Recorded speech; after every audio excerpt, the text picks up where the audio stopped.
Full commentary of Newcastle versus Liverpool en route from St James's Park. That one goes at 4:30, but 4 o'clock across the UK. This is 5 Live. Let's get the latest BBC News with Joe Critcher. The voice of the UK. This is BBC Radio 5 Live. Balloons and flowers have been left on the A66 near Middlesbrough by the families of those killed in a crash yesterday. 5 young men, aged between 17 and 23, died when their car, which was on the wrong side of the road, collided with a police vehicle, killing 2 officers. The police watchdog, the IOPC, says the crash happened about 10 seconds after a different police car ended its pursuit. Our reporter Peter Harris is on Teesside.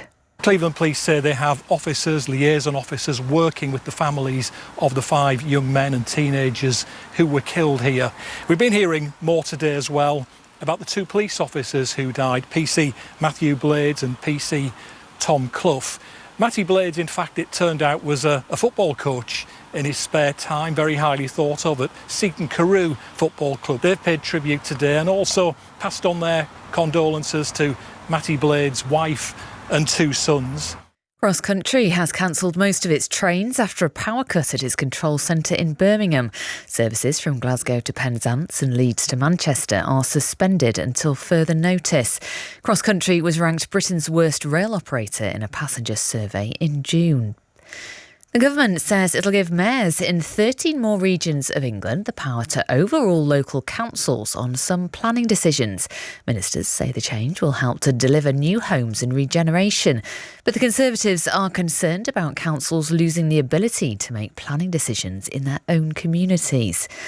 And China says it has postponed its uncrewed lunar mission after a safety assessment found the spacecraft didn't meet the conditions for launch. The Chang'e 7 was going to search for frozen water near the moon's south pole. You're listening to Drive on 5 Live. Thank you for joining us. Here are the news headlines. What is the picture? I mean, is there enough capacity? Where are we? Often for people that just need a little bit of help, the system won't be able to deliver anything. What do you think to that statement, first of all? Lots of people go without the right care and support that they need. They have to pay sometimes really expensive costs out of their pocket. The day's biggest news. 5 Live Drive. Weekdays from 4. Listen on BBC Sounds. This is 5 Live Sports with Aaron Paul. Listen on BBC Sounds. Yeah, afternoon, everybody. Let's just recap some of the earlier scores in the Championship. At lunchtime, it finished West Bromwich Albion 3, Burnley 1. The 2 early kickoffs in the Premier League. Brighton 4, Aston Villa 0.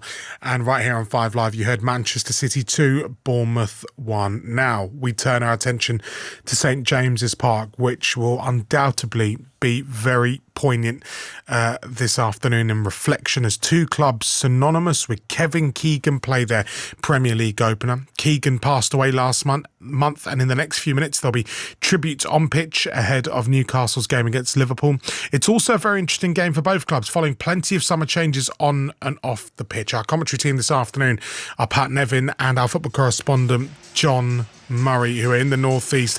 John, first up, bring us the team news, if possible, please. Well, Alexander Isak, I must say, has very much been at the centre of things in the build-up to the match. On his return to St James's Park, there was quite the chorus of boos when his name was read out, and then when he ran out with his Liverpool teammates in their red Keegan 7 shirts. I actually saw him earlier before there were many people inside the ground. He walked out and had a quick look at his old stamping ground. He just kept his head down and he had the look of a man who knew what was coming. So Alexander Isak, no doubt, once the match starts, will be very much at the centre of things, and it will be the first time that he'll play against Newcastle since he left the club last summer. As for the team news, Newcastle have got 3 of this summer's new signings in their team, but no Dan Burn. He's got an ankle injury, picked it up in training, so Malek Chow's the captain. Hornacek is the new goalkeeper. Dedic at right back and Sturr in midfield are the debutants. Also, Chow and Botman, the central defenders. Hall at left back. Miley with Sturr in the middle of midfield. And then Alanga and Barnes either side of Osula and Wissa. So that is quite offensive by Matthias Jaisler in his first home starting lineup. As for Liverpool, they're going to go with the same team that started their last pre-season friendly against Como, and that means a debut for Jacquet in central defence. So the team is Allison, Frimpong, Jacquet, Van Dijk and Kerkez, Szoboszlai and Gravenberg. Rio Ngamoa plays in the Salah role, so that's certainly one to watch after he scored the late winner here as a 16-year-old last year. So Ngamoa, Wirtz, Gakpo and Alexander Isak, with two of Liverpool's other arrivals, Victor Munoz, the World Cup winner, and Ronald Araujo on loan from Barcelona among their substitutes. And John, I mean, I sort of built it up very, very gently and reminded us all that, you know, today is going to be a special afternoon on at St James's Park, purely because they remember a behemoth of a man. Just let's out the tributes. What can we expect? Well, already outside the ground, some of the Liverpool greats, Sir Kenny Dalglish and Ian Rush, themselves with Newcastle connections for Liverpool, and Shola Amiobi and the much-loved former captain Bobby Moncur. They have laid wreaths in the Newcastle United Memorial Garden. As I mentioned, the players are out there on the pitch now, and all of them are wearing Keegan 7 shirts on their backs as they prepare for the match. And then a little later on, I can see it already, there's a big black covering over at the moment, but in the centre circle there is a huge mosaic that has been made out of 500 of the shirts that were left outside St James's Park as part of the tribute to Kevin Keegan. We're going to see a video on the big screen. There's going to be a display by the War Flags group. There's going to be a tifo that comes down from the top of the East Stand, and the Liverpool fans are doing their thing as well, and we can already see marked out in their section big white block capital letters on a red background, Keegan 7. And I think that is only going to be a part of it. The match programme today is a great piece of work as well, with some of the tributes that are in there, and many of the players who had connections here at Newcastle with Kevin Keegan are going to be here at the match. Yeah, we'll remember Kevin Keegan just before kick-off, and we'll join those tributes at St James's Park alongside John and Pat. Also joining us ahead of kick-off, Warren Bott and Manu played over 150 times for Newcastle United. Afternoon, Warren. Afternoon, how are you? Yeah, very well, thank you. I mean, tell us about this summer on Tyneside. You know, there's 3 debuts in the team today. It has been a summer of change. What positives can we take going into this new era under Matthias Jaissler?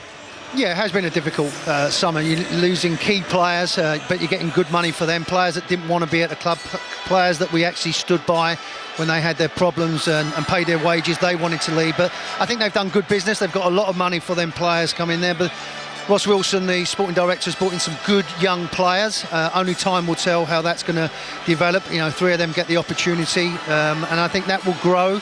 And I think the occasion now with Eddie Howe leaving, it didn't end particularly well last season. And what I wouldn't have liked is maybe not to start the season off very well and then a few people booing and asking him to leave. He doesn't deserve that, Eddie Howe. He was magnificent at this club, and everything comes to an end. You know, that's one of them things. He's moved on. I'm really impressed with Matthias, the coach. I think he's very forward-thinking, 38 years of age. I think they like to play on the front foot, like to be aggressive. It should be an entertaining game. We know with Liverpool they come along, and it's quite ironic that we're talking about Kevin Keegan, a lot of greats that are here to wish him and send him off in a good spirit. People like Peter Beardsley, Les Ferdinand, Tino Espriella has come all the way from Colombia, myself from America, Shaka Hislop as well from America. We wanted to be here for him, and it's going to be an emotional occasion, but like John said, I think when the game gets going, a lot of attention will be on Isak, and I'm sure we know when he's on the ball by the cheers or the boos from the crowd. Warren, hold on, we're going to the Dutch Grand Prix all over. Jenny Gow. Yes, and Lando Norris has won the Dutch Grand Prix. The Orange Army up in raptures. Their man didn't win, but papaya orange will have to do for them. Max Verstappen going on the first lap. It is Norris that gets 2 wins on the bounce. Kimi Antonelli in second place, just giving up to George Russell in third. That sees Kimi Antonelli leading the championship by 66 points in round 12. But Lando Norris is the one. He's described his win as gorgeous as he goes round the final time of the Dutch Grand Prix in Zandvoort. And a try of the rugby, Sharon Shortall. And it's gone the way of York Knights. Sam Wood scoring this time off a Paul McShane kick. He had an effort disallowed before the half-time break. This one has stood, but Leeds have scored since that half-time break as well. Matt Lodge going in on his debut. It's York Knights 6, Leeds Rhinos 40. We've played 9 minutes of the second half. Sharon, thank you so much. Let's head back to St James's Park. John Murray, our football correspondent, is alongside Pat Nevin and Warren Barton. Pat, how excited are you to watch this new Newcastle team? But there is an element of unknown about it. We do know, though, that William Asula leads the line for the Toon with Nick Voltemade on the bench. Interesting decision from Jaisler. Yeah, but very attack-minded, as John alluded to earlier on there. It's both teams will play almost a 4-2-3-1, but it's kind of a version of 4-2-4. So they're so attack-minded, but both teams will be like that when they're attacking. So you have that sort of attitude. Both managers think they can go out and win this game. So honestly, I'm expecting an incredibly attack-minded game. So many uncertainties. You see, Asula, certainly a player that needed to mature, but I've watched him mature over the last year or so, and he is getting better. And there is no doubt he has got real qualities, real skills about him. He's got good pace, he's got the eye for a goal. Yeah, but there's other things you have to add to the game, and he slowly but surely added them to the game, so he's getting the nod up front just now. But there's lots and lots of good players. Another thing for Newcastle to watch out for: Gravenberts and Shobbish like Gakpo can get in to help them in that midfield there. They'll be up against Sean Stewart and Miley, 18 and 20. That's the central midfield that Newcastle are putting out just now, while leaving so many players up front. Or they'll come back and help a bit, but it just tells you the belief that Newcastle have on Miley and Stewart coming in just now. So all sorts of things could happen. John also mentioned Ngomora scoring that late goal. I was at that game. See if we get anything like that today, it'll be an absolute cracker of a match.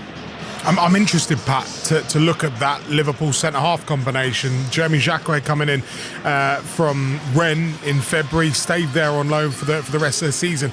It feels like a good little match. He's going up with the captain, Virgil van Dijk, and the opportunity to learn and grow alongside him. Yes, that will help, but Virgil's had one or two wobbly moments. I mean, everything being relative, let's remember, he is unbelievably brilliant. He was great last season, but there have been one or two little wobbly moments there. So he'll be looking for the pace of the younger Xhaka, to cover him a few times as well. But yeah, there can't be any better to learn from. Not only the quality he's got, but also the personality and the leadership that you've got from Virgil van Dijk. But it's a big ask. You know it yourself, Aaron. If you'd make any mistakes at centre-back in the Premier League, you get punished. So, Jackie, you've got to learn quickly. Big opportunity as well, Warren, going forward for Liverpool. Obviously, Alexander Isak and Florian Wirtz, not really their creative best last season, but for Cody Gakpo as well. It feels like a fresh start for him under Anthony Iraola, although with what Iraola demands from his wingers and his attackers, he's going to have to work hard. Yeah, I think that's fundamental how they want to work Liverpool. They've got pace, as Pat rightly said. Both teams want to go forward, want to express themselves. Wirtz as well is coming off the back of a World Cup that wasn't great as well, but I think he's a tremendous player. Isak, we know about his qualities, and as I said, you can hear him now getting booed as he's running off the field. He had a little smile to the Newcastle bench as well as he went past, but they're attack-minded. They've got outstanding players. The two midfield players are excellent. They've got quality throughout, and with Newcastle, as you rightly said, it is a little bit of the unknown, but with that is the fear factor's not there. They can go out, express themselves, and I tell you who will play a big part in this game will be the fans of Newcastle, getting behind the team. It's going to be emotional. It's going to be a big occasion, but they understand the situation. I was in Newcastle last night speaking to people, and they know where the club is. They know they need help, and there's no better fans in the world to do that than the Newcastle fans. John, I know that a mosaic is about to be lifted for Kevin Keegan. So what in those boos, were they for Alexander Isak? Yeah, as Warren said, surprise. That's the first flash of emotion I've seen from Alexander Isak. As Warren said, there was a little smile towards someone he saw in the Newcastle dugout as he was leaving the pitch. So someone's obviously said something to him. I think there might be someone giving him a kick as well. I think so. If we was playing, he'd be getting a kick from me. And Aaron, they have unveiled that mosaic in the centre circle, which is really effective actually, because it's been made, as I say, of these 500 black and white striped Newcastle shirts, and there is colour in the centre as well. So they're probably a mixture of perhaps the shirts of the other teams that Kevin Keegan played for during the course of his career, and it's been really nicely done, and they're just making sure now they're straightening it out so that it'll look absolutely perfect when the players come out and the full tribute begins. Yeah, John, as well, what's been great is that you've been Sunderland fans that have given shirts. All the different shirts have been put in the middle of Kevin's name, and then all the shirts have been put outside. You can just start to feel the emotion in this magnificent stadium. The fans realise there's a real energy, but there's a real togetherness as well. Warren, I mean, what was it like for you going from the hustle and bustle of the Crazy Gang to being an entertainer under Kevin Keegan? It was an honour to play for Kevin Keegan. He gave me the opportunity to come to, as he tapped me on the shoulder when I signed, come and join a big club, and I would never have thought the chance to be an honour to play for this club, to play under Kevin Keegan. He's an icon, he's a hero. It's been a sad time for everybody in Newcastle, but now it's our time to pay him back, and we owe him everything, because without him giving me that opportunity, I wouldn't be standing there. Nearly 8 years I played, 220 appearances. It was an honour to play for him, and it was an honour to play for this football club. I can see, Aaron, now that circular mosaic over the centre circle itself, as I say, all of the black and white stripes, but the colour in the middle of the other shirts actually spells out the word legend. And as we always say, that is a word that is quite heavily used, but for Kevin Keegan, certainly for these two clubs, and the role that he played in English, in British football, in European football, that is absolutely apt for Kevin Keegan. It's quite ironic as well that the first game is at home against Liverpool. It's in the football gods, as it was. We might even get a 4-3. We never know, and hopefully it's with us, and we get it. But as Pat Nevin rightly said, it's going to be an attacking game. Both teams want to go forward. Both teams generally think they can win this game. We've seen what's happened at the weekend with the Premier League. It hasn't disappointed, and I don't think today will either. Can I quickly say, and if we get a 4-3, I'd love it. Well in, Pat. Well in. Warren, where you're sat right now, it's a special place. It's a cathedral of football. It's incredible, St James's Park. And one thing about that city, as you all well know, is if they buy into you and they love you, they love you eternally, and it's a beautiful thing. And they loved him so very much, didn't they? What was he like? What was he like for the people of Newcastle? He gave them hope. He woke up in the early 90s a monster of a football club, a giant of a football club, and we wouldn't be where we are now without Kevin Keegan. One, as a player that he did, but also as a manager. He had the drive with Sir John Hall to put this football club where it belongs, in the top flight, challenging, competing, but also, more importantly for Kevin, people work hard Monday to Friday, at the weekend go out and entertain and be part of that. So it was an honour to be part of that. It was such a special time, and a little bit now goes from us. All the players that we've had here have lost that, because he gave us that. He gave us that opportunity, and we owe him everything. Well, Warren, we really appreciate you coming and sharing your memories of the late, great Kevin Keegan with us on 5 Live Sport. Enjoy the game. That is Warren Barton, ex-Newcastle United full-back. John Murray, the boos for Alexander Isak. Loud there. If they love you, they love you. If they don't, well, you know about it. Yes, absolutely. And Warren's actually just left us here. He's just stepped out of the position where we're sitting, and he's making his way up the stand now, and he's going to be sitting alongside, as he mentioned, Tino Asprilla, Peter Beardsley. Lee Clark is there, the Hartlepool manager, who spoke so brilliantly. I don't know if you heard when he was on 5 Live Sport on the night that Kevin Keegan's death was announced. So Lee Clark is there, Ruel Fox, Steve Howie is up there, Rob Lee as well, Liam O'Brien, Darren Peacock, Steve Watson, and of course Alan Shearer is here as well. And just reading out some of those names, I mean, you could have housed probably hundreds of players who Kevin Keegan touched over the course of his time, and they would probably all love to be here and witnessing this. Absolutely. Pat, I recall you saying you had a story to share. We all want it. Yeah, in simple, I came down to Chelsea when I was about 19, and it's just the first month or two we were playing against Newcastle United, and they had Peter Beardsley, Waddle, I think McDermott was playing as well, and of course Kevin Keegan was playing near the end of his career, and for some obscure reason we absolutely hammered them 4-0, and I had one of the best games I've ever had. And I watched at the end of the game 4-0 ahead, and the player working hardest on that pitch was Kevin Keegan. The guy who'd won 2 Ballon d'Ors, the guy who should have been furious walking about.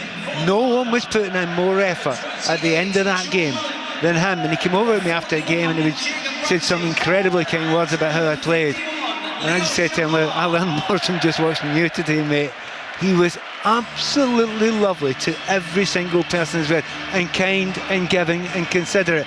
And considering hyperstars are usually totally involved with themselves, he is precisely the opposite. And the fact that every single fan, every single player who worked with him, everybody who knew him within the game, knew that he was a legend at every level, but also knew he's just a great bloke, somebody you really liked and really loved. Really miss him. And on the screens now, Aaron, inside St James's Park, very fittingly in black and white, some of the Newcastle great moments that he had are being replayed on the screen.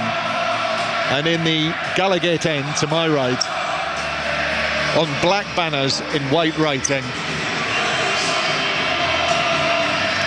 they've put up words that were spoken by, as it says on the banner, Joseph Kevin Keegan.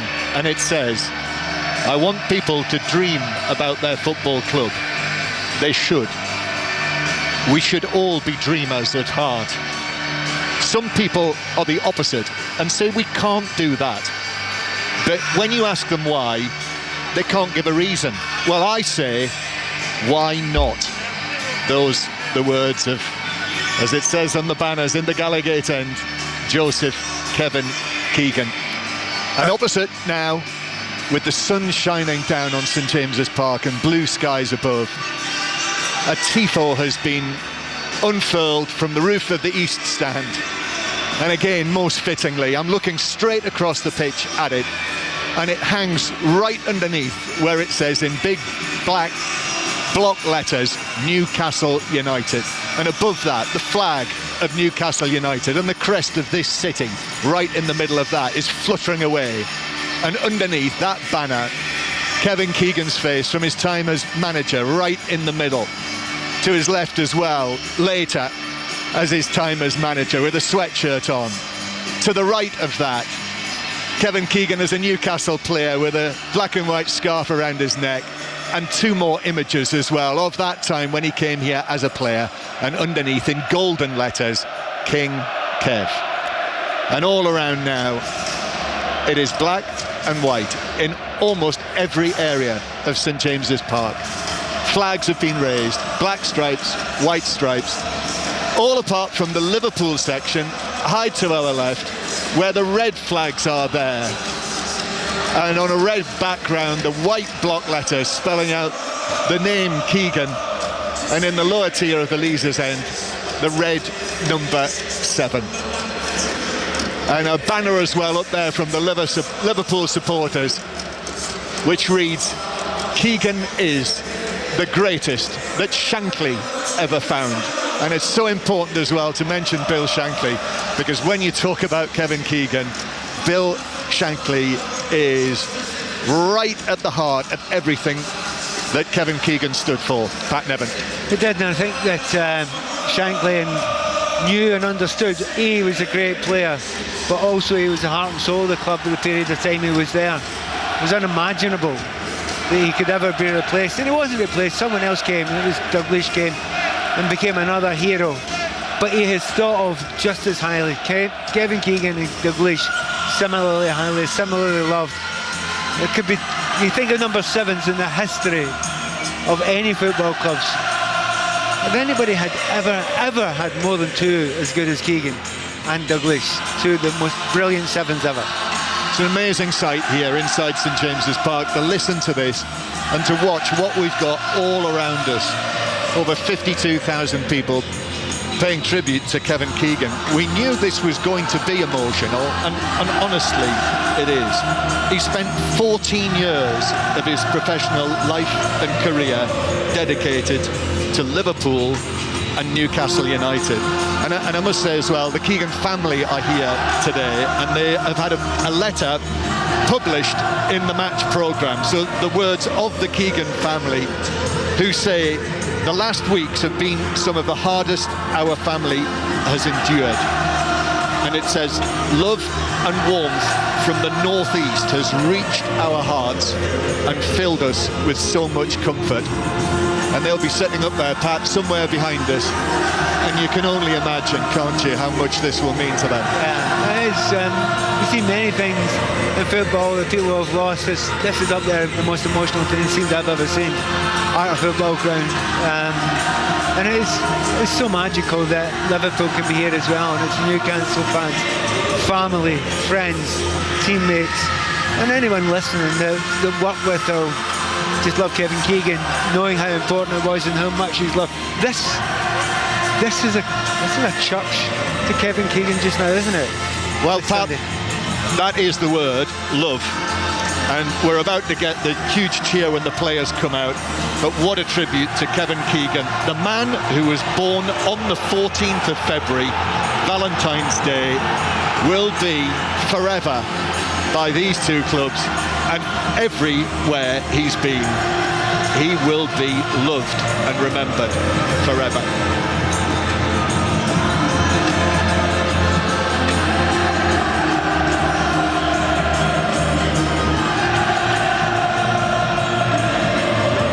To this backdrop, the teams walk out into the middle of all this, into the Tyneside sunshine.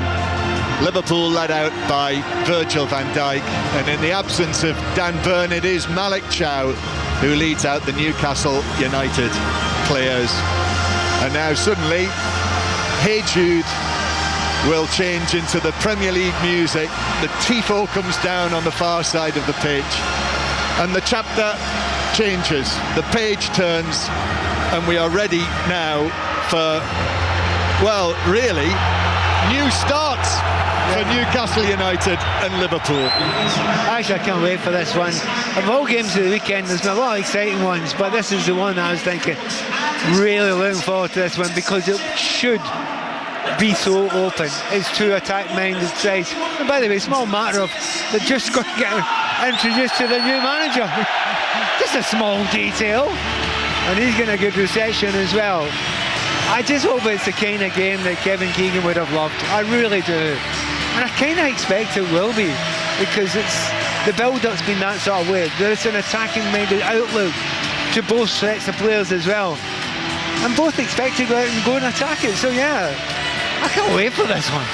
Yeah, and the famous Newcastle music as well, as BBC World Service listeners join us. The famous music they play at St James's Park, Local Hero.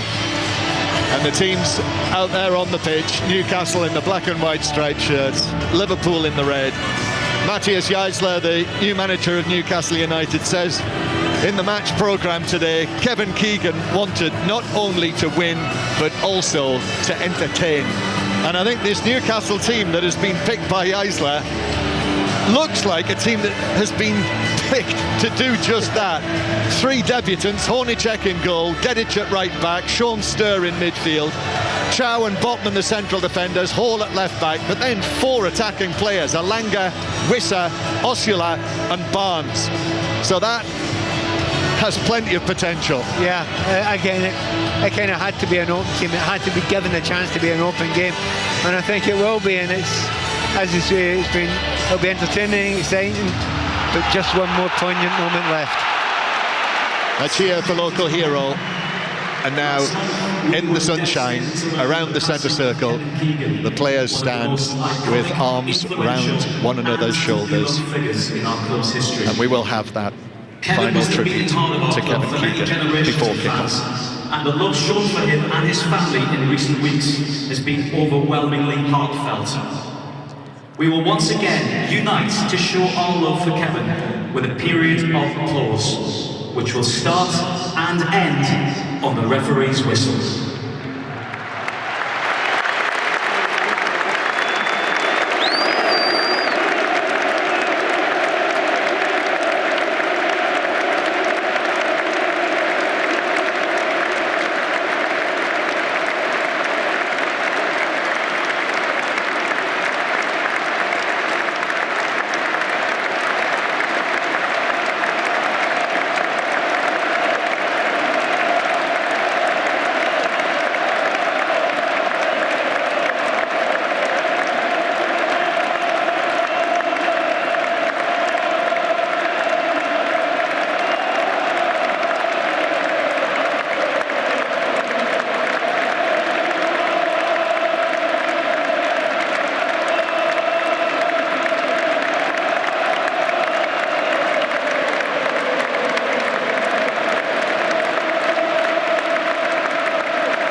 There's only one Kevin Keegan.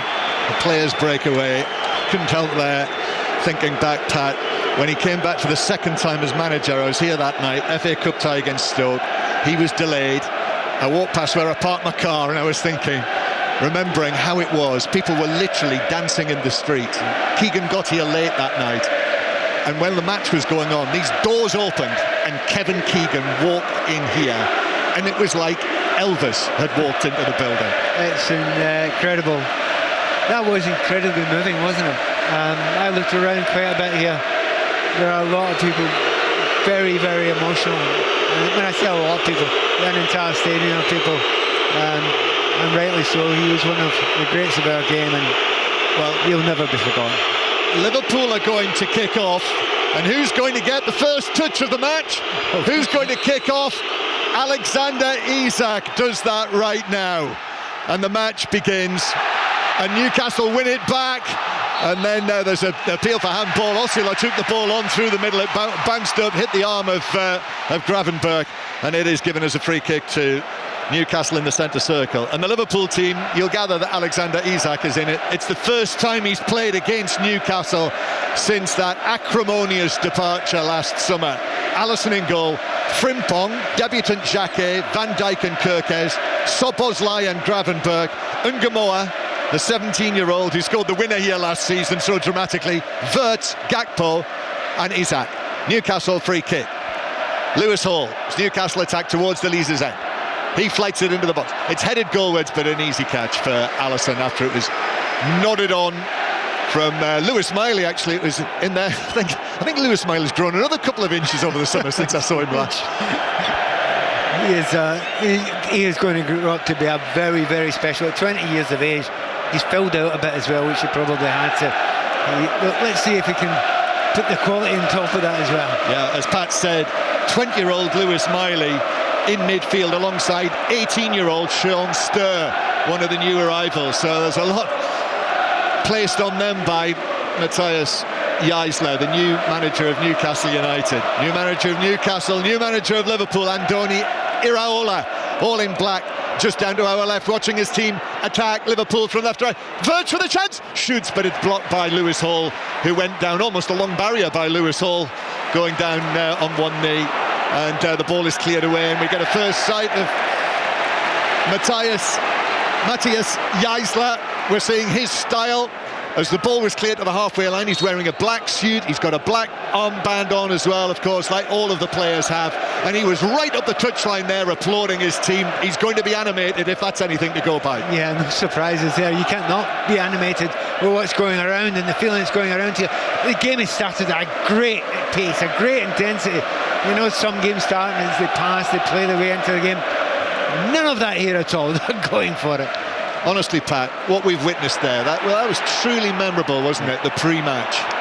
Very emotional as well, and yeah, there's all the stuff that was organised and structured before it, and that all was great, but the noise, it took me off my headphones there, and to listen to the noise and the singing, and it was, you can only call it passionate, and as you say, absolutely filled with love. Yeah, passion, emotion, as Newcastle win a free kick, centre field. Newcastle, who got a terrible record against Liverpool in the Premier League. Liverpool unbeaten in their last 19 Premier League matches against Newcastle. However, when Newcastle under Eddie Howe won the Carabao Cup, you'll remember that it was Liverpool they beat in the final at Wembley.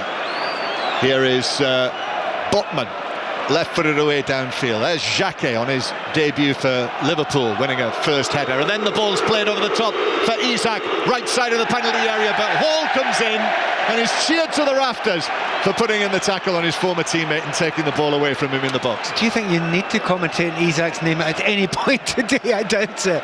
Very interesting. Right away now, any player could kind of jump out at you just now. The one that's jumping out at me is Sturr. His position, he's only 18, and he's seen to be the playmaker for Newcastle already, playing that deep midfield area. He does not lack belief and confidence, but spent a lot of time marking Wirtz as well. Yeah, there's interest all around the pitch. So many of the players, not least Ungamore on the on the right-hand side. Oh, Gravenberch, that's nice. Takes the ball to the edge of the area, plays it square. He might have had a go himself, and he didn't. He was unselfish. It seemed to open up for him. Newcastle break. Oshila's taking the ball over the halfway line, then passes it forward. Elanga could be in, right side of the box. Scores! Newcastle take the lead, and it's lift-off for Matthias Jaisler and his Newcastle United team. All of the pre-match Kevin Keegan emotion suddenly pours out, boils over, spills over. The place is an absolute ferment, and it's Newcastle 1, Liverpool 0. Absolute and utter mayhem around here. And by the way, what a brilliant goal. And you could see it coming 5 or 6 seconds before it was scored, because Kerkez, he was trying, he actually had a couple of yards, but he couldn't get anywhere near the pace that Langer's had gone through there. The ball was played and he left him completely in his wake. And what a beautiful finish. Still, Elanga had run a long way, most of the length of the pitch, but he pinged it into that far corner. What a brilliant goal. What a brilliant start to this game. I have to say, I'm not surprised it's went like this at the start. He chucked it away brilliantly, stroked it really with his right foot from an angle on the right side of the area. A low past the dive of Alisson, diving to his right, into the back of the net. And Matthias Jaisler was surrounded by his coaching staff down there. Well, that's a dream start. That's what you call a dream start for a new Newcastle United manager. But of course, the opposite applies to Liverpool's new man in the dugout, Andoni Iraola. And it all came from the counter-attack, when it seemed to me that Gravenberch, after an excellent Liverpool move, on the edge of the area, had a chance to shoot, but played it square. Newcastle nipped in. Next thing you know, the ball's in the other net. Utterly beyond me why he didn't shoot. Utterly. He's got 20 yards out. Neither Newcastle centre-back went to him. So there's a massive gap in front of him. But he tried to pass it. Ball then broke down. When they broke incredibly quickly. Now, let's not forget, when the ball was played up, there was a lovely through ball as well. And that, because that through ball was timed perfectly, Elanga got on the end of it and scored the goal. And, well, you pray for an early goal sometimes. We've got it. This should be so open. And what was it that Warren Barton said on 5 Live just before the match? Wouldn't it be wonderful if this was a match that had lots of goals? Maybe 4-3.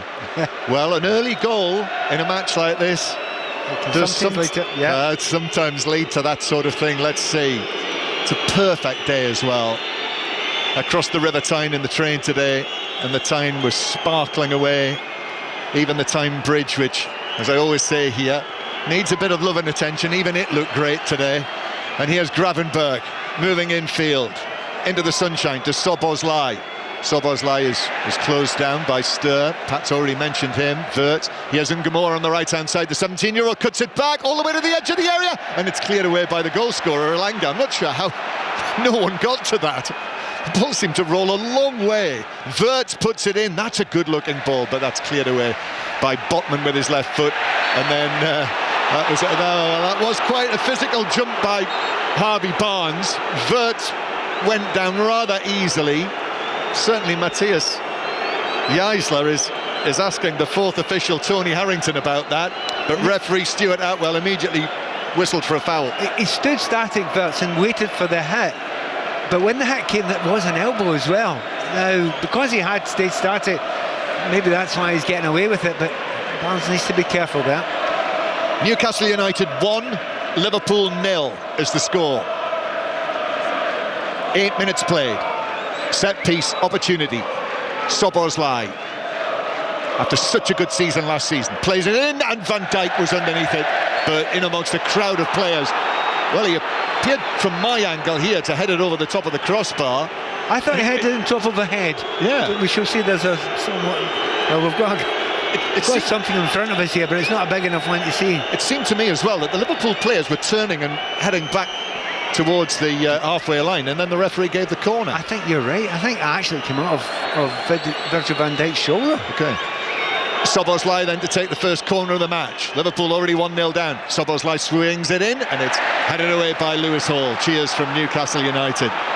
Back to the halfway line. Here's Kerkez, who really made his name in this country, playing for Iraola at Bournemouth. Ball right-footed from Szoboszlai into the box. Then it bounces down. Chance for Gakpo shooting from the angle, but that was blocked inside the penalty area, and Newcastle are able to smuggle it away. Although Szoboszlai's gone down, wanted a free kick. Kirkes actually went down, wanted a free kick. Referee says no. It's a throw-in to Newcastle, that's all. And did you notice how quickly he got back up again? Players are learning this season, aren't they? No point in rolling about down there because you're going off if you're not injured. Yeah, well, for all the things that weren't great about the World Cup, and we thoroughly enjoyed it, didn't we, during the course of the time that they were there, one of the great things, I was saying this with Michael Brown at Brentford last night, was the, and it's been adopted now in the Premier League. People will have got used to it, and indeed in all football in this country. If you go down and ask for treatment, you have to go off for a minute. Newcastle breaking forward with the goal scorer Elanga. Kirkes is there as well, and in the end the assistant is flagged on the far side. Elanga trying to win it back. I think he fouled Kirkes, and it's a free kick to Liverpool in their left back area. Pat Nevin. Yeah, Kirkes is suggesting he get a kick in the head there. Now he was on the ground there, he's getting helped up. It's one of those ones of, it was a very odd angle that the second tackle came in for, and there might well have been contact with the boot in the head. But it's classic one of those ones. You're probably still going to have to get off if you don't get up and get on with it. Kirkes has got a problem, and not just a head problem there, but also the fact that we all know already that purely in terms of pace, he hasn't got the pace. In comparison to Angle, Elanga, he's not going to get near him. He absolutely isn't going to get near him. So he has to give him 2 or 3 yards. But you give somebody 2 or 3 yards, then he still run past you with the ball. Tough afternoon already for Kirkes.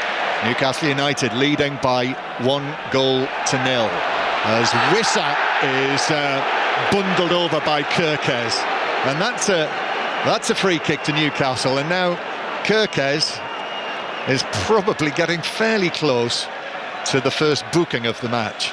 He'll have to watch himself. Ball played up towards Harvey Barnes here on the left-hand side. Barnes plays it down the left wing. Hall on the chase down towards the corner flag, and he's watched all the way there actually by Ungamoa. Excellent work from Ungamoa. Slips it though to Barnes inside the box. Barnes couldn't cross it, comes back to the Newcastle man. Then a touch from Wissa. Back out to Hall on the left-hand side, and then back towards the halfway line. Because we spoke so much about Kevin Keegan and the tributes before the match, and we didn't really speak about Wissa and what sort of season he might have for Newcastle with the injuries that he had. He missed the first months of the season when he became a Newcastle player as the ball's played over the top. Alisson's got to come out of the area and head it away. Wissa goes for goal, but he sliced that horribly from 30 yards. And it's gone off at right angles and out for a throw-in. John, you nearly teed that up so perfectly there, but he let you down at the last moment. I think had it been on his other foot, I think Wissa might have made a better chance there. But Alisson came out there, he didn't get a huge distance on the head, and I was surprised that he came out of his box there, so I think he gets a little bit lucky there. But that attack is good. Osola seems to have, as I say, he's grown over this season. He's got plenty of pace. He's fearless when he gets on the ball. He wants to take on anyone, and maybe that is the big... Surprise, surprise, who's on the ball. But that is the big thing about Newcastle. They're happy to sit back a bit now because they know on the break that they can make hay while the sun shines here, because Kirkes is not lightning, and Virgil van Dijk is still brilliant, but is he as quick as he used to be? That's the voice of Pat Nevin, former Chelsea, Everton and Scotland winger, as Wirtz plays a pacey pass that's got too much on it. Ungamoa can't reach that, not even Ungamoa, and it rolls over the white line for a goal kick. So this is our 6th Premier League commentary on this first weekend of the new Premier League season, the 128th season of top flight football in England.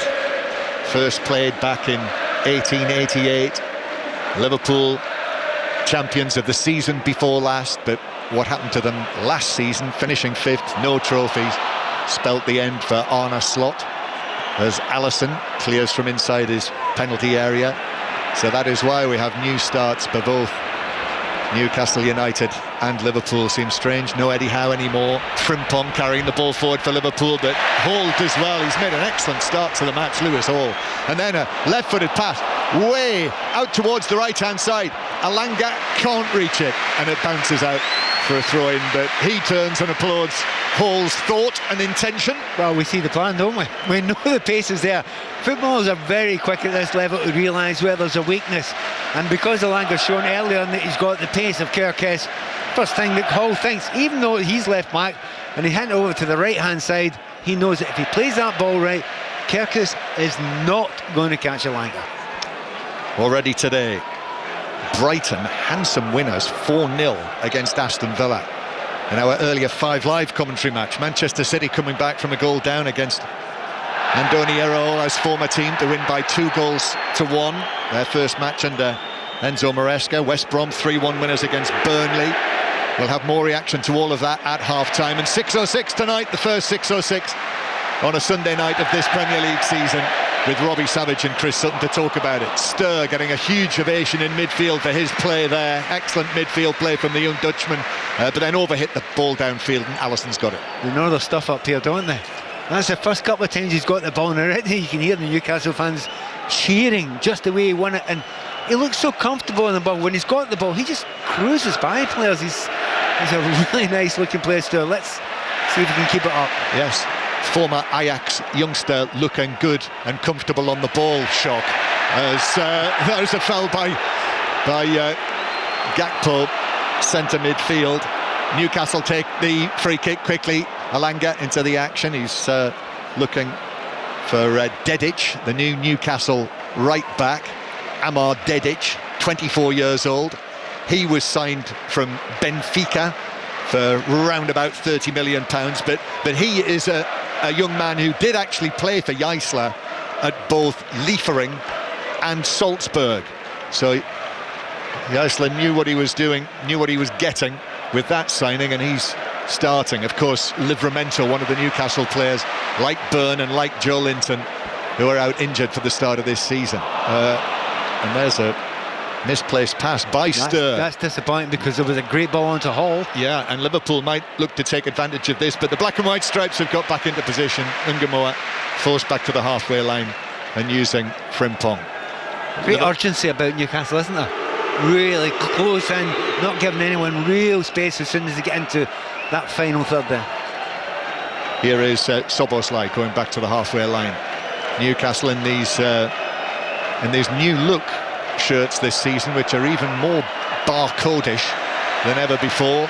Lots of thick and thin black stripes on the white background, in Liverpool in one of the sort of throwback shirts, some of the old Liverpool shirts with sort of white flecks on the red. Ball played out to Ungamoa. Here with his socks down, Ungamoa taking on Hall, gets a chip towards the back post. That is headed away by Dedic, but only to Isak. They used to love him here, now they hate him. Still going, Isak down towards the corner flag, then turns it back to Kirkes, puts a foot on it. Kirkes is low ball into the penalty area, only half cleared by Chow. Then the shot comes in from Wirtz, and that's a very good first save in a competitive match by the Newcastle goalkeeper Lukas Hornicek, diving down to his left. Well, I'll see you're very good and I'll give it brilliant, because not only was it going into the corner, but it was bobbling in front of him as well. They're the hardest ones for goalkeepers to save, but the fact that it bobbled, it came before players, I think that is a brilliant save. Did it get a deflection as well? Here's the corner. Oh, and Van Dijk dives for it, doesn't make contact, and then it is wildly with his left foot thrashed high over the top of the crossbar and behind into the Gallagate end for a Newcastle goal kick. So Newcastle United 1, Liverpool 0 is the score here, with 17, almost 18 minutes on the clock. Let's get an update from the York-Leeds Super League match. Sharon Shortle. And it's finished here, it's ended. York 16, Leeds Rhinos 66. The Rhinos go back top of the Super League table after a display where they scored 12 tries, including a hat-trick for Riley Lum. It was a more competitive second half, but Leeds were really a different class today. It finished York 16, Leeds 66. And also full-time in the other 3 o'clock Super League match, where Warrington have beaten Huddersfield by 34 points to 24. And right now, your choice of listening, Sports Extra, commentary from the County Cricket Championship, and that will be the case on Sports Extra 3 as well, so you'll have a choice of Championship commentaries, and you can find them all on the cricket pages of the BBC Sport website and app. Just telling the listener that the title player Stewart was the reason why he's getting a lot of interest. He plays in the position Jorginho used to play, just getting on the ball all the time, sometimes going between the centre backs, always wants to be on the ball. Ball passed away from the edge of the box by Sturr, comes back at Newcastle. That was a sturdy challenge by Sturr as well, and then a foul on Elanga by Kirkes, and that's a free kick to Newcastle near the edge of their own penalty area. 1-0 Newcastle lead. Right, we're not going to go on about it all the time there, but the amount of times players have held their head and laid down and then thought, actually, I need to get up here. It's brilliant. I am loving this. And it's kept the pace of it going. It's great. I kept saying it, Pat, during our commentaries at the World Cup, because it was so obvious. You had all over pitches at the World Cup players going down and realising they had to get straight back up. Yeah, and the thing is, it's a revelation. It's a revelation because it could have been done at any time over the past 5 or 10 years, because it's just grown and grown of an abuse of the game. And happily it's been done, but not before time. Yeah, and of course 5 seconds for the taking of goal kicks and throw-ins, which has an effect on long throws, as Wissa can't get the ball down. In fact, the referee has brought it back for an infringement, and it's a free kick to Liverpool inside their own half. What we spotted yesterday at Brentford, though, Michael Brown spotted it, long throw opportunity, then someone goes down inside the box, and that means that the long throw taker has got time to prepare, because the referee will go across, say to the player, do you need any treatment? He'll say, actually no, gets up, and they're ready to take the... So they're already finding ways. It's an arms race. It's always an arms race to find your way around it. Here's Gravenberg playing the ball out towards the left-hand side. The gap pull. Kirkes takes it on. Kirkes' ball across, and Hornicek, the goalkeeper, went down, got something on it, blocked it away, and Newcastle clear it away. That's a big lift for Kirkes, because it's been difficult for him defensively, but we all know he's superb at overlapping. Fullbacks are going to play a big part in this today, because Hall, he can get forward as well on the left-hand side for Newcastle. Here's Matthias Geisler again, skipping down the touchline here, out of his technical area. Fourth officials all over the Premier League will be onto that. Newcastle haven't got it away yet, but they do now through Botman. And underneath that, Jacques has headed it straight to Wissa. And Wissa, as I say, I'm expecting him to have... I could see Wissa, the way that he played at the World Cup, he's got a point to prove this season. Missed so much of last season. Only scored 3 goals in a Newcastle shirt. Hasn't scored since January for them. But I thought he looked very dangerous at the World Cup. Should have scored it against England, if you remember, again. Yeah. In that match against DR Congo. As the ball is played out towards the right-hand side, what a pass that was from Lewis Miley, and that's taken down on the right, and that's wildly hit by Dedic, but it took a deflection which carried it wide. Was an opportunity for the new Newcastle right back, but he's got a corner out of it. Tells you the story, though. He is willing to go forward as well. It's telling you the importance of the fullbacks in this game. Dedic, we've not seen it yet. We've now seen it. As soon as his winger comes off the line, he just goes. It's as if he doesn't think about it. He flies forward there, got himself in a great position, probably made the wrong decision there, but that's a real danger for Newcastle going forward. Yeah, he is Amar Dedic, Bosnia and Herzegovina international, was at the World Cup, Austrian born, and that's the first time we've seen him get forward into that kind of position. Corner to Newcastle then, Hall in front of the Leazes end, in it goes, but it's headed away by Gakpo, unchallenged, got up high, got good distance on it. Newcastle come again though. Here is Harvey Barnes. No Anthony Gordon anymore, no Bruno Guimaraes, no Sandro Tonali, who didn't have a great afternoon yesterday. Watching him in his first Premier League match as a £100 million footballer, he was very much put in the shade, but Tottenham had a bad day yesterday. They certainly did. When you think of no Tonali and no Bruno Guimaraes here, and you think that's incredible for how important they've been at the club. The amount of pundits and people in the game that I've heard saying, don't worry about that too much. There's a lot of young players coming through. They might actually do okay in that position. Newcastle. Hall puts in a challenge on Isak, who's gone down. Matthias Geisler, not far away from this, is suggesting that there's not much wrong with Isak, and referee Atwell's not given the free kick, so Isak will have to get up. And now Wissa passing the ball forward. Osler could be under this. Osler in the area, who's challenged by Jacques. He's gone down. The ball bounces away, but there are no obvious appeals for a penalty in that, although Wissa is saying to the referee, how about that? video assistant referee will be having a look at this, certainly. Again, the pace is incredible. I think he just gets a touch on it himself. Both players going for a better angle on it here. I tell you what, that would be a harsh penalty. I thought he got the ball there, defender, but he was under pressure, struggling with the pace. Certainly up front, the pace of Newcastle looks fabulous just now. Yeah, Stuart Atwell says the check for a penalty has been completed. He's indicated that players back underway. I would agree. I think they got that one right. Yeah. But Xhaka under a lot of pressure there. Again, every time it goes beyond that back line of Liverpool, they're struggling for pace in comparison. Newcastle 1, Liverpool 0. As Isak plays it back to Szoboszlai. Might have got a little tug back from Wissa, and goes down and gets the free kick, and it's a yellow card for Wissa.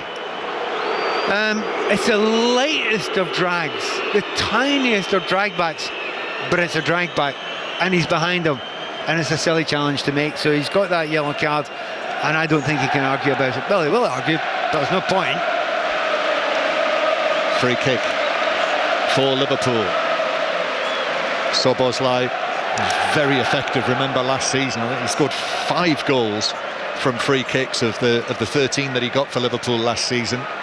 Do you think he's close enough to have a dig? I do. I agree. It's right on the edge. I saw a few of them, Pat. Yeah, if it wasn't Szoboszlai, I wouldn't be so sure, but he can do it from here. Yeah, the Hungarian with the lank hair, some of it tied up at the back of his head, lifts up the front of his red shirt, wipes his face. Newcastle have put Dedic down, lying down behind the 4-man Newcastle wall. This will be between 25, closer to 30 yards out. Szoboszlai looks to his left, the referee Atwell has a little word. He's ready to take it. He can make the ball move. Szoboszlai hits this, but straight into the chests of the wall, and it bounces away. Didn't get that one right.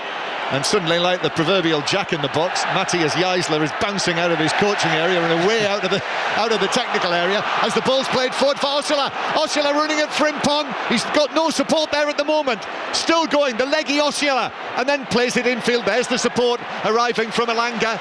Now out to Barnes on the left-hand side. Barnes looked to play it past Szoboszlai, but it bounced back onto Barnes and out of play for a Liverpool throw. He's so improved, Osula. As last season watching it, he was so raw in times, but then again he's sometimes trying too hard because he wasn't getting that many opportunities. And looking at him now, he's very, very comfortable in that centre forward position. Yeah, he improved during the course of last season as Gravenberch gives it to Wirtz and then to Gakpo. Gakpo shoots, but that was blocked by Chow, who managed to get himself in the line of the shot. Wirtz, we've seen some lovely touches already in amongst everything else from Florian Wirtz, who it's been suggested, I've seen in a number of quarters, for Wirtz it's either sort of sink or swim for him this season. Well, he's made a good start. Ball comes into the middle, the Hall heads it away. Frimpong trying to find a position on the edge of the box, twisting and turning. Barnes was able to get in and pass it away. Liverpool again in the shadows now, cast by the Milburn stand. Played to Frimpong, bounced away from him, and Botman just put his foot through it and cleared it to the halfway line. Yeah, they're under a little bit of pressure, but they expect that as the game goes on. That's what Liverpool are very, very capable of doing. But they always know they've got that long ball just lumped up. Having said all that, keep an eye on Osula, kind of limping a little bit just now. I think he was hurt in that challenge before. Liverpool come again on the left-hand side. Gakpo cuts it back, but there's the cover from Elanga. Back, helping out. Dedic. And in the end was able to play it away along. But Van Dijk comes across, chests it down. Virgil van Dijk. 35 years old now. This is the last year of that 2-year contract he was given. And then Szoboszlai now out to the right hand side. No Salah anymore, but it's Ngumoa who is playing in that role. That's a bit of pressure, mind you. 17 years old, maybe doesn't feel the pressure as Miley has fouled, and the referee actually, even though Newcastle were breaking away there, he'd already given the free kick. So and I don't think Newcastle will worry too much about that, because it's been played at quite an intense pace. Free kick. It has been. You talk about Ngumoa there, but he's up against Lewis Hall, and that battle on its own has been great to watch so far. Hall has got the upper side of it, I would suggest, so far. However, the striker always knows you only need to win it once. Lots of players who didn't go to the World Cup feeling they've got lots to prove. Ball's played by Jacquet. Kirkes hits a shot. Hornacek straight at him, really. He was able to go down, parry it, and then pat it again. And then pick up, and he's got the ball. But of course, the countdown will be on. Yeah, Stuart Atwell says to the goalkeeper, the Czech international goalkeeper. He was part of the squad at the World Cup. He cost around about £25 million. And Nick Pope not involved today, so I think the expectation is that Nick Pope, as Newcastle win a free, and it's another foul by Kirkes, incidentally, and the referee does indeed get the yellow card out to show to the Liverpool left back. Told you, Pat. Yeah, you absolutely did. You called that very, very early indeed. But the pressure that Kirkes is under just now, he's up against, I mean, just watching Elanga last season, it was a bit up and down. There wasn't real certainty and belief as much as I've seen in previous parts of his career. However, you look at him now, he looks as if he owns that position, doesn't he? Yeah, it was a lovely goal that he scored. Here's Barnes cutting in field, and then he is bundled over by Frimpong, who chased after him. He goes down. That might be a yellow card. It is as well. So in the space of really a matter of seconds, both Liverpool fullbacks have been booked, and he can't argue about that. Well, yeah, again, there's a little drag back. I actually think Harvey Barnes has got a little bit of his shirt as well, to be honest with you. But if you're a wide player, this is your dream scenario. First half, 30 minutes gone, your full-back's on a yellow card, and he's walking on eggshells. You just get the ball and run him every opportunity. So it's a free kick, good position. Andoni Iraola is having a right moan about that to Tony Harrington, the fourth official. I think Ursula fancies this one. That little limp has suddenly disappeared. Now he's got a chance of a shot from 33, 32, actually maybe less than I think that. less, yeah. Yeah, maybe 26. Yeah, round about that sort of range. Osula, who did score 9 goals last season, and remember, he scored in the 3-2 here. He scored a very good goal in that 3-2 match. Do you know, it kind of looks as though it might be Hall. But he's an unusual angle, he's looking at it, Osula. Yeah. That's a curler. Osula to the left, Hall to the right of the ball. Osula comes up, and he does hit it, but hits it straight into the wall. Comes back to him, left foot shot, miss-hit it, hits Szoboszlai, and skitters away wide of the goal for a corner to Newcastle. And he's limping again now after hitting that terrible free kick into the wall. I think he actually has got an injury. It's one of those ones where under previous rules he'd have stayed down after that challenge, you know, they've got a little bit of treatment, but he doesn't want to do that now. He stayed on the pitch and he is limping quite considerably, Osula. This is BBC Radio 5 Live. We're on the World Service as well, wherever you are. It can't be a nicer day than it is on Tyneside. Hall with the corner in. And reaching for it was Botman. Very nearly got his head to it. Comes back to Hall. He's on his right foot there, and he's actually challenged and lost it to Wirtz, and Wirtz rides the challenge and then plays it forward to Isak, and then Isak is able to take it on over the halfway line and playing it square, but it was behind Frimpong. He's got it under control though. That's a poor ball from Frimpong. Passed it straight into Stur, and the Newcastle midfielder, the teenager, said thank you very much, and the danger was snuffed out. It's decision making at that point in time, isn't it? And Frimpong, a player who can play, you know, right back, right wing, right midfield. You think in the final third they would have much better delivery than that. And as I say that, Stur just kicked the ball out of play. I think he's arguing that Tal should have been a little bit more on his toes, but you should play it to a player's feet there, so I don't think that's the centre-back's fault. Yeah, and actually on that counter-attack, Isak, as Liverpool think they've won a corner over there, Florian Wirtz is asking why is that not a corner after he was challenged, but Stuart Atwell says no, goal kick. One of the big noticeable things when you watch particularly Isak playing for Liverpool, you know they want to play at a higher intensity, and Iraola will want that. We know that's his style. That's not really Isak, is it? That's not what he's best at. In fact, it's nowhere near what he's best at. So I was just wondering if that's how Liverpool will be able to play. Newcastle taking a goal kick, and in the end Lewis Hall being dispossessed, and Ungamoa, England international, remember, pre-World Cup, is able to play it infield, and then there's a foul and a yellow card to Miley, I think, after that challenge. Was it Miley? Yeah, I think it was Miley on Gravenberg. It's one of those ones where I didn't see much in that there, but the referee's much closer to it. it's a foul. I'm not convinced that's a yellow card. He's actually went to his pocket quite quickly, surprisingly so. It seems after the World Cup it's a wee bit harder to get yellow cards. Not today. No, free kick, Szoboszlai to take it. Miley in the book. Szoboszlai, nice looking delivery, well headed away though by Botman. Comes out to Kerkez. They tell me that Botman struggled rather in the pre-season matches as Kerkez is challenged by Wisser out there, and it deflects off the Liverpool man and out of play for a throw into Newcastle. But he's not put a foot wrong, Botman, so far in this match.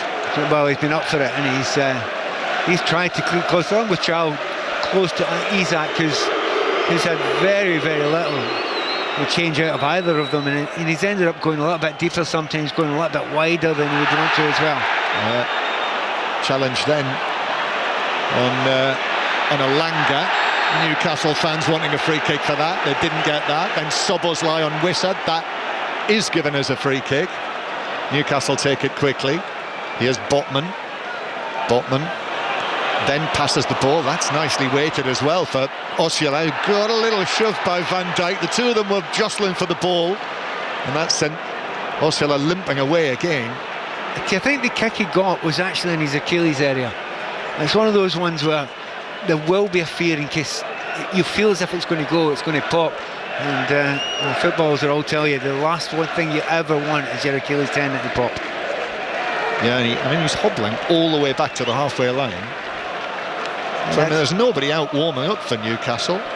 10 minutes to go to half-time as Liverpool look to the teenager, just a few days away from his 18th birthday next week. Ungamore crosses, but I think it took a deflection which carried it closer to Hornacek, who was able to deal with it, and he's just picking it up now. It's very interesting to watch Ursula here. The way he's walking, the way he's been so gingerly walking on his left foot, putting his toe to the ground, but then when the ball was put long there, he was lightning after it, so I wonder if his manager believes that he's really that injured. It's Osula who put the ball through to Alanga to score the goal. So you said at the time, Pat, beautifully judged, wasn't it? It was perfect for Alanga, right side of the box in the 5th minute, and quite the scenes of celebration inside the stadium. All of the emotion, the Kevin Keegan emotion before the match, and then Newcastle score. The noise inside this place, and Newcastle with Hall. It does well, flicks it between two Liverpool players to Lewis Miley, and then Miley forward for Barnes inside the box, bumping bodies with Frimpong, who goes down. But between them, I think they were probably too concerned with looking after one another, and the ball ran away and through for a goal. Oddly, it is the right ball to the wrong player. Had that ball been put through to Osula or Ilanga or Wisser, they would have got behind it. They would have been in the keeper. Harvey Barnes, a fabulous player, but has not got their pace. I can't see Osula making it to half-time here. He's really struggling. Liverpool coming forward. Ball played out towards the left-hand side. Wirtz is there, arriving in that position. Wirtz chips it back. Oh, he's looking for Szoboszlai on the edge of the area. Headed away, though, by Miley, who got up high. As I suggest, might be able to get up higher this season. Here's Frimpong. Frimpong now to Ungamore. Been an excellent contest. Ungamore against Hall.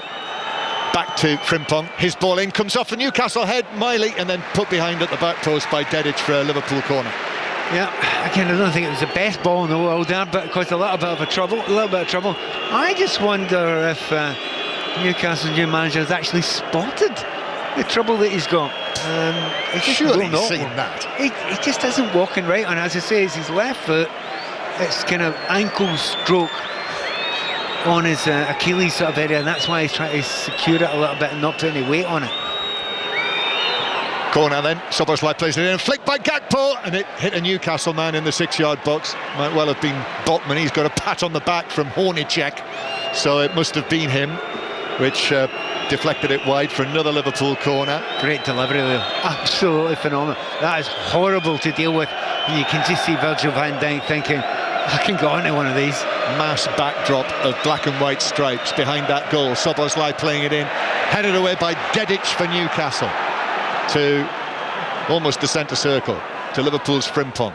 Wirtz infield, Gravenberg Low ball deflected all the way through to goalkeeper Hornacek. You know, that injury, John, Ursula, because he's not running freely and he's not dragging that defence back and causing them a problem, it's really badly affecting Newcastle's play just now, because they can't get up the pitches as quickly as they were doing before. So that's a real problem for them. Liverpool clear it, but only to Wissa. Wissa then turns it to his left, to Elanga, and then the return pass doesn't give Wissa a chance. Frimpong cleared it. I think he was fouled by Wissa, but the referee allows play to continue, and Newcastle have got it back. Stir to Hall, who couldn't keep the ball in play. I think he thought the final touch was off a Liverpool man, but it was the throw-in to Liverpool. Quick ball forward, but Chow was there for Newcastle, and with his right foot lifts it out of play in the other halfway line. Newcastle fans will be aware of this. It's got a little bit ragged for them now. Obviously playing at the tempo they've had to play at.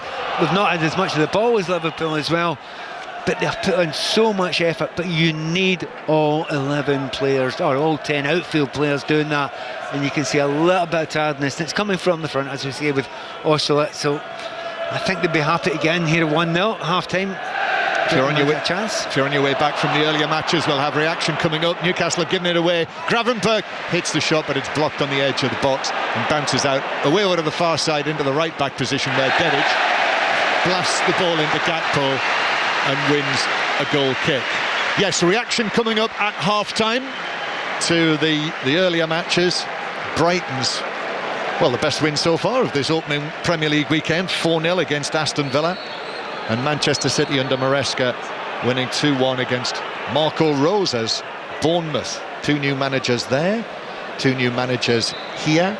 11 Premier League managers are starting a season with their current club for the first time.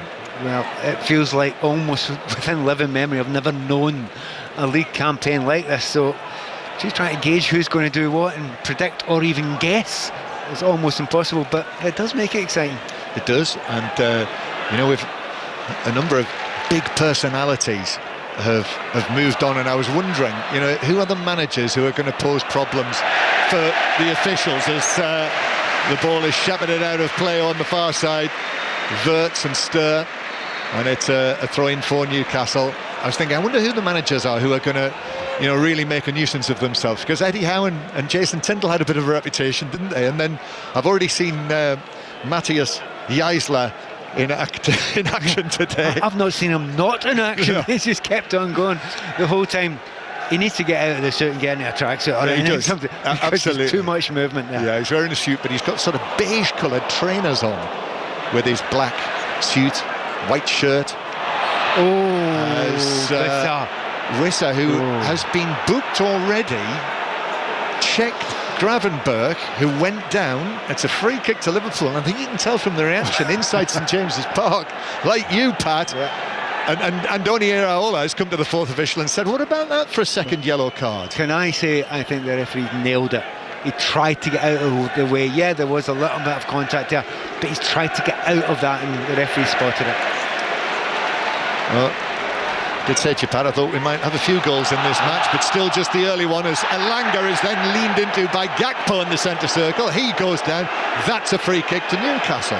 Yeah, he just couldn't get his pace going. You thought if he gets the first 3 or 4 strides away, you'll not catch him, but just get nudged over there. And I think, again, the referee got that one right. He's went his card a few times. The game's been played at such a pace that it's not an easy one all the time to referee, but I think he's done a decent job so far. 1-0 to Newcastle. You'll be able to read all about these matches on the football pages of the BBC Sport website and at the clips, Premier League clips, highlights from 8 o'clock. But match of the day for the full package, BBC One tonight, all the weekend matches, and of course match of the day anytime on the iPlayer, and search Football Daily on BBC Sounds, where you will also find all live BBC radio and commentaries to come Tuesday, Wednesday, Thursday from the Carabao Cup matches, and also you'll find on there Lask against Celtic, with Celtic surely through to the draw on Thursday. Well, Celtic fans will not thank you for that. 3-0 up, you're absolutely right, but let's say all but through. They should do it. They should do it. Although Lask did show that they have potential. Newcastle coming forward.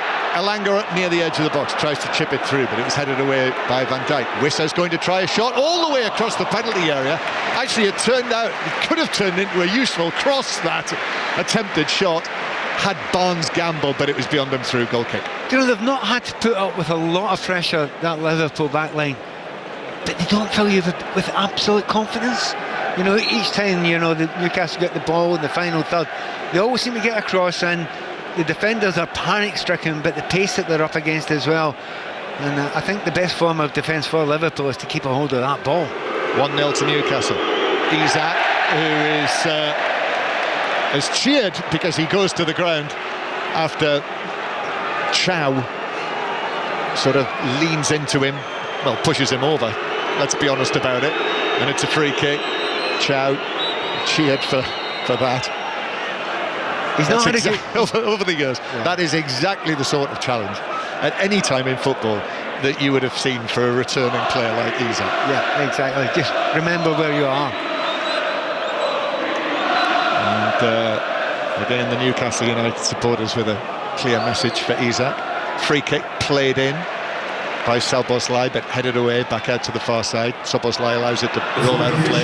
Has indicated a minimum of 1 minute additional time. You heard that. Szoboszlai swings it into the box, and the whistle goes for a challenge near the penalty spot, and free kick to Newcastle for that challenge on Botman, who is just feeling his hip or the back of his. Classically, you know for an absolute fact that last season the physio would be on, it would take him another 2 or 3 minutes, the game would slow down, and in Botman at this point in time, he's going to be a feature now. You're going to have players out there playing who know they've got a little bit of injury, it's slowing them down a little bit, but they have to get on with it.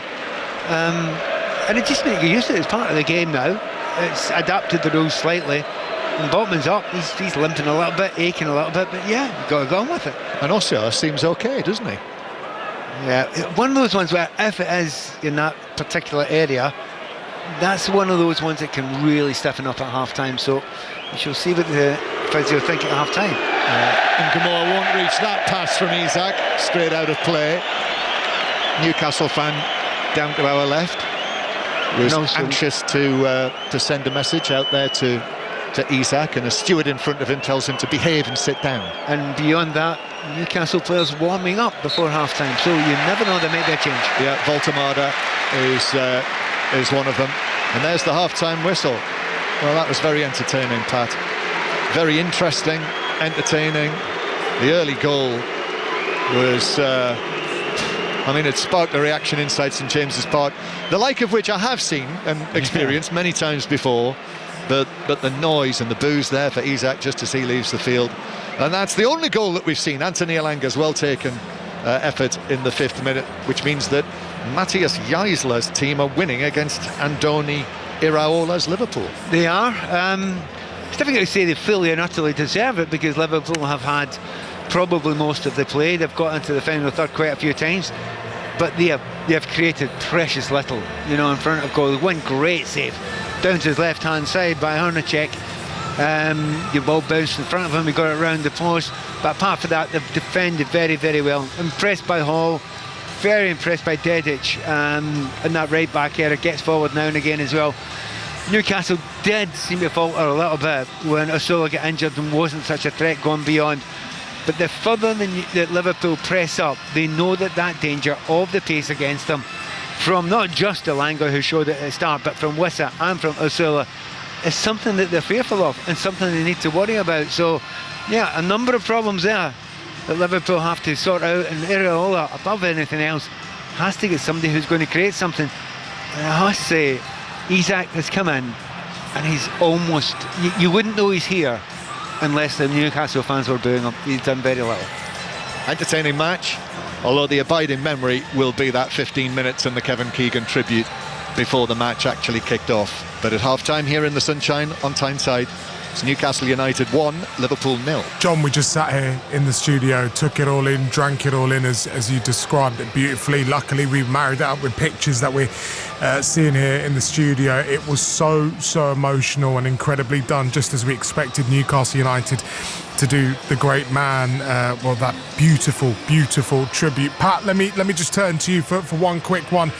Anthony Elanga, he had his critics last season, but that was the finish of a man who feels confident, who feels maybe refreshed, recharged and ready for a new challenge. It was great. You're absolutely right. You know, if I don't think he was first choice all the time last season, and if you're not first choice and you're a creative player, it can have an effect on you. You want to believe not just in yourself, but to come from the manager, to come from the stands around you. And it wasn't coming from everywhere else at parts of the season. I saw a lot of them last season. You knew it was in there somewhere, but you look at him now, he is utterly reborn. And nothing gives you confidence more, absolutely nothing, than the ball played through and you realise, I've got him for pace. I don't even need to be good, I just need to be quicker. And he absolutely done Kerkes there. He probably gave Kerkes 2 or 3 yards, and he went past him as if he didn't exist. And then you have to do the hard bit, which is score the goal past the goalkeeper, and you're spot on about that. Great finish into the far corner there, kept it low. John actually described it really well. It had the power. I said ping. No, actually it was more guided than ping. So yeah, the confidence is all there, the belief in that he is the quicker player. And I just wonder if in this second half we might see Tsimikas in instead of Kerkes, because he's not dealing with it. Yeah, absolutely. Pat, John, thank you so much. Second half commentary of Newcastle versus Liverpool en route. We'll get reaction for wins for Manchester City and Brighton. But at 5:22 this Sunday evening, it's time for the latest BBC News with Joe Critcher. The voice of the UK. This is BBC Radio 5 Live. Colleagues of the 2 police officers killed in a crash on the A66 near Middlesbrough yesterday have laid flowers on the roadside. PC Matthew Blades and PC Tom Clough died when their vehicle collided with a car carrying 5 young men that was driving the wrong way on the carriageway. They also died. Anna Turley, the MP for Redcar, says the whole community is devastated. The overwhelming feeling is one of grief and sadness and an outpouring of sympathies for the families. I think people have also really wanted to extend their recognition to the 2 brave police officers who were killed in the line of duty, PC Matthew Blades and PC Tom Clough, who were in action that night and should have been returning home to their families. Cross Country has cancelled almost all of its train services after a power cut at its control centre in Birmingham. Fans travelling to football fixtures have been warned services to and from Manchester, Liverpool and Newcastle might be extremely busy. The government says it'll give mayors in 13 more regions of England the power to overrule local councils on some planning decisions to deliver new homes and regeneration. But the Conservatives are questioning whether it's right for councils to lose the ability to make planning decisions in their own communities. And the ball with which Diego Maradona scored his infamous Hand of God goal for Argentina against England at the 1986 World Cup has sold at auction in the US for £2.5 million. You're listening to Drive on 5 Live. Thank you for joining us. Here are the news headlines. What is the picture? I mean, is there enough capacity? Where are we? Often for people that just need a little bit of help, the system won't be able to deliver anything. What do you think to that statement, first of all? Lots of people go without the right care and support that they need. They have to pay sometimes really expensive costs out of their pocket. The day's biggest news. 5 Live Drive. Weekdays from 4. Listen on BBC Sounds. 5 Live Sports. With Aaron Paul. Straight after the final whistle, have your say on 6:06. Listen on BBC Sounds. At half-time at St James's Park, Newcastle United leading Liverpool by a 1-0. We'll be back there for second half commentary shortly. Let's get some reaction, though, to the early kickoffs in the Premier League. They finished Manchester City 2, Bournemouth 1, and Brighton 4, Aston Villa 0. Brighton scored 4 times in the first 31 minutes in their win over Villa. There was no Ollie Watkins for Unai Emery's side. He's been linked with a move to the Saudi Pro League. The Villa boss spoke to John Southall. Your fans stuck with you to the end, which was admirable. They'll probably be concerned about the performance and maybe the players that weren't here. You mentioned the transfer market. There was no Ollie Watkins here today. Was that your decision not to play him? Was that his decision not to come? How did that play out? I can't answer it. This is the question for him. But from where we're standing, it looks like it could be the end for him. The player we were here because they were available and they were in the commitment we need to play and to try to get good result. Of course, today we were unlucky without the strikers. And Watkins' issue is one thing he can answer himself. Another two striker, Tammy Abraham, he was with a small injury. And hopefully he can this week again join us to train. Mayu as well, he has a small injury. And we needed to play today without the striker. But of course, how we started and how we were planning and how we could as well perform better like we did, of course, through those players, I think we could do. But with the mistake we made and with the 20-minute horrible 20 minutes we played, we lost it. Let's hear now from Jack Hinchelwood, who scored twice in 2 first-half minutes to make it 4-0 to Brighton. We had to suffer for the first 5-10 and then, I thought we brought real energy and intensity to the game and that led to us being 4-0 up. So I thought from then on it was a real professional performance. So yeah, we're really happy. Yeah, and for you, I mean, how much are you enjoying your football and how big a season could this be for you? Yeah, I mean, I'm loving it. I love playing in this position. Sometimes I have to be a bit patient. I don't see the ball as much as I like, but I know I'm popping up in them positions. And today was nice, turned it into 2 goals, and yeah, that's what I'm working on to help this team. Obviously, the squad's got a bit of a different feel. Obviously, Danny's left. A couple more may leave before the transfer window shuts. How do you deal with that and cope with that as players? Yeah, I think it's a massive opportunity for players like myself to step up into that sort of leadership role. And I'm learning off Dunkey and Pascal and Steely every day how they apply themselves and how they are around the boys. So yeah, I think it leaves a massive opportunity for other players to step up into that role. So it's really exciting. And I think today obviously sets the benchmark for the rest of the season. So yeah, we need to apply ourselves right now for the next few games as well. Jack Hinchelwood there talking to our man John South. All lines are open for 6:06, which follows the second half from St James's Park. Chris Sutton is alongside Robbie Savage and Christoph joins us now. Good evening. Good afternoon, Aaron. Oh, sorry, I've got no windows. That's okay. It all blurs into one, doesn't it? It does. It just, that's exactly what it does. How are we, Chris? Yeah, I'm very well. 6:06 will be great tonight. I mean, what is going on at Aston Villa? Just listening to Unai Emery talking about Ollie Watkins, and he said this is a question for him. So, I mean, it sounds like that Ollie Watkins didn't want to play. But if you're Aston Villa, they've sold Tielemans, they've sold Konsa, they've sold Rodgers. I think Dini's gone as well. Aston Villa all of a sudden have become a selling club. Manzambi has come in. But you think the seasons and the success they've had under Unai Emery, I would be seriously worried at this moment in time if I'm an Aston Villa fan. And Ollie Watkins, I mean, hopefully this will be resolved quickly, but it does look like he wants away. If I'm a Villa fan, I'm feeling a little bit let down by that. Yeah, absolutely. I mean, who's going to play up front for him? That's the question. They've got the they've got the young lad that they fought so hard to bring in. His name escapes me now. I'll bring it to you. His name is Brian Maggio. That's the one, Brian Maggio. But he's still 17. Yeah, he's only a young pup. And I think if you looked at their bench today, I think there was like a 20-year-old, a couple of 19-year-olds, just thrown on there. So, Villa, when they, if you want to challenge on all fronts, you need strength and depth. Villa don't have that. I suppose, if you looked at Villa last season, they had a slow start last season, and Unai Emery is a good manager. So you'll feel that they probably will get there. But it's a really worrying start. Big win for Manchester City. Of course, Enzo Maresca, he needed that. Mark Gahey playing the Rodri role today. That was remarkable. He did all right, but he's no Rodri. But if you're a City fan, you're just thinking, well, we won. Anyway, we got the job done. Bournemouth, did you like that version of Rose?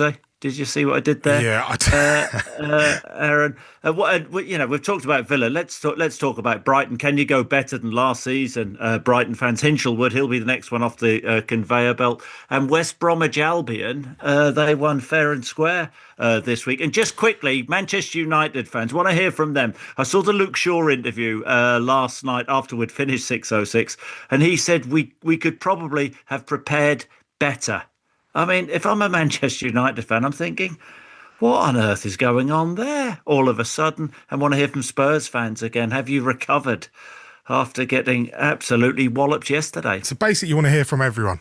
Yeah. 08085 909 693. Chris, you're a joy. I'll catch you next weekend. Chris Sutton and Robbie Savage on the way after second half commentary from St James's Park of Newcastle versus Liverpool. Now, Manchester City snatched the 3 points from Bournemouth with a 90-plus minute goal from Josko Gvardiol. Here is head coach Enzo Maresca. That was very important, first of all, for the boys, for the team, then for the fans, for everyone. I think we deserve to win the game. We had 3-4 chances before the goal we concede, and probably it's a game that you don't need to wait 90 minutes to win the game. You deserve to win early, but it's the beauty of the football. In terms of Mark Gahey today, clearly his selection is not a surprise, but where he played today raised a few eyebrows. So what was your thinking behind that? Just find solution. I'm trying to find different solution. I know Mark from Palace. I always thought that he could be very good in the midfielder.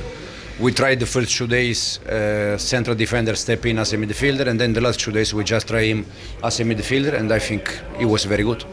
And obviously scored a crucial goal for you today. And we saw before the game there was a lovely tribute for Kevin Keegan before the match, and I think it's safe to say a player like Ryan Shirky would have been right up his street, his kind of player, and he made a big difference. How tempted were you to start him today? Yeah, it was to be honest, it was the doubt until the last moment. Yes, because then he was working very good in the last days.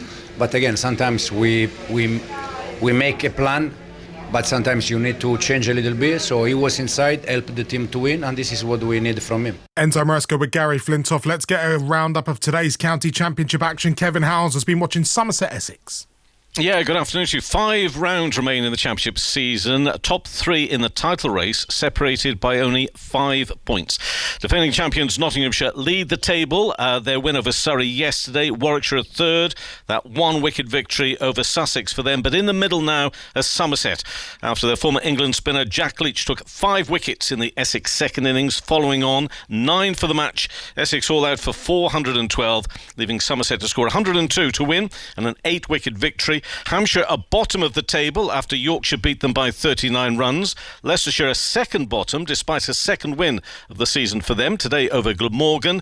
But there is a pitch inspection there at Leicester. They'll hope to avoid any points deduction. In the second division, chasing promotion, Northampton Kent meet on Thursday, following wins for them both today, third and second respectively. There it's 4 points separating those two teams, and just the one live game over on Sports Extra right now. Worcestershire need 279 to beat Gloucestershire to stay in the promotion race. They're going very well indeed, Worcestershire. 219 for no wicket. That's over on Sports Extra. Kevin, thank you. Let's head back to St James's Park for second half commentary of this game between Newcastle United and Liverpool. Pat Nevin is alongside John Murray. Thank you very much, Aaron. Welcome everyone back inside St James's Park, where the attendance of 52,630 has just been announced. And it is a slightly increased capacity at St James's Park this season. I don't know how they've managed to squeeze in some extra seats, but they have. But that is the crowd figure.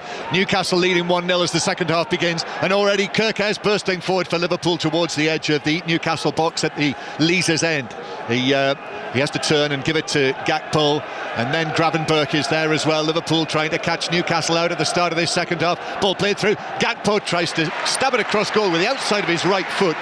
And it comes off Stir and bounces behind for a corner to Liverpool. Pat Nevin. Nice sharp start with Liverpool. You get a feeling that Iraolas had a few words to say to them, and one of the ones they sent it to is Kirkes, and the first thing he'd done was fly up the line as if to say, I don't want to be defending, I want to be attacking. And should say as well, Ossia is out there. I'm not sure we're necessarily expecting that. Szoboszlai swings it in, glanced goalwards, might have hit the post, bounced back out. There were a group of players next to the post there. I think it was either a player bounced against the post or the ball hit it. Anyway, the Newcastle goal survives and Newcastle break forward. Barnes to Elanga to his left, edge of the Liverpool area already. Elanga goes into the box and then couldn't find the pass across. Gravenberch stepped in and snuffed out the danger, and now Liverpool break back downfield the other way. Yeah, it was the wrong decision in the end. You had to go wide. Oslo had come the right hand side there with a tricky ball, but had he found Oslo there, that was through 1-on-1 with the goalkeeper there. Didn't make the right decision. As Liverpool, Vert, then the cross from Frimpong, that's headed away for Newcastle and bounces down for Hall, who is going to take it out towards the left hand side, and then Newcastle come back to the edge of their box.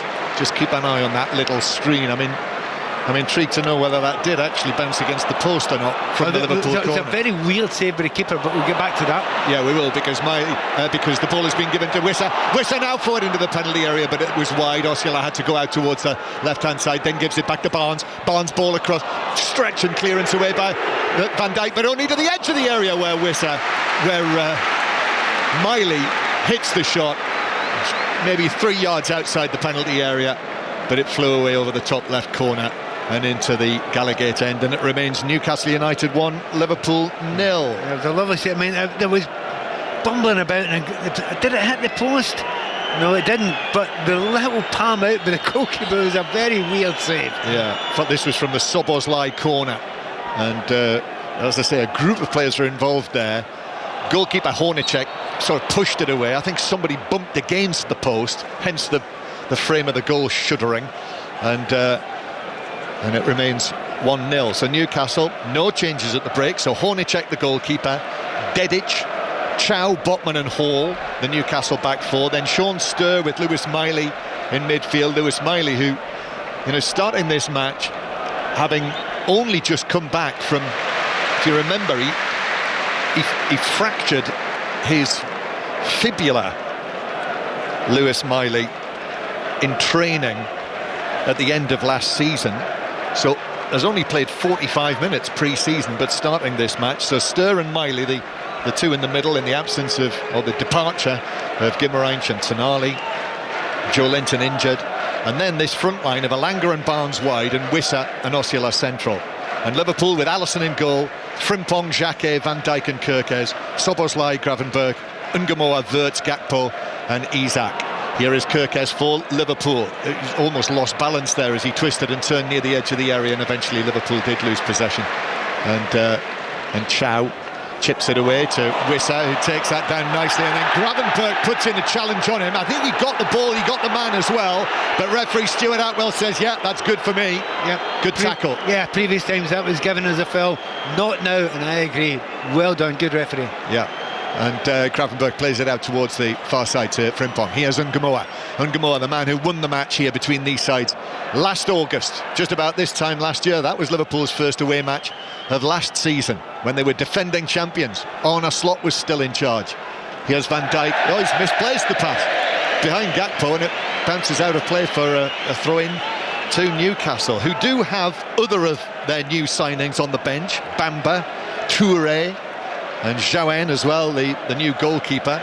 As I mentioned in the first half, Nick Pope, it looks as though he's going to be heading out as well. Kieran Trippier as well, of course, is not around anymore. All of his experience. And Liverpool also have Victor Munoz and Ronald Araujo, their new signings, available on the bench as throw-in is given Newcastle's way. Gravenberch felt it should have gone the other way. An intriguing little thing happened just a moment ago. About a minute ago, the referee walked over to Wissa and had a long chat with him, and he's saying, you're close, mate, be careful, be very, very careful. 30 seconds later, Wissa goes in and closes down and almost gets another foul. He really is taking a chance just now, Wissa. And that is because Wissa was booked in the first half. I mean, the message there is loud and clear. Here is Frimpong for Liverpool. There's a good energy about Liverpool at the start of the second half. There's too much energy in that pass from Ungamoa. It's gone all the way beyond Frimpong and through for a goal kick, much to the amusement and entertainment of probably 50,000 Newcastle fans. There's got to be 2,000 plus Liverpool fans up there in the top tier of the Leazes End. If you've been to St James's Park as an away fan, you'll know exactly the view that they've got up there. Be a magnificent view of Teesside. Maybe on a day like this you will be able to see Teesside. Maybe. You'll certainly be able to see Tyneside. Might be able to see Wearside. But it was sparkling.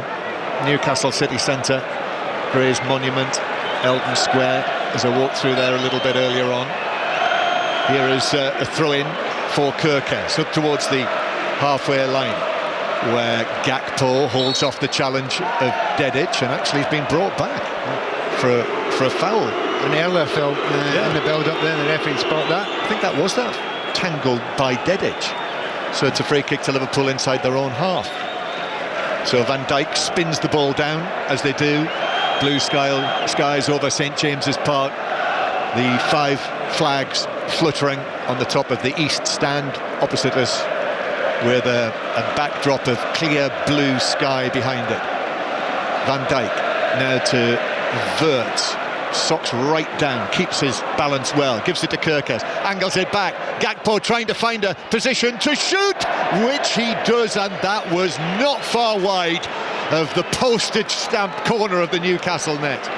Really nice play there, but he gets the ball out of his feet quickly. He knows exactly what he wants to do, curl up to that top corner. If it was on target, keeper isn't going to get a sniff. He hasn't moved for it, he'll get nowhere near it at all. And Newcastle have got away with it. One of the best moments of the game so far from Liverpool, so they have started this second half quite well. Will Service are with us as well, here on Tyneside at St James's Park, where Newcastle lead through that early Anthony Elanga goal. And we should as well, mentioning Hornicek there, the goalkeeper, that excellent save that he made from Wirtz in the first half. That right now is looking highly significant.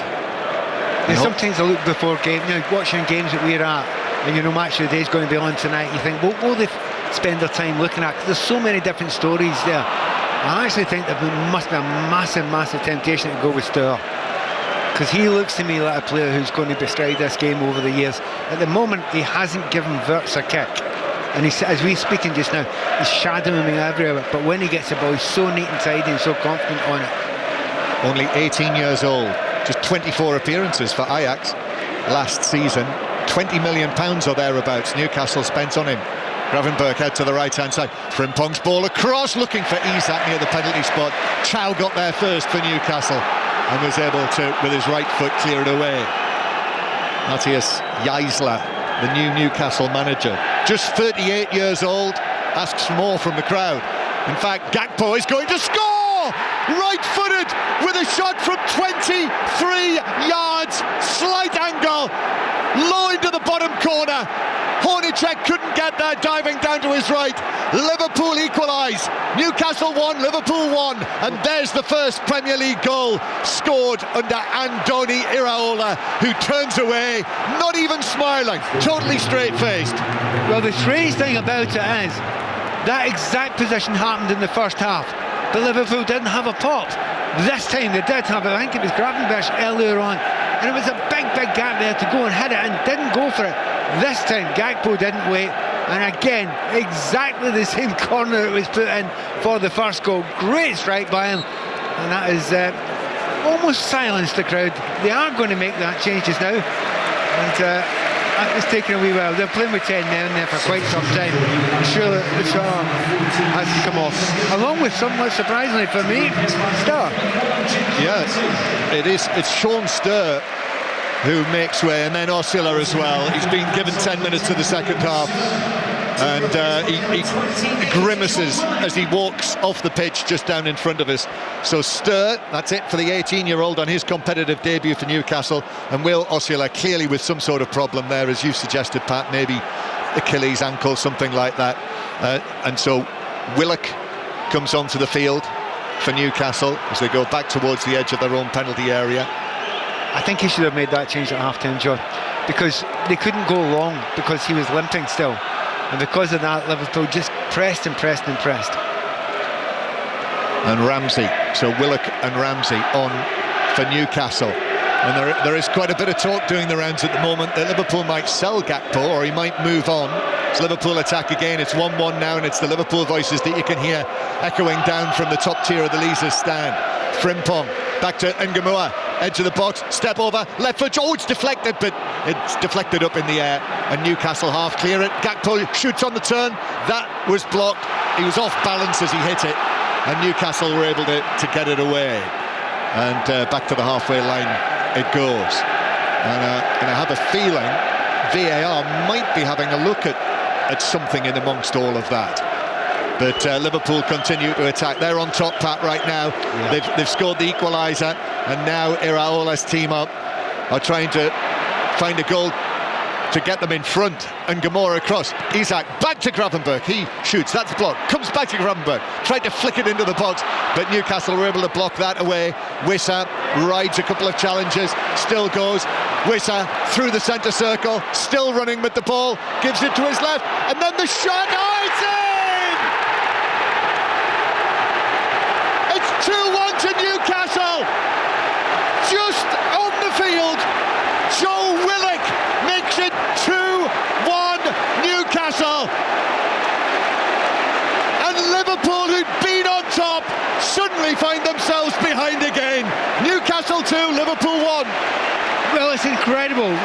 The problem they had is so real problem because he wasn't running, and it was allowing his team to get pushed further and further back, and there was no out ball. They take him off. What happens when they take him off? They break up. Use the amazing pace that you've got from Wissa, who's furthest on there. And he just went clear of that Liverpool defence, and no one even went close to making a tackle there. Fabulous play by Newcastle. Brilliant by Willock getting up to help Wissa on that break there. And a really nice finish at the end of it. Great work from Wissa. So strong. Challenges were made on him in the centre circle. I suspect Liverpool supporters will say they weren't strong enough, those challenges.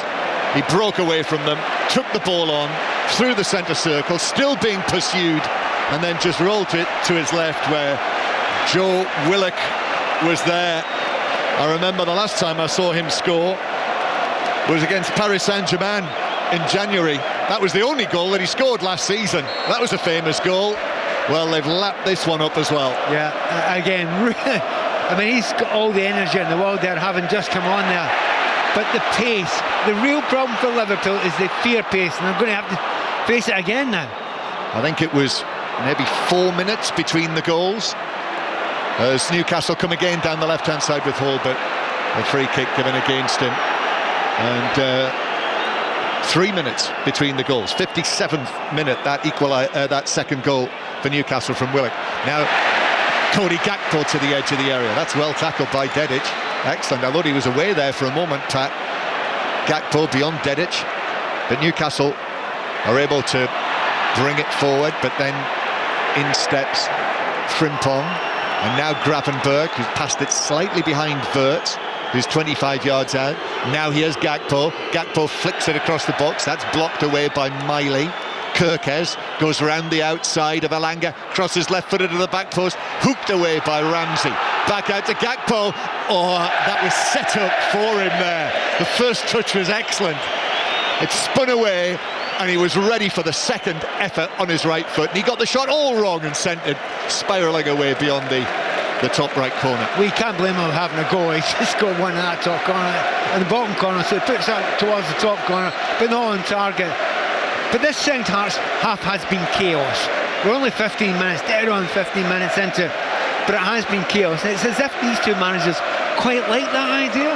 There's a lot of managers out there, the old Pep Guardiola ones, that love the control of the game. These two seem to love the chaos. Shouts for handball against Jacques as he challenged and won the ball back, and now Jacques has been fouled, went to ground, and he was caught. And Matthias Jaisler, who's in our eye line down here in front of us in his black suit, turns away, twists, arms in the air, protesting. Liverpool are going to bring on Alexis McAllister after his World Cup exploits, getting to the final again, the Argentine. So he's going to come on into the midfield. 2-1 Newcastle lead. It's 1-0 at half-time. Equaliser from Gakpo. Joe Willock, who's on the ball now, scoring. Might even have been his first touch since coming on. Left side of the box, Alanga plays it across the area, but Wissa can't get there for that, and Liverpool have got it and will bring it away from the left back area. And Victor Munoz is also going to come on for his competitive debut for Liverpool. So the two men down there on the side of the pitch for Liverpool, that's Argentina and Spain. Last time we saw them, they were up against each other in the World Cup final. Munoz, an unused substitute for the new World Cup winners. Wirtz with the ball at his feet. How do you think he's done, Wirtz, today? A lot of speculation about how he'll fare this season. Not enough, really. You have to be honest about it. You know, he's got lovely touches and all that sort of stuff, but there just hasn't been a space for him. He was closed down by both the central midfielders that he was playing against, first Stewart, then Miley. He just really hasn't had enough of an impact. Oh, Miley, as Newcastle break away down the right. Alanga on the chase as well, but Miley couldn't find the pass.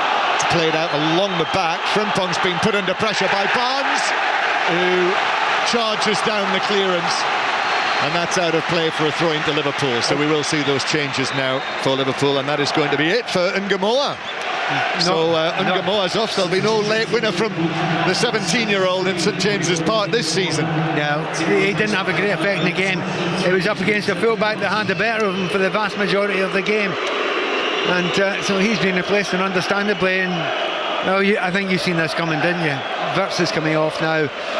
He was basically in the pocket of young Sean Stewart at the start of the game, and he is a fabulous player, but once again, far too quiet today. Yeah. So we would expect, wouldn't we, the effect of that is that Szoboszlai will play a little further forward, and McAllister now alongside Gravenberch centrally, and Victor Munoz, who was signed this summer from Osasuna. He is a former Barcelona and Real Madrid youngster. Did play for Real Madrid, handful of appearances, but for Osasuna last season, 7 goals, 5 assists. He's obviously been identified as a rising star. Mentioned the fact he was in the Spanish World Cup winning squad, and now here he is making his competitive debut for Liverpool, and I think he is going to play out on the right-hand side where Ngamoa was. Yeah, and Gakpo comes out to the left-hand side. He's comfortable. I was going to say he's comfortable there. He's comfortable anywhere. Yeah. And what about it, as he's bundled over by Dedic. That's a free kick to Liverpool on the halfway line. Oh, Szoboszlai wanted to take it quickly. Kirkes had made himself available down the left. Ball was moving, John. You're not allowed to do it when the ball's moving. I think if it had been static, I think the referee would have let that go there. Yeah. And that's what he said to Szoboszlai as Isak challenged, and then inside the penalty area, but I think the referee's already brought it back. Oh, and that's a yellow card for Ramsey. Really? Oh yeah, for the first one. Yeah. The second one looked like a possible penalty kick. Yeah. But he's saying he's made He'd already the whistled. Yeah, he'd already whistled. That's what he's saying. And Andoni Iraola is saying, hang on, surely that should have been a penalty, but the whistle had already gone. Do you know what? Again, I thought he got the ball in that first tackle. Again, we're a distance away here. I've not got the best. No, he doesn't get the ball, and Isak's gone down there. So he's gone to it. The referee didn't need to go to his whistle there. So he has done. Yellow comes out again. Yeah. And another good chance for Szoboszlai. Jacob Ramsey booked. It's Newcastle United 2, Liverpool 1. 6:06 on the way, by the way. Robbie Savage and Chris Sutton for the first time with 6:06 during this Premier League season to talk about everything that's happened this weekend. Match of the day tonight. Search Football Daily on the BBC Sounds app for all of the reaction and all of the rich football content. But this free kick for Liverpool, Szoboszlai's ready. In it goes to the back post, then stabbed across by Van Dijk, but he sort of sliced the half volley, and the goalkeeper Hornacek was able to comfortably catch it above his head. He didn't expect it. That's the point. He thought someone would get the head on it before it. By the time it came to him, he couldn't adjust his feet. He gets in some great position, Van Dijk, doesn't he? For a centre-back, he is absolutely fabulous at that. Yeah, 8 goals last season. I mentioned the fact he's out of contract at the end of this season, but Well, we'll just have to see what happens during the course of this season. Ball played for Gakpo, breaking away. Chow trying to get there. He's into the box on the left. He cuts back, and that meant that Chow was able to get the challenge. And actually, very good work from Botman as well, who was the defender that Gakpo was running at. And between them, the two Newcastle central defenders dealt with that. And Gakpo, in the end, didn't get an attempt in on goal. Liverpool come again, though. Here is Victor Munoz. His ball across the area. That's blocked by Hall. Munoz is able to collect possession again. Thought about crossing on his left foot. He's back on his right. Here's the ball into the box. Isak goes for goal, but mishit it. They enjoyed that in the Leazes end, the Newcastle fans. And now here's Wissa breaking forward again. It was Wissa who set up that second Newcastle goal for Willock. Played to Alanga on the right. And he just checks back. And the momentum's just slowed. Although it's back to Ramsey. Then Ramsey, square to Barnes. Barnes, 23 yards out. Ramsey again. Out it goes, out towards the left-hand side for Willock. Willock just inside the left side of the penalty area. And then Hall arrives. And actually, this is a rare thing in this second half. Newcastle with a spell of possession inside Liverpool territory. Miley to Hall. Hall's ball across. Wissa with a touch of the near post, but couldn't direct it on target. And that actually glanced it all the way across the 6-yard box. Newcastle still in possession though. Comes back to Dedic, puts his foot on the ball, the Newcastle right back. And then Elanga. Back to Miley, does well, excellent balance. And now Elanga's going to have a go for goal. And Alisson drops to his right and gathers the ball into his chest. You actually, if you're a Liverpool fan, if you're absolutely honest about it, every time Newcastle attack, you're having kittens. You're worried, sick, because you know you haven't got the pace, but also the movement is fantastic. There was a little 1-2 there on the right-hand side at the end of that extended move there. And both Kirkus and Szoboszlai didn't go with their runners. Just allowed the runners to go. You cannot do that. That's not acceptable at this level. Really, really surprising. I think they're very fortunate, Liverpool, that they're not 3-1 down just now, because that was 2 or 3 great chances that Liverpool could have given away, but the final pass just wasn't quite there from Newcastle. We are midway through the second half. You know what would have happened at this time when we're in the United States, of course. We're not missing those, are we? Never know. Here's Victor Munoz with a cross from the right-hand side. Oh, glad Gakpo with a chance. Back to the edge of the area. Oh, Isak mishit. And that is as popular a thing that has happened inside St James's Park all afternoon. He spoons it, Isak, over the top of the crossbar and is being mocked widely. That is, honestly, it's actually so bad it's funny. I mean, it's straight. It's a rugby kick. It's straight. It's over the post. And Twickenham, that'd be great. It was straight over the top from about 16 yards, and he got it all wrong. And that was his chance, his first chance he's had, and he made a real mess of it. Newcastle leading 2-1. Iraola's going to make a change very shortly. It's Araujo who's going to come on, the on loan Barcelona central defender. Newcastle searching for a third goal. That would make it very difficult for Liverpool. Willock and Elanga together, and Willock has played it off McAllister and it bounces out of play. And here's the change, and it's going to be Jeremy Jacquet who comes off. The summer arrival, the number 5, the former Rennes central defender. This has been his first competitive appearance since February. He had a shoulder injury, which meant he missed most of the second half of the season. So Araujo comes on for him. Rugged, I think, is the word that you would use about Araujo, the Uruguayan World Cup player. And he's standing inside the penalty area already, it seems, rippling his muscles. Here's Willock on the right. Willock turns, Alisson pushes it away. Ramsey with a shot, but that's through a crowd of players and wide of the post, actually probably by 2 or 3 yards. Now, if I'm saying in the commentary here that every Liverpool fan is having kittens every time they get attacked, you're not surprised he brings on another centre-back, are you? Maybe just slightly surprised he didn't keep 3 on, because they cannot cope with the pace of all those Newcastle players there. For Newcastle, you know, it's just that final pass, that real last bit of class to pass the ball through and get a tap in once or twice. They've not been able to do it. Offside flag up, and actually McAllister has has thrown Willock to the ground, but the whistle had already gone. It's a free kick for offside.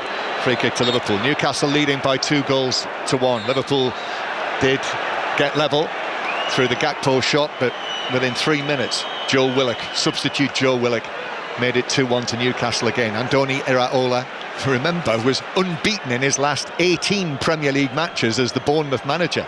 Last time he lost a match was here in the FA Cup against Newcastle when Bournemouth lost on penalties. Alisson passing the ball out from the back to Van Dijk. I was trying to think, what is it about Alisson that looks different? I can see his legs. The socks. He's not got his, whatever you call them, the bottoms, yeah. Yeah, the sort of tight bottoms, whatever. So we can see his knees. And he's also wearing very unusual socks, white socks, yeah. Socks and white boots. It's a very retro look. Ball out of play, misplaced pass for Liverpool, and Newcastle inching closer to what would be a first win under their new manager Matthias Jaisler, this 38-year-old German who won his first 3 matches, or rather, shall I say, won his first matches with his 3 previous clubs as a head coach. Ball played out to Lewis Hall. Lines open for 606 08 085 909 693, and that is free to call from mobiles and landlines to speak to Robbie Savage and Chris Sutton. And here is the ball played forward by Lewis Hall, but cleared away by Araujo for Liverpool, and then it's taken on down the right by Liverpool's new number 23, Victor Munoz, who cuts in field. Still going Munoz to the edge of the area. Szoboszlai is challenged. The ball runs all the way to Gakpo. Now to Kirkes. Kirkes across, but beyond the closest Liverpool player to it, who was Isak in the middle. Couldn't get a touch, and it's all the way through, and it's Newcastle's ball, and they continue to lead 2-1. You know, usually we're told when the ball comes out, if you've got a left wing there, you put it between the centre backs and the goalkeeper, and you've done your job. On that occasion, I think he can do more. I think he can aim at the player. I think he can try and pick out Isak there. He didn't. He just whipped it across there. Too much pace. Isak couldn't get it. Yeah, let's be clear. Isak had no chance with that. As Liverpool come forward again. Here is Szoboszlai, now playing in a more advanced role, running at the Newcastle defence, running at Miley, slips it between the legs of a defender, but Hall is able to step in. Gravenberch couldn't get there, and it's cleared away downfield. And there are still best part of 20 minutes to play. Newcastle leading 2-1, and that clearance there had a little touch of rearguard action about it. Well, especially the fact that Wissa didn't chase it. And thinking about it, he's against Araujo. You've got to find out how quick Araujo is, because he had the pace of all the other defenders. He's not tried that yet, so I wait with interest to find out if he has got the pace to live with those Newcastle attackers. Newcastle 2, Liverpool 1. County Cricket Championship is the choice of listening you've got now on Sports Extra via your BBC Sounds app. And during the course of this season, we will, as we always have, bring you more radio Premier League commentaries than you'll find anywhere else. And in fact, the next 2 Newcastle matches are on 5 Live. West Brom in the Carabao Cup on Wednesday night, Sports Extra, and then Tottenham away next Saturday, 5:30. Liverpool coming forward, but that's overhit by Munoz and all the way through for a goal kick to Newcastle United, and relief and applause all around the black and white sections of St James's Park. And if it stays like this, and they've still got a long way to go, Newcastle, the way that Liverpool are playing, you know, the Newcastle supporters will feel that is a fitting way to mark the tributes that we saw to Kevin Keegan before the start of the match. Araujo heading it away, bounces off Szoboszlai to Wissa. And Wissa now, I can see the perspiration glistening on the top of his head as Szoboszlai puts in a challenge on him. Down Wissa goes and wins a free kick to Newcastle. Out towards the right. It's one of those ones he had to give the free kick there. He almost, because if Wissa he didn't give the free kick there, he almost has to book Wissa for diving, because he's come across him. I hesitate for a moment because I think Wissa's lucky again there. I don't think there was much in that, and he just collapsed. Another couple of changes. Newcastle, the man who scored the first goal under Matthias Jaisler's Premier League management. Anthony Elanga is applauding the crowd. He's off the field, and Lewis Miley as well. I'm not surprised he hasn't made it, having only played 45 minutes pre-season, and that means that Jacob Murphy is on, who is quite the favourite here, and we're going to see a competitive debut for the 20-year-old midfielder signed from Monaco, £30 million. Aladji Bamba, the number 8, is on into the thick of things as Newcastle have this free kick. Lewis Hall to take it. Hall, he hasn't caught that anywhere near how he wanted it. It was an easy header away by Kirkes on the edge of his own box. Meanwhile, Liverpool are going to make another change, and one of their youngsters who has played pre-season, Lewis Koumas, son of the former Tranmere man, Jason Koumas. Teammate of mine. Yes. Ball played through. Wisser, I think, handballed that, actually, as it was deflected through to Alisson, and actually the offside flag was up as well. Still 2-1 Newcastle, so Lewis Koumas, 20 years old, is going to come on for Liverpool next time they get a chance. Into the last 15 minutes, Pat. He's a fabulous player, Koumas. And if he's as good as he's done, he's not bad. He was a very, very good player. But if somebody has to do something special, a bit of creativity. There hasn't been enough of that from Liverpool. With Virtsoff now, you're looking everywhere. Where's it going to come from? But coming from midfield, that the likes of Gakpo beforehand and now Szoboszlai, they're capable. They just need half a chance from outside the box. And Isak, there's a story still waiting to happen. Yeah, it certainly is. Gravenberch now to Frimpong. His cross is blocked up into the air. Frimpong continues. Shot from the angle by Munoz. That's blocked inside the box. I think there are half shouts that it might have struck an arm in there, but Newcastle have cleared it out for a throw down the left-hand side. Throw in for Liverpool. The referee said he's seen that. He said he's seen that one and just said, no, go on with it. I'm close enough. Araujo is going to take this, Pat. Well, you suspect that might be a long one then. He must have a long throw in him. We're going to see the change though before that, so that means he's got plenty of time to prepare for this long throw. And it is Gravenberch who will be replaced by Lewis Koumas, who is, well, he can play on the wing, he can play up front. He did score pre-season on the tour when they were in America against Sunderland. So on he comes, Lewis Koumas, as the ball is from the long throw into the Newcastle box, cleared partially away, and then there's a foul as Newcastle were bringing it away. A foul on, I think it's Alexis McAllister, who is down clutching his leg, and a yellow card is being shown to, I think, Malik Chow, possibly more for what he said than anything else. I thought he got, again, he seemed to get a little bit of the ball, but there was a follow through and stamped slightly on his toe there. I think McAllister will be okay there. Quite a harsh yellow card, it has to be said. In actual fact, it is Jacob Murphy who was booked, and it was Murphy who caught McAllister. Even though it was Chow who was next to the referee, I think he was pleading his innocence, but the yellow card is for Jacob Murphy. Right, free kick, 5 Live and the World Service from the BBC. Last 10 minutes of what has been a match that has been difficult to take your eyes off. Newcastle twice in front. He's had a few sighters, Szoboszlai, hasn't he? Yep, and this is 25 yards or thereabouts. Szoboszlai slightly left of centre with his right foot.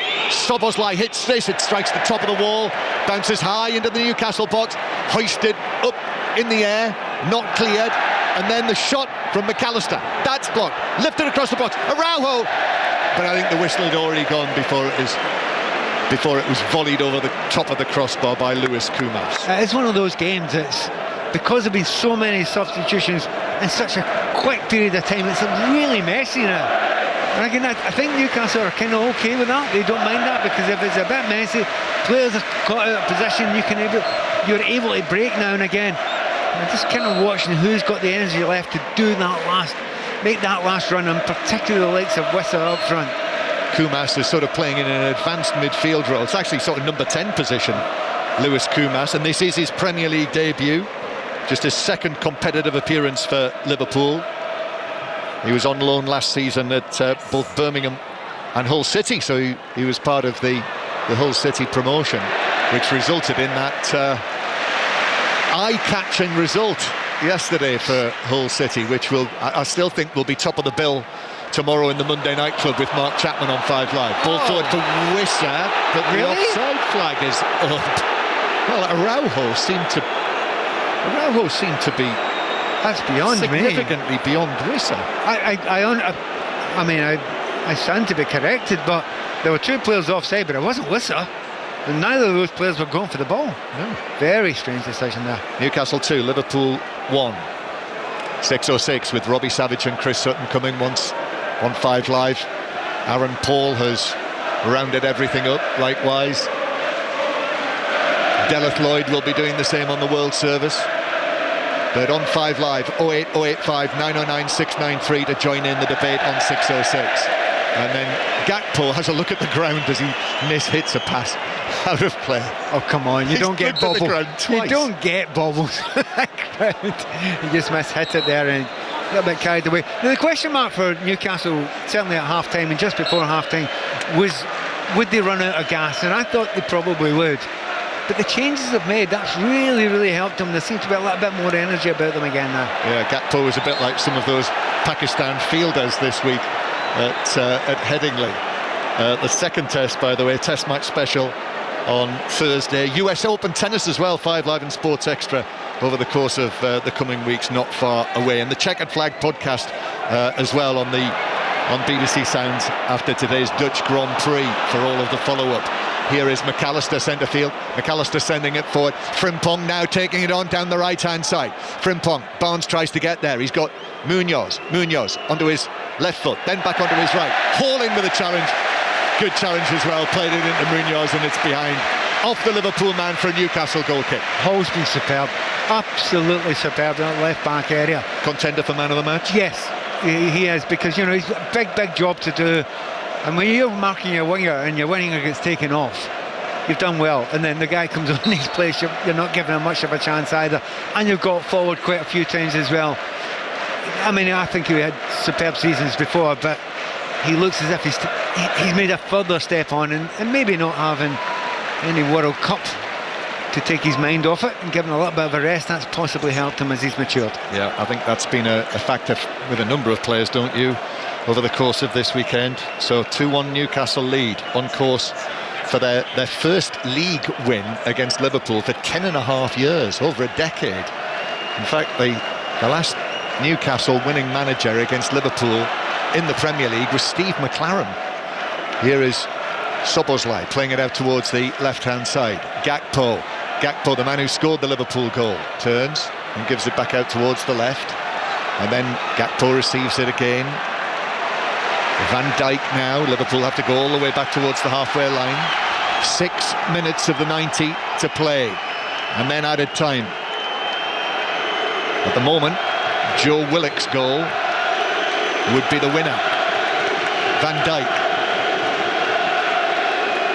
picks out Kerkez, Gakpo, Van Dijk again, McAllister. Liverpool popping the ball around in the central third of the field. Black and white stripes en masse behind the ball in front of the Leazes end. Now to the right-hand side, Frimpong, change of feet, past Barnes. Frimpong's cross, stretching header by Isak. Got up high, but couldn't get any power on it, and just ballooned really the header goalwards, and it was caught by Hornicek. I'm just watching the referee. 3, 2. Keeper has got to get rid of it now. It's got to go now. Because he did that, threw himself to the ground after catching it. You can't do that anymore. No, you can't. As the ball bounces out of play. I mean, that's a great addition as well. Yep. Goal kicks, throw-ins. As I was saying with Michael Brown yesterday, though, the point is when and it's down to the official with throw-ins when they start the countdown. Long pass forward. No, that's disappearing straight out of play from Van Dijk, way over the top of Gakpo. It's a throw-in to Newcastle. 5 minutes to play. I think if you look at what Liverpool have got on the pitch just now, in comparison what you expected, you know, Wirtz, Isak playing at his best, you know, Ekitike and all that. It's just none of that is there, obviously, just now. Willock plays it over the top. Wissa is away from Araujo, into the box. And it's saved by Alisson. He was one-on-one. Alisson came out, narrowed the angle well and blocked it with his leg. Could easily have been a third goal, but Liverpool interested at the other end. Munoz into the box. Munoz shoots, but that's blocked by Botman. Threw himself feet first in front of the effort and was able to block it away. Munoz again has recaptured possession. Back to Kumas. Kumas with a touch. McAllister, 30 yards out. Kirkes gets involved. Kirkes, middle of the half. But Newcastle are back in position now. Wissa's only just crossing back over the halfway line.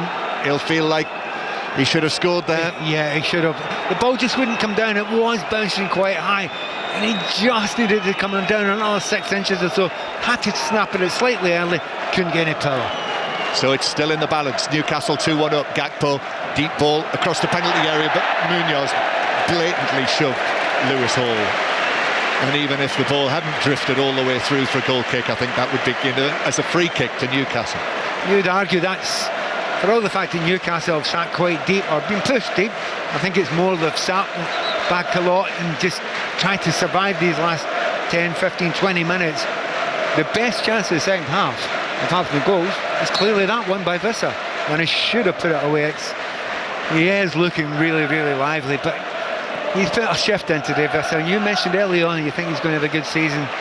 Well, it looks back to his old self. I would agree with that. He does. The Wissa who scored the 20 goals for Brentford the season before last. And Newcastle 2-1 up on this glorious August evening, as it is now here on Tyneside. Warm and pleasant. And Lewis Kumas, curly-haired, number 67, on the left, chucks the ball into the penalty area, but Chow's going to make sure that bounces all the way through for a goal kick, even though Kirkes was battling away. A goal kick it is, and Stuart Atwell's going to be on this for the countdown again. Hornacek's trying to take as long as possible over this, but once he gets the ball down, the countdown begins. There we are. Yeah, he's letting them know. That's great. Keeps the game flowing, keeps the game going. Again, you've mentioned a few times about Botman and Chow.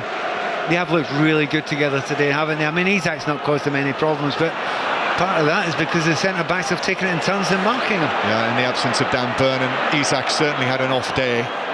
And Liverpool again, though, attack. Hall, though, steps across and takes it away from Frimpong. 6:06 on the way.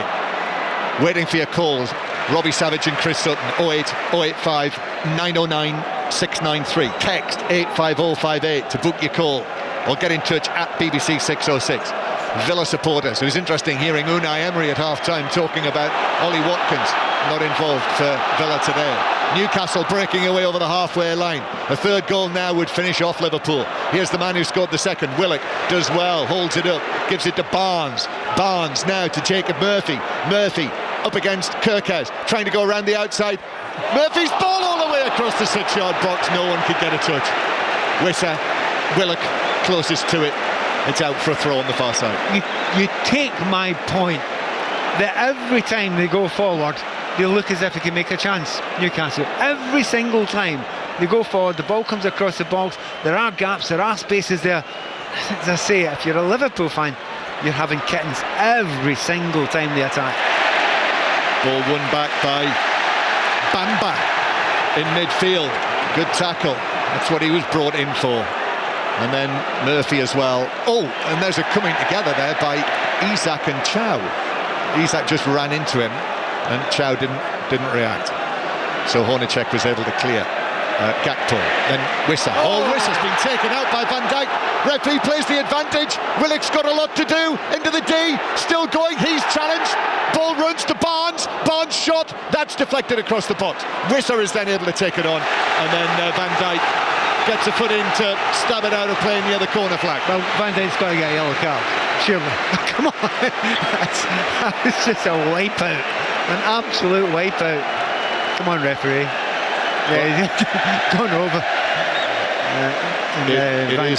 It's a yellow card for Van Dijk. I just think that they might be having a look at that to see if it might be more than a yellow. I don't think it's serious foul play. I think it's a yellow card, but it's a absolutely robust yellow. 5 minutes of added time. And Matthias Geisler down there in his beige trainers, that dark hair of his swept back, turns, comes and says something to someone who's out of our sight, sitting behind him on the Newcastle bench. Just noticed a packet of sweets on top of the Newcastle Well, I dugout. can tell you exactly why they're there. Go on. The first goal. It was thrown from way behind us. Gravenberg, forward to Kumas. Kumas taking it on now. Chow comes across, left side of the area, shoots, but it was deflected away by the recovering Dedic, who just about got himself in position to deflect behind. And he just recovered from an injury, John, and he was saying, can I come off? I'm exhausted, then I've got an injury. And the manager said, no, get back. And he had to go back about 60 yards there. Desperate challenge, and makes the right, well-timed challenge right inside that 18-yard box. And they're living on the edge, yes, but you would expect that. We are less than 4 minutes away from what would be a Newcastle opening win. Szoboszlai with the corner though. Oh, good punch by goalkeeper Hornicek. Comes out to Frimpong. Frimpong trying to find a position to shoot, which he does. Left-footed, but that's blocked. A whole crowd of players on the edge of the penalty area. Then Murphy takes it away, but Rover runs it straight out of play. Throw into Liverpool. And the ball's bounced back onto the pitch on the far side, so Frimpong had to go and knock it off the field. So Liverpool get going again. Anxious moments for the Newcastle supporters. Virgil van Dijk playing centre forward. Yep, with Isak. Here's Gakpo. Gakpo drifting infield, to Newcastle man there, Szoboszlai. Now back to Gakpo. Gakpo up against Dedic. Gets the ball in right-footed. Headed away by Botman. Comes out to Araujo. Actually plays it back behind him to Kirkes. Szoboszlai again. Newcastle, it's a defensive operation now. Gakpo on the left against Dedic. Got the ball past him, but hands on his back. Dedic goes down. Free kick Newcastle. Even though Gakpo wriggled away with the ball, it's a Newcastle free kick. And actually Stuart Atwell has now walked all the way back there and has booked Hornicek. He's already booked him for time wasting before he did it. Yeah, that's a wee bit of a surprise, that. But again, Dedic, the first real chance to have a good look at him, and obviously the manager knew what he was getting there. He absolutely knew. Very comfortable coming into this game. He's been superb there, and you can say that about the entire back line in Newcastle. I think they've had to work hard, but they've all worked together and understood each other, and hard to pick between them, but probably just give it to Hall. Well, I noticed in his opening remarks in his first match programme in the Premier League, Matthias Jaisler used the phrase, when everyone sticks together, which I thought that tells you that he sensed that, there's a bit of unrest because of the players who've left. Eddie Howe, of course, for many, the very, very popular manager. Kirkes out to the left-hand side. Gakpo now across the corner of the box, clips it in. Headed away though by Bamba for Newcastle. Araujo gets it down. Frimpong deep in added time now. Liverpool searching for the equaliser. Remember the late goal last season. Frimpong twisting again on the right, back onto his left foot inside the area, challenged by Barnes, keeps his feet, and Barnes has been fouled, and it's a free kick to Newcastle. And listen to how that free kick decision's been cheered. Well, a number of reasons for that. Yeah, they were under massive amounts of pressure, but on top of that, these Newcastle fans have been here before, and not just against Liverpool last season. The amount of times they've lost late goals, they've been in great positions, they've run out of gas, been too tired. Well, they're kind of almost half expecting it to happen, but it's not happening so far, and this is a very intelligent change they're making now. Yes, it is. Wissa, who is on a yellow card. Schär comes on with his experience, Fabian Schär, the former Swiss international. And Wissa, I would say that would be all round as good a performance probably as he's put in for Newcastle since he joined the club. Yeah, he's so peripheral in so many other games, but now he seemed quite central to a lot of the action there, and they frightened, as I say, the living daylights out of that entire Liverpool defence, whether they went right, left or through the centre. So yeah, he's going to improve. 2-1 to Newcastle, 5 live on the World Service, 6:06 on the way, but still we play. Kirkes with a long pass, headed away by Chow, comes out Muñoz in the box. Oh, he's been challenged, fouled by Hall, possibly. Is it a penalty? It is! Liverpool win a penalty in the 6th minute of added time. Hall, who's been so good. Victor Munoz found a space in the box. Hall in with a challenge, and down went the Liverpool man. I think Hall shouting that he ran into him. He didn't do anything, he ran into him. And to be honest, I think he's got a point. Yeah, there's contact, people say there's contact. He's run. Oh, I tell you what. Well, it's one of those ones. We've been told this season that VAR will have a light touch. It's not going to change that one. And I mean, in it is fact, good contact. It is big contact. It's been confirmed. It is a penalty. It is a penalty. They will not overturn that. And Liverpool, from the penalty spot, will have the chance to equalise. Now who is going to take this penalty, I wonder? That's a tricky one. You think Szoboszlai could be capable of it. McAllister, he wouldn't say no to it either, but there's Isak. It's going to be Isak. I'm thinking of someone else. It's got to be Isak. It's not obvious at the moment. And at the moment, Gakpo has got the ball under his arm. Now, Isak has not had a good day. Really, nothing's gone his way today. He's been booed, vilified throughout. Gakpo's got the ball. That means nothing. It means nothing these days. And still we're seeing the aftermath. Players are still milling around inside the penalty area. And Isak's staying well away from it just now, having said so. They've now all gone to the penalty spot. You want Isak to take it, don't you? It's one of those moments, isn't it, that if he walks up, the noise will be deafening. It'll be the last kick of the game. And Van Dijk's in there as well, so he'll be playing a part in this. Also, McAllister walks across. Where is Isak? He's on the D. He's on the D. Yeah, he's in the away D. from everything, which is sometimes these days a good sign. Do you know, I think it's going to be Szoboszlai. I think they've given the ball to Szoboszlai. So Dominic Szoboszlai, Liverpool's player of last season in that disappointing season, has the opportunity here. It'll be virtually the last kick of the match.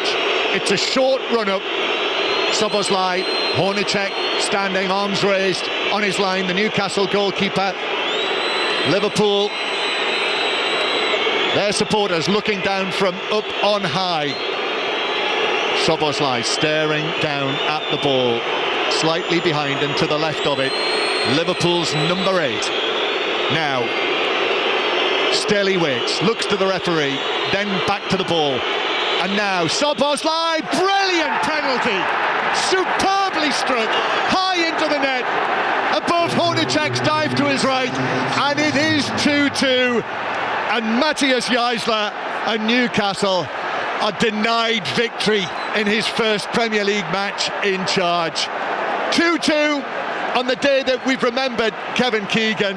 It looks as though the points will be shared between the two clubs with which he will be best associated. Yeah, and as you say, that is as good a penalty kick as you take. Smashed right into the top corner, really comfortably done there. And of course that substitution, which looked like the most sensible thing to do, to bring on another centre-back, take off your centre-forward. And where does it come? That area, the ball's just played in. And Hall, who has been superb all day, he's static, he doesn't do anything, but he's in the position where they're found the forwards running into him, and it's desperate for these Newcastle fans. And there is the final whistle. Boos ring around St James's Park. A rather chastened Matthias Jaisler turns to his left and walks across and shakes hands with Andoni Iraola, who was saved from an opening defeat in his first Premier League match as the Liverpool manager by that goal in the 9th minute of added time. So last season here, Liverpool won it with a goal in the 10th minute of added time. This time round, this August, they've salvaged a draw. But I must say, there is something that does feel quite apt after the brilliant tribute to Kevin Keegan pre-match. As I say, the two clubs that he will be most associated with, and the way that they came together to remember Kevin Keegan, I think there is something that feels right about it being a draw, a point each. Yeah, and Liverpool will say they had much more of the play, much more of the ball, didn't create a huge amount of chances. In the end, it wasn't even a chance, it was just a penalty kick that got them what they would say they deserved there. There wasn't a great deal in it, but I just thought, you can see the weaknesses that Liverpool had last season. They've not gone away. The lack of creativity from a team that you expect huge amounts from. On top of that, that defence doesn't look quite right. I will say Araujo came on and thought he looked quite impressive. Very, very powerful, very, very strong. Looks as if, you never know, he might well be a massive part of the answer. So when he came on, it was a little bit better, but certainly in terms of pace, there is a problem there. But going forward, they need to be a little bit more creative. And Isak, you just need to get so much more out of him, not getting enough out of him. And for Newcastle, you can't help feel sorry for him because they worked hard and they have got stunning amounts of pace. You feared for them before this game, John. I don't fear for them now. No. Difficult day for Isak, and he found it difficult out on the pitch.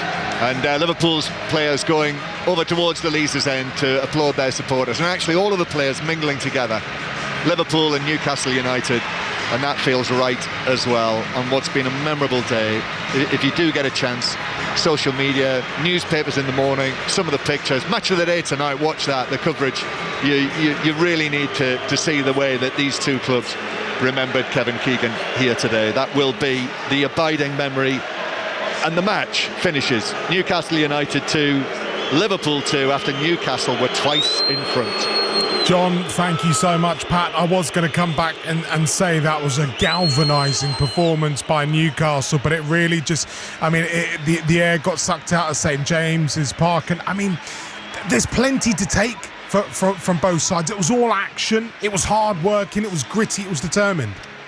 Yeah, the overview from Newcastle's position is there was a fear. They've lost so many big name players, and we've talked about it. I listened to you talking before the show and the build up to it, saying there's that fear factor of so many of those big name players leaving. What's going to happen?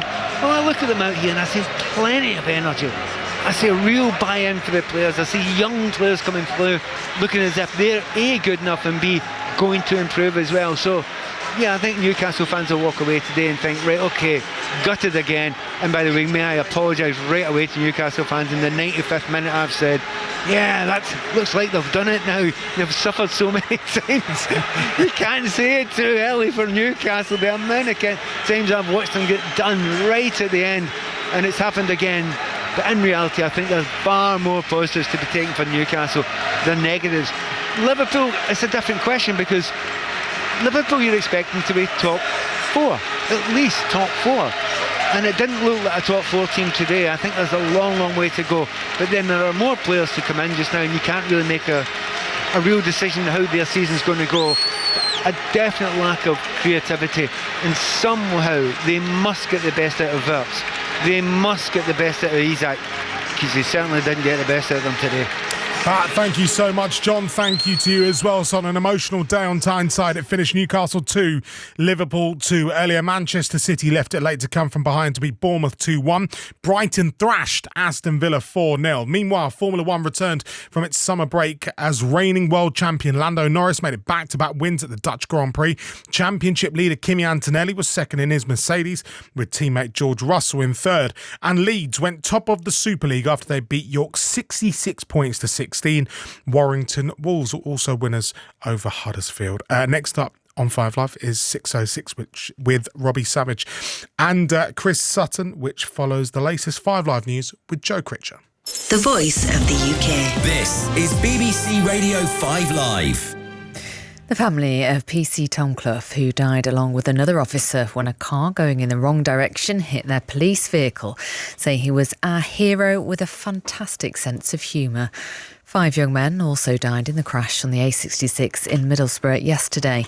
Flowers and balloons have been left by their family and friends on the roadside. Meanwhile, the police watchdog, the IOPC, has released more details about the crash. It says a different police car stopped pursuing the men's vehicle seconds before it happened. Cross Country has cancelled most of its train services after a power cut at its control centre in Birmingham. The problem is affecting routes from Glasgow to Penzance and Leeds to Manchester, and travelling football fans are being warned to expect disruption getting home. And China says it has postponed its uncrewed lunar mission after a safety assessment found the spacecraft didn't meet the conditions for launch. The Chang'e 7 was going to search for frozen water near the moon's south pole. They missed out on Europe, which was always a slim chance anyway, and they've been beaten 2-0 by Fulham on the final day. They will finish in 12th position. It's difficult to sit here now and say, I think the team will look like this. The aim would be to come back with a stronger squad, but that's the plan in every transfer window. We certainly want a smoother one than we had last summer. I think we're all set up to have that and execute that. We'd love to get players through the door early. Newcastle United are set to lose their top scorer for the second summer running. A deal has been reached to sell Anthony Gordon to Barcelona for more than £69 million. Liverpool set to sign Victor Munoz from Osasuna, and essentially they've gazumped Newcastle, who had been in talks. Liverpool, not for the first time, have taken a player that Newcastle were interested in. Sandro Tonali's move to Tottenham Hotspur has been completed. The undisclosed transfer fee widely reported to be up to £100 million. Yet another big star could be on his way. Bruno Guimaraes has told the club that he wants to leave, with Arsenal keen to sign him. Another top target getting away from them, Johan Manzambi. Yeah, looks very much like he is going to be an Aston Villa player and not a Newcastle United one.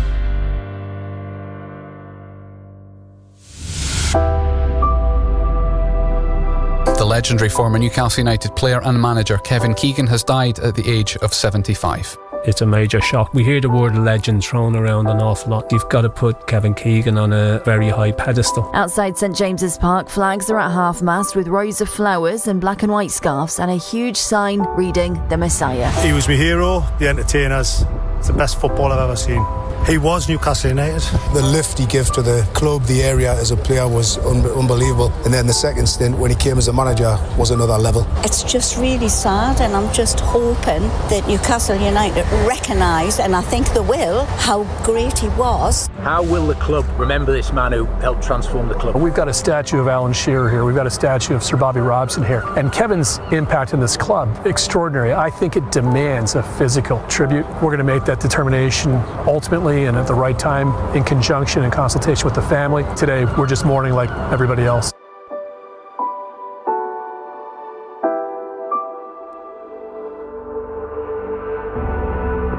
For me, it's been another challenging summer so far. Bristol City through Bird, might be in for a third goal, which they take. Bell's cross, own goal. Sven Botman stuck out a leg. I think there's been a lot of change at the football club and potentially more to come. I think there's always reason to be optimistic.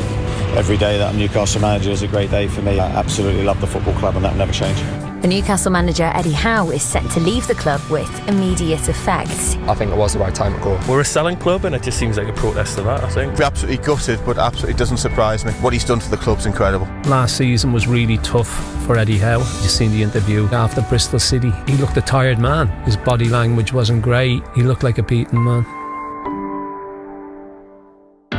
Newcastle United have officially appointed Matthias Jaisler as the club's new head coach. Jaisler, who's only 38, joins from Saudi Arabian side Al Ahly. Joining this marvellous club with that fan base, it's something special and a real privilege, but also a big responsibility, and I'm aware of it and I will do my best.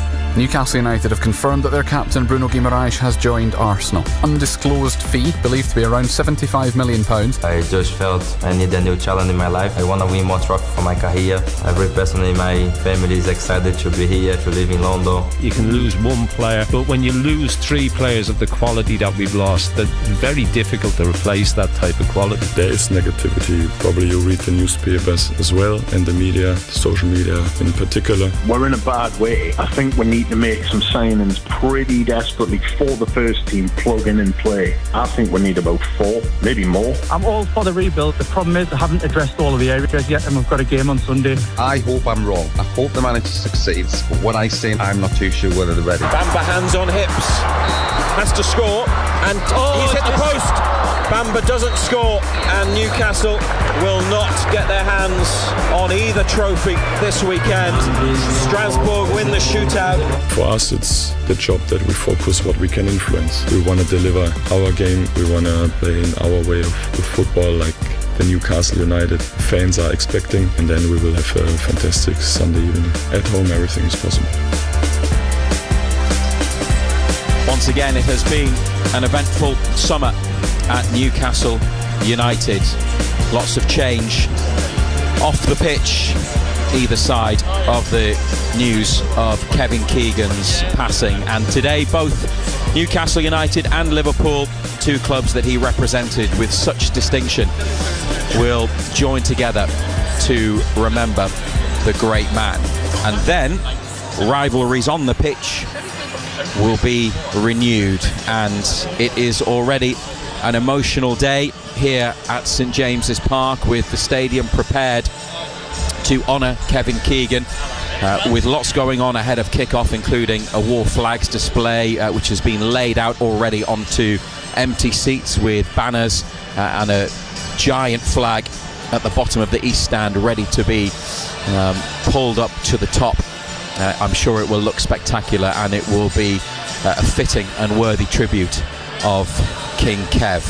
And then from 4:30, Newcastle United kick off their Premier League season against Liverpool, and it is a strong rivalry, and I'm sure when the game does get underway, there will be a lot of attention on a certain Swedish striker who starts for the visitors today. But John Anderson, we were here last weekend for the friendlies. It was nice to be back after all that's happened this summer.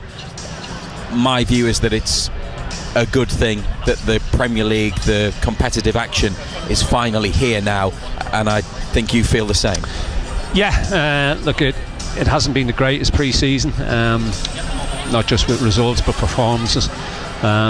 This is where it really starts. You know, today Liverpool, tough start for us, no doubt about that, but you just look at some of the results over the weekend, you know, some of the results yesterday, the way results are going today, you know, so I think this is it's a difficult one to try and call. I think, you know, people ask, what do you think, and you go, well, I don't really know, and that is the honest truth of it. Will we win? Wouldn't surprise me. Would we get beat? Wouldn't surprise me. You know, so I just think it's a tough one to call. Liverpool haven't had the best of pre-seasons either. You know, it hasn't been great for them. So we'll see how it goes. You know, it's as I say, difficult start, but you've got to play these teams at some stage during the season. So get them out of the way. Get them out of the way early, and see what happens. But it's an interesting game, most definitely an interesting game. Newcastle's goalkeepers have just come out to warm up, and both teams, both squads will be wearing shirts with Keegan 7 on the back during their warm-ups this afternoon. Let's have a look at the Newcastle United team, and there are 3 debutants in there, making their first Premier League appearances, and one playing for the club for the first time. Lukas Hornicek is the starting goalkeeper, which is what we expect. He is the new number 1. Amar Dedic, whose arrival from Benfica was confirmed on Tuesday, plays at right back. Malik Chow will captain the team. He's at centre back alongside Sven Botman, because Dan Burn is out with an injury. More on him soon. Lewis Hall at left back. Sean Sturr alongside Lewis Miley, a youthful central midfield. And Miley, remember, only had 45 minutes of pre-season football after recovering from injury. Anthony Elanga, Harvey Barnes in the wide positions, and we would expect it to be Johan Wissa playing just off William Osula up front. Newcastle's bench: Ewan Zhaoen, the goalkeeper, Fabian Schär, Alaji Bamba, Bazumana Toure, Jacob Murphy, Nick Voltemada, Joe Willock, Jacob Ramsey, Leo Shahar. Most of the team, Ando, I think you could have, certainly 7, maybe 8, you would have been certain they were going to play. That was nailed on. Those slots were nailed down. But the 2 in midfield and maybe the wide positions were where there were question marks. So what do you make of the 11? As you say, it's a youthful middle 2, isn't it? Not a great deal of experience in there. Miley hasn't played a great deal of football in pre-season. Stewart he looks neat and tidy, he looks comfortable on the ball, as you would expect coming from Ajax Academy, being brought up the way that he was. I thought Ramsey might have got one of those slots in there, but he's gone with a youthful middle 2. Wissa was always going to play behind Asula. It was a question of who would play in those wide areas, whether Murphy would get a slot on that right side, but he's gone with the pace of Alanga. Toure possibly could have got in on the left, but he's gone with Barnes on that left hand side. So look, it's as you say, there was probably 7 that you would say were nailed on to play, but you were right, like those middle 2, we didn't know what was going to happen, and it was a toss up to see who was going to play in those wide areas as well. No Tino Livramento, no Joe Linton, both injured. Dan Burn now with an injury, and I think it's an ankle injury, problem. Yeah, and it'll be a few weeks, that's what we're hearing, but we'll try and get something confirmed by the club on that. I don't think they've published anything about it, but we'll have a look and we'll let you know as soon as we do. A blow. New club captain, I think he probably would have started if he'd been fully fit. I don't think there's any doubt about that. In terms of not having an injury, despite being back late for pre-season after the World Cup. I don't think there's any doubt about that. I think he most definitely would have started alongside Chow. It's another blow. There's no doubt about that. It's one we could have done without. We don't know how long it's going to keep him out, but the manager most definitely could have done without that with the problems that he's got in other areas. As you said, no Livramento. He's finding his way back to fitness. No Joe Linton as well, which is a blow for the manager as well. So look, Botman hasn't had the best of pre-seasons. He looks, in the games that we've seen, he looks like a boy whose confidence is a little bit low at this moment in time, but we know that he's got the quality. We know he's a good player. He's got to try and play his way back to the player that we know he is. And he'll be alongside Malik Chow up against Alexander Isak. There were videos online last night, did you see them? Which appeared to be at the Liverpool team hotel, and Isak getting off the bus and getting exactly the sort of reception that you thought he would, and he got more of that when Liverpool arrived at St James's Park within the last hour or so. Some boos for their goalkeepers, who are now out on the pitch and heading up to the left towards the Leazes end of St James's Park. Alisson starts in goal for Liverpool. The rest of their team: Jeremy Frimpong at right back, Jeremy Jacquet, who is a summer signing, although the deal to bring him in from the French club Rennes was done at the end of the winter transfer window, but this is his Premier League debut, the young centre-back alongside the experienced Liverpool captain, 35 years of age, Virgil van Dijk, and Milos Kerkez at left-back. In midfield, Dominic Soboslai and Ryan Gravenberch. Rio Gamoa, we need no reminder of his 100th minute winning goal here in heartbreaking fashion for Newcastle, but brilliant strike for Liverpool last season. 17-year-old Gamoa starts on the wing. Cody Gakpo on the other side, the left. Florian Wirtz in an advanced role behind Alexander Isak, who scored once in pre-season for Liverpool. And well, you can guess what the matchday announcer has just said into his microphone.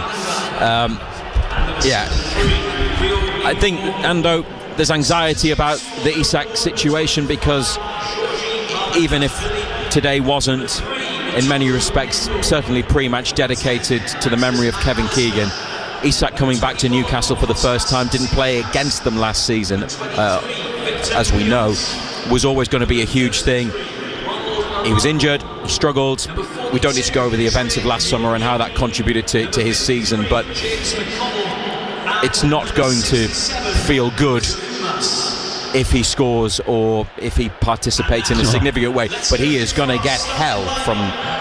Yeah, he is. Look, there's no doubt about it. Every time he goes near a ball, the roof will come off St James's, and he'll come in from minute 1 to the final whistle. There's no doubt that he will get an awful lot of stick. Will it bother him? Don't know. Some players it does bother. Other players it's like water off a duck's back. They sort of relish it, sort of lifts them.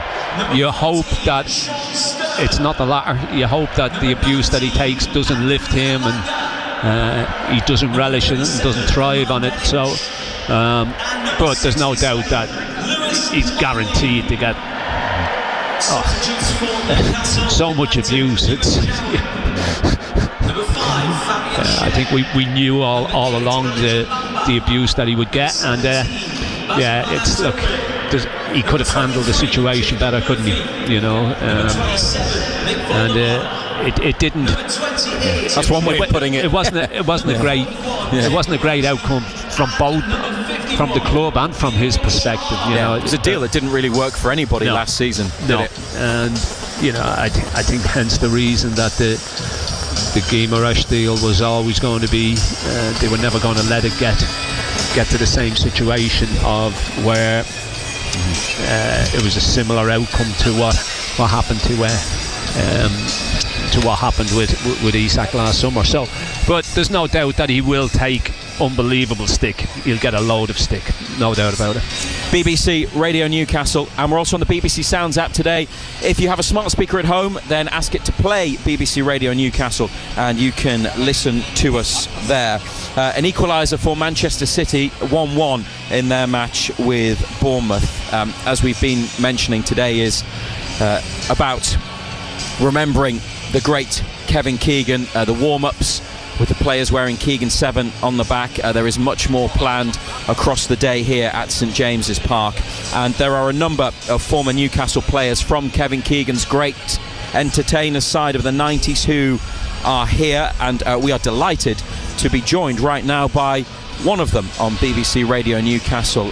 Signed in 1995 from Wimbledon and made the most expensive defender in English football at the time, Warren Barton. Thank you for coming to speak to us, Warren. An absolute pleasure. I wish it was in different circumstances, but it's an honour to be here, and we've had a difficult few weeks, to say the least. I think with Eddie going, was obviously hugely disappointed, the players going, but that's part and parcel. But we've lost a hero, and I owe him everything. You know, he had the opportunity to come and play for this club for nearly 8 years, over 220 appearances, and if it wasn't for him, I wouldn't be standing here. So it's a big loss. There's a lot of the players that are here from that era, or that 95-96 season.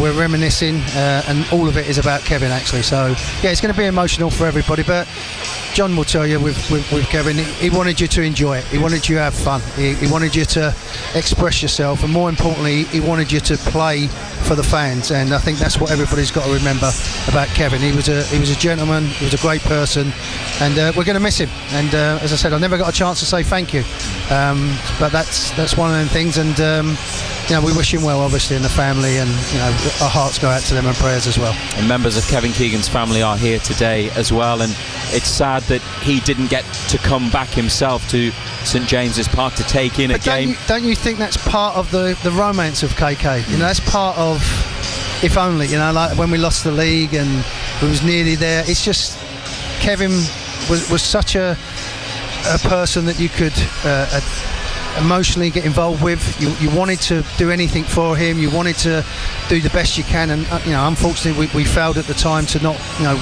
win the title for him and Sir John and the club. And like he's always said, it's not necessarily just the winning, it was how we did it, and that's how he wanted to do it. And it would have been lovely, yes, I understand what you're saying, but it's just that part of what Kevin is. he's special. There's only one special K, and there's only one Kevin Keegan. Yeah, and fitting, coincidental of course, but it's Liverpool, a club he also represented so successfully in the 70s before his association as player and later manager with Newcastle United started. And it'll be important for Liverpool to remember him today as well. Two clubs where he is adored. It is amazing how football gods work. This has happened and it's tragic, but the first game at St James's is against the team where the number 7 shirt he made iconic, and we had Kenny Dalglish and Ian Rush that had laid some flowers down as well to come along. And Liverpool fans have always been class. They've been through troubled times themselves. They've had people that they've lost in the past, and it's very fitting that they're here. They wanted to be part of it, but as I said, it is quite ironic that you're playing against Liverpool where he was such a good player. John Nattel probably said it as well. You sort of forget how good Kevin was as a player. You know, he won Ballon d'Or twice, come here for 2 seasons, transformed the football club, and then as a manager coming back in the early 90s, he woke up a giant and woke up a city. And if it wasn't for him, we wouldn't be where we are now. This football club wouldn't be where we are now if it's Kevin. We know we've go with War Jackie and Alan Shearer and Sir Bobby, and rightly so, and Sir John Hall. But KK had the vision, he had the passion, he had the determination to make people in the North East be something they're proud of and something that they wanted to come out there. They're the best fans in the world, in my opinion, and in most people's opinion, actually. And when he come down to London, tapped me on the shoulder and said, come and join a big club, I would never imagine that I'd had the time that I had here. It's been the best time of my life, mid-20s, playing with the likes of Ginola and Les Ferdinand and Peter Beardsley, and getting to know John and people like that have been legends here, you know, Bobby Moncur and people. It's a special place. Until you live up here and you play for them and they take you on board as one of them, then there's no better place in the world. There's no better place for me. Yeah. Lovely words, Warren, and like you said at the start, it's sad circumstances that you're all together, or many of you are together from that team in the 90s, the players that you played with, the crossover that you had, but you're here to watch the game. Also remember Kevin Keegan, and he deserves a tribute like this. It's fitting. It's going to be on a large scale, both sets of supporters together, and I'm sure you were probably moved when you saw in the days after his death was announced the flowers, the shirts, the tributes outside of St James's Park, which went on for more than a week. And I think there's 15 books of condolences that have been given to the family by the club, because so many people wanted to come to St James's Park to pay their respects. But he touched so many people, you know, he touched so many in every way, you know, whether it was signing an autograph, whether it was the bus driver, whether it was someone in, he always had time for people, and he was a superstar. You know, he was the first one really where doing commercials and being on, you know, Superstar, the program that he did, and, you know, going and winning 2 Ballon d'Ors and playing for England. He was everybody's idol. Even his signature is so iconic and different, and you know, for everybody to, it doesn't surprise me, because people up here loved him, and they still do, and they remember that time, my sort of era, and a little bit younger, a little bit older. The town was buzzing. He lifted he didn't just lift the football club and woke a giant up, he woke the city up, and everybody got behind it. And as I said, it could only be Kevin to do that, and to bring in Les, bring in David. Tino Espria is here, has flown over from Colombia. I think that speaks volumes of how we feel about him and how the fans are going to feel about the emotion of going around, and the players will understand what's at stake. It's been, as I said, a tough couple of weeks talking about the club and signings and people leaving, but John will tell you as well, if people don't want to be at this club, they can go. You know, we've stuck by people when they had their problems, and then all of a sudden they want to move, and, you know, people kiss their badge and say how great things are. They go off, life will go on, Newcastle will keep going and keep getting better and better. Thank you very much for coming to speak to us, Warren Barton, to remember Kevin Keegan, and we appreciate your time. It's an honour. I hope that you, despite the sad circumstances, enjoy being back at St James's Park. Yeah, I love being back home. Thank you. Thank you very much indeed. Warren Barton, the former Newcastle United defender, with us on BBC Radio Newcastle in our build-up to the match against Liverpool. We're going to have a chat to a member of the North East written media very shortly. Look ahead perhaps a bit more to the game and what is ahead of us from 4:30 this afternoon. The boos for the Liverpool players warming up, and then a few seconds ago the roar to greet Newcastle United. But as we've been touching on with Warren Barton, St James's Park is going to be about the game from 4:30, but for much of the build-up leading up to that, it is about the Messiah, Special K, King Kev, and the new manager, Matthias Jaissle, knows all about what Keegan did for Newcastle United and for Liverpool, and he says it's only right that he is remembered today by both clubs. I think that's really, really special. You will feel that on Sunday. Legend, you cannot really describe what he did for our club. That is for sure a reason why the club is right now on that level. What he did, what he was building, and then also, of course, the fact that he was somehow of the same legend in Liverpool. So this combination is special by itself. And again, I think everyone in the stadium will show the tribute for him on Sunday, and it will be a nice honour for him. Already the atmosphere feels big. It is when Liverpool come to St James's Park anyway, but there's an added edge to it today, and an emotion, certainly. And yeah, St James's Park preparing to remember Kevin Keegan and to support Newcastle United against Liverpool. You can listen to our commentary on BBC Radio Newcastle today, also on the BBC Sounds app. And a quick reminder of the team: Hornacek, Dedic, Chow, who is captain, Botman, Hall, Stur, Miley, Ilanga, Wissa, Barnes and Osula up front. And yes, Isak starts for Liverpool. Joining us now for a quick chat ahead of the game, we're delighted, one of the national newspaper writers who covers Newcastle United, but formerly of the Chronicle, Mark Douglas, the Northern football correspondent for the I paper, is here. Thanks for coming along, Mark. No problem. What an occasion this already feels like it's going to be today. Yeah, it's going to be a great occasion. We were talking earlier, Ando and I, about Isak and probably the anxiety that is there, because if Isak scores, yeah, it's going to be hard to take, isn't it? Today probably would have been mostly about him. Maybe Victor Munoz, who's on the bench, player Liverpool took at the 11th hour from Newcastle this summer. So there's lots of ingredients today, isn't there? Oh, absolutely, yeah. And I mean, we've already heard here Isak's just come out to warm up, and the atmosphere is absolutely electric. But it's the noise that accompanied him coming out, and it's less than a third, less than a quarter full at the moment, but you can hear those boos. I mean, I remember when Michael Owen came on for Manchester United all those years ago, and wow, I mean, I've never heard a noise like it in a stadium. I think it will probably be similar this season, because there is that feeling of hurt, and I've said all summer that Newcastle need to channel this feeling that was in the fan base at the moment of it's us against the world, because yes, they've sold all these players. I think one or two of them would have gone even if they didn't have the financial regulations up against them, but quite a lot of what they've had to do is because of financial regulations. So Newcastle really need to channel that siege mentality, and Alexander Isak might find a bit of that on his shoulders today. Matthias Jaissler did speak about that during the week, didn't he, about maybe the outside and a feeling that everything is stacked up against Newcastle. There's also a feeling, I think, among the fan base that this team that he has now, the squad he's inherited and the work that's been done over the summer, leaves them in a situation where they're perhaps not quite ready for the Premier League. But when the whistle blows, you have to be ready.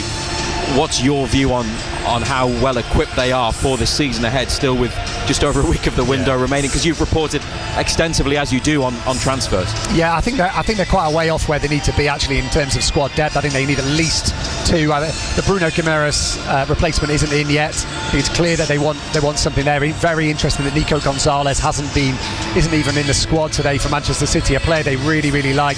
I was told at the end of last week, really pushing hard on him.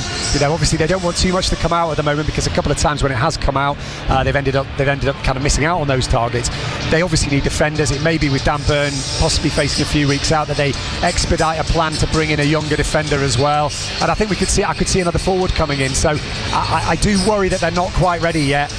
My feeling about this season is that it could get a little bit worse before it gets better in terms of results, but I do think when they hit their stride, they will be a decent team. And we've seen this weekend already, obviously Villa getting beaten heavily, Spurs getting beaten heavily, Manchester United getting beaten heavily. This could be a really interesting season because there's so many different factors. The World Cup's a big factor, players coming back who are tired from that as well.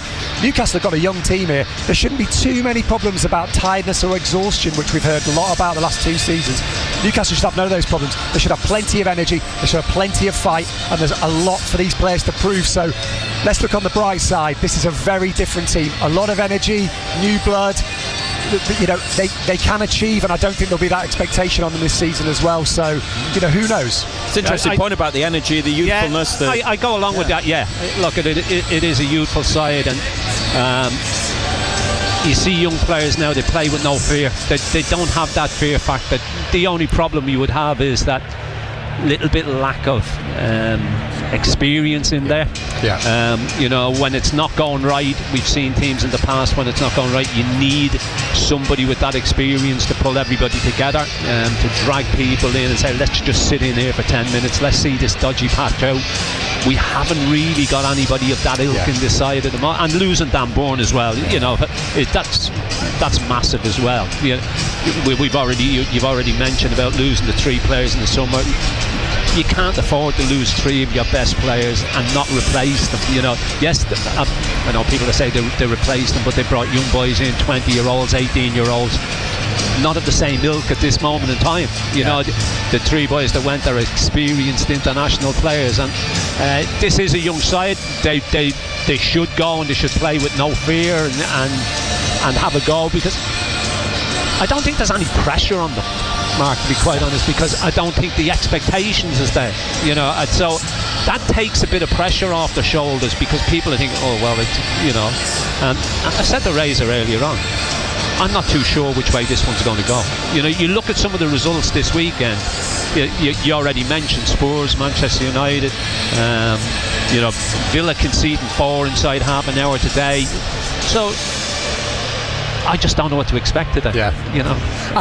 One really interesting thing is I'm absolutely fascinated to see how Hornacek plays today, because a new goalkeeper in a new league against a team, Liverpool obviously good from set pieces, or they have been good from set pieces in the past as well. For all the changes they've made, that's an absolutely huge one, because they spend a lot of money on this guy. I think it's fair to say in the first 2 pre-season games there's been a couple of questions about him. I spoke to him out in La Manga, and I've got to say I thought his mentality and the way that he talked, he really convinced me. But obviously he's got to partner it up with performances, and there's not a lot of places to hide as a goalkeeper in the Premier League. Matt Sells, who's obviously gone on to have a really good career at Nottingham Forest, came here and he lasted a few weeks, didn't he, because he had a very bad start, and he never recovered from that. So I'm really interested to see how he's going to do. But I'm very interested. I can't wait to see Sturr in midfield. I'm so glad that he's taken the risk on him, because I think he's looked like a class act in the games I've seen of him so far. And you know, if he finds space and he can do little things in there, who knows where this team could go. But I totally agree with Ando. I think there's no pressure on them today. If they get anything out of this game, I think it's more than I would expect them to. Final one, Mark. You mentioned you were in La Manga a couple of weeks ago for their training camp, and you were introduced to Matthias Jaissler there, and we've had the opportunity to speak to him, hear from him a few more times since then. What are your early impressions of the new manager? Yeah, he's very different from what we've been used to with Eddie Howe, it's fair to say. You know, I've been told that he's a real people person, an excellent communicator behind the scenes. I think media-wise, he's fairly inscrutable, I think it's fair to say. I quite like that, though. I think he's going to warm. I think he's going to warm to it. He's going to like the jostling. It's obviously a little bit different for him, because he's done, I think, 6 press conferences in the first 2 weeks, and obviously in Saudi I think he was doing 1 a week, so it has been a little bit different. I'm really impressed by him. I think he's, you know, what I like about him is a lot of people would have said 2 weeks to go before the window, all these players have left, it's not for me, this job, don't you know, I'm going to put my reputation on the line here. He has not blinked. He's quite happy to take it on. He's talked about it being a transition season. He's actually pressed the ownership a little bit to bring players in as well. So I think the kids would say he's got aura, wouldn't they? I'm too old to say that, but yeah, he has got a bit of aura about him, I think. Thanks for giving us your insight, Mark. It's been a pleasure to have you on. Just remind us where we can follow you, read your work. Yeah, it's the iPaper. So if you go on there, I've got my own page on there, but we do loads of Newcastle stuff, loads of stuff to come this season as well. So brilliant. Well, I'm sure we'll speak to you again across the season. Thank you very much, Mark Douglas, Northern football correspondent for the newspaper, and he's been covering Newcastle United for the best part of 2 decades. With us on BBC Radio Newcastle. Kick-off 25 minutes away at St James's Park. Blue skies, bit of a breeze, but a warm, sunny afternoon. And Kevin Keegan tributes will begin after the warm-ups. We will tell you everything that's going on here at St James's Park as both clubs remember the great man. And a quick reminder of Newcastle United's team: Hornacek in goal, Dedic, Chow, Botman and Hall, Sturr and Miley in midfield, Elanga, Wissa, Barnes and Osula. There have been other Premier League matches today, and as usual there was lots of sport, lots of football nationally and locally in non-league yesterday. So let's get some of the details now from Colin White. Thank you very much indeed, Razor. Back with Razor and Andy very shortly. You will not miss anything of the pre-match tributes to Kevin Keegan. I will tell you firstly about the other two games in the Premier League, because they have both finished. And Manchester United have been saved by their centre halves. They were 1-0 down at home to Bournemouth. Marcus Tavernier, once upon a time a Newcastle United Academy player, had given Bournemouth the lead at half-time, and they were still winning in the 84th minute. But then Mark Gahey equalised for Manchester City, and Josko Gvardiol in the 91st minute turned it round for them at the Etihad. So Manchester City 2, Bournemouth 1. Late drama there. Absolutely no drama in the second half at Brighton against Aston Villa. Brighton were 4-0 up on Villa at half-time, who had already had a man sent off, and that is how it finished as well. Jack Hinshelwood with 2, Maxim de Kuiper with another one. A Victor Lindelof own goal is what started the scoring for Brighton. João Gomes sent off on his Premier League debut. Brighton 4, Aston Villa 0. One game in the Championship as well that kicked off earlier on, and West Brom, who are here on Wednesday night in the League Cup, of course, beat Burnley by 3-1. A couple in there from Isaac Price. Yesterday Sunderland started their Premier League season with a 2-1 defeat at Ipswich. It was one of their old boys, Jack Clarke, who came back to haunt them,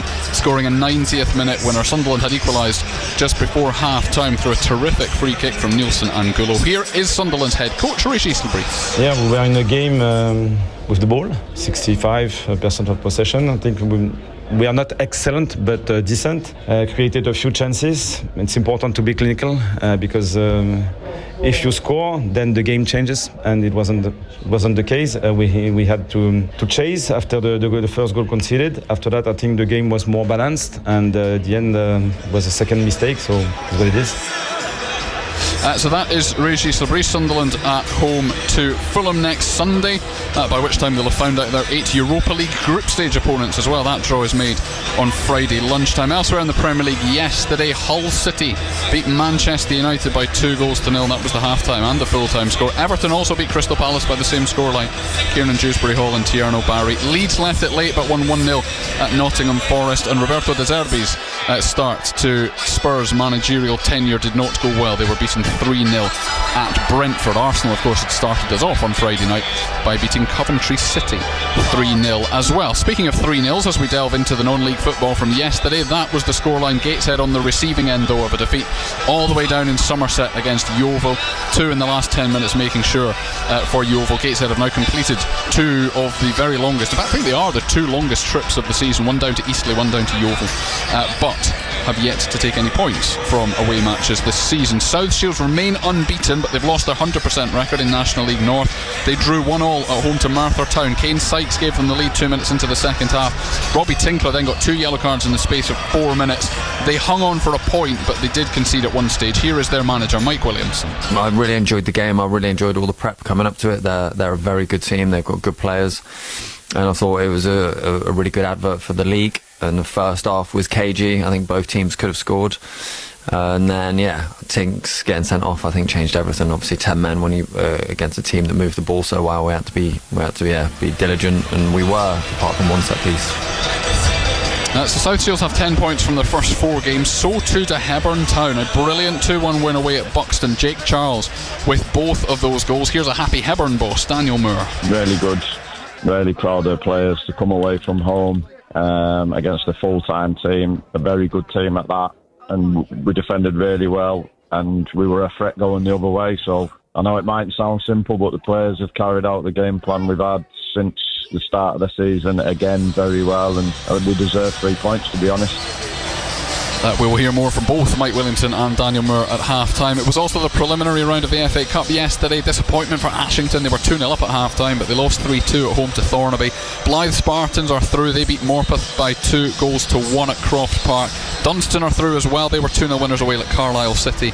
Concert out after losing 2-1 at home to Mask United. And Heaton Stannington into the draw on Monday by the skin of their teeth. A 99th minute equaliser from Leighton Hopper. A rebound penalty very late on is what gave them a 2-2 draw at Kendal Town. They had the lead after 10 minutes, and so those two sides will replay at Groundsel Park on Tuesday. In cricket, Durham demolished Derbyshire with a day to spare yesterday to increase their lead at the top of County Championship Division 2. Martin Emerson has more. It was a tale of the two bends as McKinney and Stokes helped Durham to an emphatic 3-day win in Derby. McKinney hit 140 and Stokes 66 not out in their second innings total of 295 for 6 declared, and chasing an improbable 423 for victory, Derbyshire then capitulated inside 26 overs, with Stokes taking 5 wickets for just 17 runs. Derbyshire were dismissed for 84, with Durham sealing victory by 338 runs, and they remain unbeaten with 5 games to go. Durham are at home to Gloucestershire next, starting on Thursday. Also a story revolving around the Durham cricketer Bryden Carse that we have only got wind of in the last 5 minutes or so. He is under investigation after he was reportedly involved in an incident at a nightclub in Derby on Saturday. That was after that's the England and Wales Cricket Board who have confirmed that. Social media videos appearing to show him in handcuffs being led away from a club by 4 police officers. That's in Derby, but nothing to do with Durham's game in Derbyshire. Well, that's not who he was playing for. He is England's squad for the second test against Pakistan this week. He was seen out with his Durham and sometimes England teammate Matthew Potts, but he was, I've realised I made a mistake there, he was with Durham against Derbyshire this week. Rugby League to finish, Newcastle Thunder recorded yet another victory in their final home game in the season in the Championship. They beat Midlands Hurricanes 56-20 at Blaydon yesterday. A hat-trick for Brad Ward in there and 8 conversions from the boot of Miles Harrison and Wells. Speedway, I can't fit it in. The Berwick Bandits keeping up their perfect home record this season just. They beat Redcar Bears 46-44 at Shieldfield last night. Right then, we are barely 17 minutes away from kick-off and plenty to happen between now and then at St James's Park. Newcastle United against Liverpool. Kick-off is at 4:30. Plenty of tributes to be paid between now and then. Let's rejoin Matthew Racebeck and John Anderson. Matt Bailey at breakfast. We're talking mundane skills this morning. Mickey and Eshwinning, what's yours? I was very known in school to be able to knock out songs and theme tunes by using a good old trouser cuff. What? You used to be able to do theme tunes by trumping? Yeah. What was the best theme tune you ever managed to knock out? I think the Pink Panther.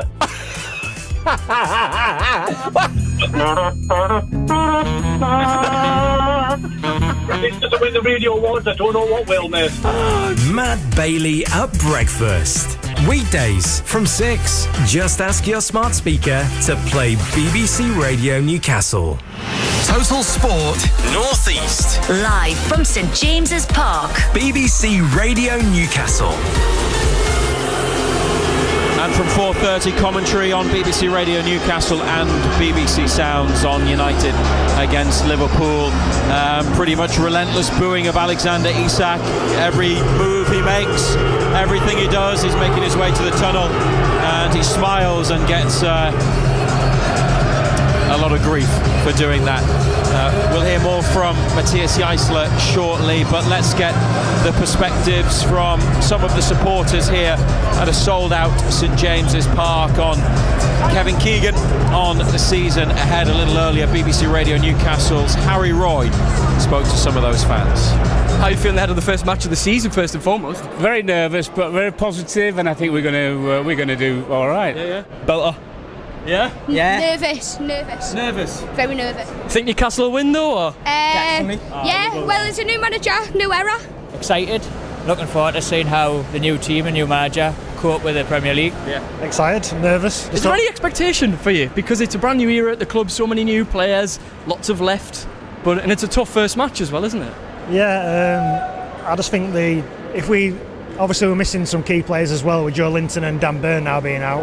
But I just think if we can gel together and work hard and put 100% in, I think we could get a result today. Nervous. Yeah? Very nervous, yeah. Because it's a complete unknown, isn't it, what we're about to see out there with so many new players and a new manager?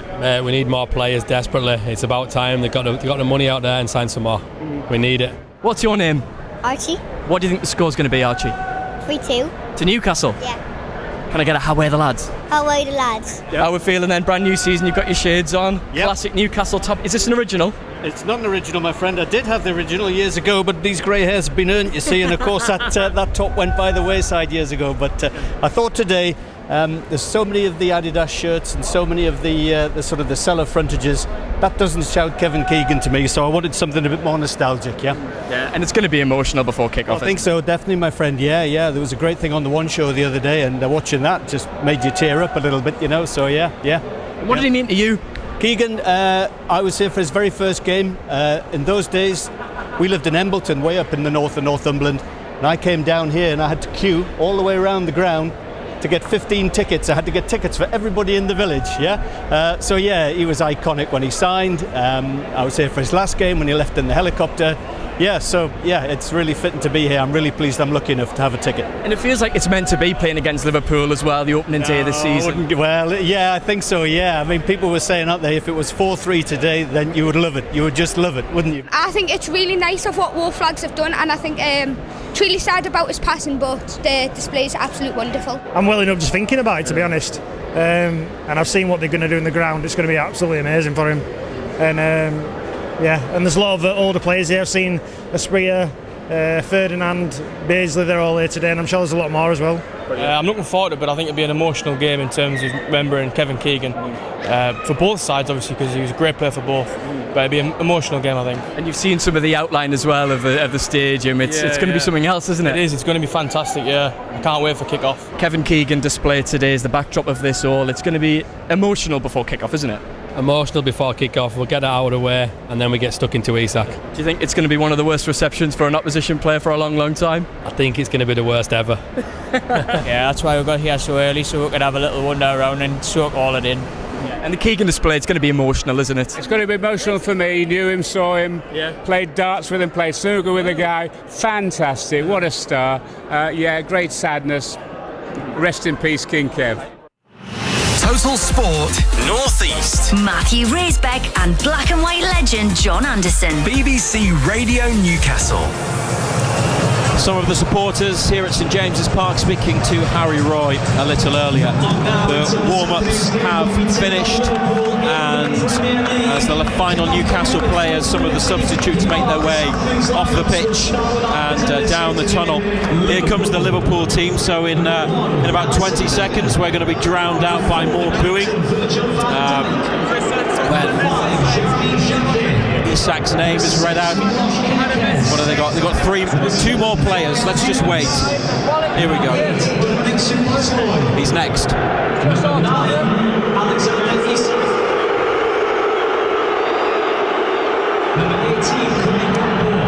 Well, there's going to be a lot of that today. There's already been a lot of it. Away from Liverpool and Isak, the Kevin Keegan tributes have started. Centre circle at St James's Park. There is a mosaic which is made of more than 500 shirts that were left outside St James's Park in the days following Kevin Keegan's death last month. Shirts not just of Newcastle United, of black and white, but of England, of Liverpool, of all clubs, even Sunderland too, and they have been stitched together into a mosaic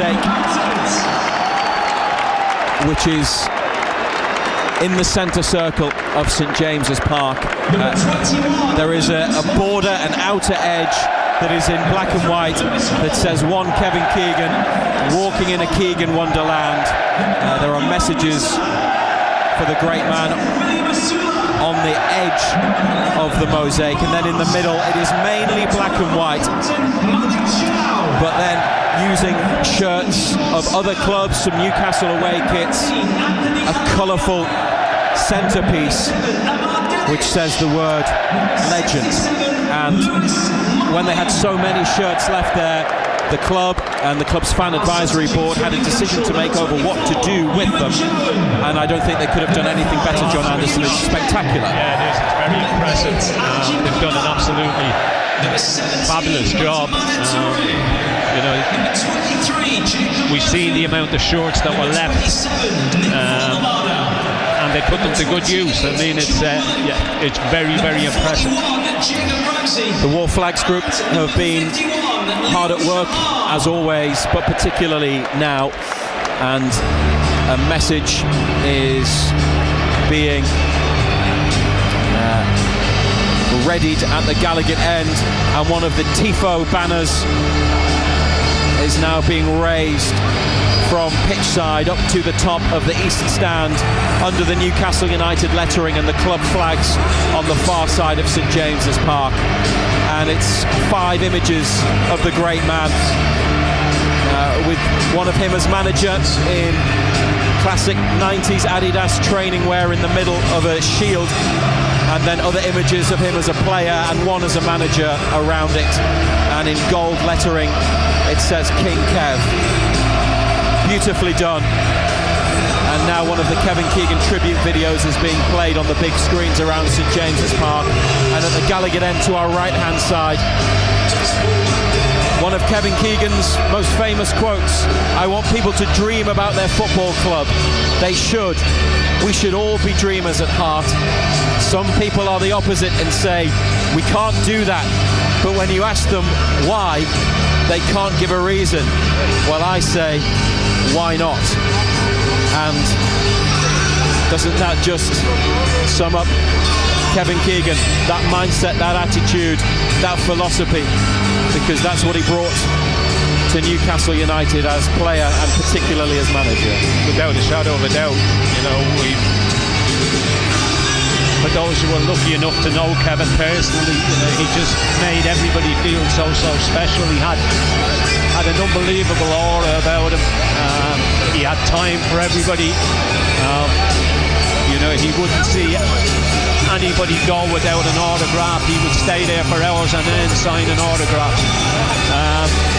He had this belief, and that belief transformed to everybody around him.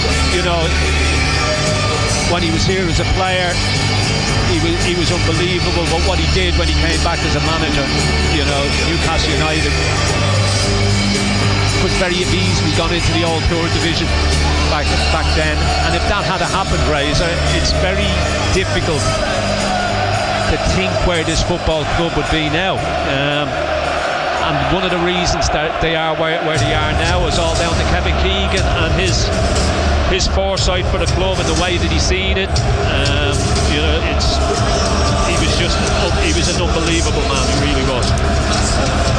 I don't think I've ever seen St James's Park look like this, and it is a tribute befitting of the great man, perhaps the greatest of them all in Newcastle United terms, and also a Liverpool legend, and the away section are playing their part in remembering King Kev.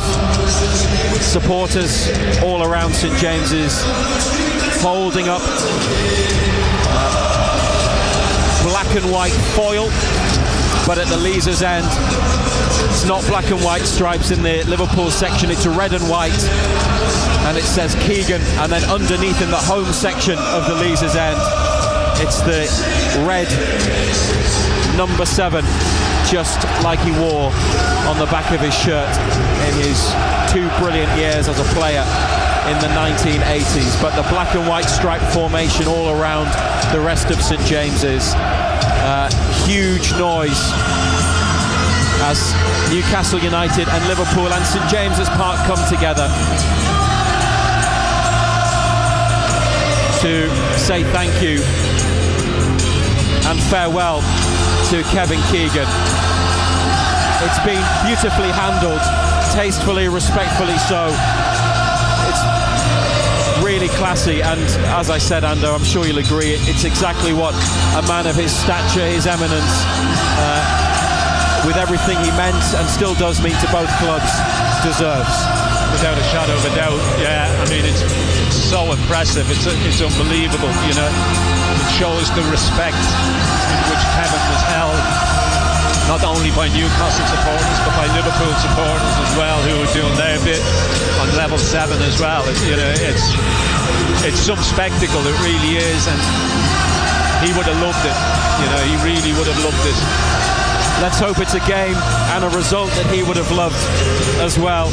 Had a look earlier, and you can get odds between 50 to 1 and 150 to 1, depending on where you go, for 4-3 to Newcastle United. That really would be something, wouldn't it? But there is a game to be played. It kicks off in 5 minutes. The teams are in the tunnel here at St James's Park. It is a new era for Newcastle United as Matthias Jaissler takes charge of his first Premier League game. First of all, really grateful. And I consider that this is a huge privilege to be coach of Newcastle United at that stage of my career already, but I also feel that's a huge responsibility, and I'm aware of that. So what I can do, it's every day giving my best to try to improve, to try to support the lads in the way we're doing it right now. I'm really happy with the commitment the lads show on the training ground, and we're going totally in the right direction. So I'm happy and I'm really grateful. Malik Chow leads out Newcastle United in the absence of the injured Dan Burn, who has an ankle problem and will miss a few weeks. Alexander Isak is there, looking out across the stadium that he played at, excelled at, and became a hero in so many times. And he taps hands with some of his former colleagues. There's some new players there that he won't know. There's 3 debutants in the Newcastle team. Referee today, Stuart Atwell from Warwickshire, last at St James's Park as referee in February when another Merseyside team, Everton, were here. Newcastle lost that day. Today, Atwell is assisted by Konstantin Hatzidakis and Lee Betts, Tony Harrington, 4th official, James Bell and Eddie Smart, the 2 VAR referees.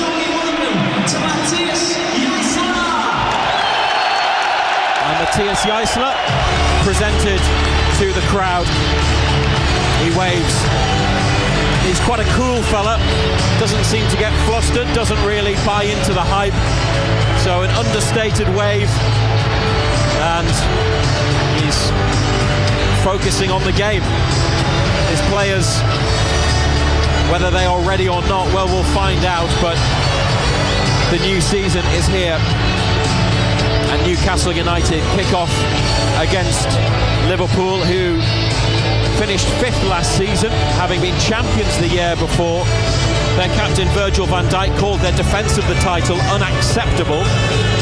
And like Newcastle, they have a new manager, Andoni Iraola, the former Bournemouth boss, appointed early in June. And Iraola is unbeaten against Newcastle in 6 Premier League encounters while he was with Bournemouth. Newcastle United, black and white stripes, black shorts, black socks, but with a lot of blue on their new kit. Goalkeeper Hornicek in yellow. The officials are in blue shirts, black shorts and socks. And Liverpool with their red shirts, shorts and socks with white trim and white pattern on the shirts.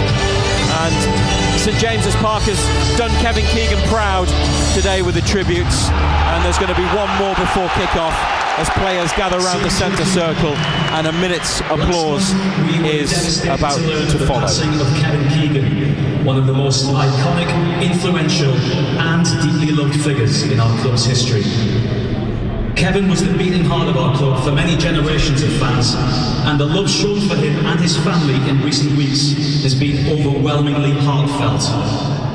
We will once again unite to show our love for Kevin with a period of applause, which will start and end on the referee's whistle.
anybody quite like Kevin Keegan, will there?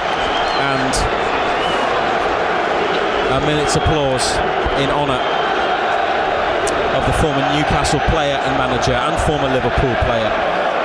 2 team huddles either side of the centre circle, and we are almost ready to go. Remember, you can listen to our commentary today on the BBC Sounds app, get the Newcastle perspective there.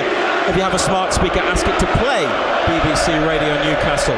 Liverpool, Alisson, Frimpong, Jacquet, Van Dijk, Kerkez, Szoboszlai, Gravenberch, Gamoa, Wirtz, Gakpo and Isak, who's going to kick off. Newcastle, Hornicek, Dedic, Chow, Botman, Hall, Stur, Miley, Elanga, Wissa, Barnes, Osula. It has already been an emotional day. Now Newcastle United can make it a great one on the pitch as their season and the Matthias Jaisler era gets underway, and they've won the ball back from Liverpool in midfield, and Osula has got a free kick for a handball by Gravenberch, who's sliding in as Newcastle won it back from the kick-off. And just ahead of halfway, free kick for Lewis Hall to take. So Liverpool kicking off, but Newcastle with a fast start. Early evidence perhaps of Jaisler's intense style following on from what came before under Eddie Howe. Lewis Hall floats in the free kick to the box. It's headed across the area and goalkeeper Alisson comes and claims it. So a pretty harmless one. 55 seconds on the clock. Liverpool have it on the floor. Lees' end of St James's Park. Newcastle kicking to the left up the hill as we look, although the slope is not as pronounced as it was because they did some work on the pitch and they've reduced it by about a third over the summer. Part of a 30 million investment by the club in facilities, stadium, training grounds, academy in the close season. United trying to win it back on the edge of the Liverpool defensive third, but they've broken their way through the line. Liverpool, Wirtz across to Gakpo, Isak in the middle, Gakpo edge of the area, Wirtz takes a touch, his shot's blocked by Hall, Barnes comes to get it, goes shoulder to shoulder with Frimpong, clears it up the line, Osula chases, Jacquet comes over, sticks it straight out of play. Jacquet wants a free kick, the young defender, Iraola complains to the referee, Newcastle throw. Never a free kick. Play on. Hall up to Osula, trying to hold off Jacquet. Van Dijk behind him, sticks his boot through the ball. Very much like that Peter Kay advert. Yeah. Have it. Yeah. It's another throw on the left. Wasn't messing about, was he? Third minute at St James's Park, up to Osula, he's held it up and held off his man, but Liverpool managed to win it back, get the second ball. Here's Gamoa, plays it against Barnes on halfway, Hall into a couple of challenges, up it goes, Hall then with a header, Gravenberch heads forward, Stur onto Wissa, climbs, takes it on his chest, gets nudged over, free kick, and Matthias Jaisler with his navy suit, crisp white shirt and shiny white trainers. He's very smartly dressed, isn't he? He applauds. Free kick. Suave, isn't he? Yeah. Back to Hornicek. Stur to Chow. And he's hammered that forwards. Van Dijk stabs it away. Stur then wins it from Isak, who had his first sort of touch but didn't really get the ball under control. Now Sven Botman looking towards Osula. Jacquet wins the header. And Wirtz looking to get Isak in behind. He's into the penalty area on the right, brings it down, and he's dispossessed by Lewis Hall. Now they've got a clear, and Hall gets rid. Elanga having his shirt held by Kerkez. He couldn't spin and chase after it, but it was too long anyway. 0-0, Liverpool with it in their half of the pitch. It's been a noisy, and although there's been no big incident yet, pretty breathless start. Gamoa trying to go outside Hall, turns back to Frimpong for Liverpool. Inside to Jeremy Jacquet. Back to him from Gravenberch. Wissa playing behind Osula. leading the press. Liverpool have worked it quickly, and here's Gravenberch across the penalty area. Dedic slides in. That's turned into a good ball, and away they go. This is what they're good at. Osula, and plays in Elanga, who can run and take it on, and Elanga scores! What a start for Matthias Jaisler. Anthony Elanga, put through by William Osula, has hit the back of the net after only 5 minutes. What a break. Well, if that's vertical football, then let's have more of that over the next few years. Brilliant, devastating Newcastle attack.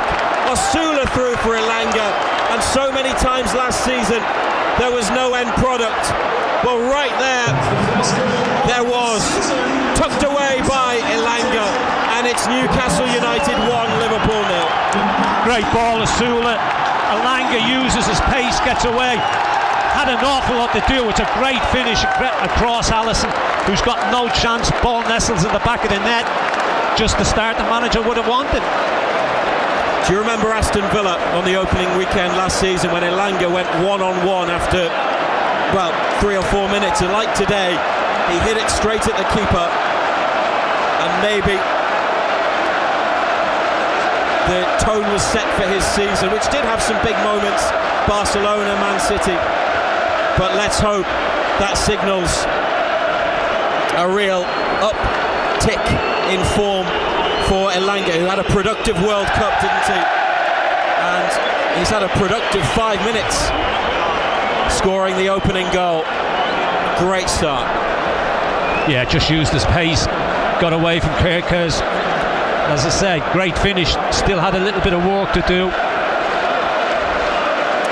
Ball on the floor for Hornacek.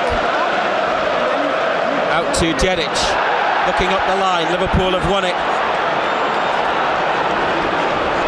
All the attention on one Swede at one end, but it's another who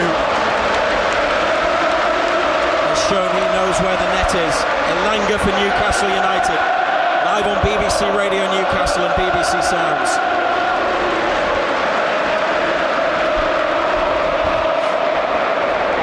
Still 85 minutes to go. And you know when Newcastle play Liverpool that things happen. 4-3's on, isn't it?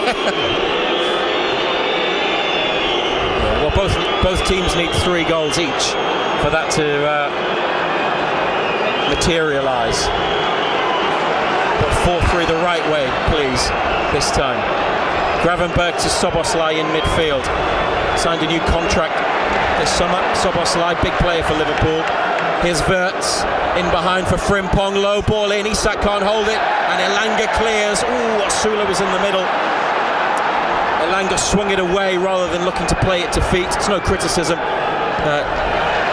Just got rid. Liverpool into the box. Away by Newcastle. Barnes has caught Wirtz, who's gone down quite heavily, and then gets up very quickly once he hears the whistle. Free kick, 25 yards out, almost in line with the side of the penalty box. 8th minute. But 1-0 to Newcastle. First set piece for Hornacek to organise and arrange on his Premier League debut. He's a big boy, the Newcastle goalkeeper. It's just off his line as Szoboszlai swings it in, and it's headed over. Corner kick. Referee's given a corner on the far left-hand side. Not sure who got the final touch. Both teams competing for the ball as it went back post. Might have hit the back of a Newcastle player, or it might have hit a Newcastle player, then gone up and out of a Liverpool man. Anyway, here's the corner. Nobody on either post. Ball to the 6-yard line. Haul away. Wirtz takes a touch. It's down to Kerkers on the far side. Newcastle without the ball, but trying to get set. And Botman heads it. but it's gone straight to Gakpo. Chow makes a block, then a tackle to stop Gakpo having a follow-up effort, and stir out to Dedic, who drops his shoulder, plays it up the line, and what's the decision? Free kick or throw? It's Newcastle's ball anyway.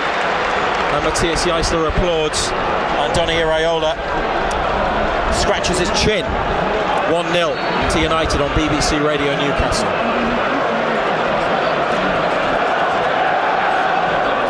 Throw taken.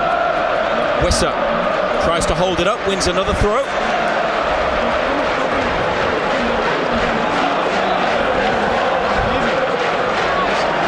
And Amar Dedic, who celebrated his 24th birthday on the day he signed for the club on Tuesday, gets it back into play.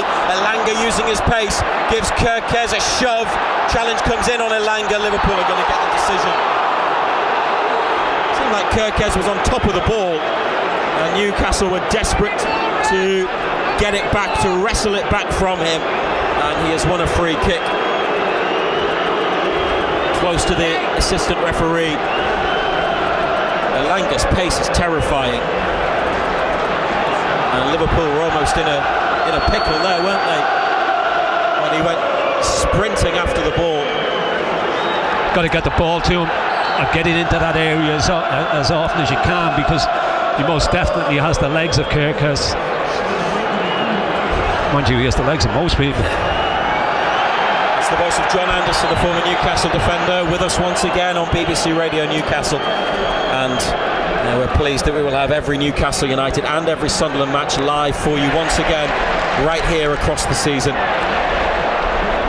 and in the years ahead as well. Here's Johan Wissa, fouled, tripped next to halfway by Kerkez.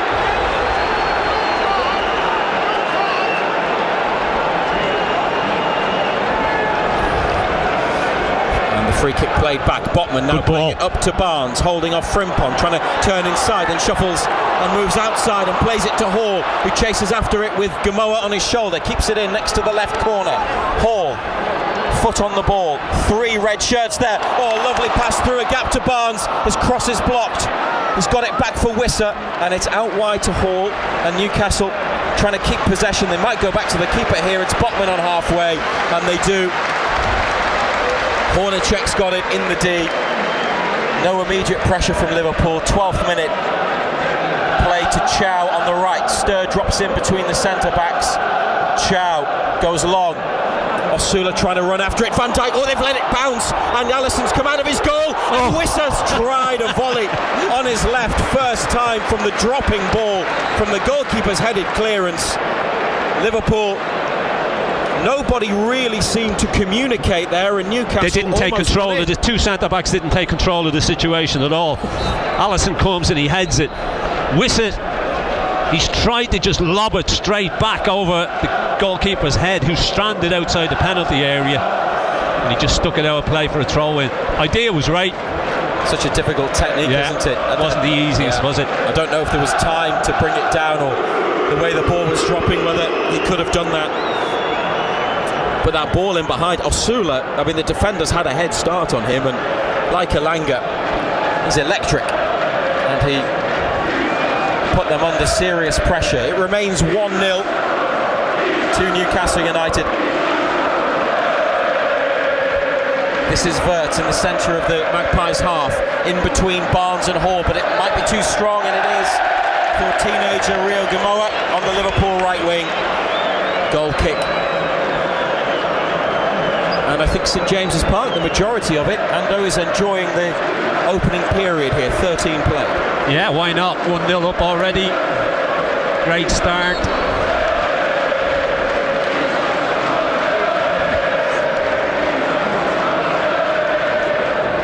Hornacek out to the right, Osula there with Van Dijk.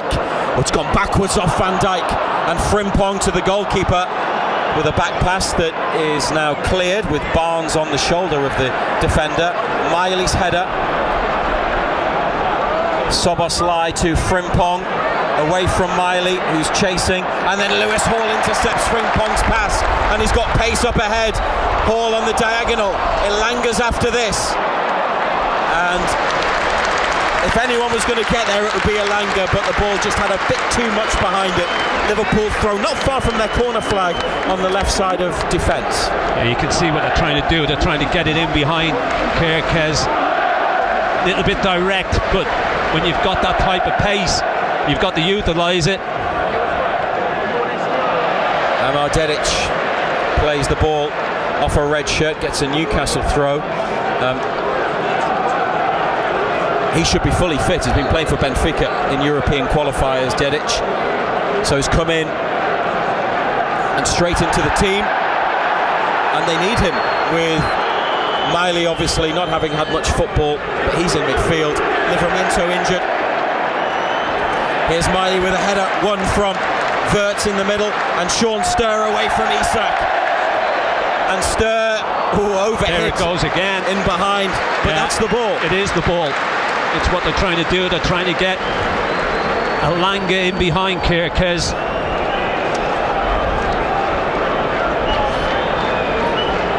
One 0 to Newcastle United. BBC Radio Newcastle and BBC Sounds. Long from Alisson. Chow climbs. Isak couldn't win the header. Wissa snaps into a challenge. Wirtz has got it near the centre circle. Wissa's won it back. Dedic has been tripped by Gakpo. Free kick taken immediately out to the right by Dedic towards Elanga. Osula making his move up the middle. Amar Dedic to Elanga and gets it back again, 30 yards from Liverpool's goal. And back to Sturr, inside to Chow. He sees a gap, he moves into it. Hall's free on the near touchline. Newcastle just inside Liverpool territory. Barnes made the run. Hall didn't have the space to bend it into, in terms of being able to get the pass away for Barnes' run, so he goes back. Hornacek now to Chow, and there's Sturr dropping into the back line again. So comfortable on the ball, isn't he? I think we can see that. Big day for him. Commentators curse, he's just given it away. Gamoa chased by Hall and tackled by Miley, pushes him back and away from goal. Frimpong inside to Rio Gamoa.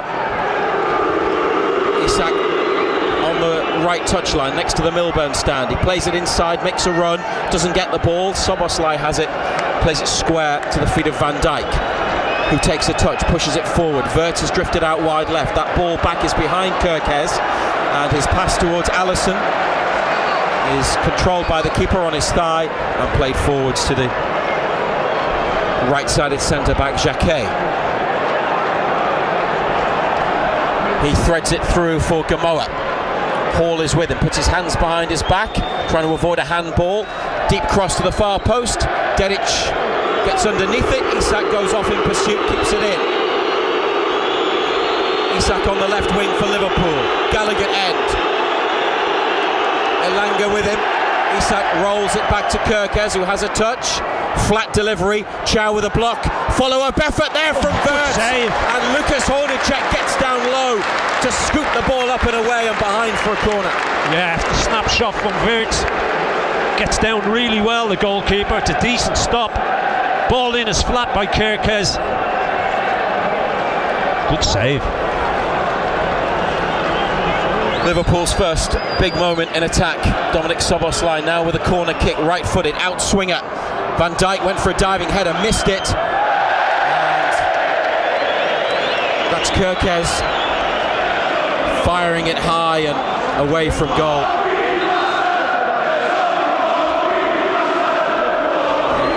At one point it was still Van Distan who got this treatment, this chant. Then it became Michael Owen's song. A few others have probably had it. There's one greedy so-and-so, and now it's for Alexander Isak. Up the line, Newcastle from the play out from the back. Liverpool to Alisson. And it's long into midfield, but Miley tall and strong and winning it in the air from Szoboszlai. Dedic under pressure, back to Chow and to the feet of Hornacek. There's been a lot to like about the early performance. 1-0 up, 19th minute. Yeah, they've kept their shape really well, haven't they?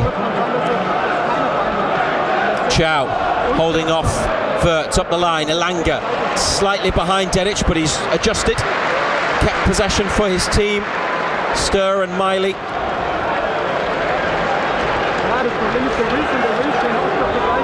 And Botman to Hall on this near side, a drop of the shoulder and away.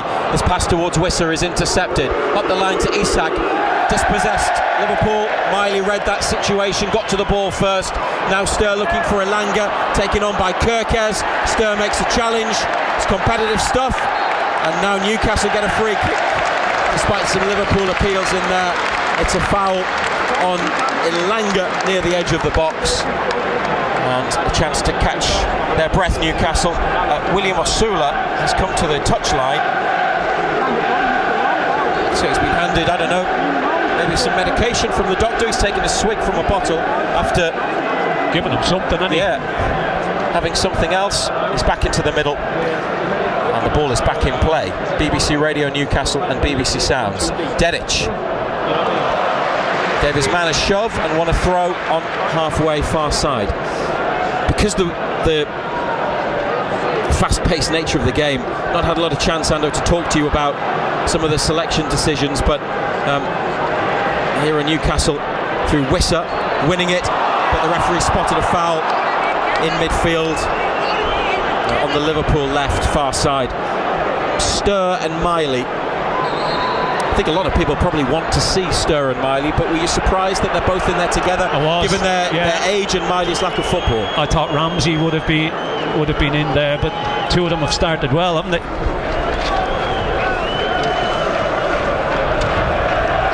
Liverpool trying to grow into the game. Gravenberch, they've probably had more possession in the last few minutes than Newcastle. There's a ball to the outside, and Kerkez's crosses pushed away, repelled by Hornacek. Newcastle get it clear into the attacking half, and they push up slightly, but they haven't committed too many players forwards. They've reached the middle of their half and they've decided to stop. And Liverpool through Soboslai now have to find a way through. Chips it out wide. Gamoa tried to spin and turn. Barnes and Hall were there, and they've got it back, United, and Botman clears. Jacquet's header straight to Wisser. Barnes is up the left wing. Wisser, tidy play. Miley, could have gone forwards to Elanga. He'd come into the middle, he wanted it, didn't get it, but they've kept the ball, and it's with Chow, and Sturr does a step over, back inside to Chow. Isak on his shoulder, out to Sturr, and then inside and back to goalkeeper Hornacek. 1-0, they lead through Elanga's 5th minute goal. Botman up to Wisser, back to Miley. And he's looked for the run of Dedic on the diagonal. What a ball from Miley, and it's a good run too by Amar Dedic, and he's got a shot away which is deflected over by Liverpool. Good play. Yeah, yet again, plenty of room down our right side. Kerkez getting sucked in. It's a great ball by Miley, great switch of play. Fullback got on his bike, direct as well, wasn't he? He was positive. Great applause for Lewis Hall, who takes the ball over to the corner on the far side, midway through the first half. Dedic has stayed back, but Liverpool have got everybody back in their box defending. Chow makes a run. Hall lifts it in, and it's Gakpo who heads clear. Dedic has got it, lifted out to Barnes, lets the ball bounce, and with it in the wide left position, Harvey Barnes is having to come back with it. He's held off Frimpong, played it to Dedic, and he's knocked it around his man, tried to go the other side. Liverpool clear. Newcastle have it through Chow on halfway, and it goes back to Hornacek. When they have lost it, they've been able to recover it. Generally, decision making has seemed to be quite good today, even if they have to start again. Keeping the shape really well, playing to the strengths. Botman up towards Barnes. Liverpool win it. Here's Isak, tackled by Hall. No foul. Isak is down, and St James's Park is on its feet to give him a bit more. Wisser, great turn from Wisser, and what a ball inside by Wisser. Osula is there. Jacquet makes the challenge. Osula went down as the keeper came out. He couldn't do anything with the ball. No foul It's a goal kick, but Wissa was superb in the build-up there and almost created a big chance for Osula to score. Having a look at it. There will be a VAR check. Osula didn't really appeal. It's Wissa who's appealing. I think the game's just going to continue and proceed. It was Jacquet on Osula, but no penalty. James Bell on VAR, quick look, match continues. Correct decision on the tackle on Isak as well, no free kick. Haven't seen it again.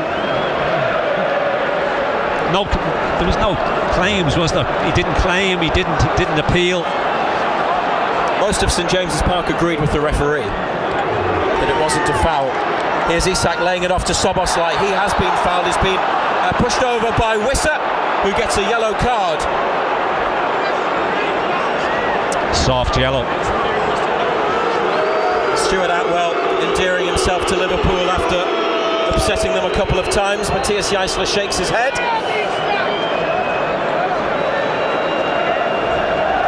Fourth official makes a note of the booking. 25 on the clock. For a lot of players this would be too far out, but Dominic Soboslai has hit some incredible free kicks. There was one last season, wasn't there? Was it against Arsenal? If my memory serves me correctly, from a long way, that he got incredible bend on. Yeah. Yeah, this is more to the right. Was it Arsenal that was against? I think it was, wasn't it? Yeah. Newcastle have put the wall just at the side of the D. Amar Dedic lies down on the 18-yard line. Alisson's come to halfway. He's trying to get a message to his forward players. Hornacek is saying something to the Newcastle wall. Barnes keeping an eye on Gamoa on this near side. Soboslai might be about to strike. Newcastle lead 1-0. Here is Soboslai's effort from the free kick, straight into a big black and white wall. Geisler straight off the bench to give instructions to his players. Soboslai loses it under pressure from Osula, tackled by Miley, and now Hall up the line for Osula. He can just run. He's got 4 defenders with him. Osula still going to Ilanga, edge of the area, now wide to Barnes. And it's gone for a Liverpool throw. Good work getting back by Soboslai, but another exciting quick break from Newcastle. They were just outnumbered as they approached goal. It got tied up under Barnes' feet, didn't it? Couldn't get it out of his feet quick enough. Here come Andoni Iraiola's side. Gravenberg to Wirtz, left side. Gakpo takes it inside. Onto his right. That's where he likes to get it, from the left wing. Onto his right. His shot is blocked. Edge of the area. Gakpo's got it again. Close to the corner of the box. Far side. Kerkez links up with Gakpo. First time left-footed cross. Hall gets a shout. Heads it to the edge of the box. Barnes trying to clear. He lost out to Frimpong initially and then won it back. Clears it into midfield, but Osula seems to be limping. Might have a problem. Liverpool towards Frimpong, edge of the area. It's hoisted clear by Botman. Osula's not comfortable. He's shaking off a knock, but he's not moving freely. We'll keep an eye on that situation. Liverpool crossfield ball towards the east stand to Gakpo on the outside of Dedic, who slides in, stops the flow of his move, and Ilanga comes in, takes it out wide and chips it forwards. It's straight onto the chest of Van Dijk, and when Newcastle get it clear at the moment, it's coming back at them. Jacquet, 30 yards from goal, central position to Soboslai. Roll to the feet of Gamoa. Hall stays with him. Gamoa passes it straight to Botman. Miley's got it here. Tries to go between challengers. It ran for Barnes, but the referee's brought it back for the foul. 1-0 Newcastle United lead. John Anders. Yeah, it's been a decent 28 minutes. Nice and compact. Filling holes, giving Liverpool no real room to play in, and then trying to hit them on the break, trying to get in behind Kerkez is the main outlet all the time. Botman up towards Osula, intercepted by Jacquet. It's a big lad, isn't he? And he looks a good player. He's found Kirkes, who's had a shot which Hornacek just pats down and then picks up. Second attempt. Liverpool effort on target, but Lucas Hornacek, who's made one really impressive save down there to deny the Liverpool left back. Chow up to Elanga. He's held it and he's holding off Kirkes. Might be a foul. It is now, as Elanga tried to roll inside. Referee, is he going to produce the yellow card after some consideration? Yes, he is. Some consideration and some encouragement from crowd got Newcastle him supporters. Yeah, crowd got him boot. Well, levelling it up maybe after the Wissa yellow card, but he did have a pull of the shirt of Elanga, and it's a free kick and it's a booking. Kirkes up against Elanga on a yellow. Try and get those two one-on-one.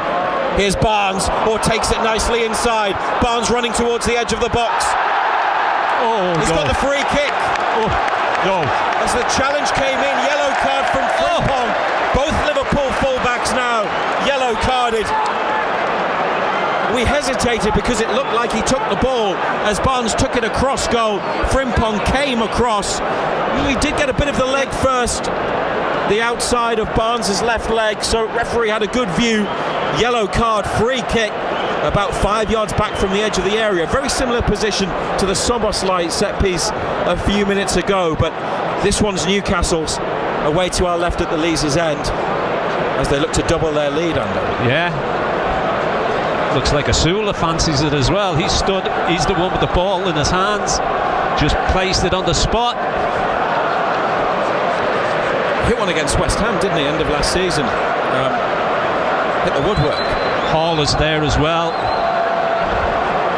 And hopefully Osula's okay. We'll find out.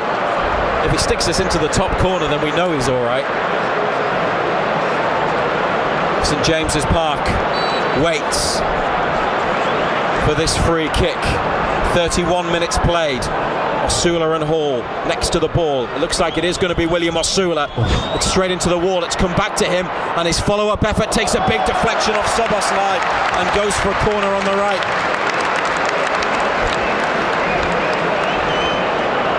First one wasn't great, but he's won a corner kick.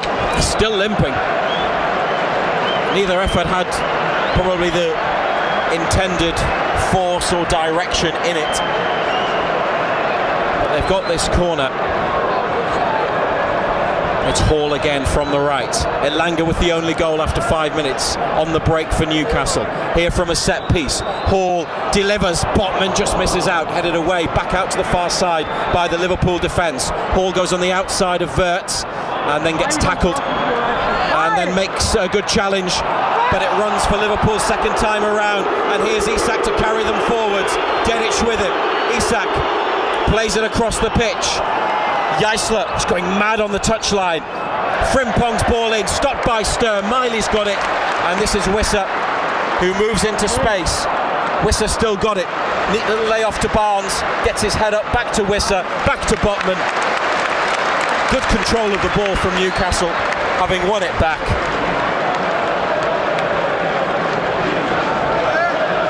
More encouraging signs as Sturr. Sloppy. It's just mishit that. Sloppy. And it's behind Chow and out for a throw about 10 yards from the corner flag. Liverpool take a quick one on the left. Kirkes to Wirtz. It's gone behind for a goal kick. You need a little bit of fortune at times.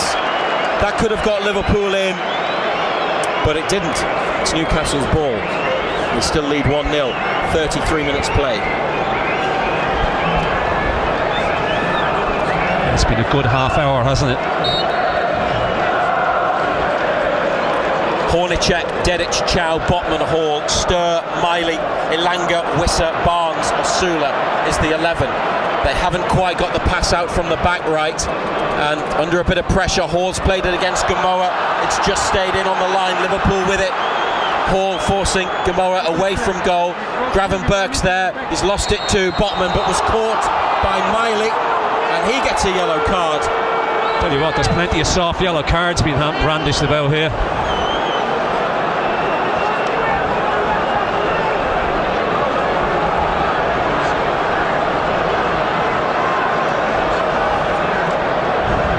that that came about because they didn't get the short passing from the goal kick.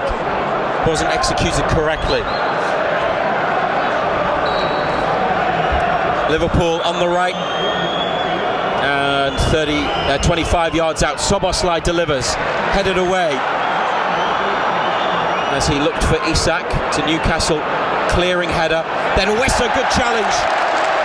Wissa on Kerkez, Newcastle throw. Jaisler back out there, edge of the technical area, applauding.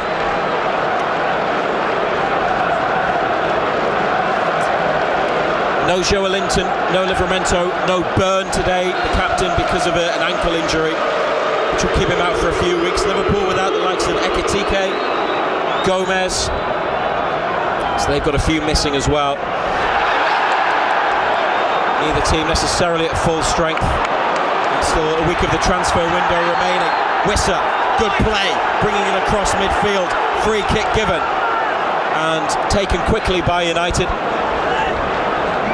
And Botman away from Isak and up to halfway, and Osula chasing the ball in behind, and he's got there before Van Dijk, but Van Dijk leans in and wins it back. And Osula just leant in on him, didn't he? Still limping. Now tries to jog back into it. Gravenberch to Jacquet, who crosses the halfway line. Inside to Szoboszlai, wearing long sleeves today. Jacquet with his left wrist strapped, plays it back to Szoboszlai to the right of the centre circle. Newcastle have a 1-0 advantage to Anthony Elanga's goal. Rio Gamoa dropping his shoulder, going on the outside of Hall, delivers a cross which takes a deflection off Barnes and is gathered by Hornacek near post. Waits for Isak to come close and then picks it up. Do not get that wrong, especially not with him lurking. Chow to Dedic, back to Chow. It's a bit tight there, and they've gone long. Van Dijk's put it out. Sula was on his shoulder.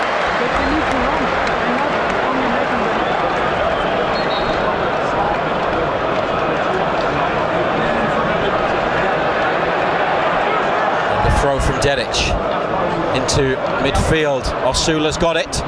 Miley has a touch, it's come for Hall, lets it run across his body, turns, tries to go on the outside. It's been a big physical effort in the first half from Newcastle, and here's Lewis Hall with a pass to Miley, who's found some space, and he tries to roll in Barnes into the box, and behind it goes. Frimpong did some good defending, lent in on Barnes. Yeah, it was good defending, wasn't he? Strong, stood his ground.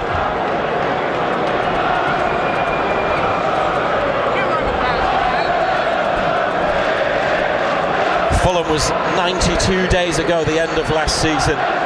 Campaign that we were all ready to see the back of, I think.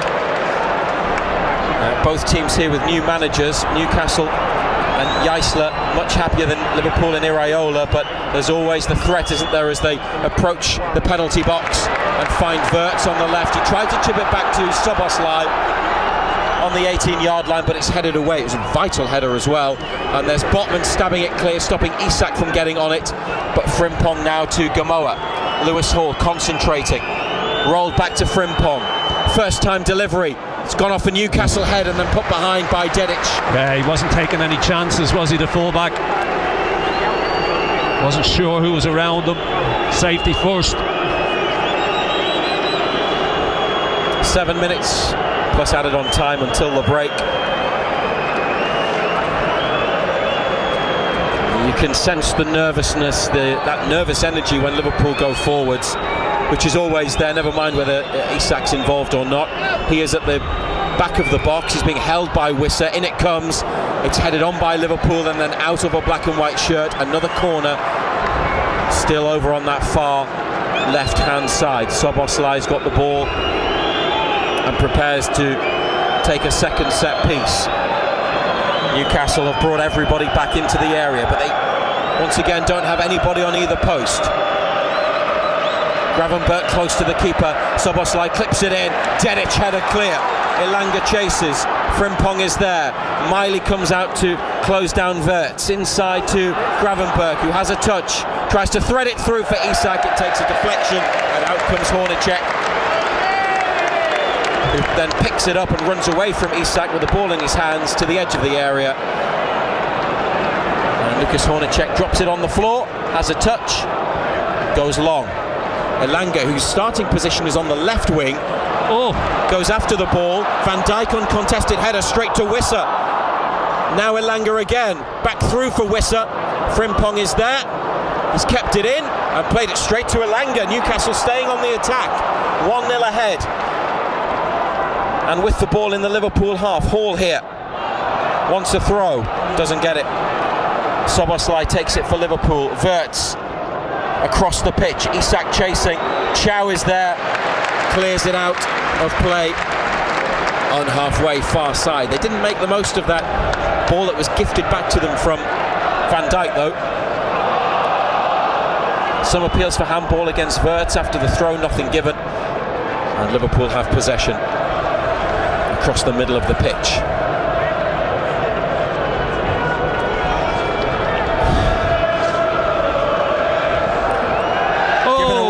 By Jacquet to Chow, he's given it away to Gravenberg, who lines up a shot. Botman makes the block, got in the way, and Dedic here clears it, smacks it against the shins of Gakpo and behind for a goal kick.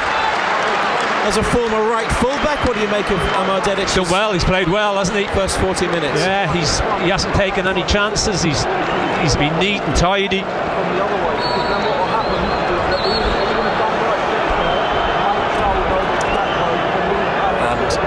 That early goal from Elanga separating the teams. BBC Radio Newcastle and BBC Sounds today. If you're going to be out and about, been offside. Switch to the free BBC Sounds app, search for BBC Radio Newcastle at the top, and you can listen to us. Continue to get the Newcastle perspective. Osula competes for the ball in the air with Van Dijk. Liverpool win it. Stir with a header. Van Dijk away again. It bounces. Botman's watching. Decides to hook it forwards rather than let it run. Jacquet's header there. Stir chases after the ball. Wirtz is onto it. Stir is with him and leans into his man. And the 18-year-old, signed from Ajax, shoulder to shoulder wins a throw.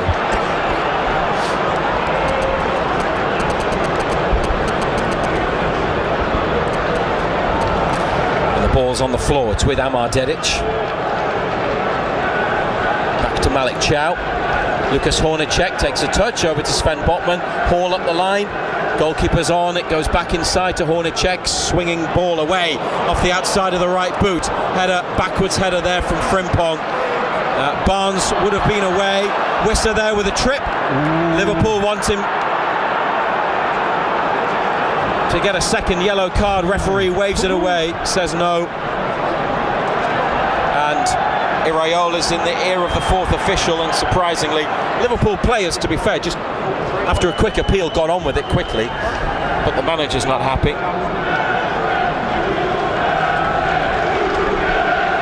Barnes with a challenge, a fair one, a strong one, and Miley has it. Now they need to find a pass. They've got Elanga, man on his shoulder.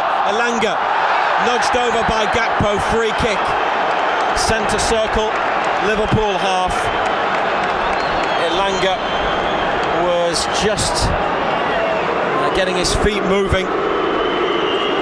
Once he gets into full flow, into full tilt, it's really something to see.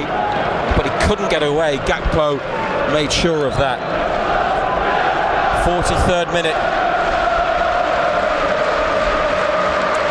Wissa just looks a lot more. I know he's had pre-season, he's had the World Cup, he's had a period of adjustment and then a period of change this summer, but he looks a lot more comfortable, and he spoke in pre-season about having more freedom in the team when he's a bit deeper. He seems to like that role, and I think it could work for him. Yeah, he's done well. Just playing off Osula, who I think his impact is limited by what appears to be some sort of knock. He's still not right, you can tell. He was fine at the start of the game when he played Elanga through, but since then I'm not sure. Anyway, Chow forward ball. It's bouncing. It's Kerkez, and Elanga's there with a bit of help from Wissa. Elanga turns. Dedic on the outside. Elanga's cross. He should have rolled it. It's come down to Wissa, who's had a try, and it's long way wide. Not close enough to goal for Alisson to be called into action, and it was between Osula and Barnes. If it was indeed a cross, it's a goal kick for Liverpool, and maybe a situation they could have got more out of there, but they still lead 1-0. Yeah, it's been a good half, hasn't it? It's been an enjoyable half. Flicked on by Gakpo. Chow comes across. Didn't get much on the header. Isak's got it. Chow gives him what some people call a reducer. Yeah. He was claiming his innocence. He just pushed him over, didn't he? No respect for £125 million worth of goal-scoring talent.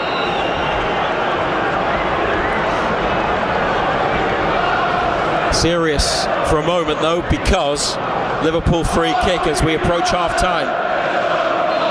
Almost on the left touchline, 35 yards pretty much from the Newcastle goal. Szoboszlai clipped in, Dedic headed back out wide. Szoboszlai lets it go for a throw, takes it quickly. A minimum of a minute added to the end of the first half. Back into the box by Liverpool. Gakpo's got the knockdown. Foul spotted by referee Stuart Atwell. Lewis Miley just checking on Sven Botman, who's holding the small of his back, and now rolls onto his back. Might just elongate the first half, although Botman wants to continue without the need for treatment. That's good to see.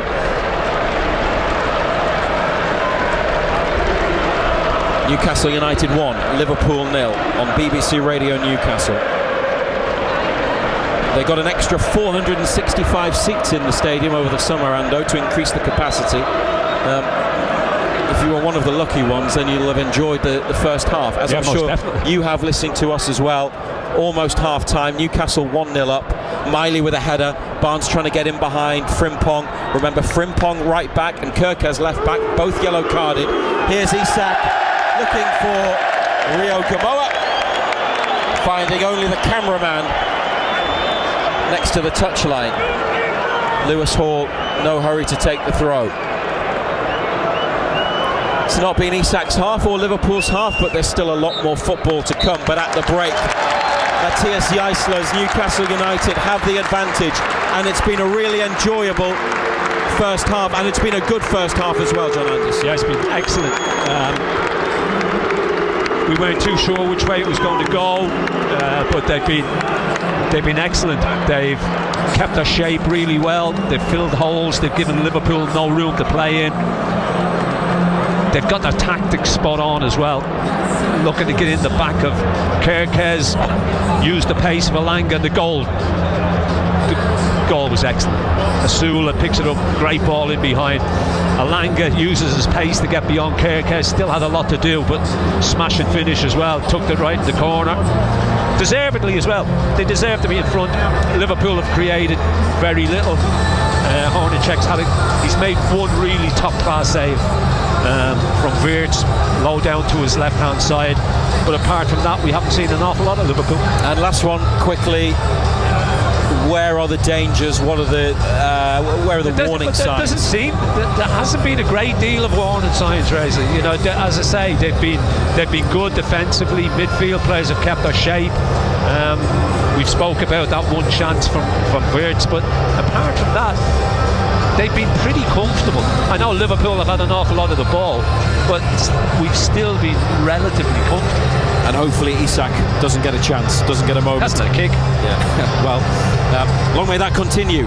Hope you've enjoyed the first half here at St James's Park, live on BBC Radio Newcastle and BBC Sounds. Great start to the Matthias Jaisler era. Early goal, breakaway goal. Osula through for Elanga, who finished well, and that's been the only goal in the first half. Newcastle United lead Liverpool at the break 1-0. Anna Foster, weekday Weekday mornings from 10. We've been chatting skincare products made from donkey milk, bee venom and more. Ryan explains. So let's say with body cream, for example, we've got tallow and jojoba oil, literally 2 ingredients. Yeah, that's it. That's it. And then if you want a scent, we'll add cold press essential oils. So everything's 100% natural, most skin-friendly options possible. Right, you mentioned scent. So my thing was, would you smell sort of like a cow? I mean, not there's anything wrong with cow smell, but there's no smell of cow. None. None at all. Anna Foster. Weekday mornings from 10. Just ask your smart speaker to play BBC Radio Newcastle. And Newcastle United lead Liverpool by a 1-0 at half-time. A roaring start, and Anthony Elanga scored on the break after brilliant work from William Asula after just 5 minutes. That's the only goal of the game so far. It has been interesting. Newcastle United leading Liverpool then. We'll be back with Matthew Raisbeck and John Anderson for full commentary of the second half in around about 10 minutes time. This is the third of 3 games in the Premier League today. The first two, they nearly provided 2 remarkable stories. One was a remarkable story because Brighton beat Aston Villa by 4-0. They were 4-0 up after just over half an hour as well, and then Aston Villa had a man sent off, Joao Gomes, on his Premier League debut, but in the end it didn't get any worse for them in the second half. So Brighton 4, Aston Villa 0. It started with a Victor Lindelof own goal after just 10 minutes. Maxime de Cuyper after 18 made it 2-0, and then Jack Hinchelwood scored twice in the space of just over a minute to make it 4-0, and that is how it stayed. The other one was Manchester City at home to Bournemouth, and in the 84th minute Manchester City were 1-0 down because Marcus Tavernier had given Bournemouth the lead midway through the first half, but then they scored twice, 2 centre halves salvaging 3 points for Manchester City. Mark Gahey with 6 minutes to go, and then Josko Gvardiol in the first minute of injury time. So Brighton 4, Aston Villa 0, and Manchester City 2, Bournemouth 1, the 2 earlier games today, and of course Newcastle leading Liverpool by 1-0 at half time. One game in the Championship at lunchtime today as well. West Brom beat Burnley by 3-1. Isaac Price with a couple early-ish in the second half, and West Bromwich Albion of course here in the League Cup on Wednesday night. Yesterday Sunderland started their Premier League season with a 2-1 defeat away to Ipswich. It was their old boy Jack Clarke coming back to haunt them. He scored a 90th minute winner. Sunderland had gone a goal behind early on and then equalised just before half time. A terrific Nielsen Angulo free kick. Here is Sunderland head coach Régis Lebris speaking to our Sunderland commentator Nick Barton. Régis, your views overall, do you think there were just a couple of moments of mistakes that's cost you? Yeah, it's obvious. Overall I think we were in a game with the ball, 65% of possession. I think we are not excellent but decent. Created a few chances. It's important to be clinical because if you score then the game changes, and it wasn't the case. We had to chase after the first goal conceded. After that I think the game was more balanced, and the end was a second mistake, so it's what it is. All the more frustrating because it was so close to the end when you could hold out for a good point away from home. Yeah, it's important. If you can't win, at least don't lose the game. And it's part of the process, I would say. Having the ball in this league is not an easy task because you want to create, you want to unbalance the opponent by taking risks, movements, and so on. If you make a mistake, you can be exposed, and their game plan was excellent at that point. Because you had got in behind Ipswich a few times in the first half down that left-hand side. Yeah, I think left-hand side, right-hand side as well. We created, I think, enough to score, but often the first games of the season you need to create your references, your confidence, and with the ball it's much harder. So today we got punished in those phases. Does this put more pressure on you now? First game, you saw how important it was for you last season to win your first game. How important now is it having lost the first game? Yeah, we lost a first game away last season, and we are still able to bounce back. And I think at home we have this strength and this belief that we can win against any team. So I hope it's going to be the case next week. And next week is Fulham at home next Sunday. That was Régis Lebris. Sunderland will also find out their 8 Europa League group stage opponents this coming week. Friday lunchtime is the draw, and then they'll find out across the weekend when they are actually going to their 4 European locations. Elsewhere in the Premier League yesterday, Hull beat Manchester United by 2-0. Everton beat Crystal Palace by the same scoreline. Leeds left it late but won 1-0 at Nottingham Forest. And then in the evening game, Brentford 3-0 winners over Tottenham Hotspur in Roberto De Zerbi's first game is as the Spurs manager. And on Friday night it all began with Arsenal, the champions, beating Coventry by 3-0. Speaking of 3-0, that was the score for Gateshead.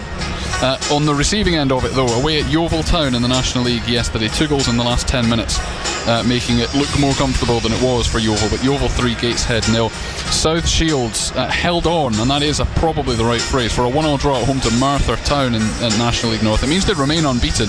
Kane Sykes gave them the lead 2 minutes into the second half. Robbie Tinkler, the captain, then sent off for 2 yellow cards in the space of 5 minutes.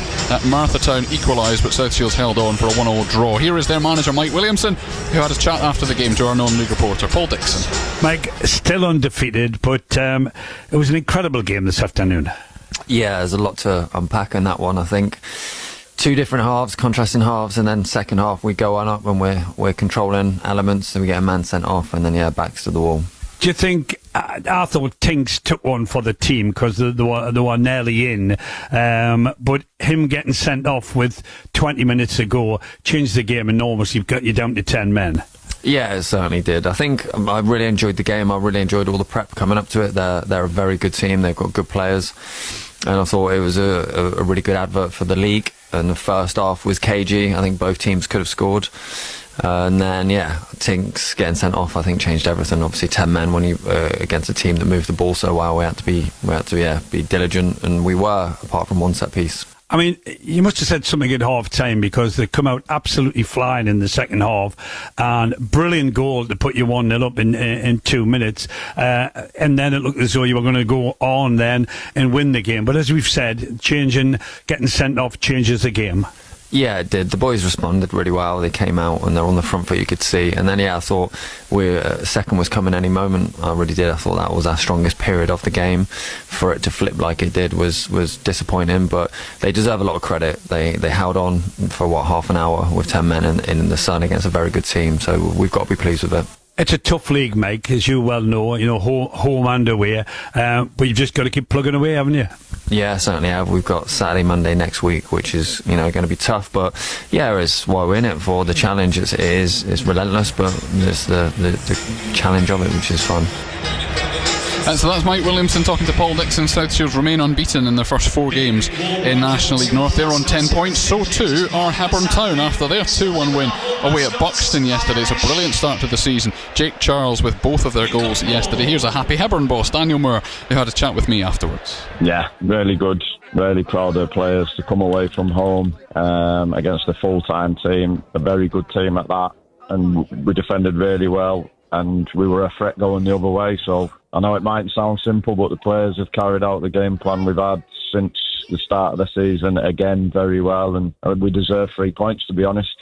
And is it the same? I know you make tweaks here and there, but broadly speaking, is it the same game plan each week? Have you got a way that you want this team to play, and you know that it will worry whoever is on the other side of the pitch? Yeah, we've got a lot of young players that want to go and attack and run forward. We know we're going to have to be patient at times, because we've just come into the league and we're not naive enough to come here and think we can go and press all the time. But I think we've got some real exciting young players that want to get after people and want to attack teams. So we look at every game on an individual basis. Today we identified one side of the pitch and 2 goals came from that area of the pitch. So it's worked again. But we're not getting carried away. So I think I heard Mike there saying it's fun. It's fun for us. We're enjoying it. We'll just keep going.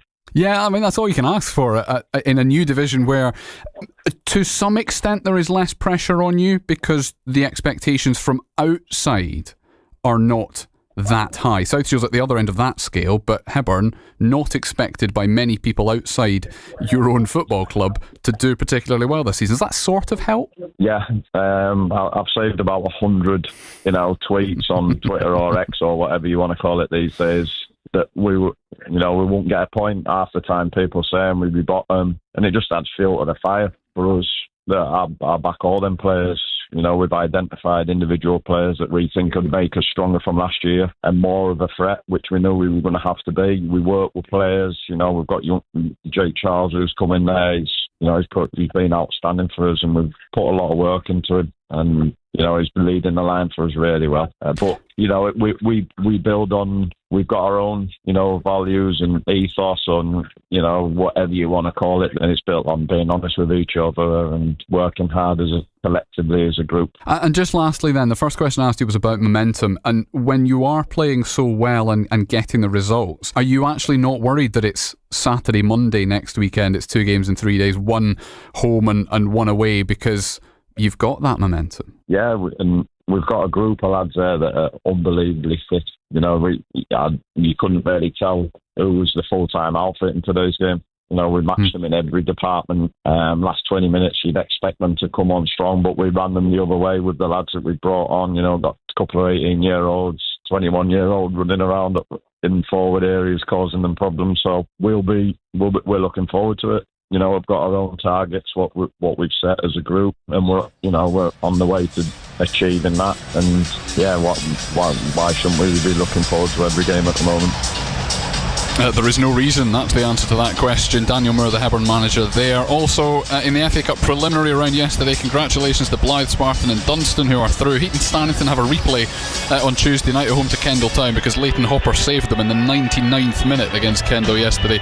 But Ashington were beaten 3-2 at home by Thornaby, and Morpeth were on the receiving end of that 2-0 win for Blythe. Spartans. Concert also beaten by Mask United. In cricket, Durham demolished Derby by 338 runs with a day to spare to increase their lead at the top of the County Championship Division 2. But in the aftermath of that, the England and Durham bowler Bryden Carse now under investigation after he was reportedly involved in an incident at a nightclub in Derby last night. That's the ECB have confirmed that now. Video circulating on social media appearing to show him in handcuffs being led away from a club by 4 police officers. He is in England's squad for the second test against Pakistan this week. He was seen out with Matthew Potts. Both of them were involved in Durham's game at Derbyshire. But he is due to meet up with the squad. That's how it's meant to go. Bryden Carse due to meet up with the squad tomorrow. Durham are at home to Gloucestershire next, and that one starts on Thursday. We are getting very close to the start of the second half here at St James's Park. Newcastle United leading Liverpool by 1-0. Second half coming up in the company of Matthew Raisbeck and John Anderson.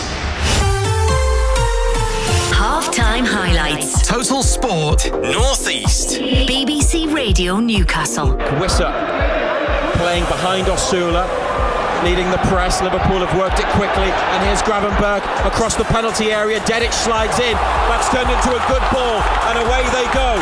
This is what they're good at. Osula, and plays in Elanga, who can run and take it on, and Elanga scores! What a start for Matthias Jaisler. Anthony Elanga, put through by William Osula, has hit the back of the net after only 5 minutes. Total Sport North East. Matthew Raisbeck and black and white legend John Anderson. BBC Radio Newcastle. Second half about to kick off. No changes. Good to see Osula back out there. Newcastle lead 1-0. 52,630 is the attendance. Black and white stripes against the red of Liverpool, and Newcastle shooting towards the Gallagher end in the second half. A lot of supporters still coming to their seats. Many of them behind us getting an autograph and a photo with Thomas Tuchel, the England manager, who is here. Liverpool with a quick attack at the start of this second period here on BBC Radio Newcastle and BBC Sounds.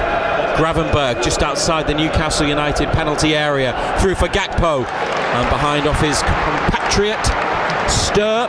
Corner after 30 seconds of the second half for Andoni Iraola's team. We'll recap the starting 11s, all the team news, when we get an appropriate moment. Following the action here though, because Liverpool with a set piece. Again, Newcastle not putting anybody on either post when it's a corner. Szoboszlai lifted in, and it's a header to the far stick, pushed off the line by Hornacek just, and they haven't got it fully cleared, but now they've got the chance to run and go towards goal with Barnes carrying Newcastle up the middle. Osula to the right, they give it to Elanga to the left, Wissa involved as well. Elanga beats his man, and the pullback was straight to a red shirt. And now the four that went that way have got to go back the other way, because Liverpool bring it up and into the Newcastle United half. End to end. Still 1-0 to Matthias Jaisler's team, but a cross, dangerous one. Didn't travel beyond Sven Botman though, who made a good header and haul away from Gamoa. Inside to Elanga, good feet from Elanga, tidy. Miley to Stur. Back to Chow. Probably mentioned all of the players, but it's Hornacek, Dedic, Chow, Botman, Hall, Stur and Miley in the middle, Elanga, Wissa, Barnes and Osula, and it's Wissa here, edge of the area, and he sent Osula away but wide of goal. Back it comes to Barnes in the penalty area. Barnes cleared, Miley takes a touch and curls one just over the top of the top corner, top left-hand corner of Alisson's goal. Oh, 10 to end. Almost played 2 minutes of the second half. And it's been end-to-end, each side getting forward whenever possible. Plenty of space opening up. I mentioned earlier there are a number of former Kevin Keegan players here at St James's Park. We're told Alan Shearer is here, Les Ferdinand is here, Peter Beardsley is back at St James's Park, one of Newcastle United's greatest players. Tino Asprilla, John Beresford, Shaka Hislop. We spoke to Warren Barton earlier, Darren Peacock, Rob Lee,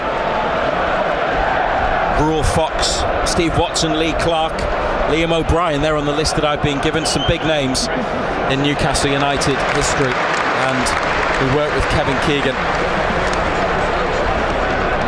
Emotional for them, as it has been for everybody, but I'm sure they'll be enjoying the performance 4 minutes into the second half. And a couple of moments at either end. The Liverpool corner, Hornacek did well to get the ball away, didn't he? He did, yeah. Yeah, he got something on it.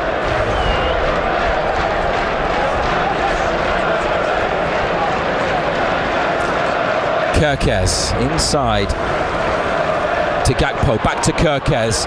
Elanga is nearby, and Dedic does well, gets in the way. Couple of short passes, edge of the box from Newcastle, and Chow out to Wissa. Oh, what a touch from Wissa! Brilliant. And you've got to say the challenge from Gravenberch to win the ball back appeared to be brilliantly timed, although Newcastle of the view that that was a foul. Wissa doesn't really complain. His touch on the turn to take the ball down was superb, but Liverpool on the other side of the pitch on the attack with Gamoa. He's been excellent, Wissa. He's had an excellent game. Oh, Van Dijk misplaces a pass that goes out. Liverpool, Alisson in goal, Frimpong, Jacquet, Van Dijk, Kerkez. Midfield of Szoboszlai and Gravenberch. Gamoa on the right, Gakpo on the left, Wirtz playing behind Isak. Stuart Atwell is the referee. Newcastle with the throw, Elanga trying to win it in the air. And Wissa making a challenge and doing well, brilliantly. Wissa, throw for Newcastle. Gravenberch won the last duel. Johan Wissa won that one.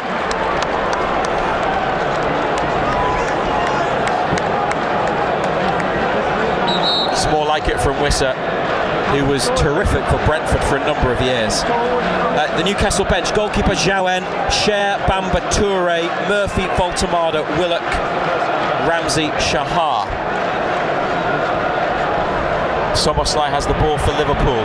Miley on his shoulder, he scooped it between black and white shirts, and Frimpong moves quickly with it. On to Gamoa, carries on his run, overhit through ball, goal kick. Liverpool bench, Georgi Mamadashvili, the keeper, Wataru Endo, Alexis McAllister, Kostas Tsimikas, Victor Munoz. We barely mentioned him today, the player Newcastle almost had, but Liverpool hijacked the deal. Ronald Araujo, the defender on loan from Barcelona, Trey Naoni, James McConnell, a midfielder who's from Morpeth in Northumberland, and Lewis Kumas. Elanga, good header inside to Osula, who headed it back out towards the wing, but it flies out of play. Left fullback Kerkez in his own half to take the throw in the 52nd minute. Not much change in the game, is there, Ando, from the first half? No, it's a continuance of the first half. Dedic sticking to the task with Gakpo, but he was too tight to him. He had a hold, and that's why the whistle has gone.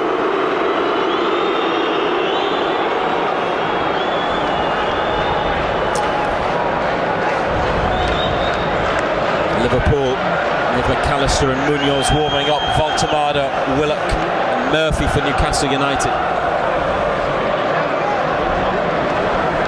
Jacquet to Wirtz. Brought forwards by Van Dijk. Heavy touch by Wirtz, almost pinched by Sturr, but he's done well to hold on to it, and that's a good ball to Kerkez. Rolled across the edge of the area. Gakpo sidesteps his man, curls it, and Cody Gakpo was so close there to levelling things up. Oh, Hornacek's never moved, has he? Oh, he just stands and watches that, just flashes over the top of his crossbar. I was convinced that was going to land in the back of the net, but Newcastle delighted to see it go away from goal. Miley with a ball lifted forwards, and that's out from the header from Frimpong, quickly taken by Barnes. There's no let up. They're getting it restarted in as little time as possible. Back to Hornacek, all in yellow today. This is Chow. Turns inside, gives it back to the goalkeeper, swept across the box away from Isak. Botman takes it forwards with his first touch. And that's a misplaced pass as he looked for Barnes. Matthias Jaisler wants somebody, and I think it's Joe Willock. He's called him back to the bench. Willock, who may be on his way before the window closes. Interest from Turkey is going to come on. Wirtz on halfway, rolled inside to Gakpo. Miley sticking with him, trying to stop him from creating. Liverpool in the area now looking for Isak, who didn't get there. Chow was quicker and sharper and clears, but the ball is with the away side and not with Newcastle United, though the lead is Newcastle's 1-0. Here's Gakpo, edge of the box, and that lead has been erased. Cody Gakpo, who a few minutes ago gave Newcastle a warning sign, has this time driven the ball into the back of the net. Bottom corner, low down. Hornacek couldn't get there. It's a powerfully struck shot from Gakpo, and in the 55th minute it's Newcastle United 1, Liverpool 1. Just didn't get out to him quick enough, did we? He just got it out of his feet, got turned. Real good strike as well. Keeper's at full stretch, but he's not getting anywhere near that. Good hit. Newcastle want to make the changes before they kick off. William Osula, who hasn't looked right for quite a while, is hobbling towards the touchline, and Sean Sturr is coming off because there's going to be a double change. Joe Willock and Jacob Ramsey are coming on. Ramsey for Sturr, Willock for Osula. To be replaced by number 28, John Willock. Maybe Whistler's going to go up to centre forward. They've been pegged back then, John Anderson. So what's the... Obviously they've got to try and score again, but how do they go about that? Do they change much? No, I don't think they can change, to be quite honest, Fraser. I think they'd keep doing what they're doing. Warriors that Cody Gakpo will keep doing what he's doing. There he is on the left edge of the area, plays it to Wirtz. Liverpool have come out and found an equaliser. They've had a number of attacks. Here's the latest one with Gamoa back to Szoboszlai. Frimpong trying to get into the box. He's rolled it to the edge of the area to Gamoa. A couple of step overs, blocked shot.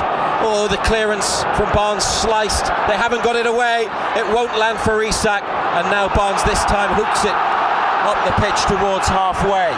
1-1. Liverpool supporters on their feet in level 7, believing.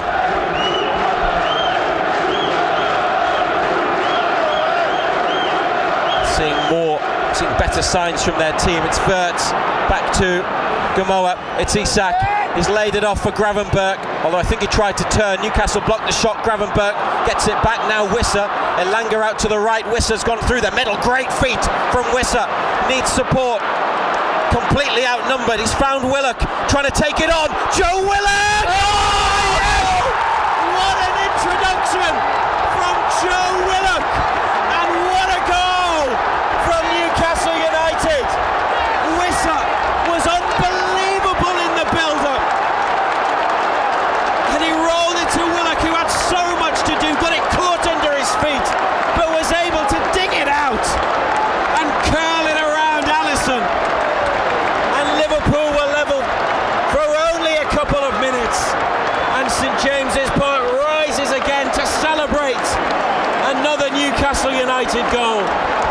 What a brilliant moment on opening weekend, and it's fantastic for Joe Willock, who has been in and out in recent times and may well be on his way out of the club permanently. But that's a fantastic goal, and it's Newcastle United 2, Liverpool 1, and it's another thrilling counter-attack that has led to the ball ending up in the back of the net. Wissa was brilliant. I said earlier on, he's been excellent all game, but his feet, such quick feet, and it's a good finish by Willock. Still had work to do. Just opened up and he just curled it beyond Alisson into the corner. And you'd say that we've been on the rack in this second half.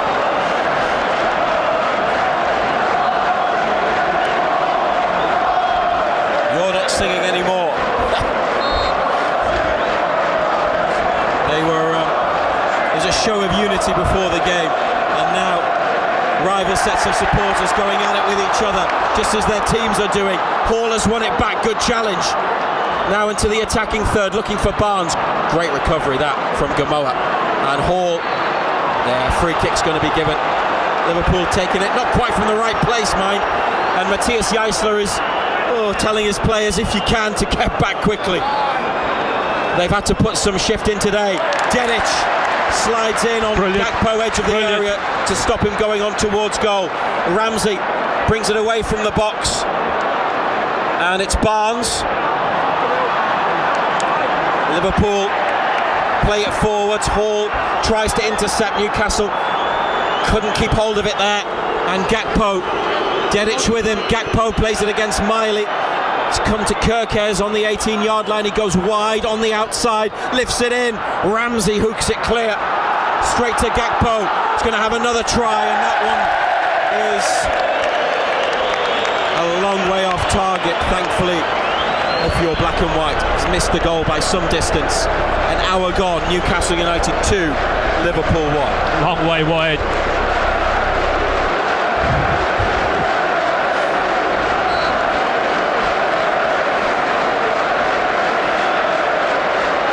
Wembley was Wembley, but in the Premier League, Newcastle haven't beaten Liverpool in 19 attempts before today. Steve McClaren was the last manager of Newcastle to preside over a victory against Liverpool. Couple of challenges in midfield on the far side. Matthias Geisler's furious. Newcastle think they should have had a free kick on at least one occasion there. Liverpool had an appeal, and it is the Reds who get the decision from Stuart Atwell and who restart the match. 5 draws, 14 defeats in the Premier League since that 2-0 win in December 2015. Ramsey straight on, wins the ball back again. Now Elanga inside to goal scorer Willock. Thought about rolling in Wissa, instead took his time. Picks out a pass to Barnes, through for Elanga. It's a great ball across the face of goal. Wissa had held his run and there was nobody coming in wide right, maybe because the right winger, Elanga, was on the left playing the crossing. Double Liverpool change is coming shortly. Alexis McAllister and Victor Munoz. You listen to BBC Radio Newcastle and the BBC Sounds app.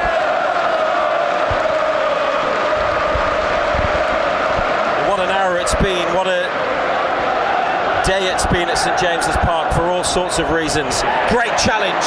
Ramsey has been superb since he's come on, as has Willock. Here's Elanga up to Miley, and Elanga in the middle. Miley just couldn't find him. It came off the shins of Van Dijk, and it's now back with Alisson across the box to Frimpong. Barnes charges him down, blocks the clearance, and gets a lot of love and appreciation from his supporters for doing that. Here are the Liverpool changes. Rio Gamoa going off. Victor Munoz getting exactly what you thought he'd get. And Florian Wirtz replaced by Alexis McAllister in the other change. Just look at the players Liverpool are bringing on.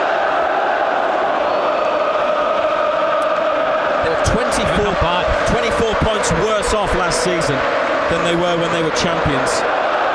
11 behind Man United in third, so they've got some ground to make up, but they've got an incredible squad, haven't they? Yeah.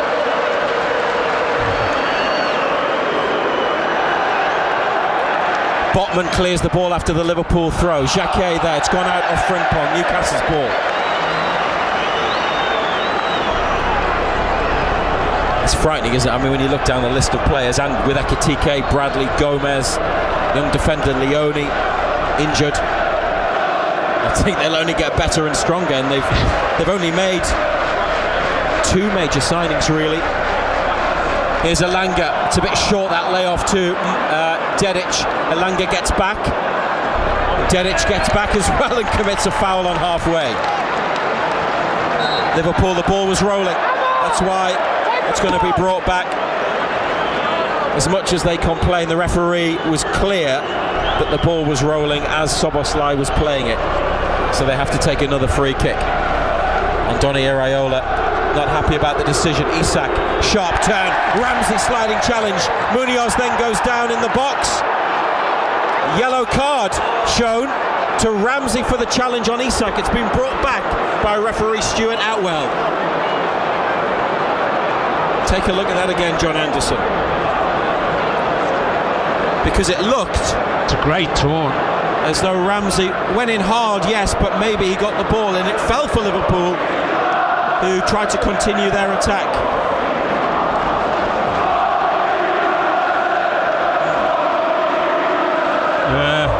Not sure about that one. I think there's been some real soft bookings in this game. Been a few of them. Both teams affected by it. They are back in front at 2-1 Newcastle United on what's been an absorbing, breathless, exhausting afternoon so far. Still 25 minutes of this and more to go. A win would be so special, but there's a long way to go. Szoboszlai lifts in the free kick, back post Van Dijk, caught by Hornacek.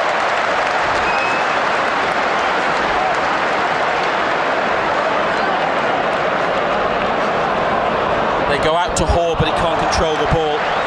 At what point do you think fatigue becomes a factor? Newcastle obviously have a lot of quick players, they have legs out there, but they have some who haven't had a lot of pre-season football. Well, it's been tough. They've had to defend, they've had to get numbers. They've been excellent though. They've been brilliant. Good work from Miley in midfield, but Liverpool have won it back, and Gakpo into the area, and Chow, brilliant challenge, and Botman away as Gakpo cut inside.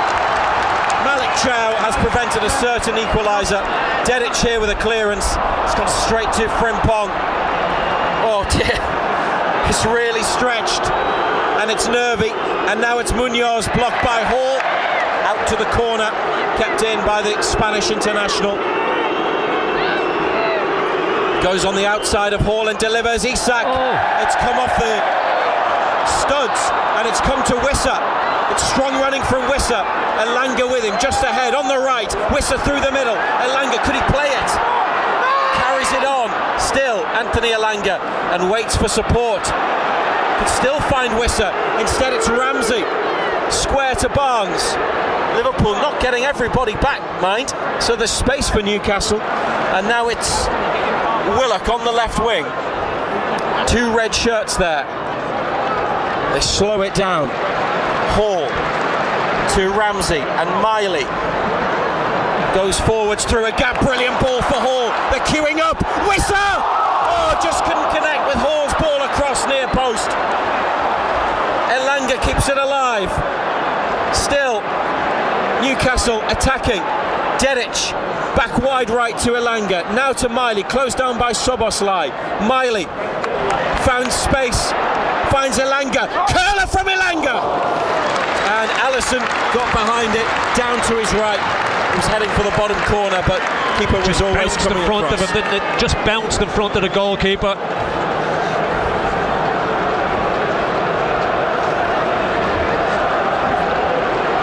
What value would you place on a third goal? Oh,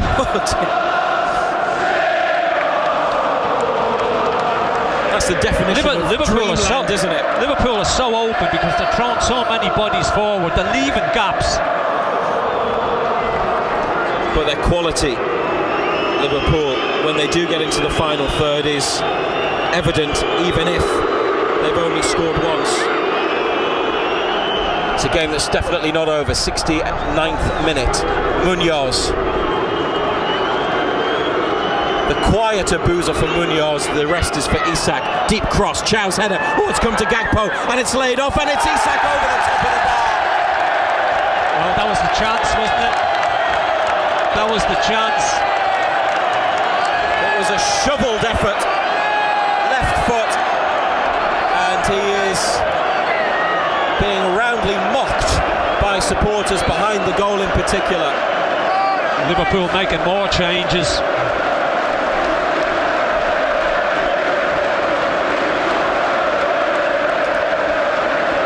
Kerkers with a header, Miley onto the ball, gets it down on the floor. He's got two on him, he's got to be quick here. He's carried it well, and a lovely pass up the line. Elanga leans into his man Kerkers, gets the ball in the corner for Newcastle United. 2-1 ahead. Willock back to Elanga, the two goal scorers there. Still Elanga, and still on the attack with Willock now winning a throw near the corner flag. On comes Ronald Araujo, on loan from Barcelona, replacing Jeremy Jacquet. Araujo played here twice in the Champions League last season, played in the game in Camp Nou as well.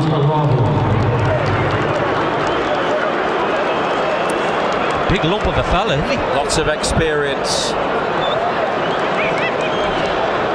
He is a big lad, 6'3". I mean, Jacquet's 6'2". They're both big, but Araujo broad as well, alongside Van Dijk.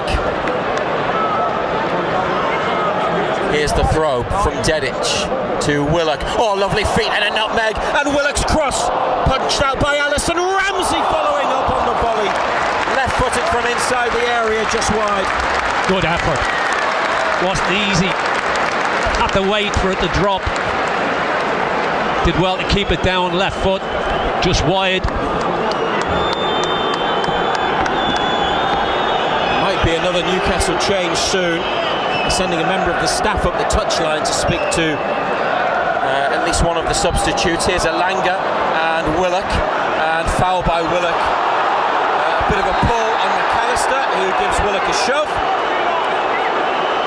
Van Dijk offers Willock his hand to help him up. Referees stop the game. Willock is sitting down.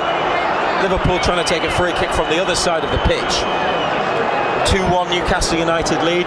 If you have a smart speaker, ask it to play BBC Radio Newcastle. You can listen to our commentary that way, or on the BBC Sounds app, and we'll be with you till 7 tonight, so a bit of time to reflect on the match after the final whistle. Send us a message on X. We are at BBC Newcastle. Araujo. It's a floated diagonal ball, and it was far too high for Kerkez. Dedic. The curtains centre parting, greasy hair, look, picks the ball up, back to Miley. Gakpo has got the last touch. He's played well today, Gakpo. He's a target for Spurs, who have spent a lot of money. Some of that money came to Newcastle. He's a big player for Liverpool, but you can see why they would want him.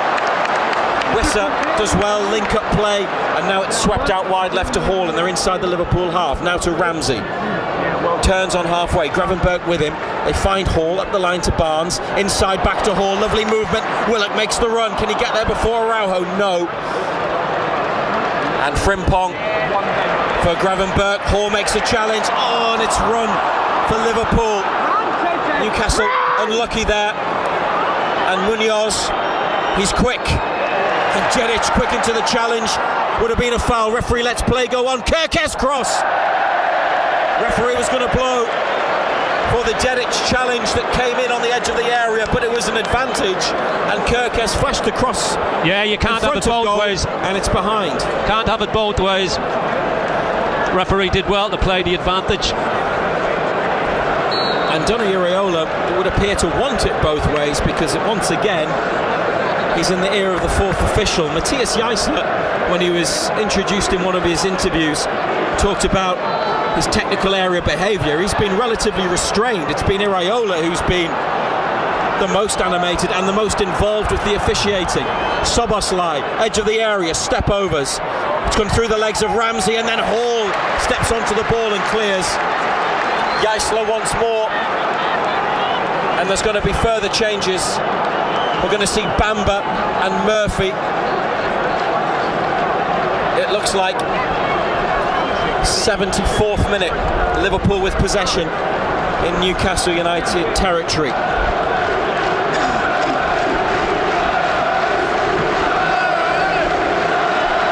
It's a Liverpool team without Salah, Robertson, Konate, who all left on a free transfer. They sold Curtis Jones this week as well to Inter Milan.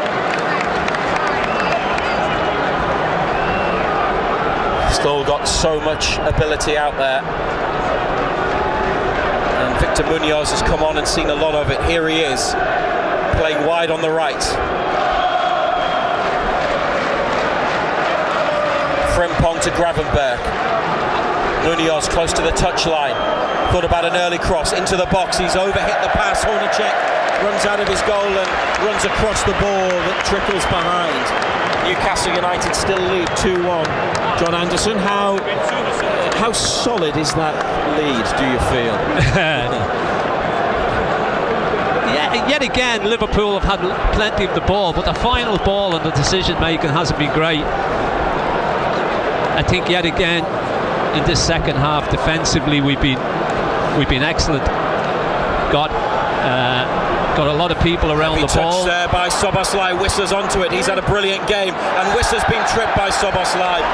Not far from the area, in between the He's been brilliant. Penalty spot and the outer edge of the box. He's up front again. He looks like a completely different player to last season. It's brilliant to see, because it was always there. It would have been wonderful if he'd been able to convert that Lewis Hall cross, but he's had a superb afternoon. Yeah, he's been great. He's been brilliant. And Anthony Elanga, who's had his big moments today, none more so than the opening goal after 5 minutes. It's been a really strong afternoon from Elanga. He's leaving the pitch, as is Lewis Miley. Big smile, big hope from the manager for both of them. Jacob Murphy on, and also another debutant, Alaji Bamba. Yeah, like for like swaps. We're in the final 15 minutes. Liverpool preparing to make another change of their own. Lewis Hall with a free kick. Dinked in, headed away easily, comfortably by Kirkes. He was the front man. Back they go to Dedic. Foot on the ball, halfway, back to Hall. Could go to the keeper here, it does. Now Bamba gives him an option on the left. Hornacek puts his foot through it, and Botman stayed up there and heads on, and Wissa chests down, but it's a heavy touch. Might have come off his arm actually. Offside. There's an offside in there too. Allison had gathered the ball. Referees acknowledge the offside. Play continues. Liverpool trying to move it up the pitch quickly.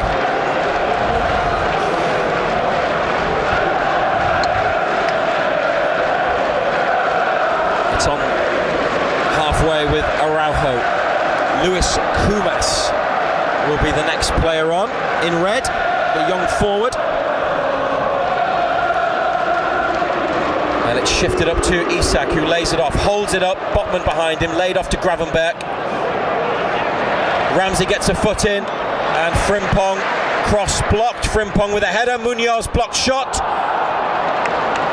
On the angle right side of the box, Malik Chow is able to lift it out of play. A 2-1 advantage. Liverpool were level for 2 minutes in the second half. Elanga on 5, Gakpo 55, Willock 57, the time of the goals today. Gravenberch going off and Kumas coming on. That's the next change. They're leaving Isak out there. For Liverpool coming off number 38, Ryan Gravenberch. Replacing number 67, Lewis Kumas. This could be a long throw, and it's going to come in from Araujo. It's towards the front of the 6-yard box. Jacob Murphy's there. He's caught McAllister. It was accidental from Murphy. McAllister got across him and was just quicker. And there's Areola trying to referee the game again himself, running straight to the fourth official, pointing at various parts of the pitch. Murphy tried to bring the ball away. McAllister was quicker, and Murphy's caught him as they've collided. Is that natural football contact, or is it anything more? He's caught him, hasn't he? And in modern football, there's no such thing now as football contact. It's a phrase you use a lot, because you would, when you played, and even in recent years, you would expect the game to go on. Yeah. But it tends not to now. But then if that happens to your team, you'd probably expect the free kick, because that's the way football has changed and rules have changed.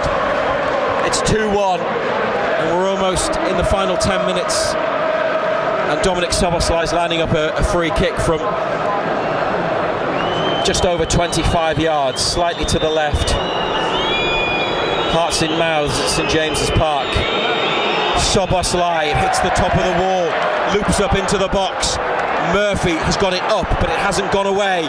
That's a push, is it? No, nothing given. Follow-up effort from Liverpool. It is a push.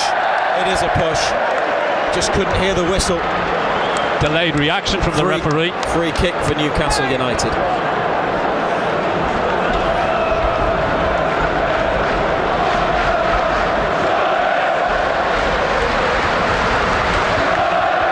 Send us a text message about the game on 81333. SMS 81333. Remember to put BBC at the start. Or you can reach BBC Radio Newcastle on WhatsApp. Start your message there with the letters BBC, and the WhatsApp number 08000 321 333. That's 08000 321 333. Long goal kick, Ramsey onto it, far touchline, Hall, heavy touch, Isak wins it back, then Ramsey dispossesses Isak, Bamba moves it quickly, back to Chow, goalkeeper's on, and it's with Hornicek, and it's away first time. Wissa's running from deep. Oh, now hang on. There was an offside there, but was Wissa offside? He was offside and came back on, and then went again. Okay. Now Matthias Geisler is the manager that goes to fourth official Tony Harrington, who's from Hartlepool, to disagree with the decision. Some sharp work from the assistant Konstantin Hatzidakis on the near side, but you spotted that as well. 82nd minute. Jacob Murphy was booked, by the way, for that challenge on McAllister. Now Murphy puts Gakpo under pressure and the ball goes out on the Newcastle right.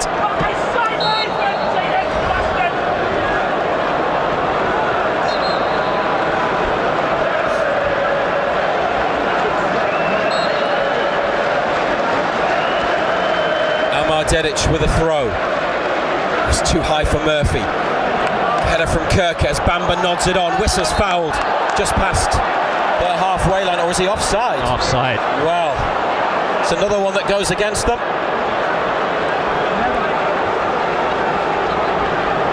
Liverpool restart the match. It's a 2-1 lead. Oh. And that's a ball given away by McAllister. Willock makes the run. Oh, the forward pass. It's not what Newcastle needed in that moment, and Liverpool on their way towards the Leazes end goal with Frimpong and Munoz trying to get the better of Hall. Goal kick, brilliant work by Lewis Hall. Matthias Geisler, clenched fist, throws his arm up and then applauds.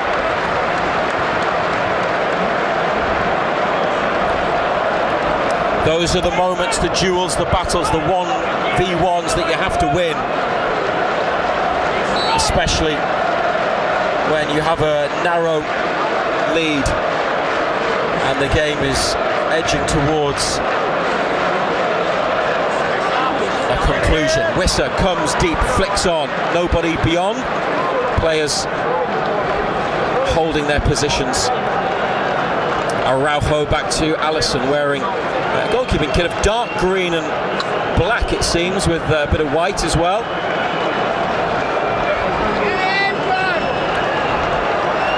And his hair in a ponytail, the long-serving Alisson.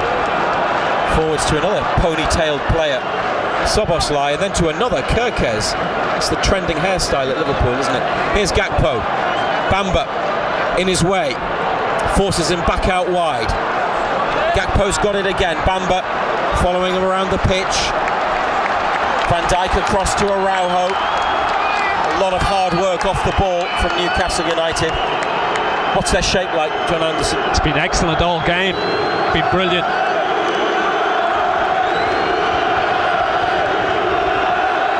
Kirkes to Gakpo. They're on this near side. Back to Van Dijk, 30 yards out. McAllister to Van Dijk again. First time inside to Araujo near the centre circle. Szoboszlai. There are 5 red shirts in the middle and a couple of others on the edge of the box. Frimpong goes on the outside and hangs up the cross. Isak's header is caught by Hornicek. It was a looping header. Couldn't get over it, could he? Just looped it up in the air. Easy take for the keeper. Goalkeeper very happy with that one, the direction of the ball. And his kick towards the left wing. Oh, great leap by Wissa above Araujo. He's been absolutely brilliant.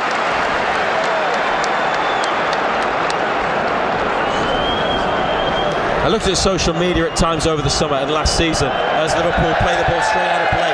There were some fans who described Wissa as the worst number 9 Newcastle had ever had.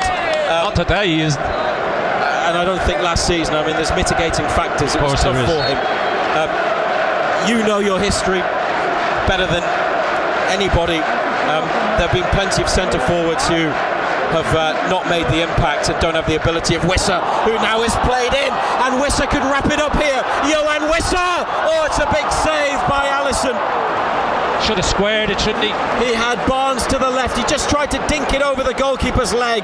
And now Liverpool. This is dangerous. It's Munoz in the area. Blocked by Botman brilliantly. Sliding Sven Botman, stopping the shot from reaching goal. Munoz keeps it in. The substitute Kumas lays it off. And Liverpool back now to Kerkez. Wissa went through in the 86th minute and Alisson made the save. It was more of a dink rather than a finish that he put his foot through. Oh, that might have taken Newcastle there.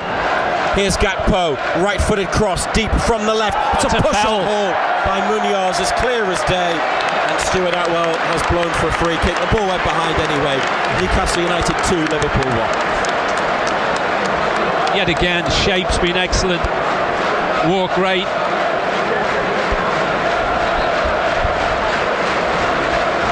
They've been excellent all over the pitch.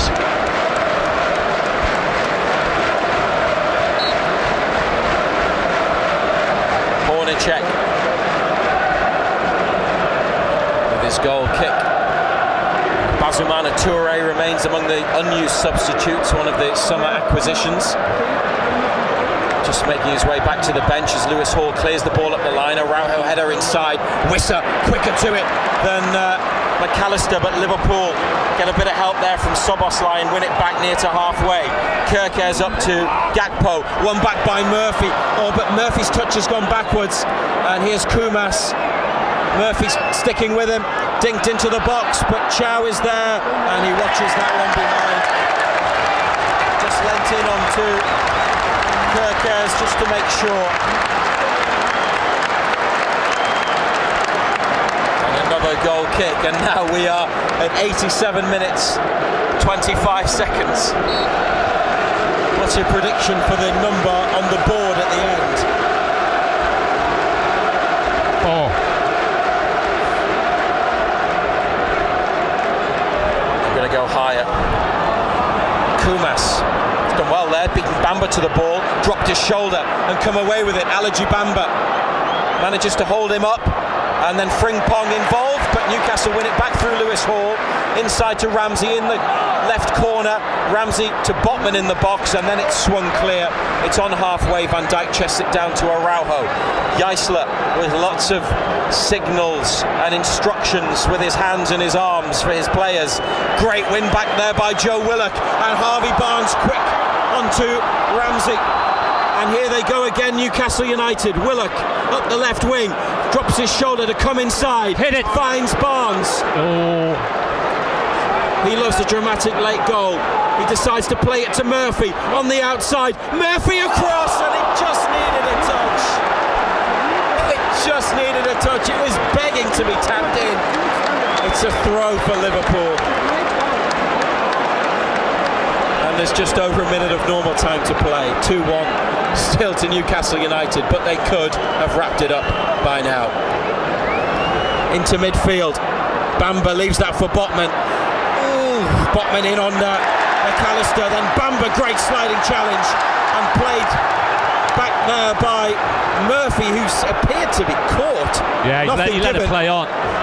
We had the ball. Isak getting involved there with Chow as it goes back to Hornacek.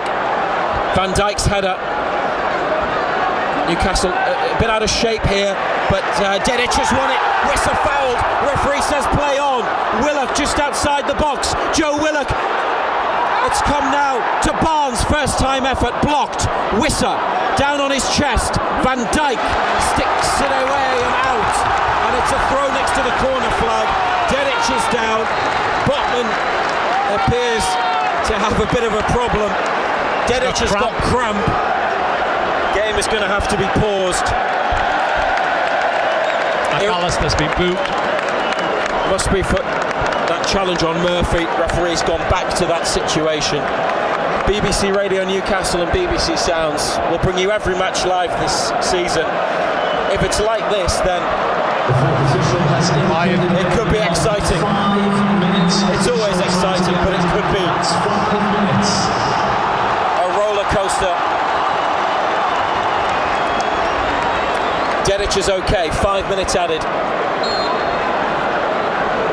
They've kept a few players back, but they've got 3 in the box, 2 on the edge. Murphy taking the throw straight onto the head of Van Dijk. Just the one place where you didn't want it to go. And Gakpo onto Kumas, and he runs towards the penalty area. Isak to the right, Kumas, Dedic with him. That's going to be a Liverpool corner. Amar Dedic, great desire, suffering with cramp to get back. Yeah, he's had a good debut, hasn't he? Divert the shot behind. A minute of the minimum 5 played.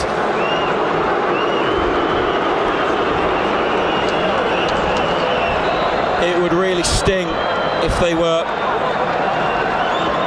to let it slip.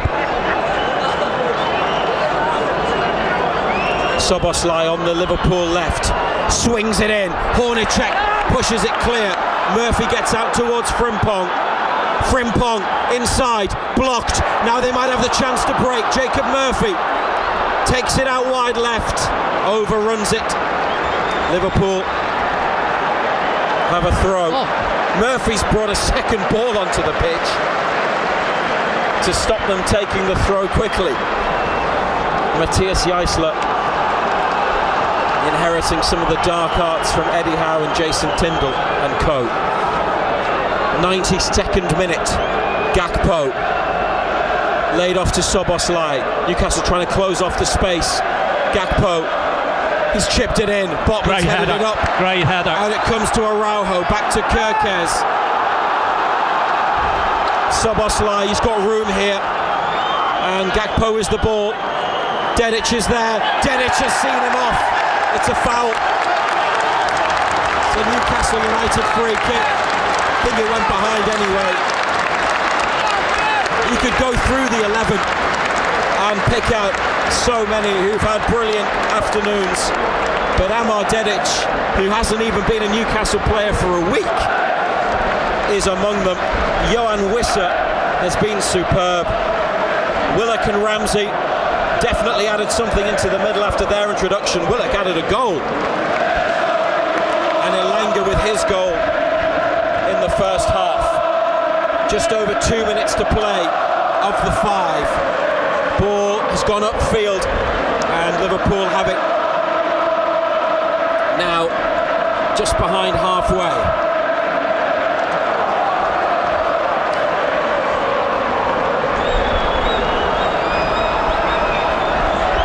Kevin Keegan's name being sung. Newcastle try to get across the line at St James's Park. Liverpool possession. Every black and white shirt behind the ball. Kerkez, bit of space. Dedic comes out to engage. Then they go wide to Gakpo, who comes into the box, and his chipped cross headed up by Bamba. Araujo brings it down. Bamba sprinted across after it. It's on the other side of the pitch now. It's at the feet of Frimpong. Twisting and turning, taking on Barnes. He's still got it. Barnes dispossesses him. Barnes has been fouled. Oh. The perfect sort of free kick to win at this point in the match. A minute to go, 2-1 Newcastle lead. Great desire again, wasn't it? Just kept watching the ball. Substitution for Newcastle from standing ovation for Johan Wissa. A superb performance. All that was missing was a goal. I'm sure those goals will come. Matthias Jaissler gives him a slap on the face. And then a big thump on the back, as does a member of the coaching staff. Fabian Schär comes on to replace him. Great to have Schär fit and available again after injury. Schär's experience in this young squad will be so important. Hornacek's long ball forwards might play on for another minute here, you know, with a substitution and various other delays. Willock chasing the ball. Liverpool playing it back to the keeper. 5 minutes are up. Kerkez goes long. Chow with a header. Oh, Munoz brings it down. Munoz under a challenge. Referee. Penalty. Oh no, he's given the penalty.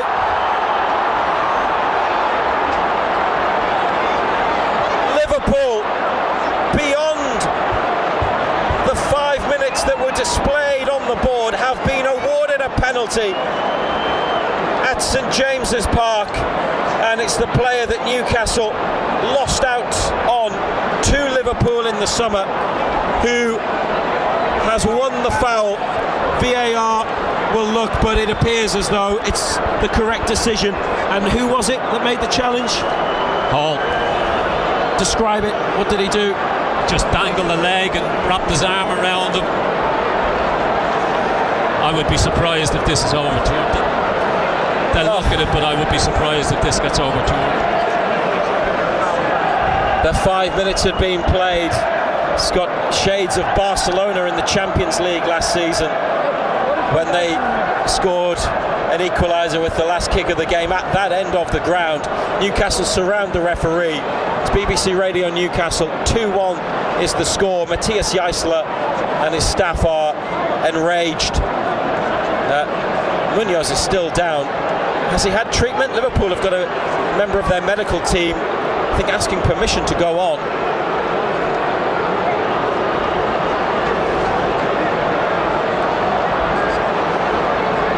He's on his feet. Now, who takes the penalty? Gakpo has got the ball. Or does he give it to the other fella?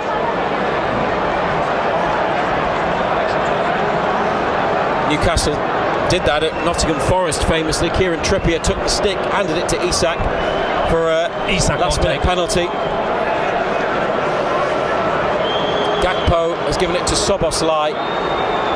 We're now in the 98th minute. There is always late drama when it's Liverpool. It is a penalty. Newcastle lead 2-1. Lucas Hornacek can make himself a hero on his debut. Dominic Szoboszlai with the Liverpool penalty. Deep into added on time. Right-footed, short run-up. Here we go. Szoboszlai against Hornacek, arms outstretched.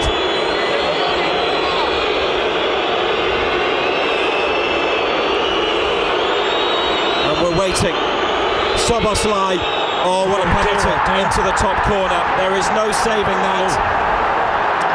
And Newcastle United denied victory by a last-gasp Liverpool penalty. It's 2-2. You're not saving that. Half a dozen goalkeepers aren't saving that.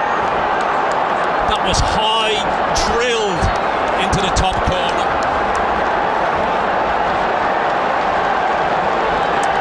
Well, he showed great nerve and brilliant ability. Newcastle complaints continue. I don't know if it's about the fact that they were beyond the 5 minutes, or you've seen the challenge, you're satisfied the referee's got it right. I haven't seen it back. It's 2-2. He'll probably just blow up here, won't he, Stuart Atwell, as Newcastle wait to kick off. And it's such a shame because they were almost there. But this is just what happens when they play against Liverpool. That's it. Well, last season it was 100 minutes and it was a goal that defeated them. This time it was 98 minutes and it was an equaliser. But it's been a breathless afternoon, an emotional one too at St James's Park, as Kevin Keegan was remembered so spectacularly and fittingly before kick-off. And a superb performance. And if that's what is in store for us under Matthias Jaisler, then there is a lot to believe in and get behind and enjoy. And it should have been a victory for the new man in charge, who now goes to the officials, shakes the hand of the assistant and has a long word with the referee. Liverpool got out of jail with that late penalty, and Newcastle, well, what is it about this game and late goals they concede? They wait for a Liverpool match that ends in victory, and the league goes on. 20 now, 20 Premier League fixtures since they last defeated Liverpool. But given the upheaval of the summer, the state of the squad, everything associated with that, It is a very, very creditable result after an excellent performance, and they were so close, John Anderson. Look, they were excellent. We didn't know what to expect. We weren't sure what was going to happen, but to a man, they were exceptional. It's tough on them. It really is tough on them at the dead to give away that penalty. The way they played for such a young side, I think they got everything spot on. Tactically, they were excellent. They used the pace that they had in those forward areas. Wissa was magnificent. He was absolutely fabulous. Dedic, great debut at right back. I don't think there's anybody in a black and white shirt you can say didn't put a shift in and didn't play well today. To a man, they were exceptional. It's a really encouraging day, isn't it? The disappointment of the late equaliser aside, so much encouragement, given that belief and positivity was probably in short supply among the fan base after the summer and the end of last season. As I say, weren't too sure what we were going to get. The games that we watched in pre-season didn't fill you with a great deal of confidence, but today, when it mattered, they all stepped up to the plate and they delivered. Isak had one shot that he scooped over the top, and not much else really. No, never got a kick. He's on his way off, getting booed. The boos are for Isak, not for Munoz. There was some for the referee, but it wasn't his day, thankfully, because didn't really get involved in the game, didn't have much to do, had that one chance, left foot skied it over the top. That was about it, to be fair. John Anderson's going to stick around.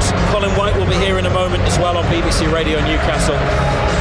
You can get in touch on WhatsApp 08000 321 333. We would love to hear from you. Just start your message with the letters BBC, or on X it's at BBC Newcastle, so send us a message there. Post-match reaction will go on BBC Sounds. Search for Newcastle United. There will be lots of interviews, analysis, content relating to the Magpies there all season. Just hit subscribe while you're there and you'll get notifications when there is something new about Newcastle United on BBC Sounds. We will bring you every match live this season for Newcastle and for Sunderland on BBC Radio Newcastle and Total Sport every weekday evening 6 till 8, the latest from both clubs, and a chance to phone in and have your say. And you can listen to the show and catch up on any programmes you miss on BBC Sounds. Search for Total Sport North East. A standing ovation from the supporters who stayed after the final whistle for a Newcastle United team that showed so much heart and plenty of quality and put in a brilliant performance under their new manager. A team in transition and work still to be done in the transfer market, but that was encouraging on a day of high emotion at St James's Park. But there is always late drama when they play Liverpool, and they were seconds away from a famous victory, but denied by that late penalty. It's finished. Newcastle United 2, Liverpool 2.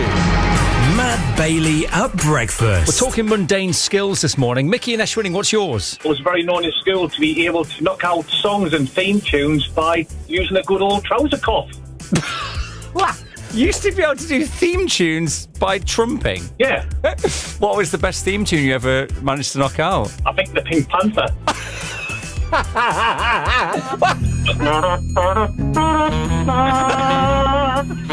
This doesn't win the radio awards. I don't know what will, mate.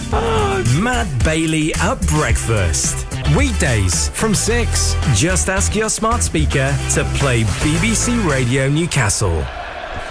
Well, that was every bit as dramatic and entertaining, as emotional an afternoon as we knew it was going to be. It all started long before kick-off and it finished in the 97th minute by the time everything was finally done and dusted. That last-minute Dominic Szoboszlai penalty giving Liverpool a 2-2 draw at St James's Park in Matthias Jaisla's first game in charge here. Get in touch with us and have your say on the 90 plus minutes. 0800 234 6565 is the number to call, as always. 0800 234 6565. Ando is sticking around for the next 25 minutes or so. You can send us messages to 81333 to send your text messages, 81333, or you can WhatsApp messages as well on 08000 321 333. Start them all with the letters BBC.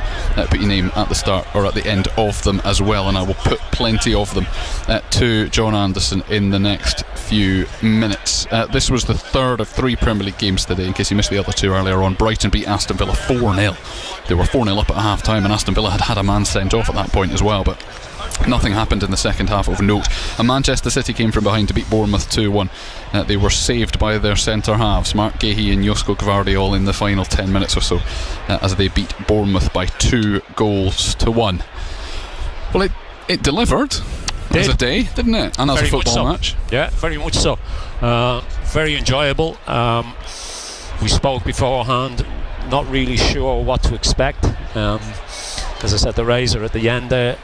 Pre-season didn't go well, performances weren't great, and I suppose there was a little bit of worry coming into the start of the season. But to a man, they were excellent.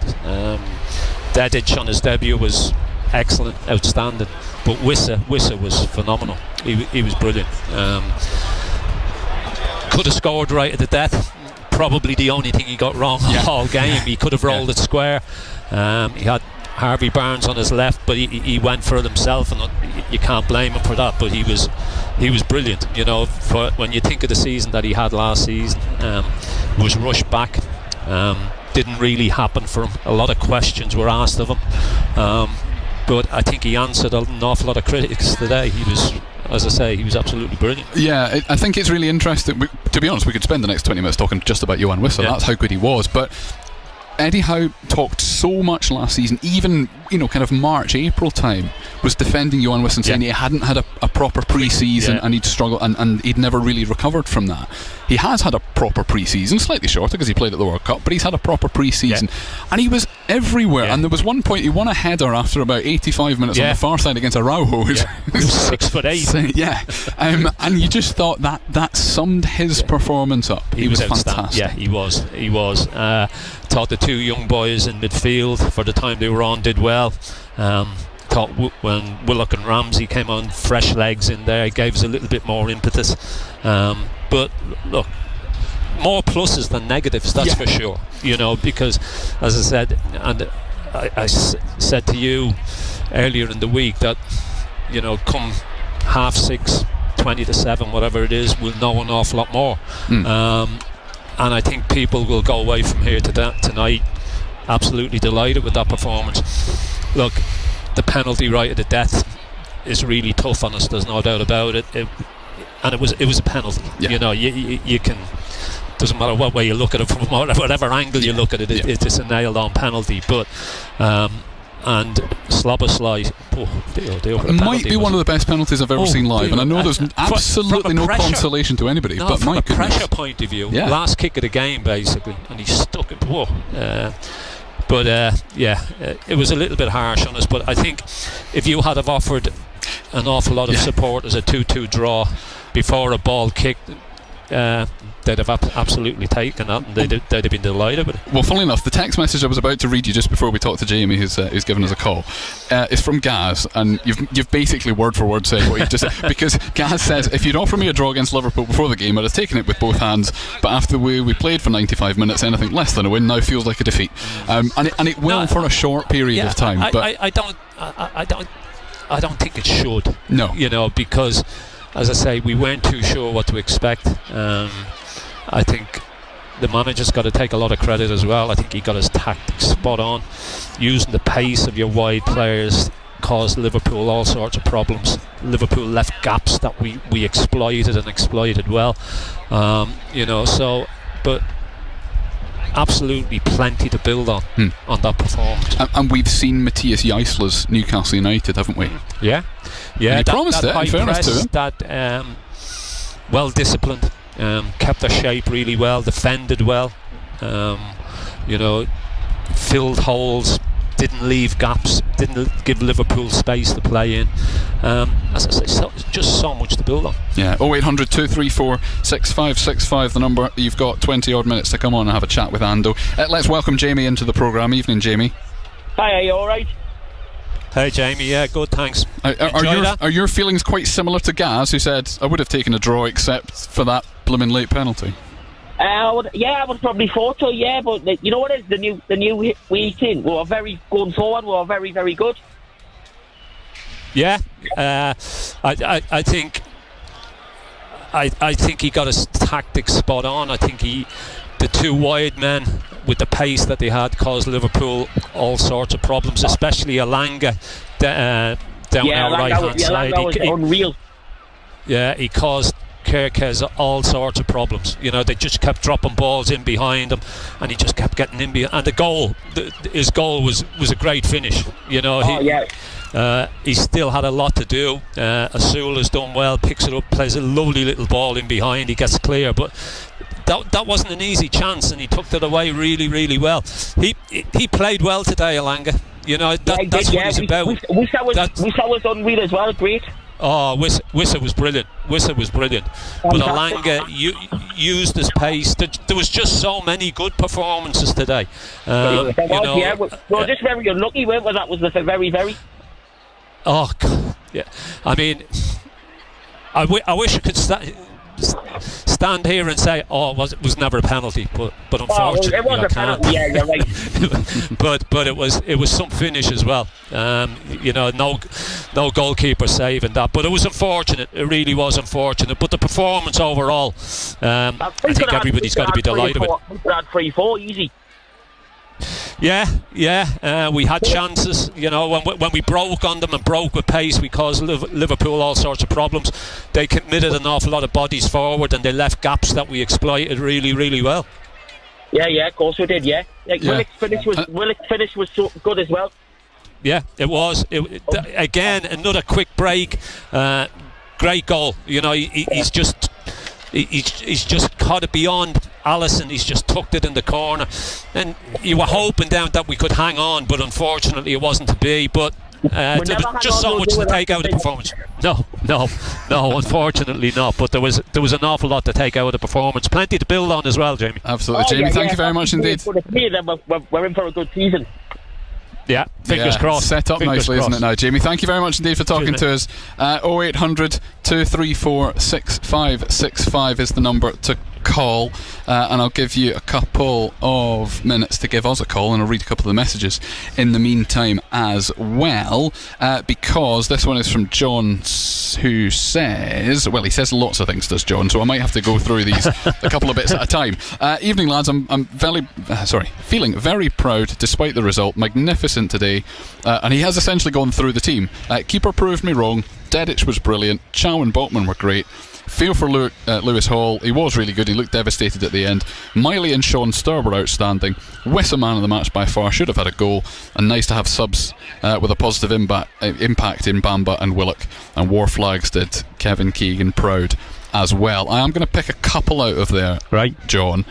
Fullback on fullback, you've said Amar Dedic was fantastic. Why was he fantastic? He just did everything well. Yeah. You know, he used the ball well. He didn't complicate it. It was nice and simple.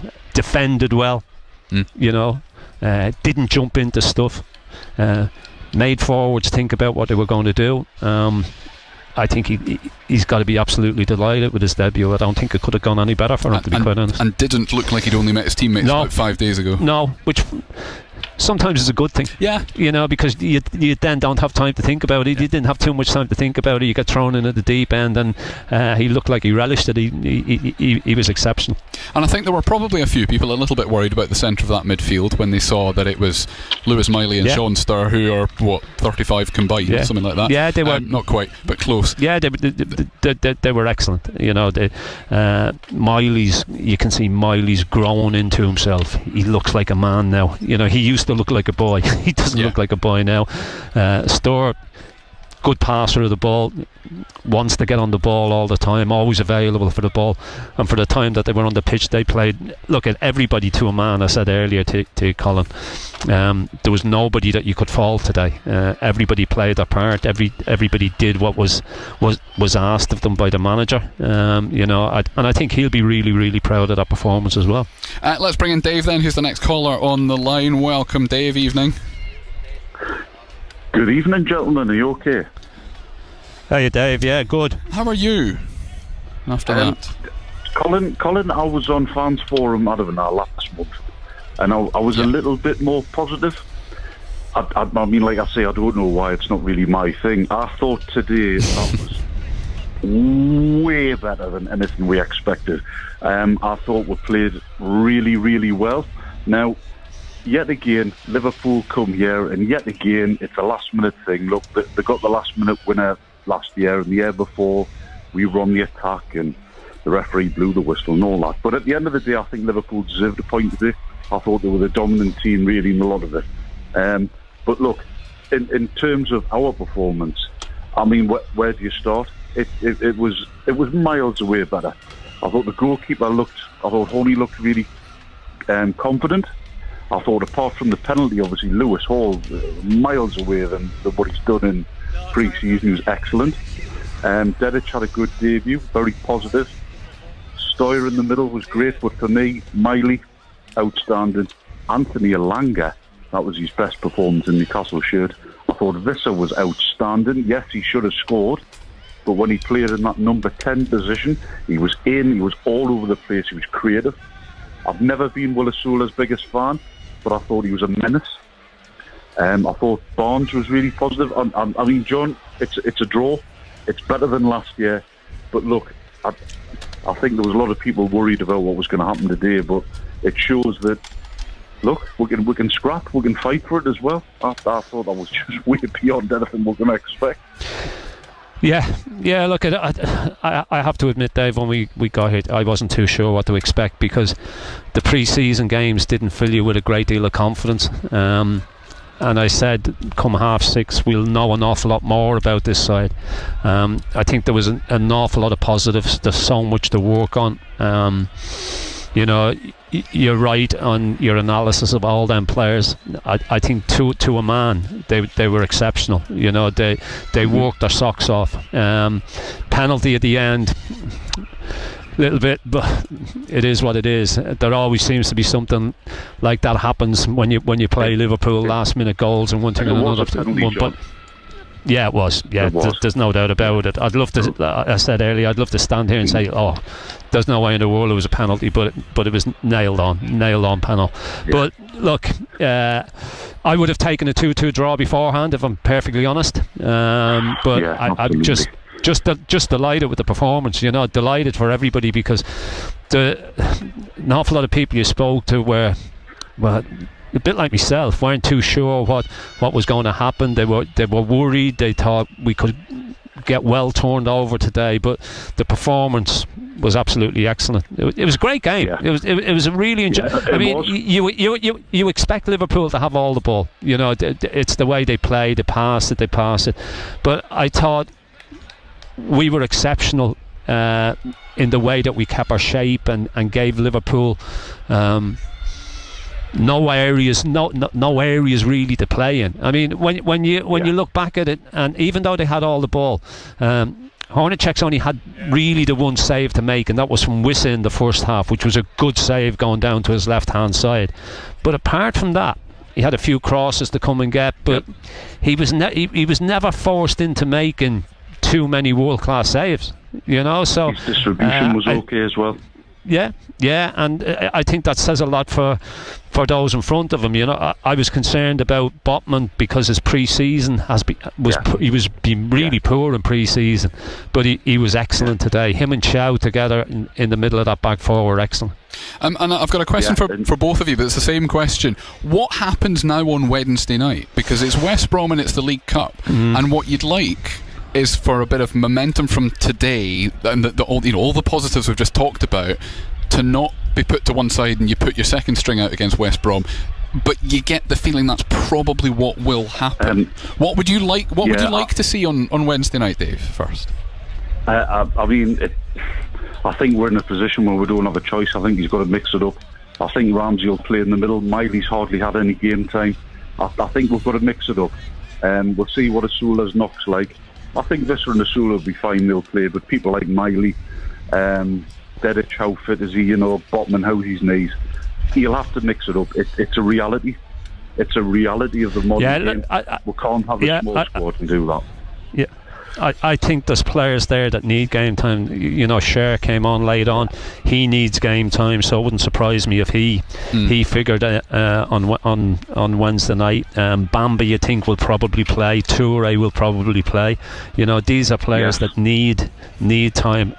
Will young Shahar come in at right back?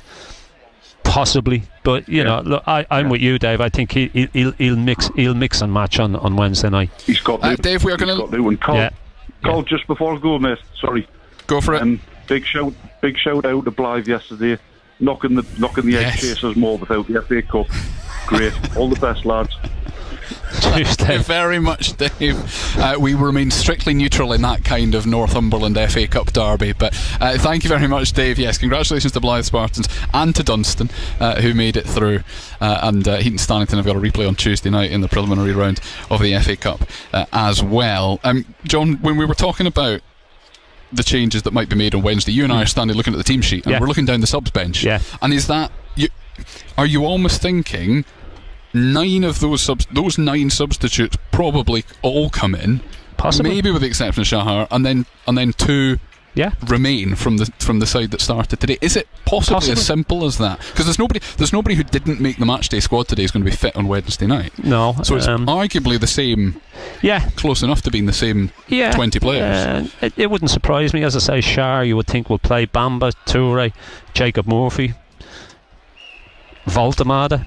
Yeah, especially if Asula's knock, he doesn't recover. Yeah, he may have no option, but so he needs to see these players in competitive match situations. You've seen them in pre-season, but pre-season games weren't great, so he needs to see them in really competitive games. A lot of the players that we've just talked about are doing a warm down on the pitch. Players from both sides actually doing a warm down on the pitch. Obviously all the fans have left. The number of international media and the number of television camera setups away to our left hand side is genuinely extraordinary. I know that's what happens first day of the season. It's what happens when it's Liverpool. It's what happens when it's a 4:30 on a Sunday game as well. Matthias Jaisler currently doing television interviews live down there, and down in front of us, slightly to the right as well, John Bishop, very famous Liverpudlian comedian, is down there having a chat with some of the bosses at Knox, who are the shirt sponsors of Newcastle United, and the North East Mayor Kim McGuinness was down there with John Bishop a couple of minutes ago as well. We've got just under 10 minutes left in the programme, which means we have certainly got time to have a chat with John, who's given us a call. Evening, John. Good evening, Colin. Good evening, Andor. How are you both doing? Hey, John. Yeah, now, good, thanks. If you don't mind, John, not copying any of the points that you made in the text message that I read out about 5 minutes ago, that would be fantastic. If you can come up with some original thoughts, that would be great. You enjoyed that, didn't you, from a distance? No, that's okay. Andor, obviously, I called in on Friday night and we were talking about the concerns that we had about the team, would the formation work and things like that. I am so pleased to be proved wrong, because I thought each and every one of them lads that went on that pitch today was outstanding. And credit to the manager as well, Andor, because if there was one thing that Eddie Howe was criticised for, is that his substitutions weren't very effective. Willock's come on today and made a difference, and I thought Bamba, when he came on, was really good as well. I don't know if you would agree with that. Yeah, look, I think the substitutions and the substitutes that came on had an impact on the game, and that's what you want to see. I agree with you. I think to a man, everybody played their part. Everybody did the job they were asked to do, and a little bit more, to be quite honest. Because we weren't too sure what way it was going to go and what to expect. I think everybody was a little bit nervy going into this one, but there was so many positives to take out of that game. It was excellent. It was a great game. It was a really enjoyable game to watch. I just think from minute 1 to the 95th, 96th minute, whatever it was, to a man, they were outstanding. You know, I thought Dedic on his debut was immense, really, but Wissa was unbelievable. He was brilliant, absolutely brilliant today. Honestly, Andor, when you see his performances that he was doing last year, and then you see what he's just done today alone, it's honestly like chalk and cheese. I mean, Alan Shearer was in the stands today. That would have been a performance he would have been proud of, obviously minus not getting his name on the score sheet. That was probably the only criticism I had of Wissa today, is how was he not scored today? Yeah. I mean, for the second goal, he did absolutely brilliant in the middle of the park. You know, unbelievable. Quick feet, got away from 3 Liverpool defenders.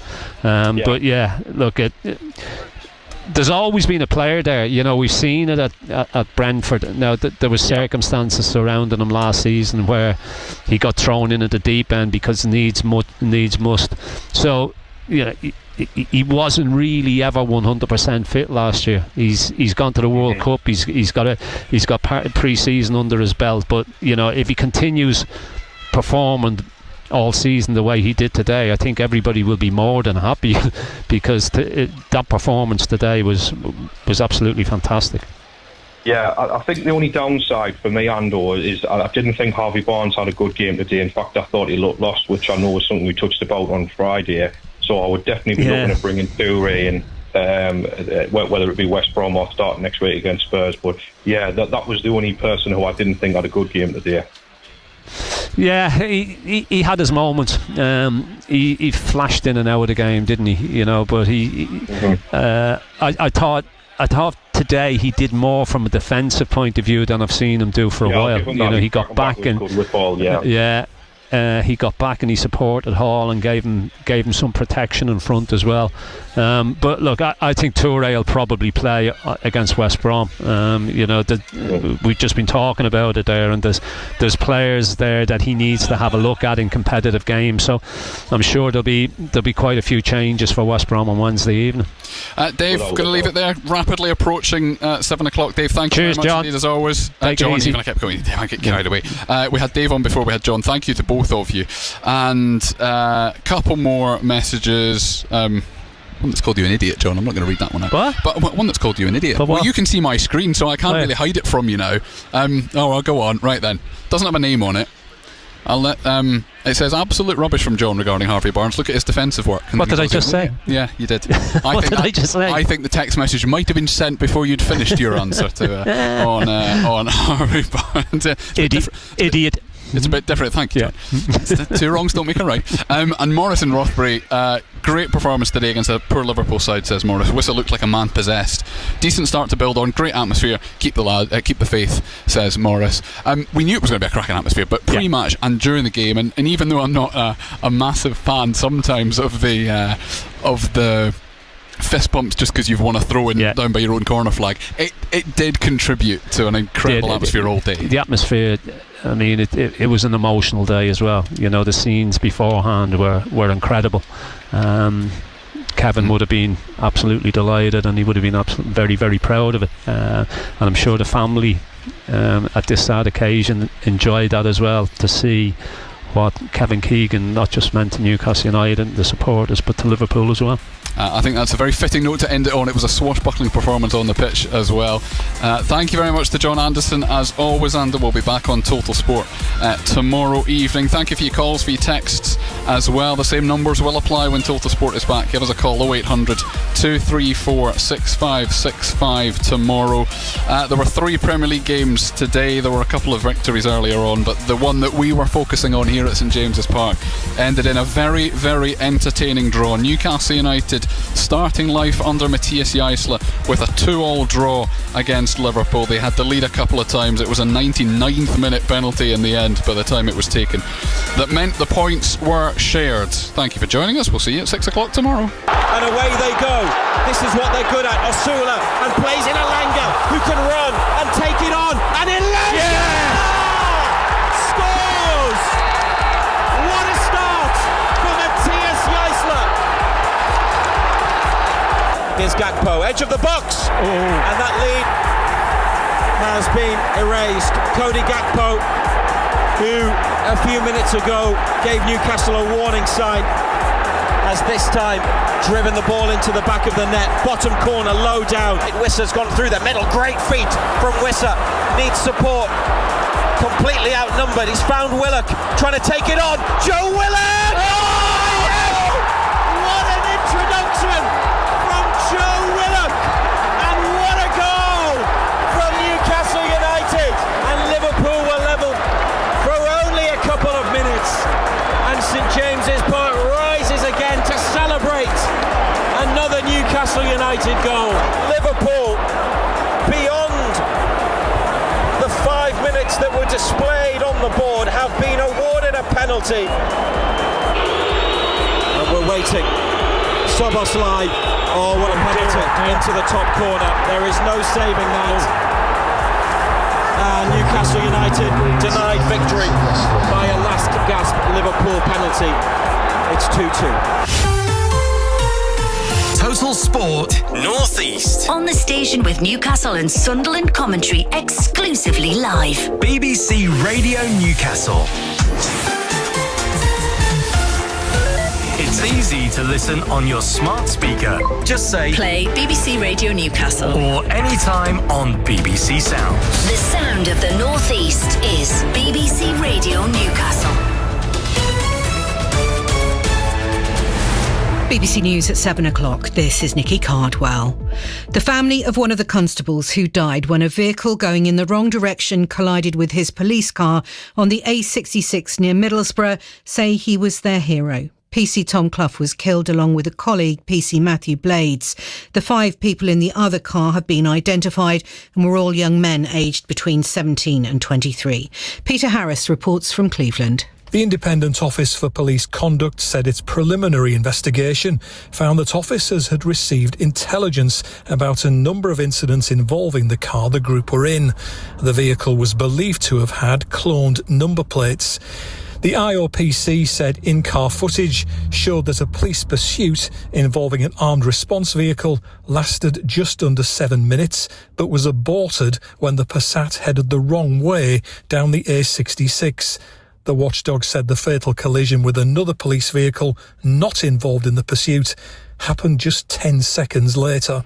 The long-distance rail operator Cross Country says it's hoping to run a full service tomorrow after widespread disruption and cancellations on almost all of its routes today.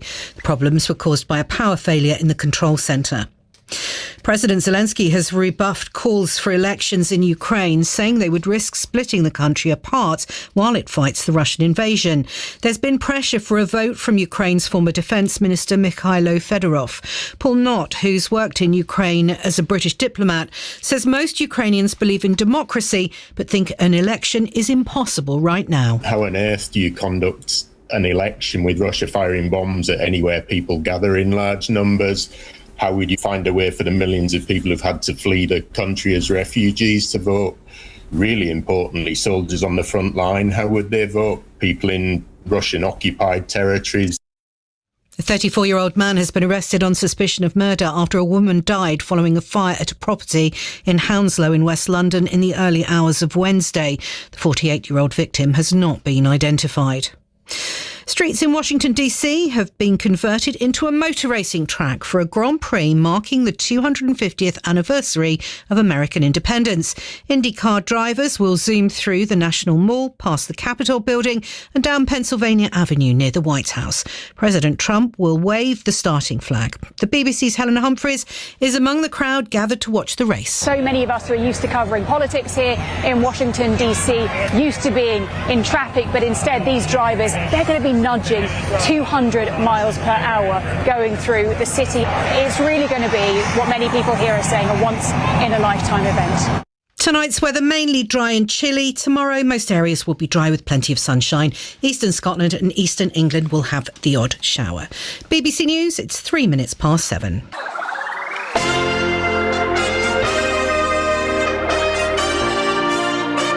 So the wait is over. Good afternoon, everyone. Welcome to Total Sport with me, Phil Munns, as we continue our live commentaries to kick off the new Premier League season. And it could well be an opener with plenty of spice as well, as Liverpool go to Newcastle in the 4:30 kickoff.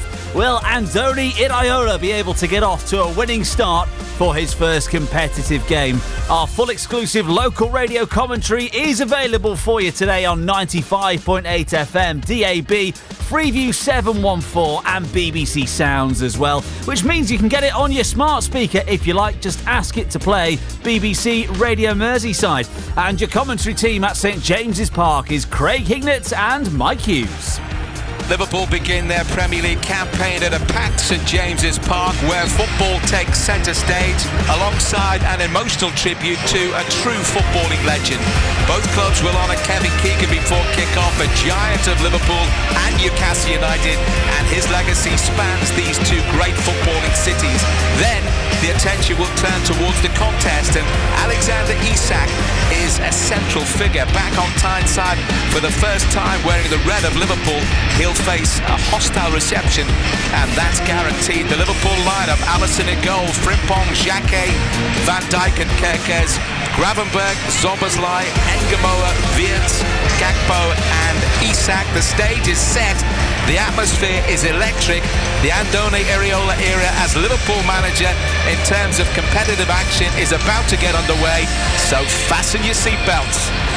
Absolutely, and keep it right here on Total Sport on BBC Radio Merseyside. We're going to hear from the man himself, Andoni Iraola, in the build-up, and after the game we'll go through it all together. That's me, you, Craig Hignett, taking your calls through until 7 p.m. on the fan phoning. Get the number at the ready. You know what it is, but I'll tell you anyway. 0800 731 9333. If you're new to us, welcome. Please get as involved in the show as you would love to be. That is what we are here for. There's only one place to start today, though, to get us in the mood, and that's by going back to last season's fixture between these two at St James's Park. A winner deep in stoppage time from someone named Rio. I've seen him scoring so many times in these positions, even yesterday when we did some finishing in similar situations. I was positive when the ball came to him, and the way he scored, such a firm finish. This finish he has, special for him, special for us, because it was maybe the first time you saw something today that looked like football. Moving on the floor now, baby, you're a bird of paradise. Liverpool couldn't hang on to possession, but now they have it with Ekitike. Florian Wirtz inside the penalty, shoots, it's palmed away behind the corner. Fabian Schär floats it ball forward. Elanga's in behind the Liverpool defence, pulls it back, a chance for Newcastle. Missed at the near post by Joe Linton. Back with Harvey Barnes, right-footed cross towards the far post. Danger! And it's a header over the top from Anthony Gordon. Her name is Rio and she dances on the sand, just like that river twisting through a dusty land. And when she shines, she really shows you all she can. Oh, Rio, Rio, dance across the Rio Grande. Jones for Liverpool, works it up towards. There's a foul on Curtis Jones, but Cody Gakpo finds Gravenberch. Gravenberch's going to have a shot. Oh, Gravenberch scores! Right-footed, cut in and smashed a low, cracking 20-yard right-foot drive. Gakpo finds Salah. Nice early cross. Might break at the far post for TK, but it's beyond him. It was a great ball. Came in towards Curtis Jones, who I think tried to get a flick on it. Alisson, who's 10 yards outside his penalty, shuffles it into the path of Van Dijk. Oh, that's a late challenge by Anthony Gordon. That's a red card. Yeah, it's a red card. That is a red card. That's a really, really late challenge from Anthony Gordon. Red card, Anthony Gordon. I think it looked like a red card. Her name is Rio and she dances on the sand, just like that river twisting through a dusty land. And when she shines, she really shows you all she can. Oh, Rio, Rio, dance across the Rio Grande. Puka Ekitike turns on halfway and runs towards the edge of the penalty. Gets support here from Cody Gakpo. Gakpo shoots. Just deflected, might break for Ekitike! 2-0 for Liverpool. That is a fantastic finish for Mugo Ekitike. Tino Livramento going to wind himself up to deliver a long throw towards Dan Burn at the near post. In it comes. Headed away there by Gravenberg. Back out to Livramento. Floats across in towards Gimenez with a header. Newcastle have got one back. Deliberate header at the far post. Bruno Guimaraes. Newcastle free kick taken by Nick Pope midway inside its own half. It bounces. Newcastle are in. And they've got an equalising goal. It's Will Osuna. Liverpool defensively all at 6s and 7s from a long ball forward.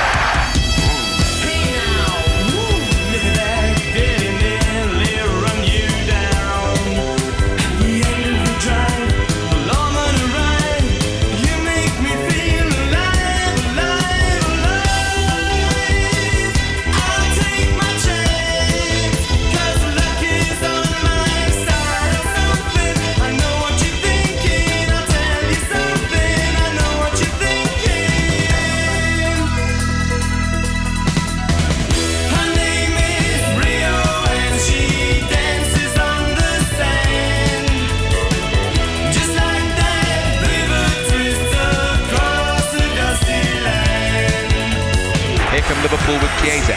Nice ball there, a chance for Liverpool to win it. Oh, what a goal! It's Gamoa. Rio has done it for Liverpool right at the death with a classic right foot curling shot, and Liverpool have grabbed all 3 points in the most dramatic of fashions. And it's the youngster, the 16-year-old who's done it. What a night for Rio Gamoa. Total Sport with Phil Munns. BBC Radio Merseyside. Let's get over to St James's Park, the scene of that glorious, glorious night at the start of last season, and it's again very, very start of this season that Liverpool go away to Newcastle.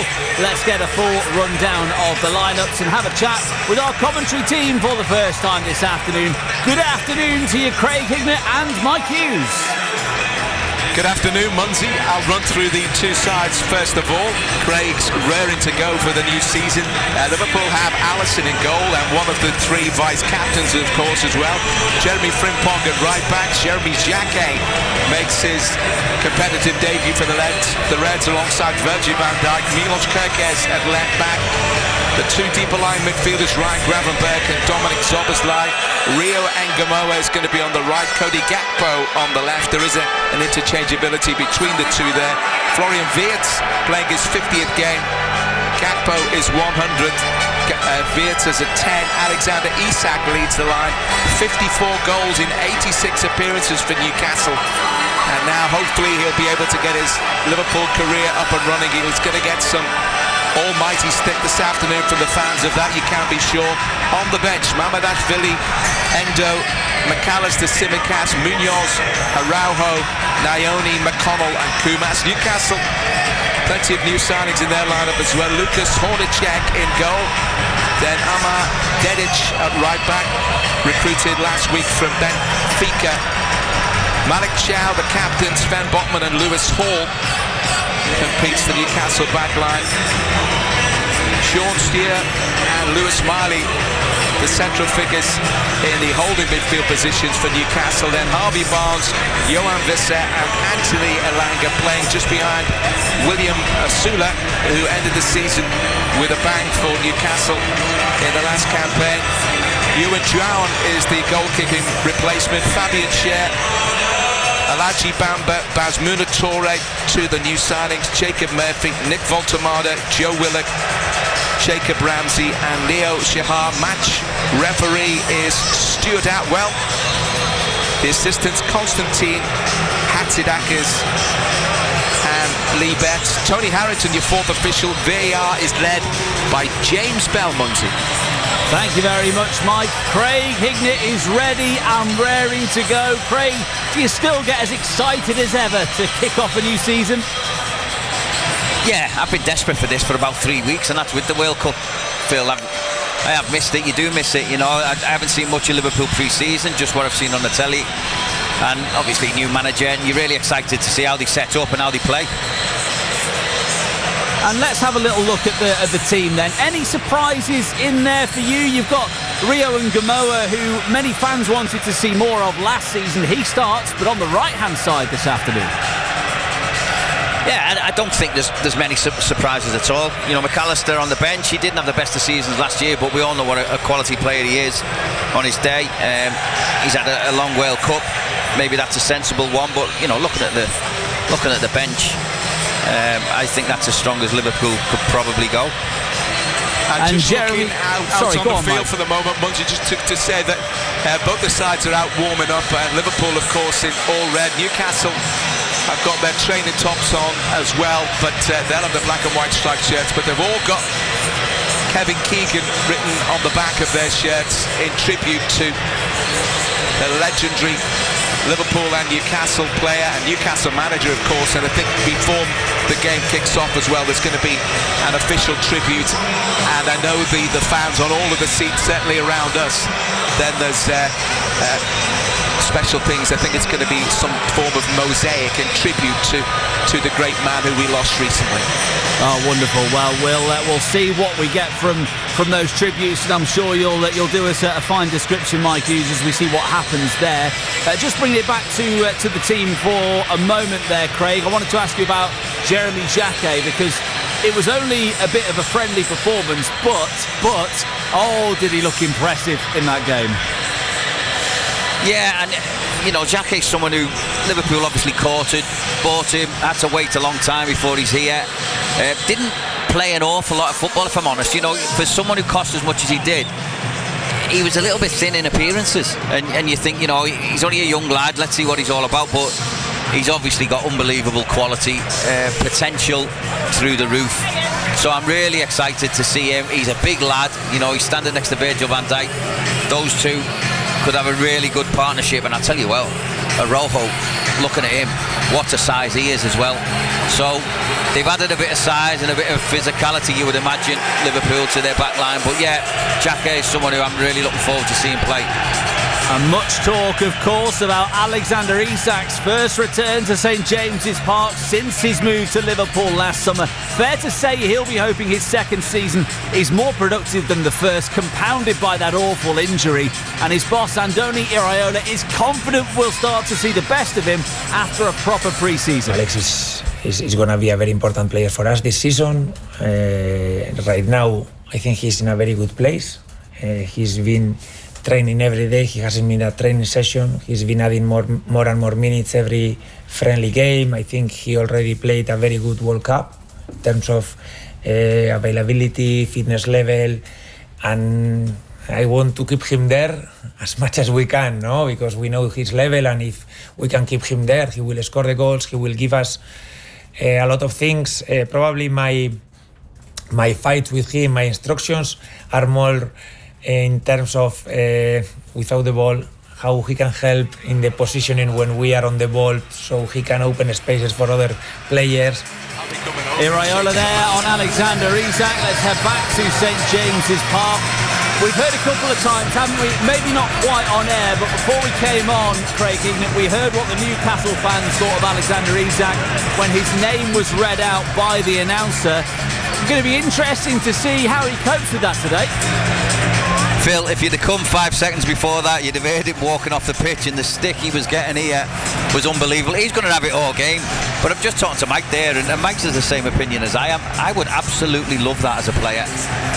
The more stick I got, the better it was. You know, it should drive him on. I mean, he does need a big season with Liverpool, there's no doubt about it. He had a really stop-start one.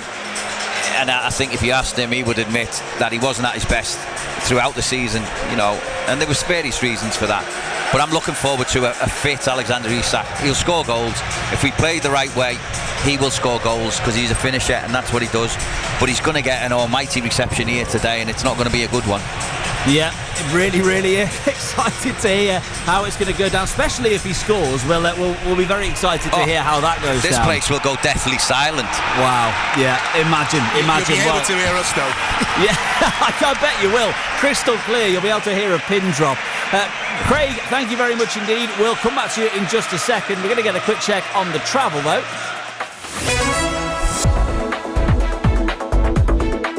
Looks like we've got an obstruction that's partially blocked the M6 heading south at Knutsford Services. So watch out if you're travelling a little bit further away on the motorway network. On public transport, on the trains, you've got buses running instead of trains on Merseyrail between Birkenhead North and West Kirby because of a track fault there. Delays of up to 30 minutes and some cancellations on Avanti West Coast between Warrington Bank and Runcorn because of safety checks. Services at a stand on Merseyrail between Houghton and Ellesmere Port because of a security alert there. Buses running instead of trains on Transport for Wales between Wrexham General and Shrewsbury, and between Chester and Shrewsbury because of engineering works. Anything else that you've spotted, let us know please on the travel number. It is 0151 794 0953. The place for football and fans on match day. BBC Radio Merseyside. Yes, we are here on match day number 1 of the new season for Liverpool. They are away at Newcastle. It's our exclusive local radio commentary, which you can hear on 95.8 FM, DAB, Freeview 714, all the usual places. And you can also get this one on BBC Sounds as well, on your app, or you can ask your smart speaker to play BBC Radio Merseyside and listen to it that way. This one normally a fixture that does get the juices flowing. It's normally a bit lively, isn't it, Craig Hignett? And last season's game at St James's Park gave us the kind of 5-goal thriller you come to kind of expect from these ones. Yeah, there's always goals in them. They're always exciting games. And again, I'm not sure how Newcastle are going to play. We all know Eddie Howe's blueprint on how to play against Liverpool. It was get in your faces, make it difficult, be nasty. And that's exactly what Newcastle were. And Liverpool found it quite difficult at times to play against them, but always really exciting games. I'm not sure. Obviously, they've lost a lot of players, and the players they've lost have been the best players. So I don't know the style of play that they're going to play with the new manager. I'm really interested to see it. This place is on a knife edge, Phil. You know, talking to people around it, in and around it, it's right on the edge of going one way or the other. You know, it'll either all collapse and fold and be a nightmare this season, or they'll surprise people. But a lot of people I'm speaking to expect it to be a really tough season for Newcastle. Well, you can see why, can't you, Craig? Because if you look at the starting 11, listen, you don't want to be saying too much before a game and put the rockers on it and all that kind of stuff. But the facts are that the Newcastle 11 starting today is not as strong as the Newcastle best 11 from last season. That's just the case, isn't it?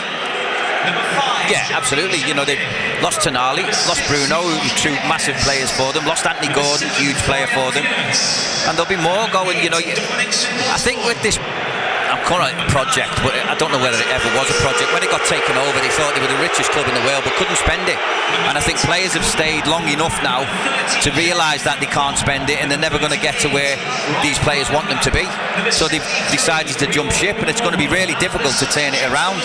So I can see why it's on a knife edge, and I can see why these people around here are so nervous about this season. Yeah, that said, I mean, is there an element of kind of like not a full sense of security, it's not really the right phrase I'm looking for, but is there an element of, right, it's going to be kind of us against the world again here, like, you know, we're losing our best players, and I imagine the atmosphere will probably be quite fierce as a result. The atmosphere might be fierce, but it needs to be fierce on the pitch. And you know, if I'm looking at their team, I'm not sure it is fierce. You know, I'm not sure there's too many fierce people on there. So listen, if it's a football match, you would expect Liverpool to win it. I think Newcastle have competed well against Liverpool because they've got in their faces and made it really difficult and been nasty at times. So I don't think this team, looking at it, has got that in them. OK, now one player leaving Anfield, or has confirmed to have left Anfield, is Curtis Jones, who is embarking on a new career in Italy with Inter Milan. Now, Antonio Raiola says he understands why Jones might have wanted a fresh challenge and is sorry to see him go. Yes, I've never hide it. For me, Curtis is a very good player. Very, very good player, but I understood straight away when he talked to me, his situation. He's coming from some years, kind of in the same same position, same situation, and I didn't know in that moment, but it was a situation that could happen, and it looks like it's going to happen. Yes. Let's start on the fact that Curtis Jones has left the Liverpool squad, shall we, Craig? What do you make of Liverpool losing a player like Curtis Jones? Well, I'm disappointed. You know, the more Scousers in the team for me, the better. Curtis Jones is a really good player, and I could see why, if it is his choice, he got a little bit frustrated with the minutes he played. He was in and out, but listen, there was times he was really influential. I remember coming here, it might have been that game where he came on and he took it by the scruff of the neck, and it was brilliant. Curtis is a really, really good player, and you're always unhappy when you see really good players leave your football club, but I hope he goes on to Inter Milan. It's a new challenge for him, it's a great experience for him, and I hope he does really well. And I suppose this is kind of his issue in a way, but from Liverpool's point of view, it's hard to find good players that are also, you know, kind of happy to be a squad player, if you like, someone who's not going to start every week, because you can't have all those brilliant players and keep them all happy, and you know that's what's happened in the end here. So from Liverpool's point of view, he's kind of a difficult player to replace, isn't he? Yeah, good players are difficult to replace, certainly, and I think when you're a team like Liverpool who are going for Champions Leagues and going for league titles and stuff, you sort of half expect it to be a squad game, but your squad needs to be really deep. There's been times where Liverpool's squad hasn't looked that deep. You know, it's maybe gone 2 or 3 on the subs bench. So I think there's always an element of, especially if you're a young lad and you've come through, of not playing every game, and you can get a little bit frustrated, and sometimes you have to leave clubs to go and be appreciated, if you like. Maybe he didn't feel appreciated, maybe he felt he should be starting more than he did. You know, we don't know, but he's certainly good enough to, and I think at Inter Milan he will start every week. Now this could well end up being, Craig, the first time in 134 seasons that Liverpool play a season without a Scouser in the team. How sad is that? Well, it is sad, isn't it? I mean, I don't know what Lewis Koolmas is, you know, he'll be involved. You don't know. You know, I think you've always associated Liverpool with having 1 or 2 Scousers in, haven't you? You know, you go Gerrard and Carragher, and even before that, when I was watching as a kid, Sammy Lee was there, and you always expect it to be a Scouser there, and for it not to be here, I think it's really sad. And looking at the new season ahead then, Craig, how are you feeling about the new season for Liverpool? How do you think they're going to get on then under Andoni Iraola? Well, how would I describe it? I'm cautiously optimistic, I think I am. You know, last season was a hard season to watch sometimes. Some of the games were tough. You know, some of the play was really slow. It was boring to watch at times. I think Iraola is different. I think he's more aligned with Klopp and how Klopp plays football, high tempo and pressing. So I'm optimistic that he can get his, first of all, get his team on the pitch. You know, get however many signings they're going to make, get that sorted, let him know what he's dealing with, and then get them on the pitch, do the work with them, and hopefully it'll be exciting to watch, because it certainly was at Bournemouth when he was there. And just to go away from the football stuff for a minute, Mike Hughes, I'm seeing some pictures on the screens of some of the tributes that are being laid out to Kevin Keegan. Talk us through what you're seeing. Yeah, we've got a massive big tifo right opposite us, smack bang on the halfway line. King Kev, it says, and a lovely photo of Kevin Keegan right in the middle in a Newcastle shield, surrounded by 4 different caricature shots of Keegan.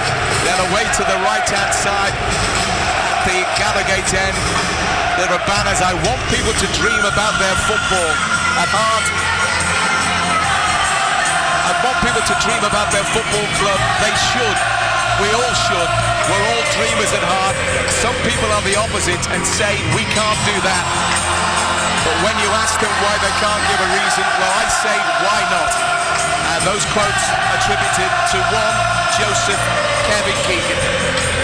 Incredible tribute. Really building, and away to our left-hand side, the Liverpool fans up in the stand there. Their mosaic says Keegan in red and white. It's quite an astonishing sight, Munsie. Oh, it looks absolutely Fabulous. What a way to pay tribute to the great man. And obviously the crowd are responding, both Newcastle and Liverpool. This is how they will unite before kick-off. We're only a few minutes away now. The players will be making their way out to the tunnel very soon. A final word from you, Craig Hignett. Are you expecting Liverpool to hit the ground running under Iraola, or is there a risk that because maybe the styles of Iraola and Slot might clash a little bit, there might be a little bit of getting used to it to get through first? Well, I think the start of the season, there's always that little bit, you know, the players gelling and getting to know each other, but they've had a pre-season, they've had enough time to know what each other's all about. They're coming to a place that's in, I'm going to say, a little bit of jeopardy. I expect them to win today. I think if they play anywhere near how they can, I think they should win this game and maybe win it comfortably, but it's the opening day, it's the Premier League, and you never know what can happen, but I think Liverpool are big favourites for this one. Craig Hignett, our match summariser this afternoon. Thank you very much. Mike Hughes is alongside him as well. A reminder that if you're going out and about, if you want to maybe, I don't know, take the dog for a walk, or if you're going to make the Sunday dinner in the kitchen, this is how you can listen to the game this afternoon. 95.8 FM, DAB and Freeview 714. You can also get it on BBC Sounds as well. Plug your headphones in, get on that walk, or you can get it on your smart speaker. Just ask it to play BBC Radio Merseyside. Right, talking time is almost done. Time for action. Liverpool, the Iraola era is about to get underway. Will it begin with a bang for Andona Iraola and his side? We'll find out over the next 90 minutes or so with your BBC Radio Merseyside commentary team of Craig Hignett and Mike Hughes. The two sides flank the halfway line and now begin the pre-match preliminaries on this very special day for football. The opening day of the campaign is always special, but generally a white-hot atmosphere at St James's Park where these two sides meet for a fixture that guarantees goals, but a special element to it all, of course, with those pre-match tributes to one of the great football players in Liverpool history and Newcastle history, Kevin Keegan, also a great manager for Newcastle, and great to see him remembered in such a fabulous fashion. But now we're going to concentrate on the football, and 9 new managers in the Premier League, and 2 of them, Craig Hignett, meet head on today. Andona Iraola and Matthias Jasler. Yeah, some new names in the Premier League. We're going to have to get used to them, get used to their style of play. That's why I like seeing new managers, Mike. You know, managers who you don't know much about. We know a little bit about Iraola, obviously, with the way his Bournemouth side played, and we know his philosophy, but we certainly don't about the Newcastle boys. So I'm looking forward to this one. I really am. I think games involving these two are normally really exciting ones. You know, you go back to last year's and Rio Engamoa's brilliant finish to win it for Liverpool. It was a fabulous game, and you normally do get it between these two. But I think Liverpool are so much more, got much more quality than Newcastle have this year. I think Newcastle have got worse, Mike. I think, you know, you look at Liverpool, they're trying to get better than they were last year. If you look at the Newcastle central midfield and in those holding positions in particular, Sean Steer, the 18-year-old signing from Ajax, much vaunted, but it's his Premier League debut. Lewis Miley, we know what a good footballer he can be, but he's had an injury as well, hasn't he? Yeah, and it's difficult, you know, when you're in the middle of the pitch, you're expected to go and dictate things. For a young lad, you know, as good as you are on your debut, you're going to have nerves. I just think it might be a little bit too much for Newcastle today. And now we're going to have a tribute to Kevin Keegan as the players of both teams flank the edges of the centre circle. I'll leave it to the PA. Figures in our club's history. Kevin was the beating heart of our club for many generations of fans, and the love shown for him and his family in recent weeks has been overwhelmingly heartfelt. We will once again unite to show our love for Kevin with a period of applause, which will start and end on the referee's whistle.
something else.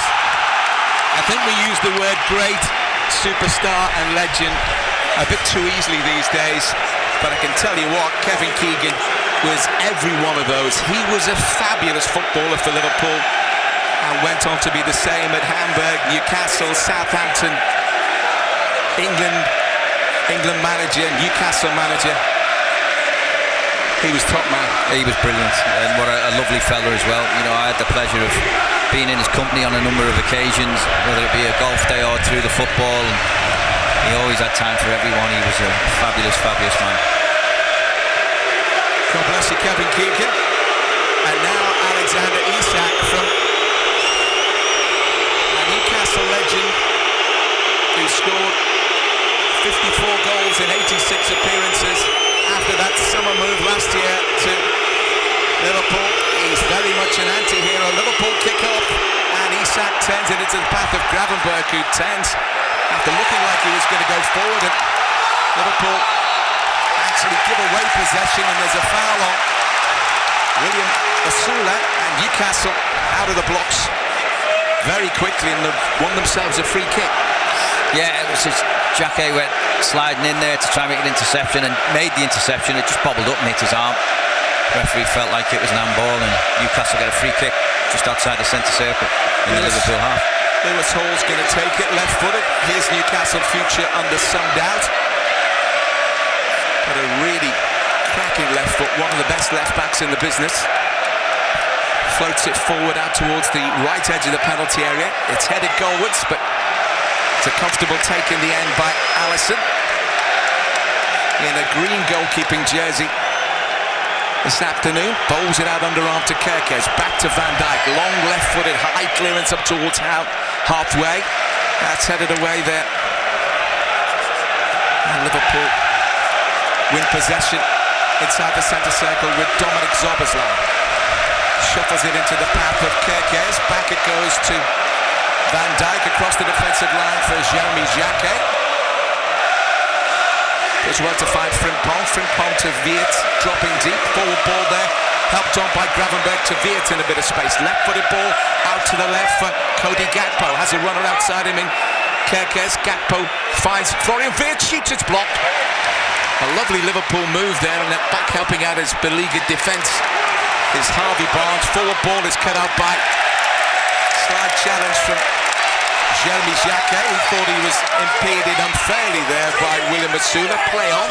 Well, I thought it was pushed. Newcastle. I thought it was a push, wasn't it? Osula came over. Jacquet was always getting there. Just pushed him over. I'll tell you what was interesting though on the free kick, Mike.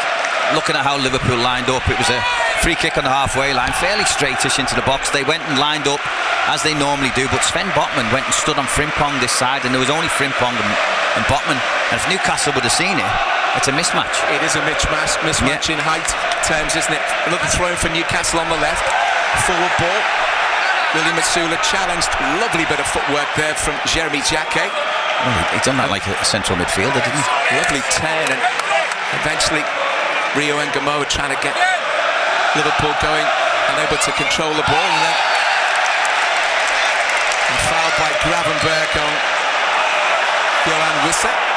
The referee says it was a moving ball when Wissa wanted to take it a little bit too quickly. Goalless, 2 minutes and 48 seconds gone. It's been lively. Back it goes to Lukas Hornicek, one of the new boys at Newcastle, recruited from Braga for £26 million.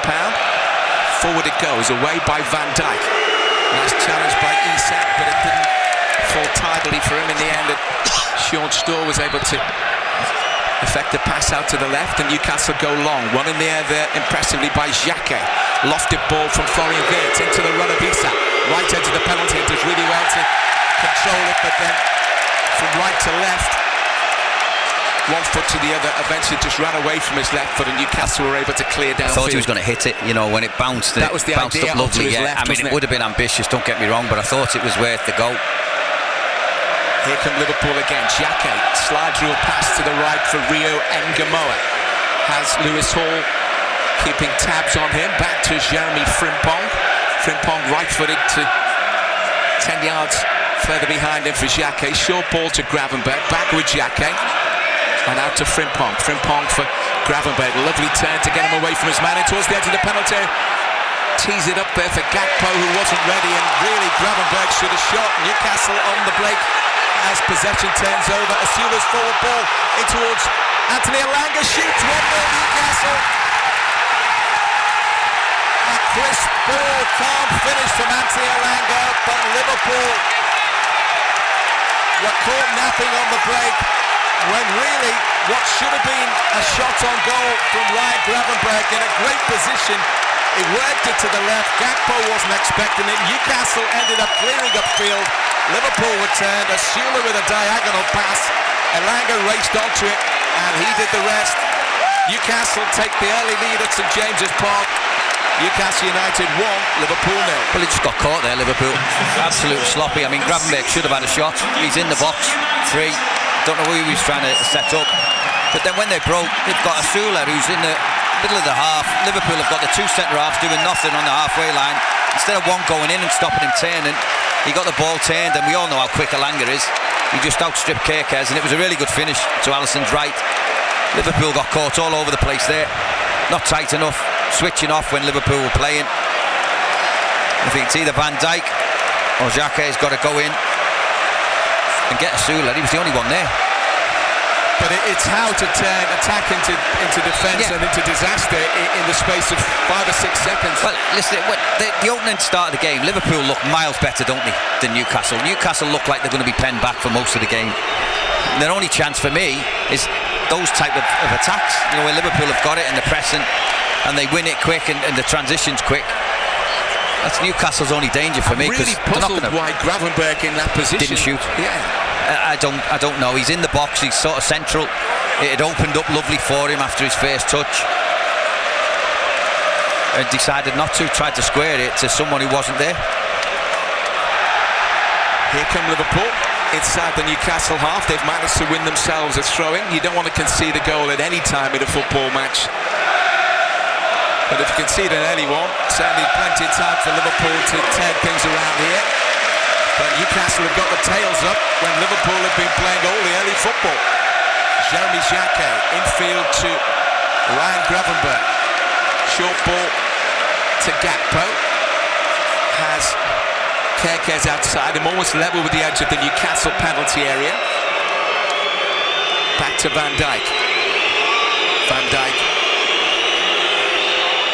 does well to find Jacquet, out to Frimpong. Frimpong's forward ball to Gravenberch again. Newcastle trying to deny Liverpool the space, and that's a lovely bit of footwork there from Gravenberch to take him away from Lewis Miley. Here's Szoboszlai. Got caught in two minds, but manages to find Florian Wirtz. The pass is a bit heavy, but Frimpong pulls it back. Might break into the penalty area. Liverpool have got nobody there, and Elanga sweeps it away, but only as far as Jacquet. Jacquet's pass finds Wirtz on the right-hand side. In comes the cross. Comes off Botman. That's a push in the back there by Harvey Barnes. Oh, Florian Wirtz, and Liverpool have got themselves a free kick. I think it was a free kick. I think Barnes just jumped into Wirtz. It's a free kick that's in a really decent position. 6 or 7 yards outside the penalty area.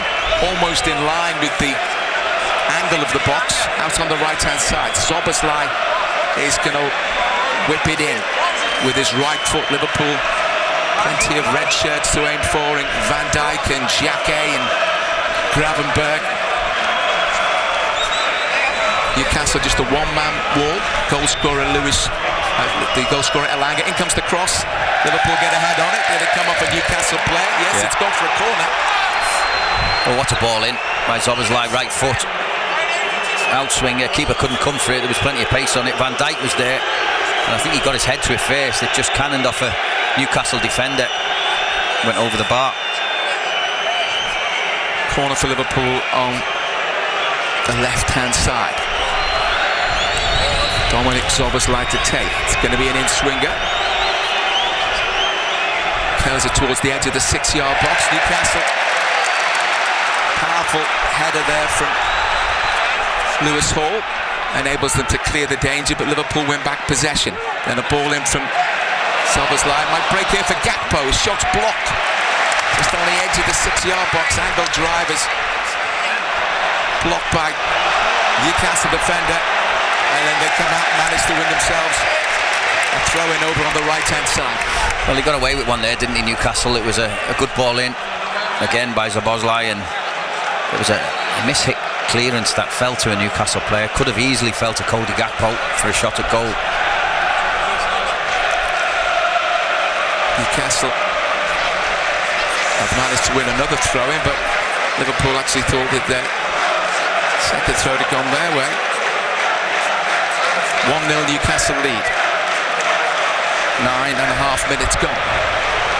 Liverpool playing some good football, but Newcastle with this one-goal advantage courtesy of Anthony Elanga. And Elanga in a bit of a contretemps there with Milos Kerkez. Liverpool win the free kick.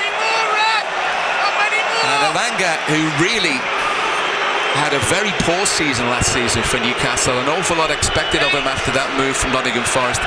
He started off with a real show of aggression, doesn't he? Yeah, he has. We don't know how quick he is. You know, if he's got a lot of ground in front of him, he's going to get there. But he's been really physical with it as well. Kerkez, a couple of times, has been on the wrong end of that.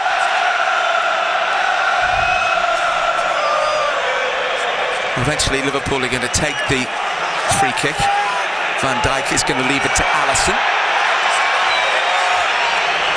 It's out towards the left of the penalty area, just beyond it.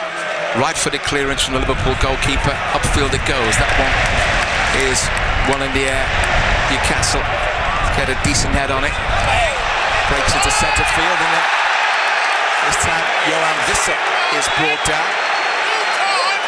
It's always a game that provides goals. Quite often it provides a fair few bookings, and we had a sending off in this fixture last season, didn't we? Yeah, Andy Gordon, wasn't it? For a really bad one, actually.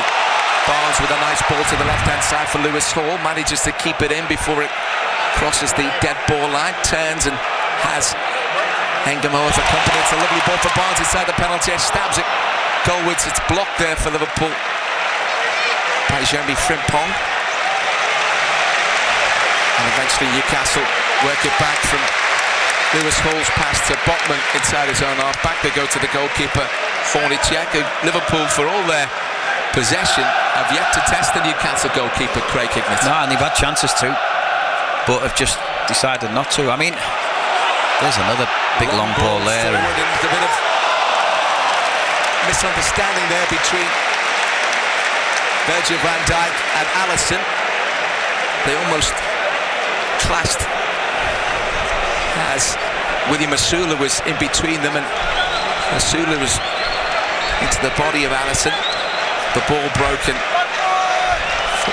a Newcastle player. Thankfully couldn't do anything with it, but it's the straightforward stuff that Newcastle are doing that is causing problems for Liverpool. Yeah, it's just long balls over the top, isn't it? And expecting their centre forwards to run after them. Asula's a big lad, he'll put himself about. But they're not. See, I'm looking at Newcastle now, and Liverpool are so much more in control of the football than Newcastle are. You always get the feeling if Liverpool can get a goal here, Newcastle will almost collapse. I think they're that fragile, mate. Liverpool in possession. Newcastle have this one-goal lead. 12.5 minutes gone at St James's Park. Xhake's forward ball for Florian Wirtz. Lovely pass out towards the right-hand side. Hengamoa is not going to be able to keep it in, unfortunately, and it goes behind for a goal kick. I thought that was a good ball from Wirtz. Yeah, I thought Hengamoa was on his heels a little bit. Back on his heels, wasn't he? Yeah, it was just that he wasn't as expectant in that situation as he should have been. And the thing is with Florian Wirtz, he sees things very quickly, and the players to the left and right of him have got to be able to react to that. Yeah, there was a real good chance there for Hengamoa to get him behind, and he just left it a little bit too late. Long ball forward, it flicks off Van Dijk, turned back by Frimpong for Alisson to clear up towards halfway. Lewis Miley with a cushion-headed pass straight to Frimpong. His ball finds Gravenberg, then Szoboszlai helps it on to Frimpong. Gets away from Lewis Miley. He's got a man outside him, but he got too tight to Lewis Hall before he made the pass, and Hall collects it, then sweeps it downfield for Elanga to try and get on the end of. Well, that's the weapon, isn't it? Managed to do so. It's gone out for Liverpool throw-in. You can see what they want, Newcastle. You know, if they get a little bit of time and space to get the head up, they're trying to find Elanga on the switch, getting 1v1 against Kerkez. Liverpool throwing deep inside their own half, down the line from Kerkez. Newcastle managed to win a throw-in after the ball had been hammered there by Dedic, one of the debutants against the Liverpool player. Throw-in almost midway inside the Liverpool half, down the line it goes.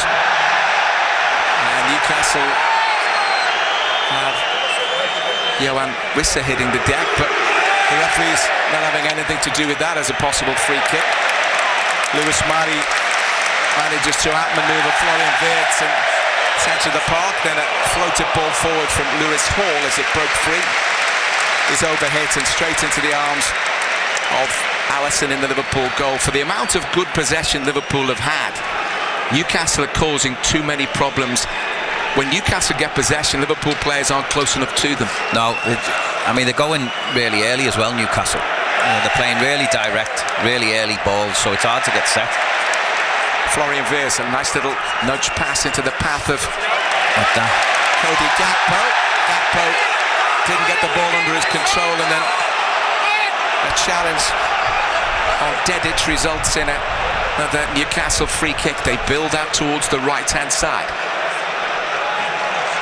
Dedic rolls it back in, and eventually it's with the skipper Malik Chow inside the centre circle. Left-footed ball to Lewis Hall. Lewis Hall closed down by Rio Engamo. Back it goes to Botman. Botman back for his goalkeeper Hornicek. Hornicek all in yellow. Short pass to Chow on the edge of the D. Finds Sean Stewart. Gives it away though. And Liverpool have it with Gravenberg. A lovely ball for Engamoa. Cuts into a central position. Couldn't get away from Lewis Mali swiftly enough, so turns and picks out the player on the right. That's Frimpong, gives it back to Engamoa. Angle ball to the right-hand side to Isak, who's not really seen enough of the ball so far in the opening 16 minutes.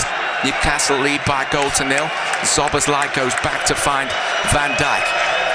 Out to the left-hand side for Florian Wirtz. His pass back to Wirtz is just back to Milos Kerkez, rather, is a bit behind him, so in turn he has to go back to his goalkeeper. Liverpool build again as Xhaka drives forward midway inside the Newcastle half. The ball towards Engamoa on the right, gets a good cross in towards the far post. Isak manages to keep it in play, racing out towards the left-hand side. Booed by the Newcastle faithful. Does well to turn under pressure, pulls it back to Milos Kerkez. Good crossing opportunity, in it comes towards the near post. And a driven shot. Oh! Florian Wirtz with a left foot drive that Hornicek must have seen really, really late. It went through a couple of Newcastle players, but an outstretched left arm and a left hand tipped it behind for a Liverpool corner. That was a good snapshot from Wirtz. Yeah, it was. It bobbled onto his left foot, didn't he? And the shot was a little bit of a bobbler, to be honest. Keeper got down low to his left and got a decent hand on it. Corner, it's a chance. Corner on the right. And it comes just over the head of Van Dijk as he got on the end of it. And I thought he was there, you know. Way over the bar there from Milos Kerkez. Yeah, I thought Van Dijk was there. It was a lowish one.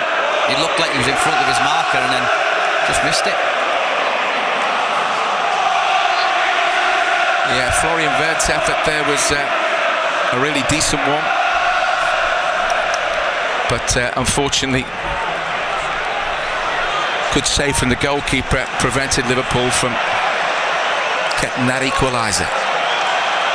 The ball is with Liverpool goalkeeper Alisson as Newcastle get it downfield, and clearance from Alisson is won by Miley. Newcastle eventually go back to Malik Chow. Via Emar Dedic, who's had a decent opening spell on his debut. Brought him from Benfica, the right-back, Bosnian international. Forward ball down the right-hand side for Newcastle. Dedic is there. And back eventually to Sven Botman. And Botman linking up there with Lewis Hall out towards the left-hand side. Alexander Isak's ball inside for Szoboszlai. Didn't find its man. But Liverpool have it on the edge of the penalty area as they're driving forward with a swashbuckling run from Milos Kerkez, but he always looked as though it was never really under his control. No, it wasn't. His touch was too far ahead of him. His first touch, he was never going to get there. Just a silly foul, really, on the edge of the box. 19 and a half minutes gone. Newcastle leading by a goal to nil. Goal after 5 minutes from Anthony Elanga. Newcastle in possession, building down that right-hand side with Dedic, and he's won a throw-in. Throws it forward to Elanga. Elanga tries to give it him back, but Liverpool win back possession. Infield it comes, and is that a foul by Johan Wissa? Yes, it was. Free kick for the Reds. They seem to have lost an element of the fluidity that they had for the first 10 or 15 minutes, Liverpool. Yeah, they're just getting caught up a little bit in the game. Just keep your head, keep playing, because they'll make chances. I think they'll make loads of chances in this game, Mike. I do. See, frantic helps Newcastle. It doesn't help Liverpool, no, does it doesn't. It doesn't. I need to just keep the ball, frustrate Newcastle a little bit. Gravenberch receives it from Jerry Jacquet. Right-footed ball to the left for Cody Gakpo. Here's Kerkez on the overlap. Pulls it back towards the near post. Good diving save from Hornacek, and then swept clear. See, they get in so easy, Liverpool. It was a good run by Kerkez down the left, and a decent ball in. Keeper went down really early, didn't he? Hornacek, and got a good hand on it. But again, it fell to a Newcastle player. Here come Liverpool again. Szoboszlai floated pass to the right-hand side. Engamoa controls it. Nice bit of footwork. Got away from his first man, but Lewis Hall stood firm as the second Newcastle defender. And back it goes for Botman. Left-footed downfield. One in the air by Jacquet. Header only finds Johan Wissa. Wissa turns away from Szoboszlai. Tucks it into the path of Miley. Miley pulls it back to Malik Chow. Midway inside his own half, the Newcastle captain. And to the right of him is the former Ajax midfielder Sean Steer.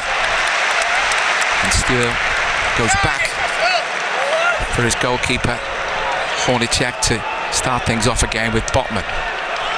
Wissa pulls it back for Miley. Miley right-footed out to the right-hand side for that run down the right. And is Dedic in possession. Gets a cross in, took a deflection, and it's behind for a Newcastle corner.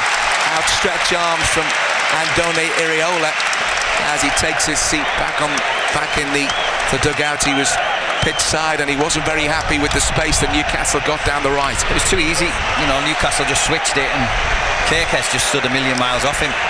Didn't go and close him down until he got anywhere near the box, and then sort of went over, but he still had too much time and space. He should have done better with that then. Dedic. 22 minutes gone. Newcastle 1, Liverpool 0. Newcastle corner on the right-hand side. Lewis Hall is going to curl it in left-footed. In it comes towards the edge of the 6-yard box. Headed away impressively there by Gravenberch. Floated pass towards Miley on the left edge of the penalty area. And Miley does well to ride the challenge of Frimpong. Picks out Dedic. Dedic pushes it past Engamoa, tries to run past him, but Liverpool pick up possession. He's missed the handball there. With Szoboszlai's pass in field, looked as though it struck the arm of a Newcastle player. Play on, says the referee. And Szoboszlai not best pleased. Newcastle still with this 1-goal advantage. Liverpool plenty of possession, but lacking a cutting edge. Forward ball for Harvey Barnes. Liverpool win it back, and there's Isak. Booed as he goes down under the challenge. Well, that looked a little bit overzealous to say the least, but Stuart Atwell, he didn't know what to do. There's a referee there. He didn't have a clue what he was doing. There's a blank stare on his face, and now Newcastle come forward. Wissa in towards William Masula. Goes down inside the box, then he gets up and he tries to retrieve the ball as it ran away from him. He was in a prone position initially, but no problem for Liverpool. It's gone behind for a goal kick. Andone Iraola is furious with the assistant on this near side, and he's had a word with the fourth official, Matthias Jasla. Similarly, I think he's complaining that maybe Newcastle could have had a penalty there. All kinds of everything are going on. I don't think they could have had a penalty there, but the referee's made a couple of big bad errors there, and the first one was an handball from Szoboszlai's through ball. Liverpool might have been in, and then there was a definite foul on Alexander Isak on this touchline here, and he was caught in two minds. He looked like he was going to blow, and then he just ignored it. I think he lost concentration because he didn't see the handball, and he took his eye off it. Here come Liverpool rather, inside the Newcastle half with Frimpong, touched on by Isak towards Szoboszlai, towards the edge of the penalty area. That's got to be a yellow. Brought down, and it is a yellow card as the challenge came in on the edge of the D, and Liverpool kept the free kick in a really good position. Newcastle have got a 4-man wall on the edge of the penalty area. Well, this is certainly Szoboszlai territory, in it. It's far enough out where he can get plenty of power in it, and if he hits it the way he can, it'll be dipping all over. It's 18, it's close to 30 yarders near. Damn it, isn't it? It's similar to the Arsenal one, isn't it? Only over the other side. It's a 4-man wall with a on-the-deck sleeper in the shape of Dedic. It's slightly to the right of centre, as I say, 30 yards out. Dominik Szoboszlai lines it up. The referee, Stuart Atwell, blows his whistle. Liverpool have got 4 players on the edge of the box as well. Up he steps, right-footed, but it's against the wall. Szoboszlai does well to retrieve it, skips out towards the right-hand side. Nice footwork, but his ball to Engamoa doesn't find its target, and Newcastle on the break now, and Osula over halfway to the left of centre, running at Frimpong. Osula, edge of the penalty area now, has support there from Wissa, and out towards the left is Harvey Barnes. Good challenge by Dominik Szoboszlai, and it ricocheted off Harvey Barnes' shins, and Liverpool have themselves a throw-in, but caught again there. Yeah, just a little bit too slow releasing the ball.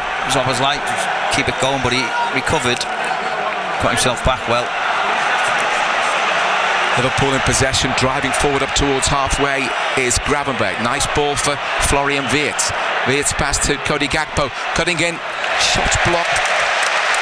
Unfortunately for Liverpool,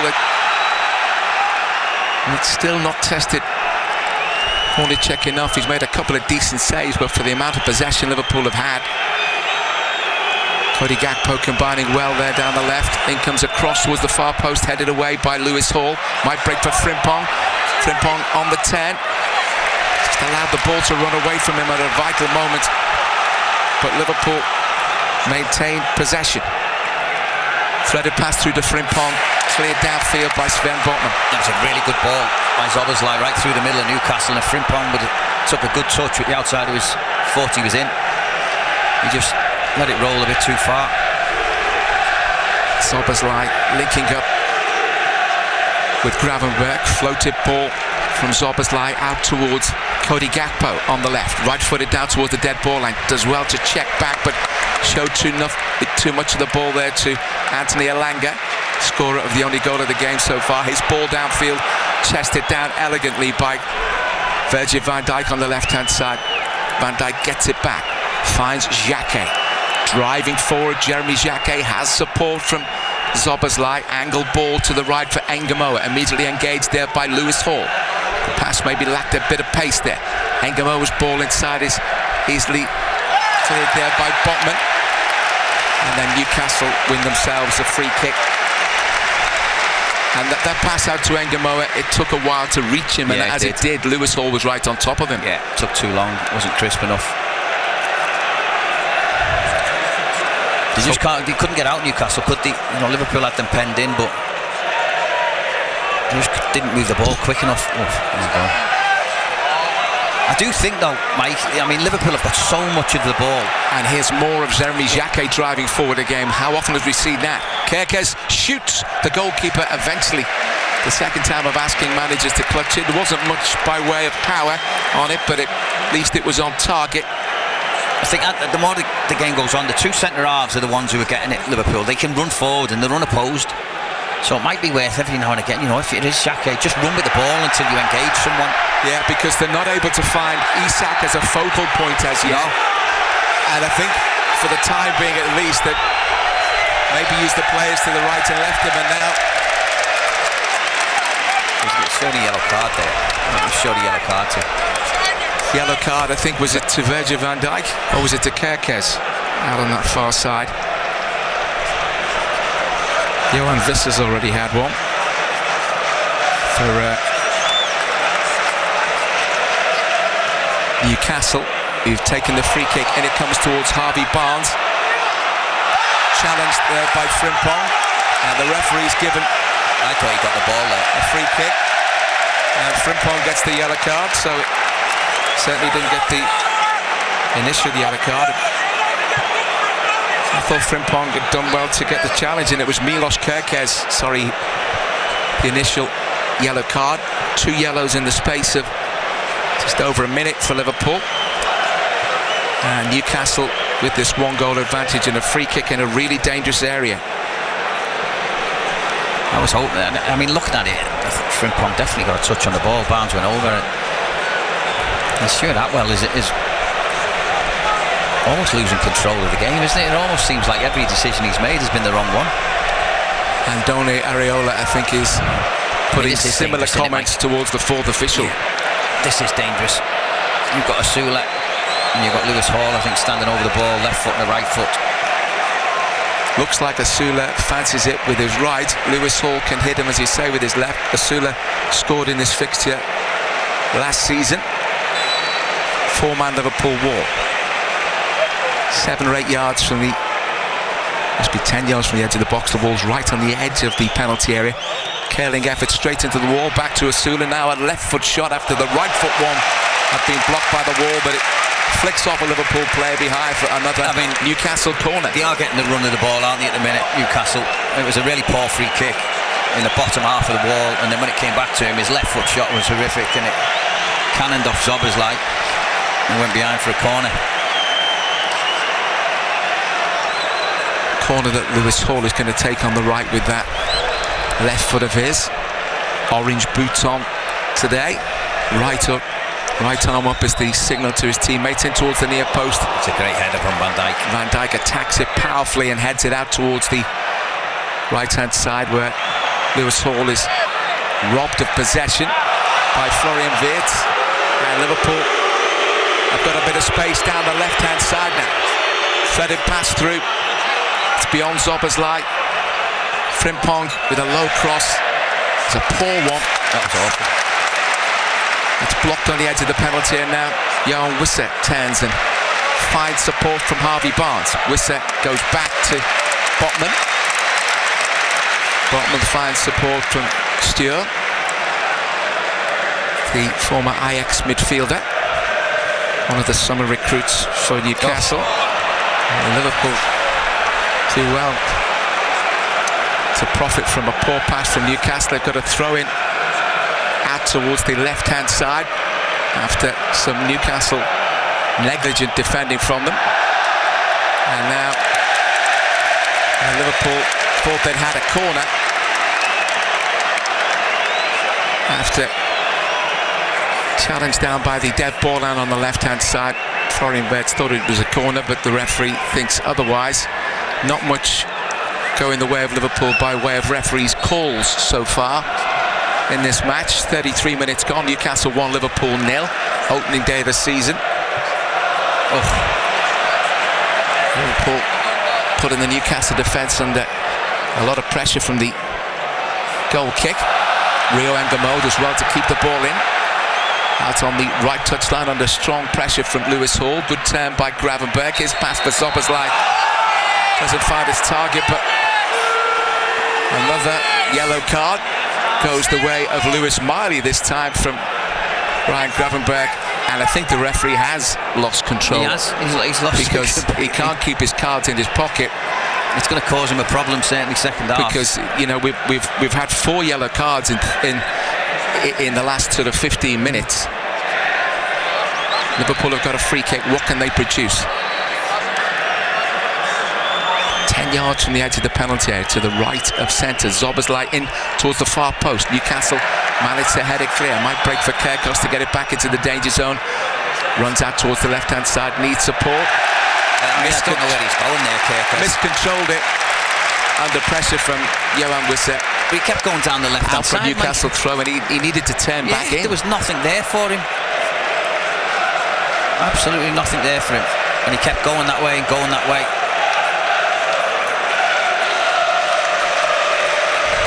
(1-0) Newcastle lead. Liverpool still not able to get Alexander Isak into the game with any sense of regularity. Wissa breaks up towards halfway. He's challenged by Zoboszlai. The referee gives a free kick, but doesn't get his yellow card. That's unusual.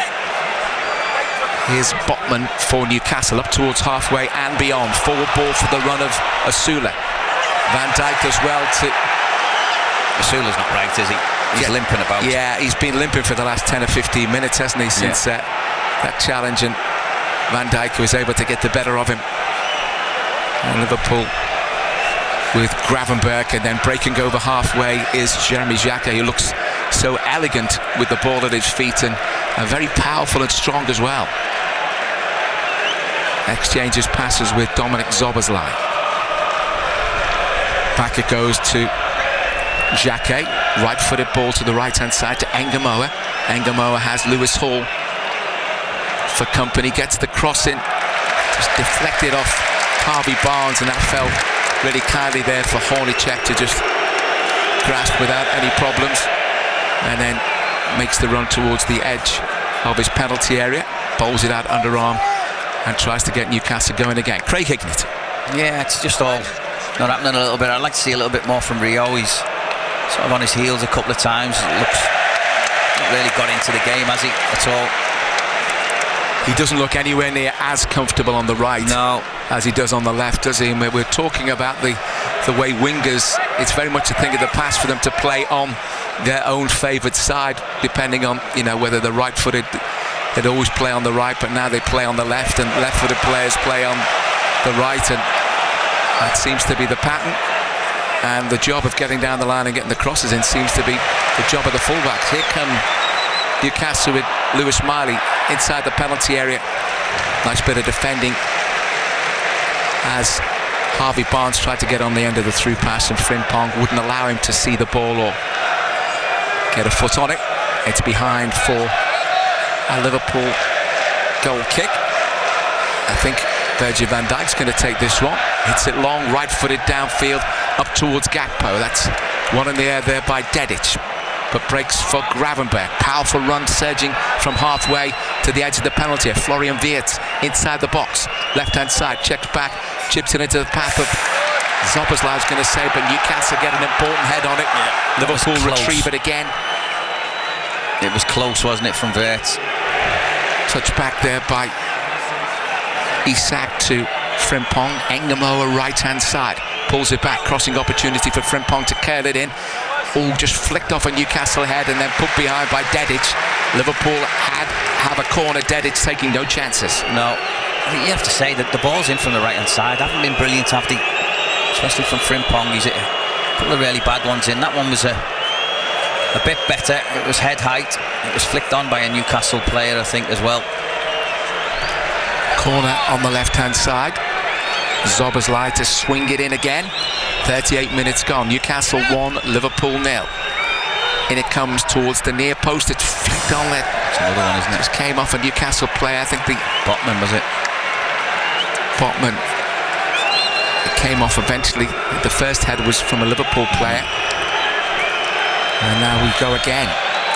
They're so good, these corners, when they get them into the right areas from Zoboszlai, the right amount of whip on them and power and pace. In it comes again. This time Newcastle get it away with Dedic, only as far as Jeremy Frimpong, out towards Wirtz, pulls it in towards Gravenberch, tried to thread it through to Alexander Isak, and it came off a Newcastle defender and through to Hornacek.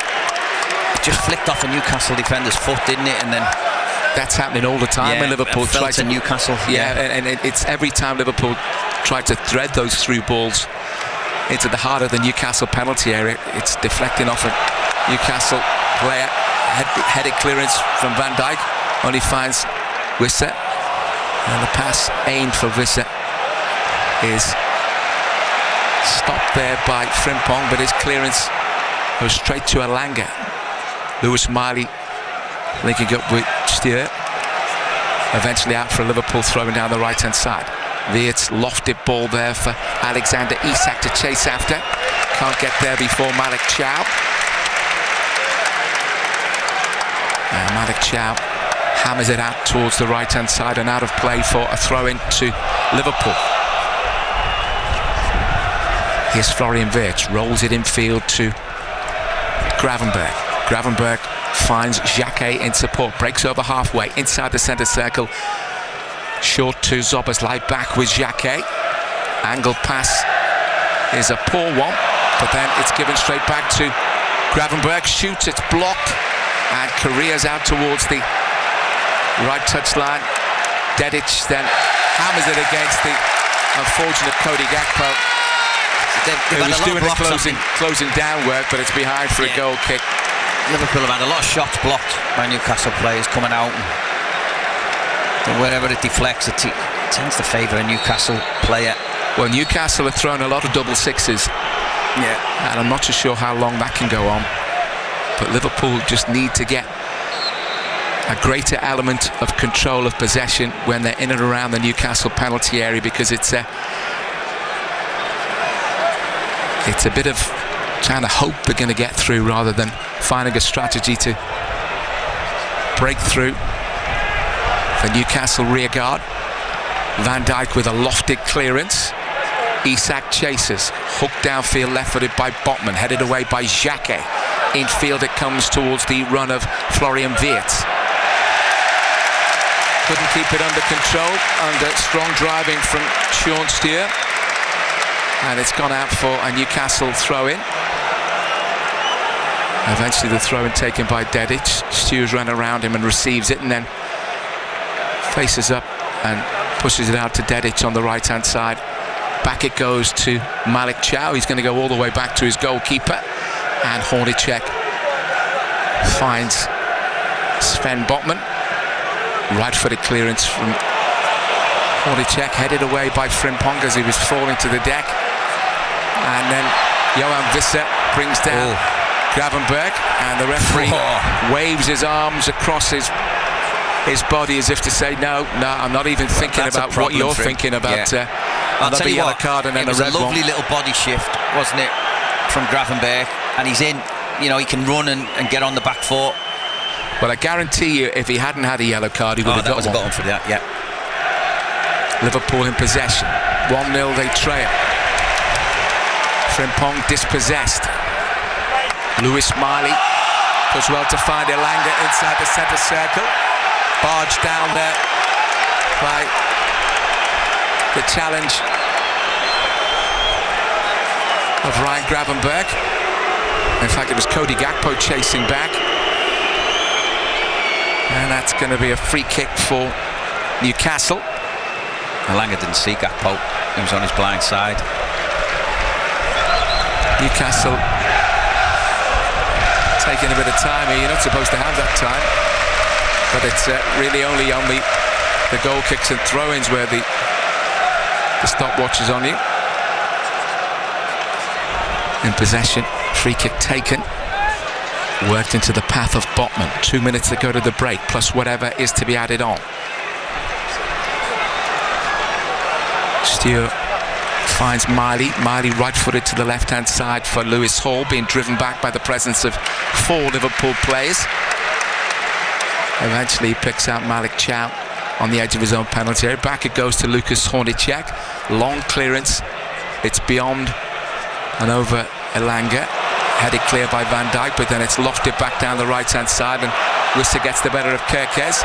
Breaks into the path of Elanga. Elanga in towards the edge of the penalty area. Tries to chip across, and it's away by Van Dijk, only as far as Wissa's going to shoot. Right across the face of goal. It missed by a considerable margin in the end. And Liverpool have got themselves a goal kick. And even though territorially Newcastle aren't threatening the Liverpool goal as much as the opposite way round, Newcastle do look dangerous when they get to the edge of that Liverpool box. Because they've got lots of space. You know, at the minute, Newcastle are picking up the vast majority of second balls and getting on top of Liverpool, and Liverpool are just retreating and letting them do it.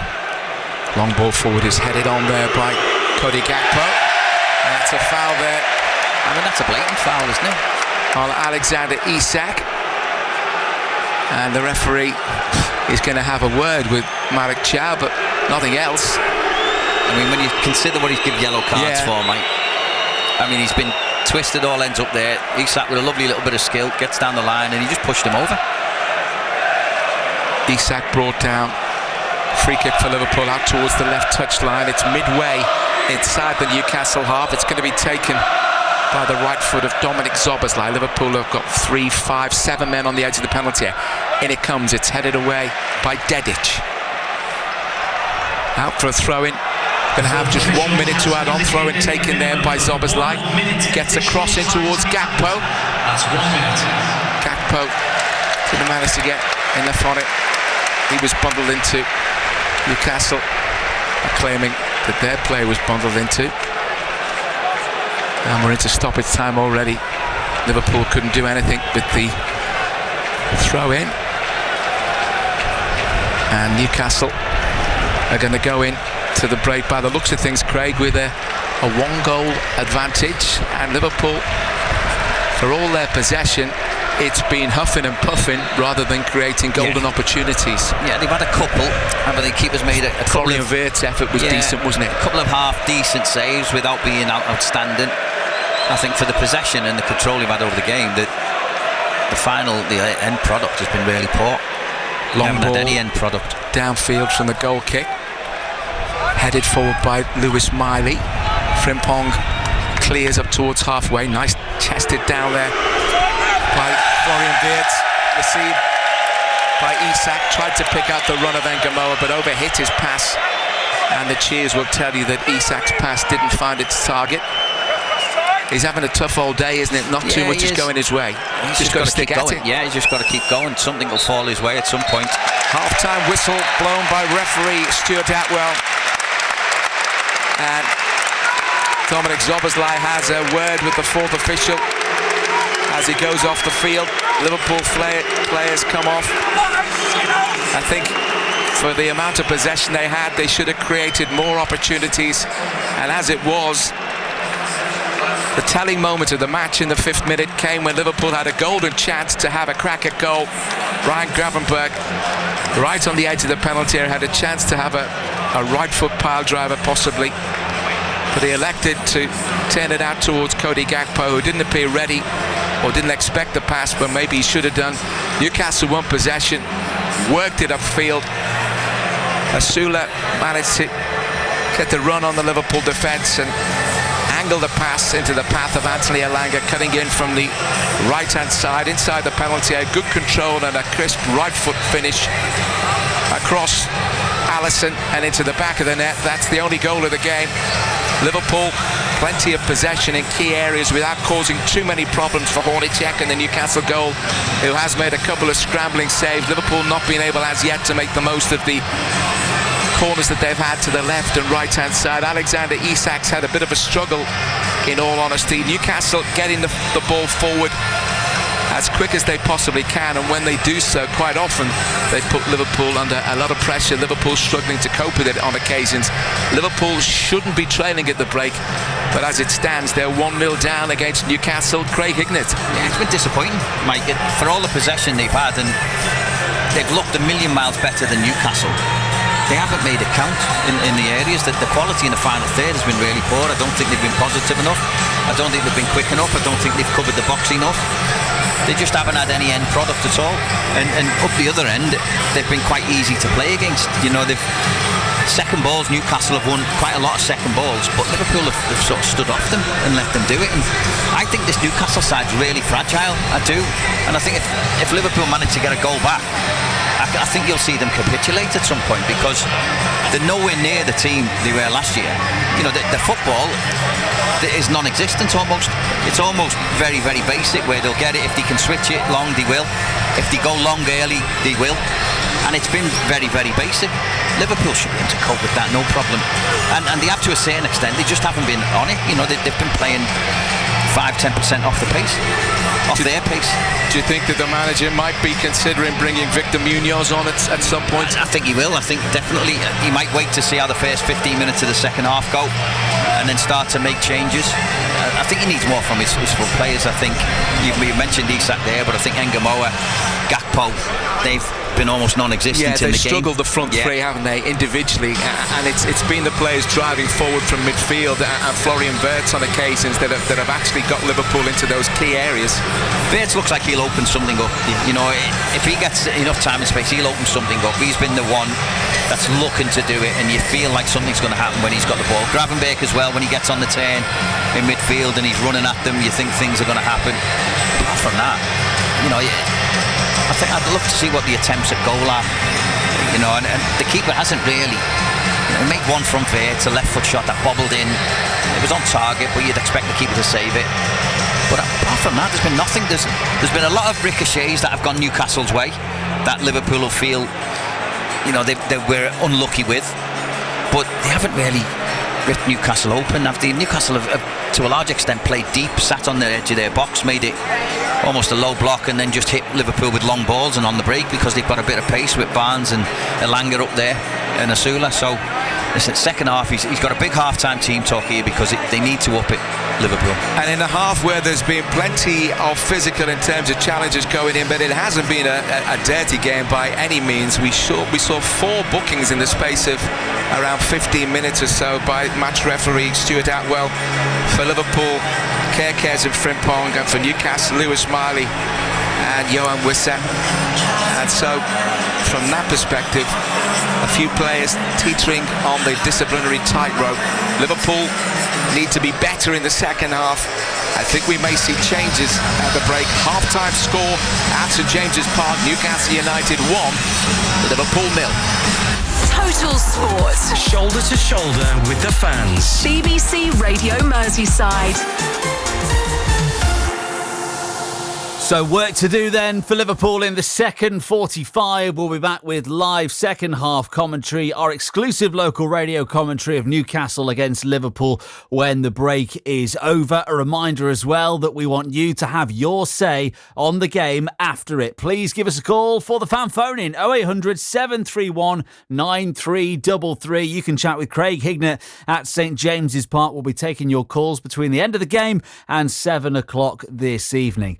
Now, it was confirmed, wasn't it, on Friday, that Curtis Jones had completed a move to Inter from Liverpool. So we thought we'd go back to January 2020 when the midfielder scored his first goal for the club. It was against Everton in the FA Cup third round when Jurgen Klopp's youngsters stole the show at Anfield.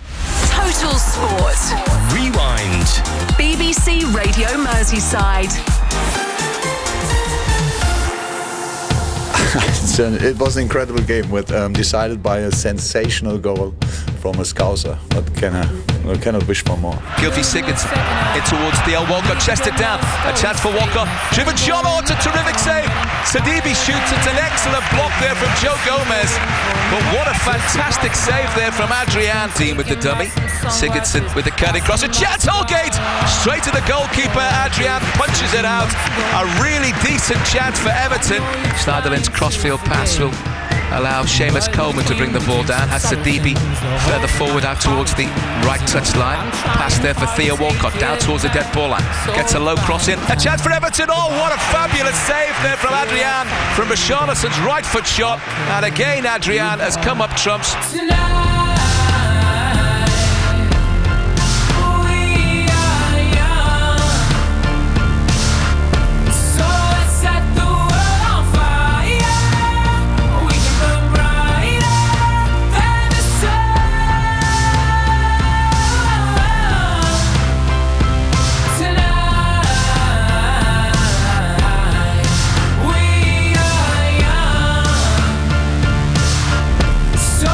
Set the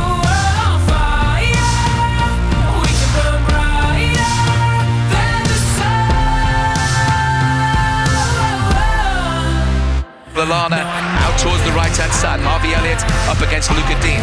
Picks out Lallana again. Edge of the penalty. Shoots! It was always fading wide of the target. Curtis Jones entered the penalty area. Back for Origi. Has Larouci if he wants. It's a good cross in. An opportunity. Well, that was a real chance there for, on the edge of the penalty area, Takumi Minamino to head it into the back of the net from the edge of the 6-yard box.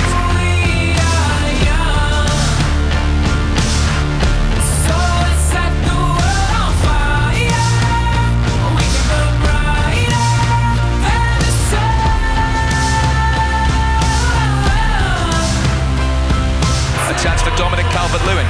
Calvert-Lewin's driven shot. It's wide, and Calvert-Lewin and Jibril Sidibe inside right channel.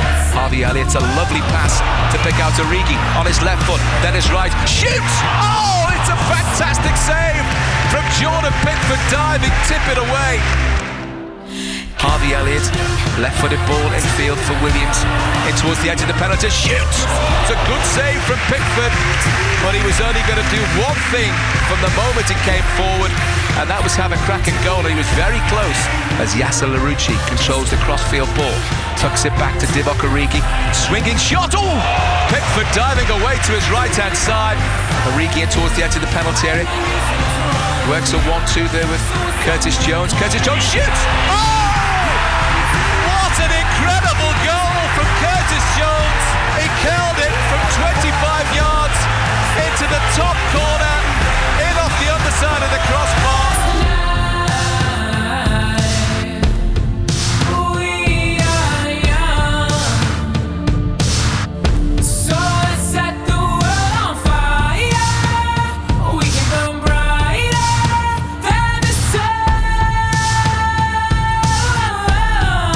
Curtis Jones in possession again, gets away from Sidibe, has support outside it from Oxlade-Chamberlain. Oxlade-Chamberlain gets away from man inside the box, shoots, saved by Pickford.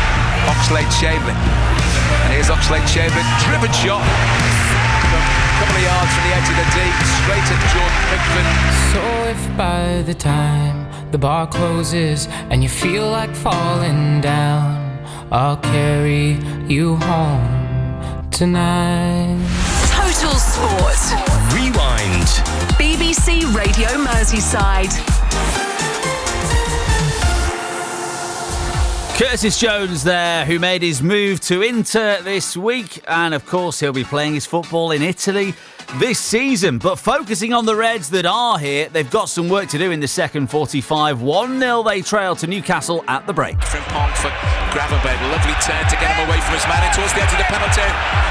Tease it up there for Gakpo, who wasn't ready, and really Gravenberg should have shot. Newcastle on the break as possession turns over. Asula's forward ball in towards Anthony Elanga, shoots 1-0 Newcastle. A crisp ball, calm finish from Anthony Elanga, but Liverpool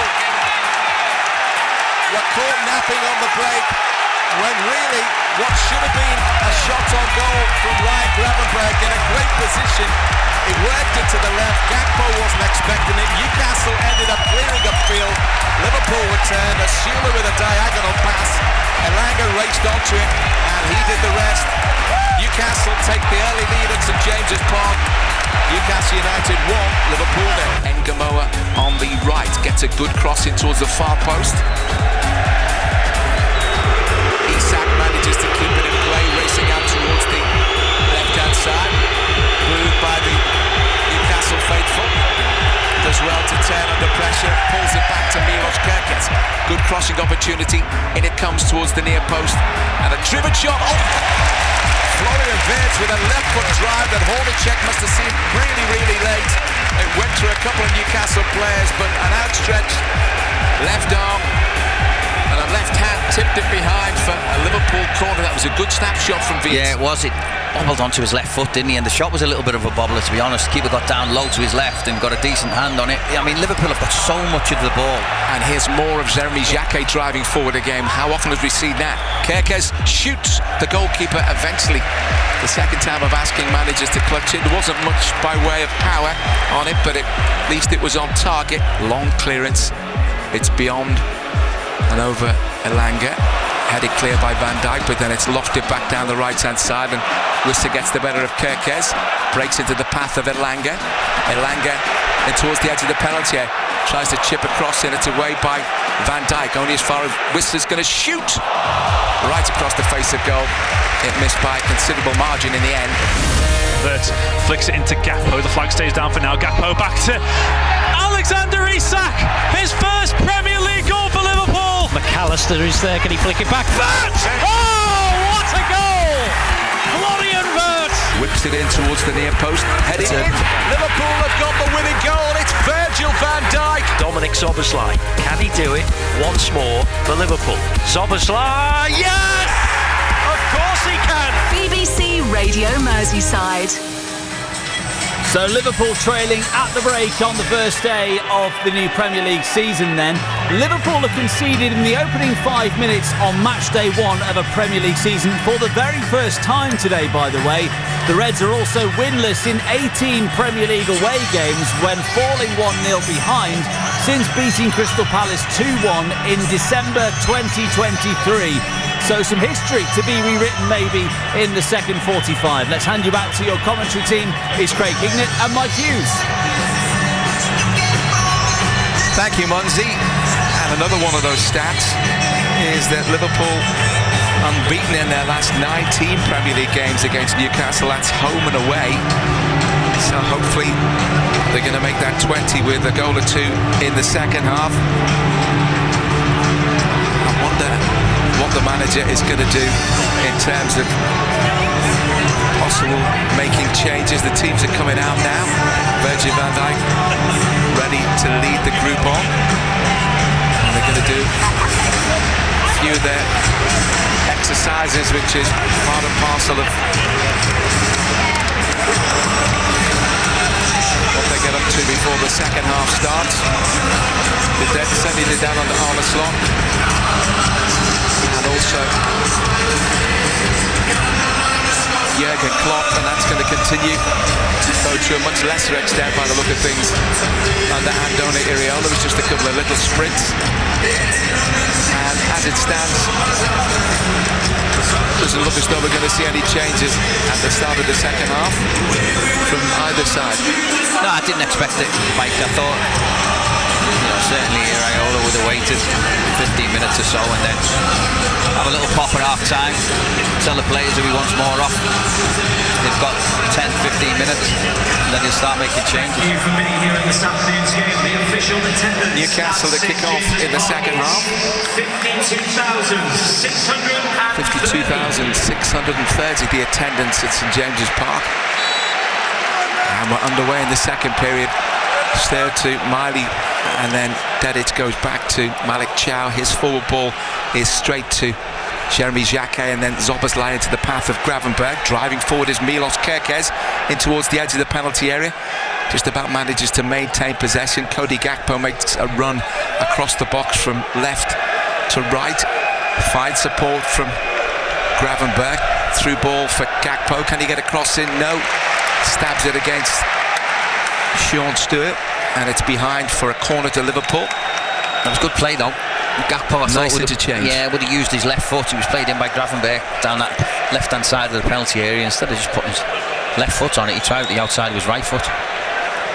Szoboszlai with the flag kick from the left hand side, and a lot of the Newcastle fans behind him are still taking their seats after the half-time break.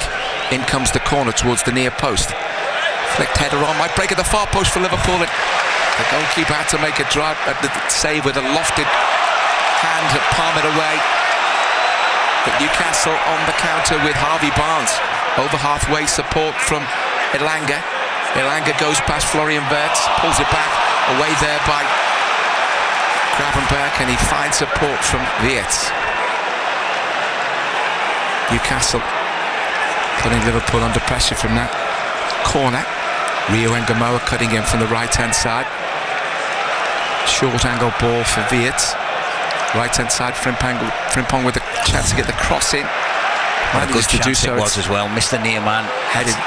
See, his crosses have generally not been able to beat the first man, have they? No, it was a good run, good overlap from him. Played in by Wirtz down to the byline. Liverpool had 2 or 3 men in the box. He just needed to miss the first man and didn't. Here come Newcastle with Dedic over halfway, right-hand side, infield to Wissa. Gets a run from Asula outside. The pass is slightly beyond Asula, but he manages to turn it back. And Harvey Barnes inside the box. Low ball in away there by Van Dijk, and then Miley with the right foot shot from the edge of the box. It's way over the bar. And Liverpool have themselves a goal kick, but again, caught on that counter. Yeah, it's almost like every time Liverpool lose it, Newcastle are on a counter.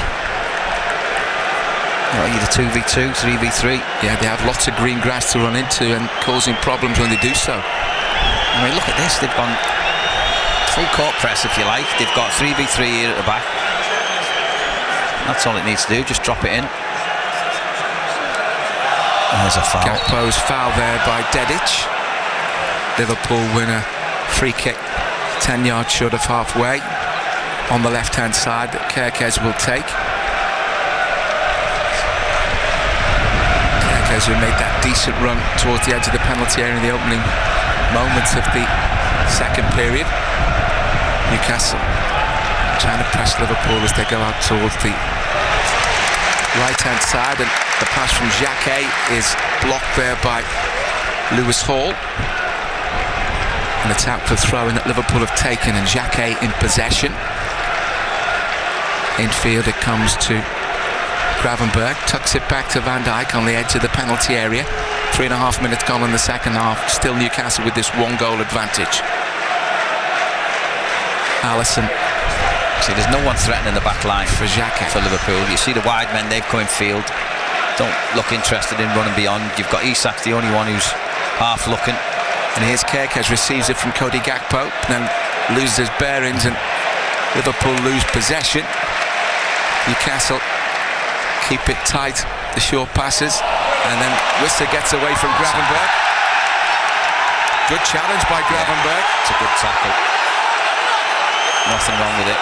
Matthias Jasler's furious. Stuart Atwell says play on, and Craig Hignett agrees with him. Here come Liverpool, right-hand side. Frimpong, edge of the penalty area, tucks it into the path of Dominic Szoboszlai. Van Dijk's right-footed ball was way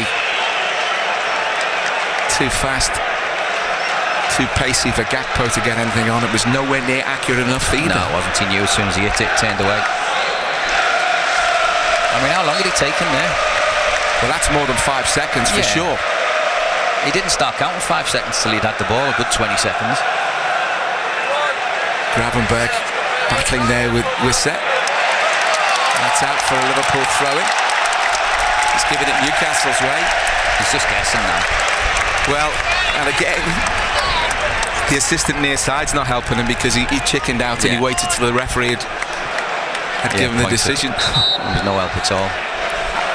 Because that happens so often, I wonder whether referees say, I'm gonna make the decision, because it happens too often, doesn't it?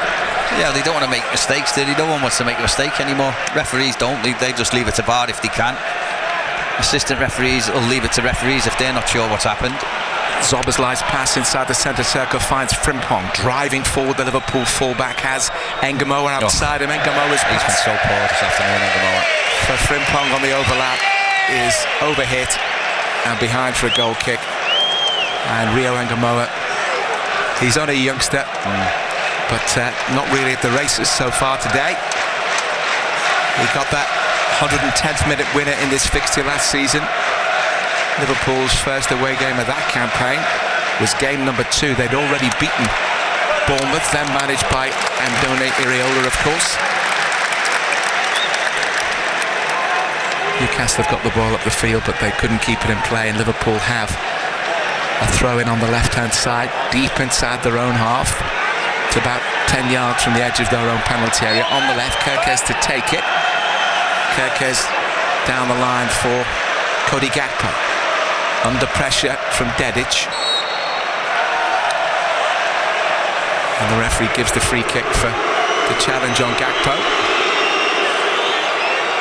And Liverpool got to think of doing things slightly differently in terms of breaking down this Newcastle backline, because the way they're doing it up to now, it just isn't working, is it? No, it's not. It's not. They're moving the ball too slow, aren't they? They've got no real threat. Van Dijk, 20 yards inside the Newcastle half, finds Florian Wirtz. And Wirtz with the pass there for Kerkez. Kerkez with a chance to pull it back towards Gakpo, edge of the penalty area, right for Joe! Didn't miss by much, Cody Gakpo's effort. Just wide of the post. That's on target, it's in. Keeper was static, wasn't he? Just lacked that little final bit of bend and curl to see it nestling in the top corner, but a decent effort, and Liverpool's best of the second half by some distance. Newcastle put Liverpool under pressure. They're just letting the ball bounce when they can get to it there. Frimpong just letting it bounce, and it gives Newcastle players a chance to make up 5 and 10 yards on him and close him down. There seems to be an element, a degree of uncertainty from the Liverpool players about actually what's expected of them. And I get a little bit of that. You do need a bit of time to work on things. Interception from Dominic Szoboszlai wins back possession as Newcastle were breaking down the left-hand side, but the Reds go back to the goalkeeper, Alisson. 8.5 minutes gone in the second half. Newcastle 1, Liverpool 0. The football phone to come at the end of this game with Craig Hignett and Phil Munns. 0800 731 9333. Driving run forward from Cody Gakpo. Angle pass for Frimpong. Right hand side, pulls it back, might break for Isak, away by Chow. Only as far as Xhaka inside the centre circle. Short pass to Szoboszlai. Driven shot from the edge of the penalty area, that's an equaliser. It's a fabulous driven shot there from the edge of the box. And Liverpool are level. Cody Gakpo with a 25-yard hammer blow with his right foot, central position. It caught the goalkeeper napping. Completely outwitted by the shot and outmanoeuvred by the pace of it. Liverpool are back on terms. That's a fabulous shot there from Cody Gakpo, who'd gone close to an equaliser just a minute or so before, but Liverpool on level terms at St James's Park. Newcastle 1, Liverpool 1. Well, he started the second half on fire, hasn't he? Cody Gakpo got involved in everything. He was unlucky with the early one. Little sight there, he tried to bend it in, wasn't a million miles away from that top corner, but then found himself drifted in field, and he was almost over the right hand side when he collected the ball, but nobody closed him down. 25 yards out, and he struck it, didn't leave the floor, did it?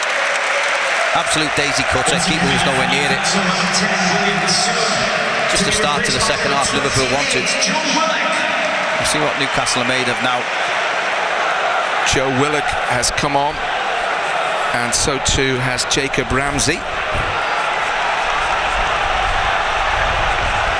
Let's see what Liverpool can do now, having got that equaliser early enough on in the second half to hopefully make a bit of a difference. In possession now with Gakpo, receives the ball from Florian Wirtz. Back it comes to Gravenberch. 10 yards from the edge of the penalty area, slightly further back is Szoboszlai. Out it goes to the right hand side. Engamoa makes a run in. Finds Szoboszlai with the pass. Here's Jeremy Frimpong. Engamoa's shot's blocked. Newcastle just managed to get the bodies in. And then Gakpo with a shot that took a deflection and with a bit more good fortune could have presented itself at the feet of a Liverpool man in the box. As it is, Newcastle get it clear. Engamoa was unlucky there because he's drifted in as well. He's got a shot away that just cannoned off a Newcastle player. Here come Liverpool again. Wirtz, right hand side. Runs the ball back towards the edge of the box to Engamoa. Engamoa for Isak. Driven shot from Gravenberch is blocked. Might break for Gravenberch again. Tries a back heel. Comes back off a Newcastle player, and now Wiese. Johan Wiese gets away from his man. He's got a runner outside him. Newcastle. Oh! It's a curling shot into the back of the net. And Newcastle go back in front. And it's Joe Willock, who's only just come off the bench with a curling shot. Right-footed after Wisser had made the run. Right through the heart of 4 Liverpool players. Had them backpedaling. How bad did that defensively? There's 5 Liverpool players against 1 when he's running with the ball. Nobody engages him. They all just backpedal, let him get to the edge of the box before he just plays a little ball to Willock. It's a good finish from Willock. Willock only on for a matter of seconds, and it's a right foot curler that's beyond Alisson and into the back of the net. Newcastle take the lead again. Newcastle 2, Liverpool 1. And again, Liverpool have been caught with a sucker punch. Yeah, just ridiculous defending, mate. I mean, the 2 goals today have been so poor. Almost schoolboy. Now no one can go and tackle him. I mean, as we said, it's a great finish. It was right in the corner. Alisson had no chance. But Liverpool just backed off and backed off. There's 5 of them and 1 running with the ball. Go and engage the ball. Go and make him do something. Don't let him get his head up and find a pass. But they've been really passive like that all afternoon. Liverpool have just got to regroup and go again after having a little purple patch and putting Newcastle under pressure, getting that equaliser. Now the ball's given away to Lewis Hall. And Rio Ngamoa, who was guilty of giving away the possession, does well to chase back and win it back for Liverpool. And the Reds go again.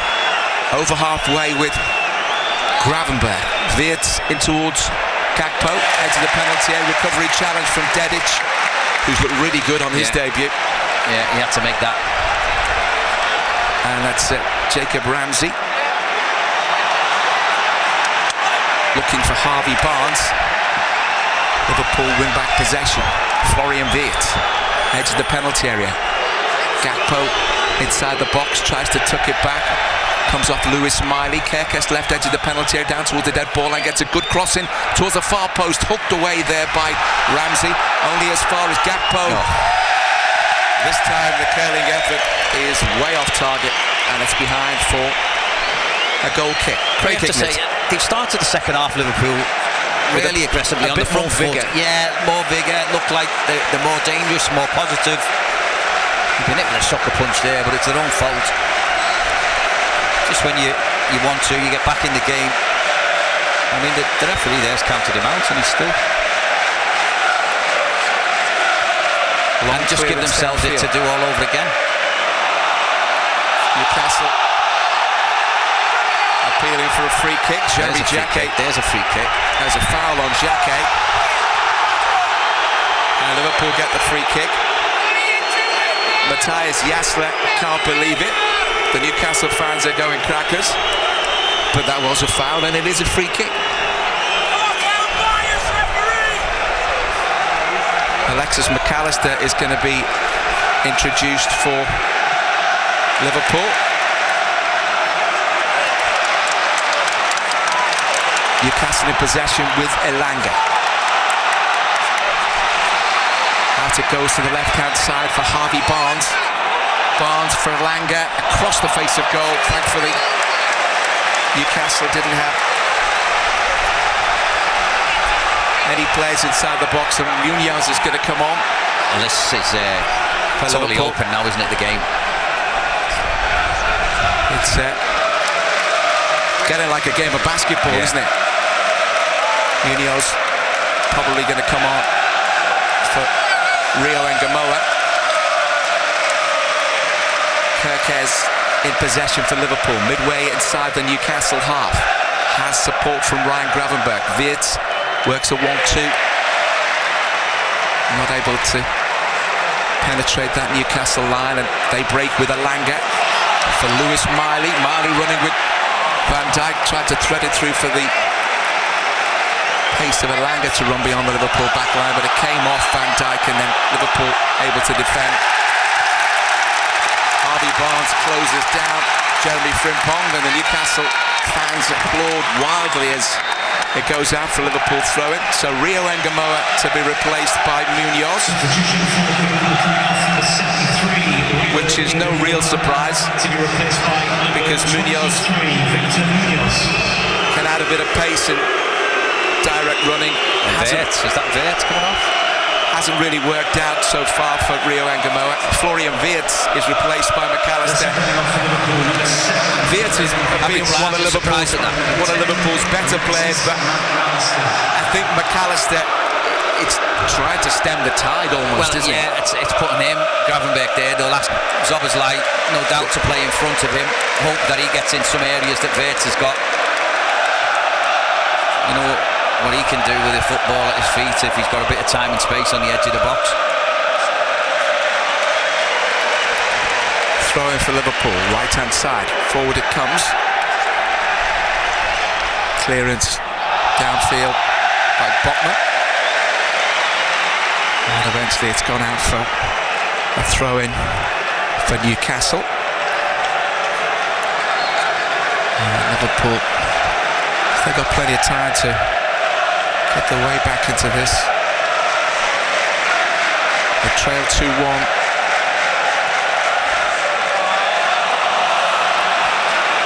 But they're in possession now with Cody Gakpo up towards halfway. He was fouled there by Dedic. He's done a few of them. Yeah. He's their new Joe Linton. Yeah. Wow. The referee prevents Liverpool from taking a quick free kick. They said it was moving ball. I'm not too sure whether the Liverpool players agree. It's a nice turn there by... That's a foul and a booking. Alexander Isak got away from his man, and now Jacob Ramsey gets his name in the referee's notebook. That was a lovely turn from Alexander Isak.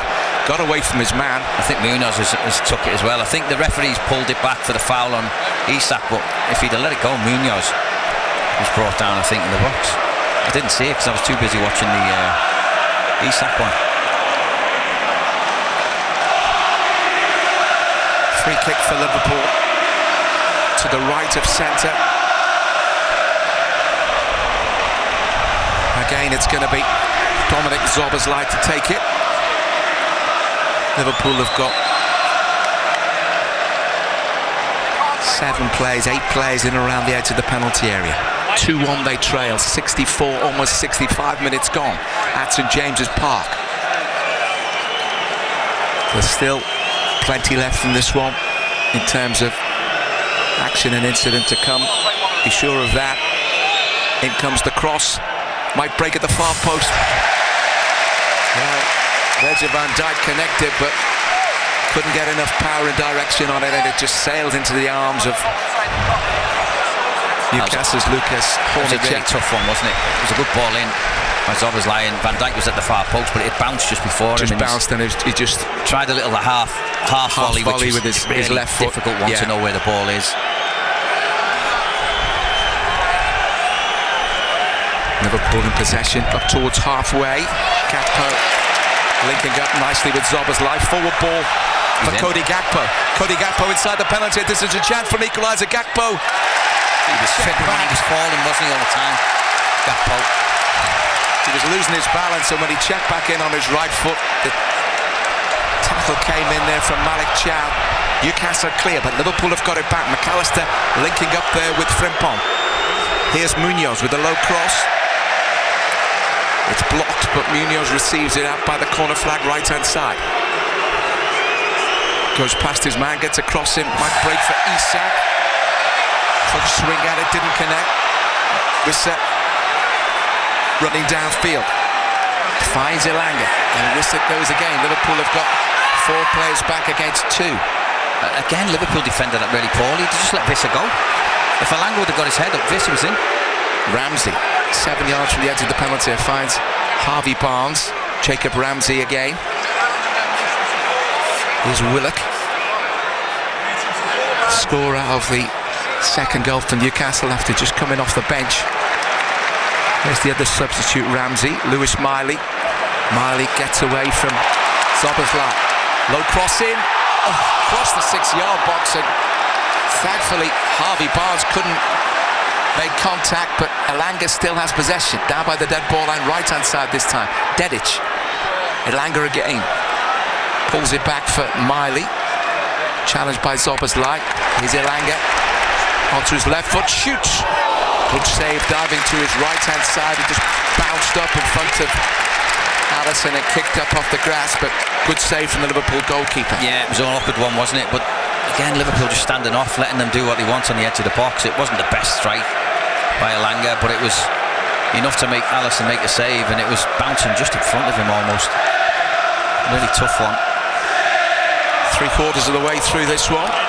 0800 731 9333. Number to call for Craig Hignett and Phil Munns on the fan phone in post-match. Munoz right-hand side. Works it back for Gravenberg. Isak midway inside the Newcastle half. Finds support from Frimpong by the right touchline. Back for Kerkez and McAllister. Angled ball again back for Kerkez. Gets a cross in towards the edge of the 6-yard box. Might break, driven shot from Isak. Left-footed, it's way off target. He got right underneath it. And actually thought Cody Gakpo was in a good position to have a crack himself. Yeah, but it was unselfish and it was a decent layback. It was on his left foot, yeah. But he just lifted it up and over the bar. It was the first sight of goal he's had. Goal kick for Newcastle, 68.5 minutes gone. Long clearance from Hornicek. Headed away by Kerkez under pressure from Elanga. The ball breaks for Lewis Miley on the right touchline. Down the line he goes for Elanga. Elanga gets there before Kerkez. Elanga pokes it forward for Willock. Then Elanga runs for the return. Cross comes in for Willock. It's blocked. And Liverpool are going to bring Ronald Araujo on for Jeremy Jacquet. Coming off number 5. I think we expected to see the half-time at 60 minutes or 70 minutes. At some point, whatever the scoreline was going to be, whatever the situation, I think that was always likely, wasn't it? And he's done well, Jacquet. You know, he's looked decent on the ball, hasn't he? He'll get used to it. The more he goes on, we've seen enough there to know he's got enough quality. Thrown for Newcastle. It's about level with the penalty spot, right-hand side. Taken by Dedic for Willock. Willock gets a cross in, away there by Allison. Driven shot just wide, left-footed from Jacob Ramsey. If it was on target, Liverpool might have been in trouble there. Yeah, I think it would have been a tough one to control, edge of the box, left foot volley. He got a piece of it, but dragged it wide. Goal kick taken there by Van Dijk. Lewis Miley in splendid isolation on halfway. Easy to win it. There's a foul. McAllister was being fouled by Joe Willock. Willock thought otherwise. Virgil van Dijk is trying to help up his Newcastle protagonist. But he doesn't want to get up quickly. So Liverpool can't take the free kick. And eventually, when they do, Araujo receives it from Virgil van Dijk. Gravenberg finds Frimpong out on the right touchline, but inside his own half. Liverpool have got to find some inspiration from somewhere. They've caused problems for Newcastle defensively in the second half, a lot more than they did in the first, but they've got to get at least one goal. And an overhead pass from Ronald Araujo under no pressure at all to the left-hand side from Kerkez. We saw one of those early on from Virgil van Dijk. And when you're in this sort of situation, you're losing a match. That's one thing you can't afford to do. You can't. It was really poor play. Liverpool, well, Cody Gakpo thought he's got a throw in on the left-hand side, but it's going to be a throw-in instead that Dedic will take on the Newcastle right, midway inside his own half. Wissa works it back for Ramsey. Ramsey out to the left for Lewis Hall in space. Back inside for Jacob Ramsey. Hall again on that left-hand side. Down the line he goes for Harvey Barnes. Helps it on for Lewis Hall, who's made the run. Good defending from Araujo. Spotted the potential for danger. And then good work from Gravenberch. Gets Liverpool going on the right-hand side. Powerful run from Munoz. Cody Gakpo helps it onto Kerkez. Kerkez with the cross. But that's beyond Alexander Isak. And in the end, it's gone right across the face of goal. And out of harm's way. Gone behind for a goal kick for Newcastle. Kerkez with the cross. Isak couldn't get close enough to guide it in, but that was a good run from Munoz. It was a really good run, positive, wasn't it? A decent one from Kerkez, but again, that last ball, trying to pick someone out. Can he pick Isak out at the far post? He couldn't. Munoz chested into the path of Gravenberch. Here's Dominic Szoboszlai running in towards the edge of the penalty area. The ball on his right foot. Szoboszlai works it into space, but before Gravenberch can get on it, it's cleared left-footed by Lewis Hall. Collected by Alisson, racing from his goal, short to Ronald Araujo, on loan from Barcelona. A monster of a man. Finds McAllister. A bit more diminutive. McAllister gets it back from Szoboszlai, and Virgil van Dijk takes over. Araujo. Frimpong midway inside the Newcastle half. Exchanges passes eventually with Gravenberch. 74 minutes gone almost. Newcastle lead 2-1. Short ball from Araujo for Frimpong. Munoz level with the edge of the Newcastle penalty area. Works it back for Frimpong. Liverpool have got plenty of players in advanced positions. Munoz receives it from Gravenberch. Inside the penalty area. Just overhit the pass there for Frimpong. And it's gone behind for a Newcastle goal kick. Just sloppy, isn't it? It's the plays there. Frimpong's made the right run. Munoz just needs to play the right pace of ball with the outside of his foot, and he doesn't. Hits it far too hard, goes behind for a goal kick. Goal kick the Hornacek is going to take. Long downfield. Whistle underneath it, beaten to it by Araujo, collected by Szoboszlai, but it ran away from him. Poor control. Whistle in possession. Foul by Szoboszlai, according to Atwell, the referee. I know Whistle just fell over there. And now we're going to see two more substitutions. Jacob Murphy is going to come on, and so too is another one of the new signings, Bazumana Toure. Substitution for Newcastle for the number 19, Anthony Elanga.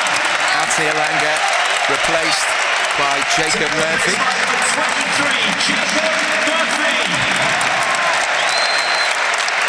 And Bazumana Bamba. Also coming off number 67, Lewis Miley. Replaces Lewis Miley. And replacing Lewis, number 8, Alaji Bamba.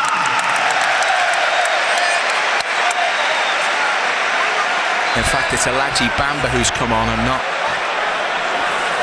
Toure. Lewis Hall's going to take a free kick. 7 or 8 yards from the edge of the penalty area. Headed away there by Kerkez. So it's a more like-for-like substitution than Alaji Bamba. Central midfielder. And Liverpool are going to make another substitution. And it's Lewis Kumas who's going to come on. Long clearance downfield. Headed on. On the edge of the penalty area by Botman towards Visser. As Liverpool deal with it. 76.5 minutes gone. Still Liverpool trail 2-1. Van Dijk for Araujo. Looks like we'll be seeing Lewis Kumas. Yeah, Lewis Kumas. I thought we might see him at some point. Full of energy and aggression. Let's see what he can produce. Liverpool come forward with Gravenberch. Touched on towards Isak by Gakpo. Here's Gravenberch again, running in towards the edge of the penalty. Support offered by Frimpong. Cross is blocked. Frimpong wins it again as it breaks inside the box, and then a slice clearance there from Malik Thiaw. Finds touch to Liverpool, throwing over on that far side. Is this the time to bring Kumas on? No, not yet. Liverpool throw, Araujo to take. Virgil van Dijk's come forward. We've got Gakpo, Isak, Munoz inside the box. Gravenberch as well, and Szoboszlai. Substitution for Liverpool coming off number 38, Ryan Gravenberch. Gravenberch to be replaced by Lewis Kumas. I'm really surprised at that as well, mate. I think Gravenberch's been good today. Yeah, he's had a decent game. He's the one who's been driving from midfield, going past people, making things happen. Certainly one of Liverpool's better performers today. Throw in by Araujo is a long one in towards the near post. It's flicked on, but Newcastle get the breaks, and Liverpool get a free kick for a foul there. As I think it was Alexis McAllister who hit the deck under the challenge, and we're going to see another yellow card.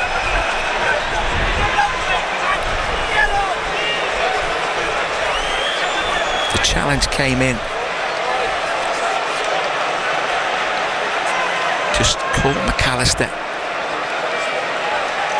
just low on his ankle there, and it's Jacob Murphy who's the latest player to get the yellow card.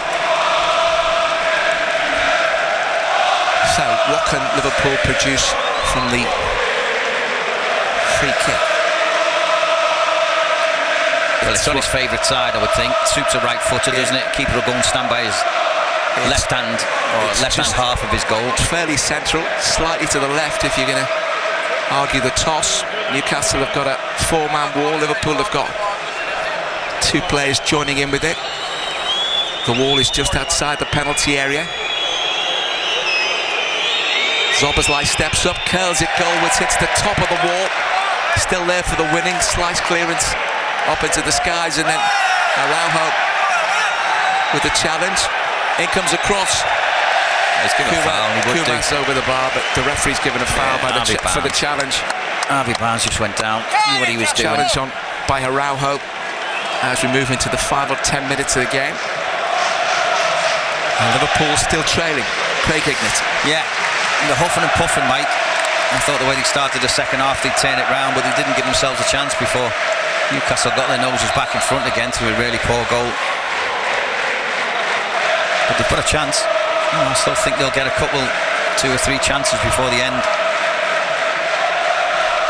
Still, this game far from lost from Liverpool. Give us a call on the post-match football phone in 0800 731 9333. You can text 81333, put the word Mersey before your message, or you can WhatsApp us 08000 321 333. Again, put the word Mersey before your message. Malik Thiaw goes back to his goalkeeper. Long clearance from Hornacek downfield. Wissek gives chase, he's offside. Matthias Jasler wags his finger in the way, the direction of the fourth official. I don't think so, he said. Well, he doesn't make the decisions. And Liverpool restart. Alisson and Van Dijk. Angle on the right-hand side to make passes if they could find Munoz or Frimpong, but Liverpool drop further back, and it's Virgil van Dijk for Kerkez.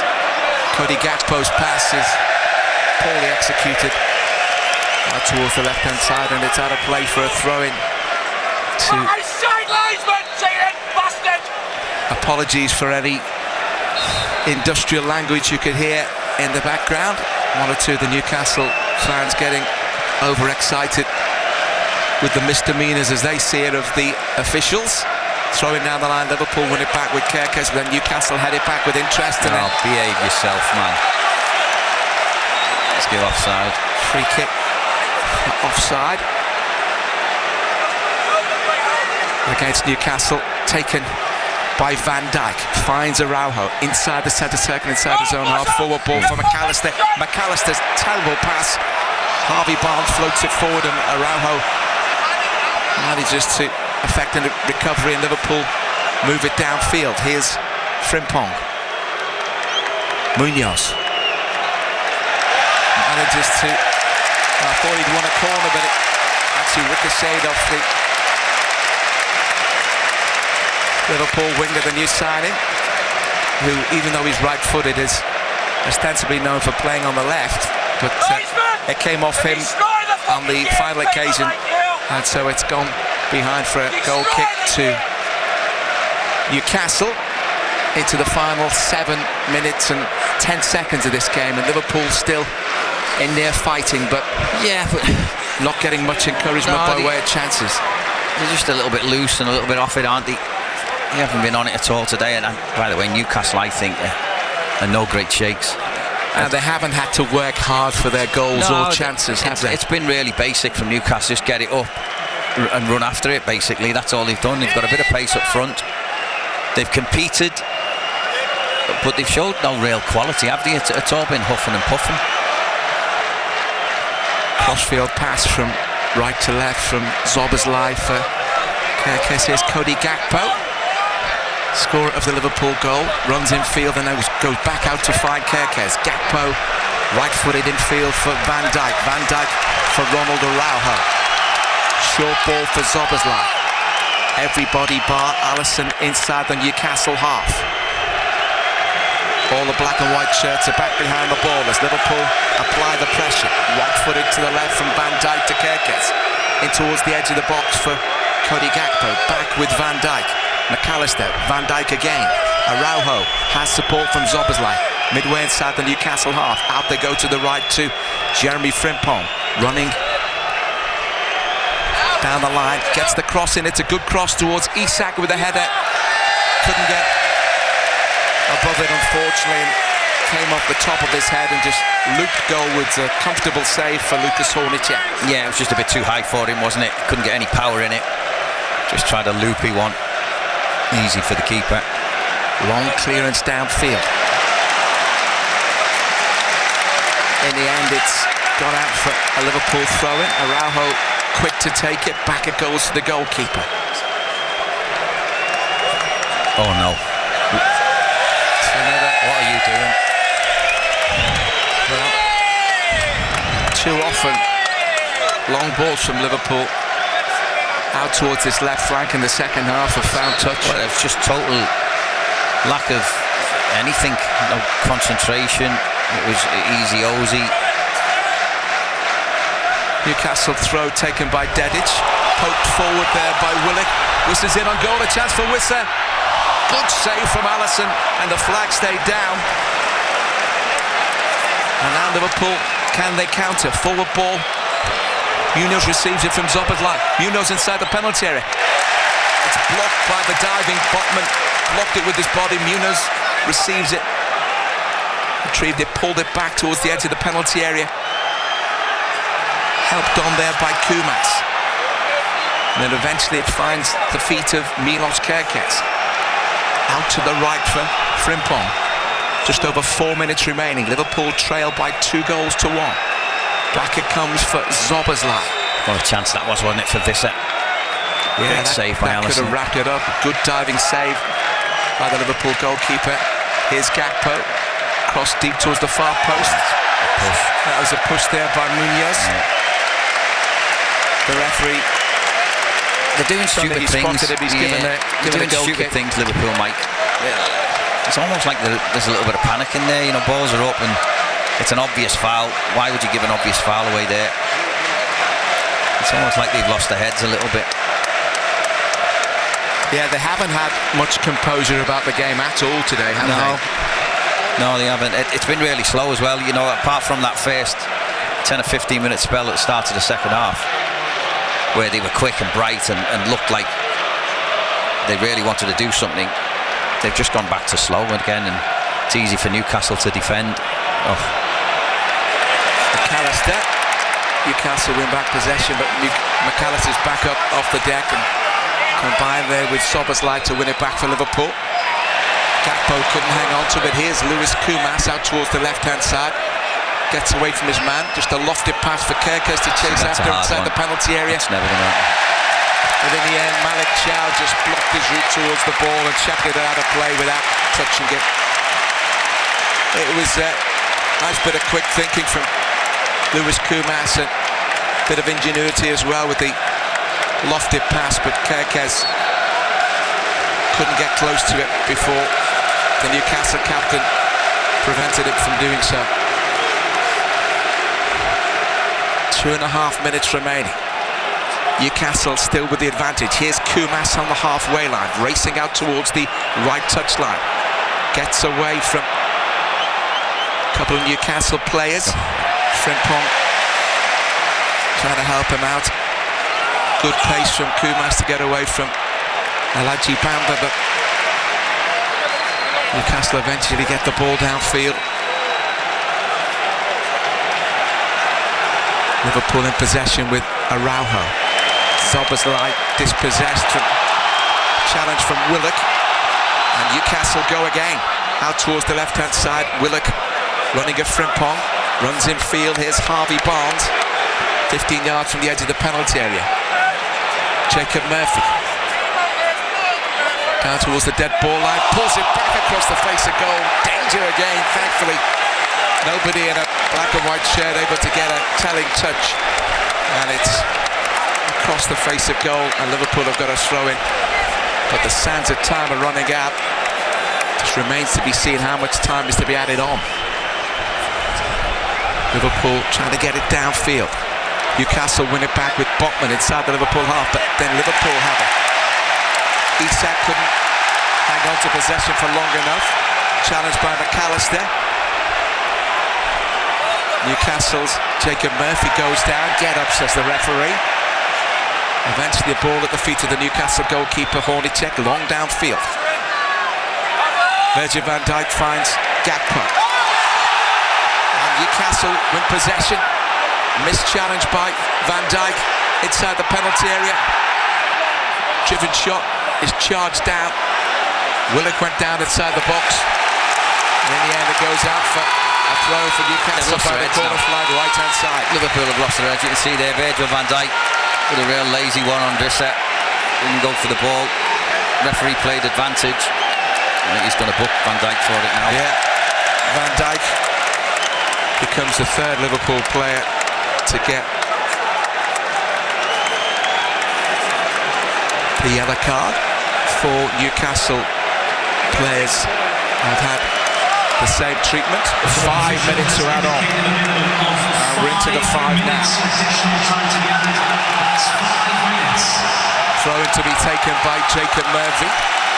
Level, but he wanted to take it level with the edge of the penalty, but it is down by the corner quadrant, and the assistant on this near side is telling him to move nearer to the corner flag. And Murphy hoists a long one in, headed away by Van Dijk, out towards the left for Gakpo. Finds Kumas with a bit of space to run into. Kumas racing in towards the edge of the penalty area. Lewis Kumas for Liverpool. Kumas shoots, took a deflection, that's gone for a corner. He needed a bit more help, he needed more players. Yeah, he just ran down a blind alley, didn't he? He went down the left-hand side really instead of... When he hadn't played the pass early enough, it was tightening up for him. He should have been running in field with that one. He could have went both ways. But he has won a corner. Let's see what Liverpool can do from this. Corner on the left. Szoboszlai to take. We've had a minute of added time already. In it comes. Palmed away by Hornicek. Here's Frimpong for Liverpool. Shot blocked from 25 yards. Jacob Murphy out towards the left touchline. Can't keep it in play. Liverpool throw. See, Murphy's just put that ball on the pitch there. That should be a booking. Yeah, trying to prevent Liverpool from taking it quickly. They've worked it across to the left-hand side now. Szoboszlai in possession. Gakpo on the left. Running at Dedic.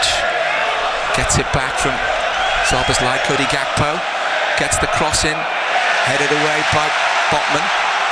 Araujo guides it into the path of Kerkez, 15 yards inside the Newcastle half. Further forward is Szoboszlai, picks out Gakpo, tries to get down towards the dead ball line. Gakpo does well, but unfortunately he fouled his man in the process. Dedic and Newcastle have got themselves a free kick. The keeper's got a yellow card there as well, mate. Another yellow card, yet another one. I think we're level at 4 apiece now. I wonder what the referee's assessor would make of this in terms of, 8 yellow cards in a game that hasn't had a whole load of overzealous challenges. He's lost the plot, didn't he? At one point in the game, he was booking everyone for every tackle. Liverpool have just 2 minutes to get a goal, to get a point from this game. They got a late winner in this game in the 100th minute fixture last season. But now they're in possession with Ronald Araujo inside the Newcastle half. Out on the right is Frimpong, back with Araujo, rolls it across to Szoboszlai, right-footed ball to Kerkez. Kerkez with a chance to cross, but elects to find Gakpo again on the left, cuts in on his right foot, gets a crossing, headed away by Bamba. Liverpool still have it with Frimpong. Frimpong wriggling one way then the other. Left foot then right foot.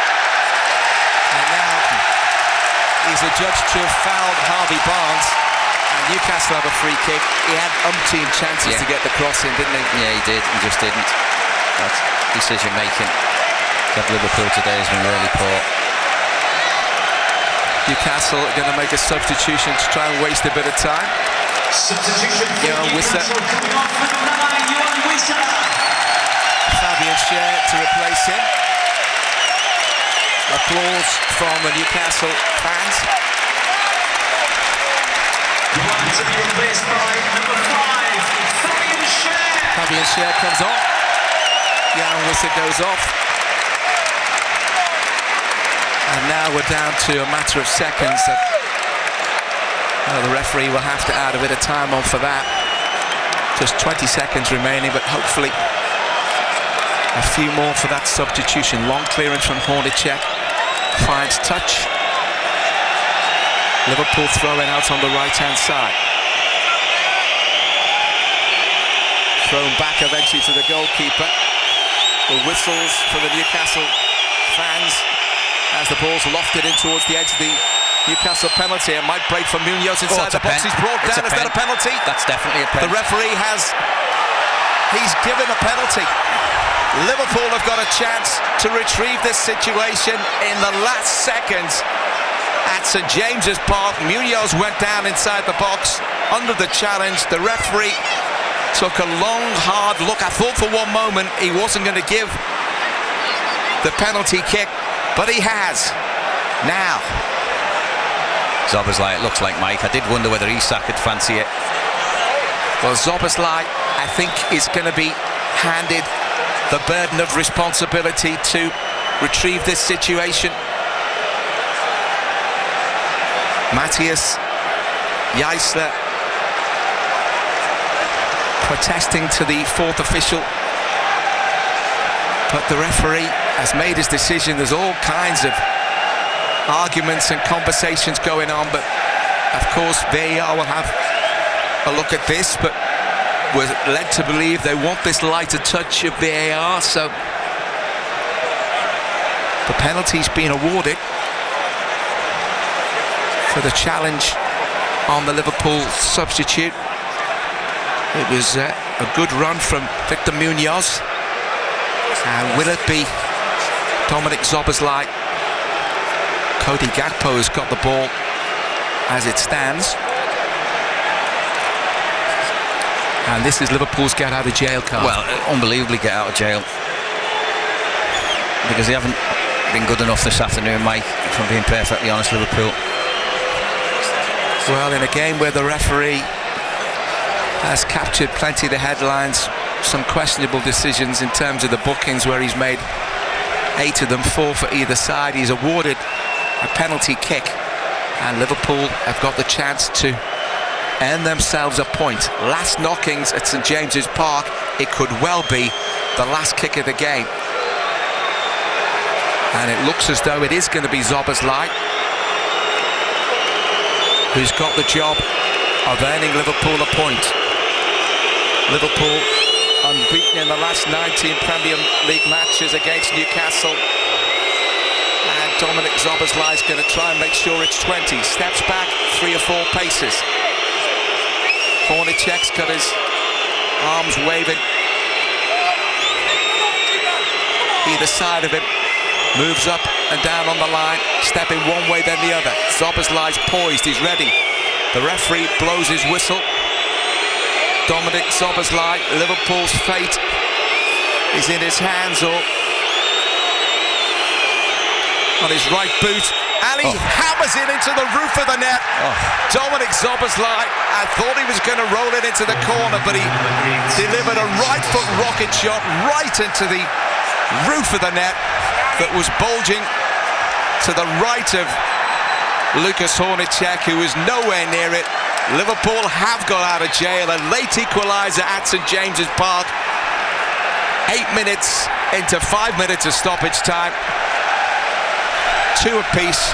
Fabulous penalty from Dominic Szoboszlai. You don't stop them, Mike. You know, when all the pressure's on you, you haven't played well as a team. You've got a lifeline. Do you take it? Wow. No nerves there at all. He absolutely thundered that. No keeper saving that. Well, the Newcastle players are forlorn. I think Liverpool, their players know that they haven't really been anywhere near their best, but hopefully they're going to come away with a point, and the referee blows the final whistle, the inevitable boos and a cacophony of disapproval from the Newcastle fans pointing in the referee's direction for awarding that late penalty for the challenge on Liverpool's Victor Munoz inside the penalty area.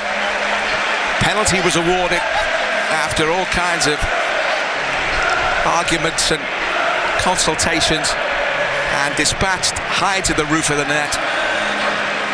8 minutes into stoppage time, Liverpool have got themselves a point. Newcastle in front early on. 5 minutes, in fact, is all it took for them to get the breakthrough.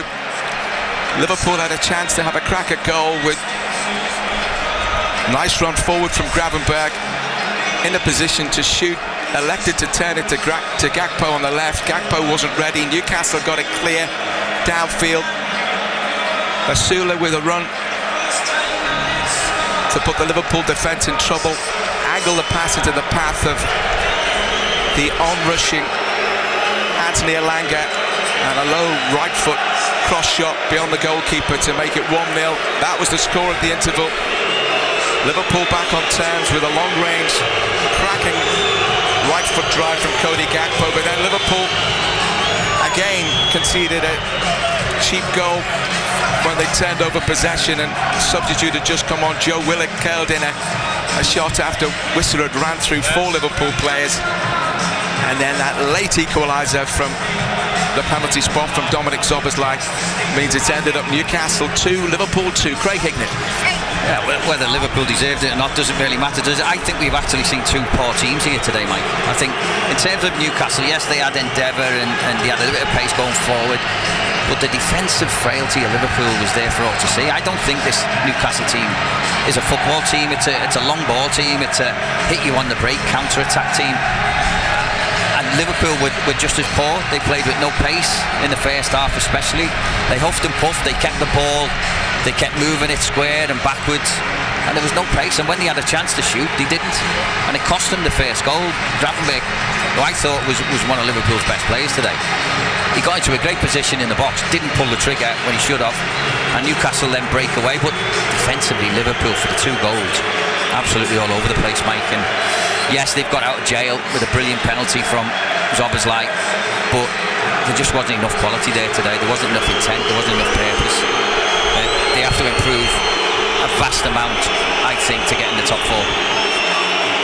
The Newcastle and Liverpool players moving towards the tunnel. It's been a keenly fought encounter, but a genuine lack of quality. It is only the opening day, so the players from both teams are going to be nowhere near their best, but that was Liverpool nowhere near their best, but managing to get a point.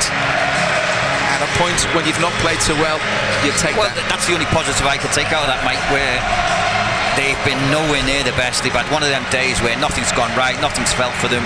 They got a bit frustrated with themselves, but they've still come away with a point. Almost last kick of the game. So, that for me is the only positive you could take about that. Liverpool, with some of the new boys, I mean, Jacquet I thought looked alright with the ball. He's going to get better. He looks a really good footballer, technically really good. Have to get used to the pace of things here, obviously. But it was disjointed. They didn't look like a team, did they? They didn't close down like a team. I can't remember them really closing Newcastle down and winning the ball really high. It was just one of them games where, yes, they've had a lot of the ball, but they've done nothing with it. They've been too slow with it, and they didn't have any forward runners. None of the front players, I thought, until Gakpo had a little spell in the second half where he had 15-20 minutes where he looked dangerous, got his goal. None of the front men looked like they were going to do anything. Subs coming on. Munoz is busy. Kumas is busy, but there was no real world-class quality there. Well, the one positive that you can take from it is from the scoreline. That late penalty has got Liverpool a point from the opening game of the season. That long unbeaten run against Newcastle is still intact. Phil Munns and Craig Hignett with the football phone in to come. Final score at St James's Park is Newcastle United 2, Liverpool 2. The Total Sport fan phone in. Liverpool fans, call us now. 0800 731 9333. BBC Radio Merseyside. Well, get out of jail, not off. Dominic Szoboszlai saving Liverpool from the penalty spot right at the death there. An excellent penalty, by the way. Can't take anything away from that. But Liverpool fans, how are you feeling after that performance? It was nearly a defeat. It wasn't. It was a draw. Is it a sort of papering over the cracks kind of job? How do you feel about that performance? Let me know your thoughts tonight. 08000 321 333 on WhatsApp. Start your message with the word Mersey, or you can give us a call on 0800 731 9333. We're going to go straight to the phones. Jim in Prescott is with us. Just bear with us. Craig will be back with us at St James's Park in a couple of minutes' time. But Jim, you're on the fan phone in. What are your thoughts on that? Well, if Craig's listening and yourself, I'm really happy in the end. I thought at beginning wasn't great, but and I wasn't sure about their first goal. I thought it was offside, but they never went to VAR. But I thought it was a close decision. But in the end, a draw, in a way, was a fair result. But I thought we should have won because we were all over them.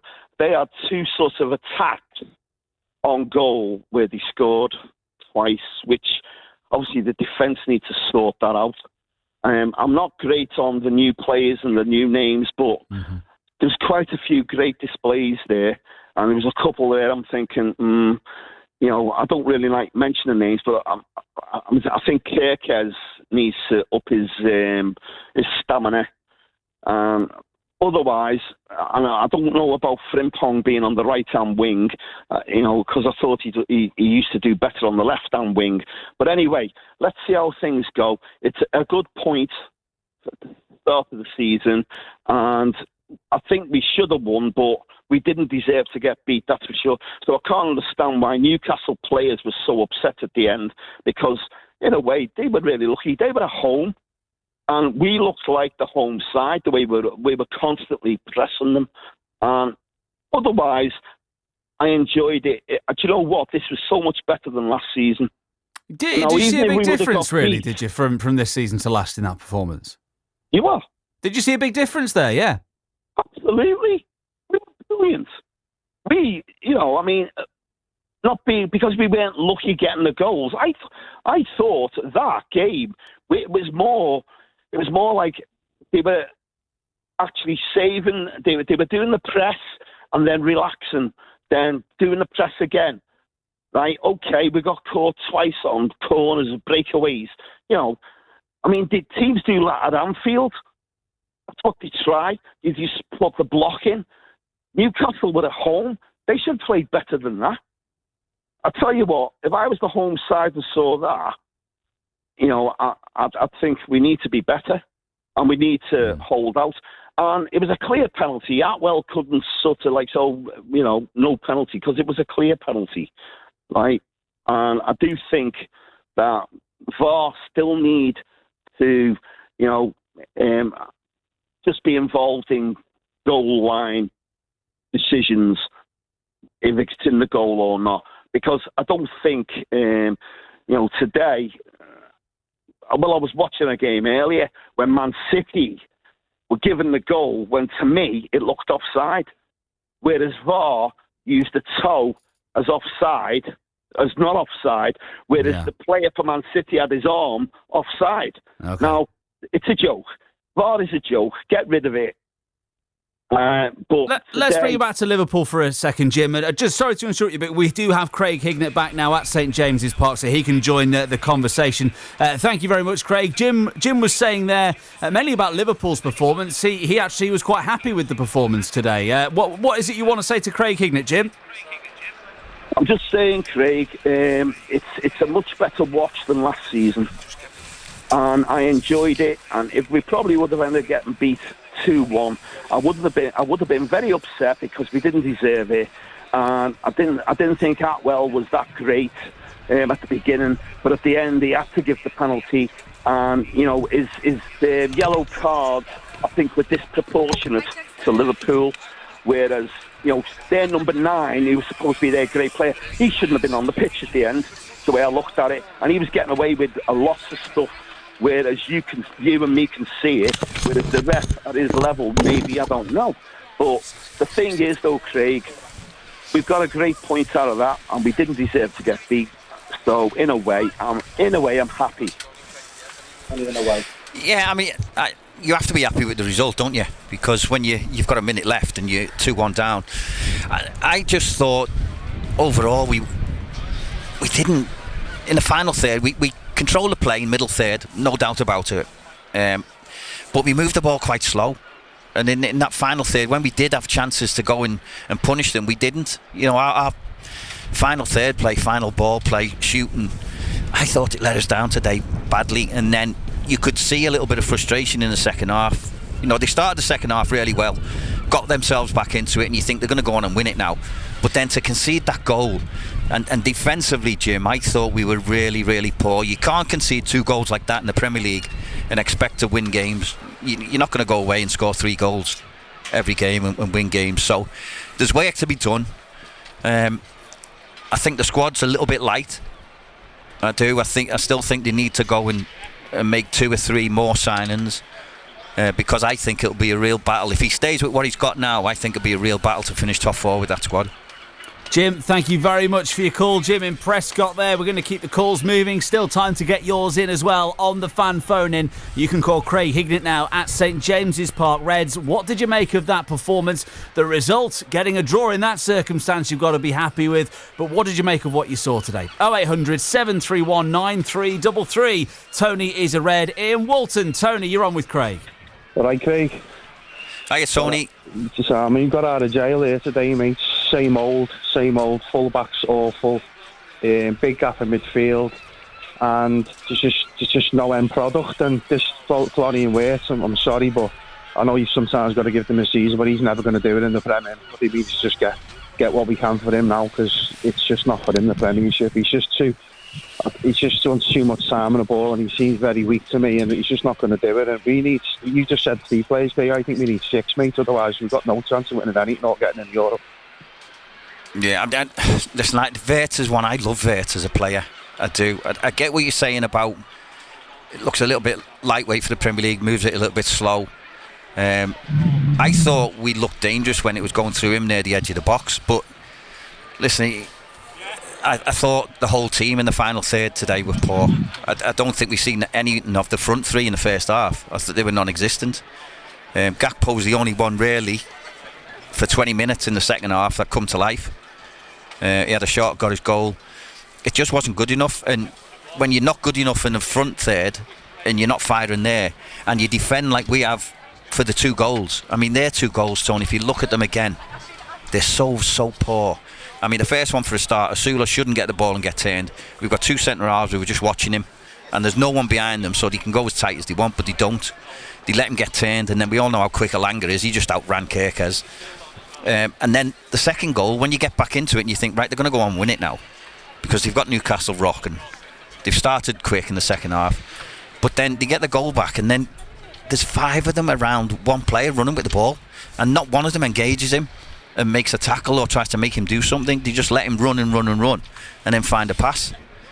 And so if you defend like that, you've got no chance of winning football games. You've got no chance. It's just the same as last season. I mean, they just started exactly the same. I mean, talk about Cody going, mate. He was our best player today, and he was the only threat. He was, because he come to light in that 20 minutes. He only needed 20 minutes to be the best player. You can't sell him if there's no one coming in. I mean, there's been talk of all this Barcola and all that. Why haven't we signed them all? Why aren't they all done? Why haven't they been in training with the squad? Why are we waiting till the last minute again, like last season? I mean, didn't end up getting Gay and Semedo. I mean, this is going to happen again. You can just see it. But with this, I mean, looked at the bench today, Dave. I've never seen a weak bench like that for me. Who was going to change the game there for us? This Rio's not ready to start. This Rio's not ready to start. He's a young kid. He's an impact player off the bench for me at the minute. He can't start.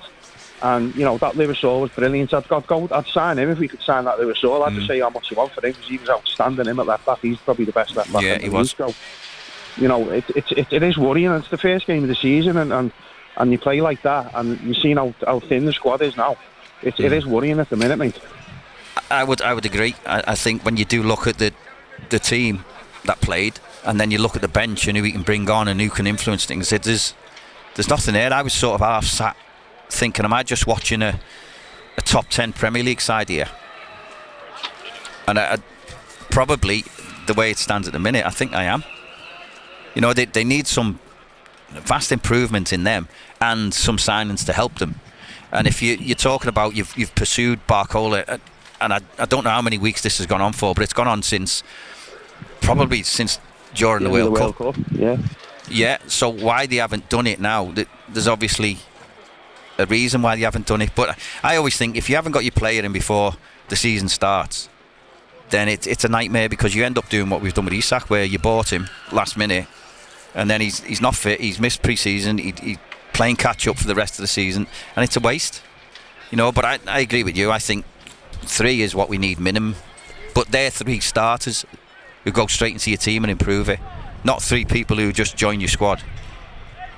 We desperately need a right back. It's that Frimpong, mate. I'm sorry, but he's absolutely... Yeah, we need a right back. Bradley is going to be brilliant, but he's too injury prone, so you can't rely on him.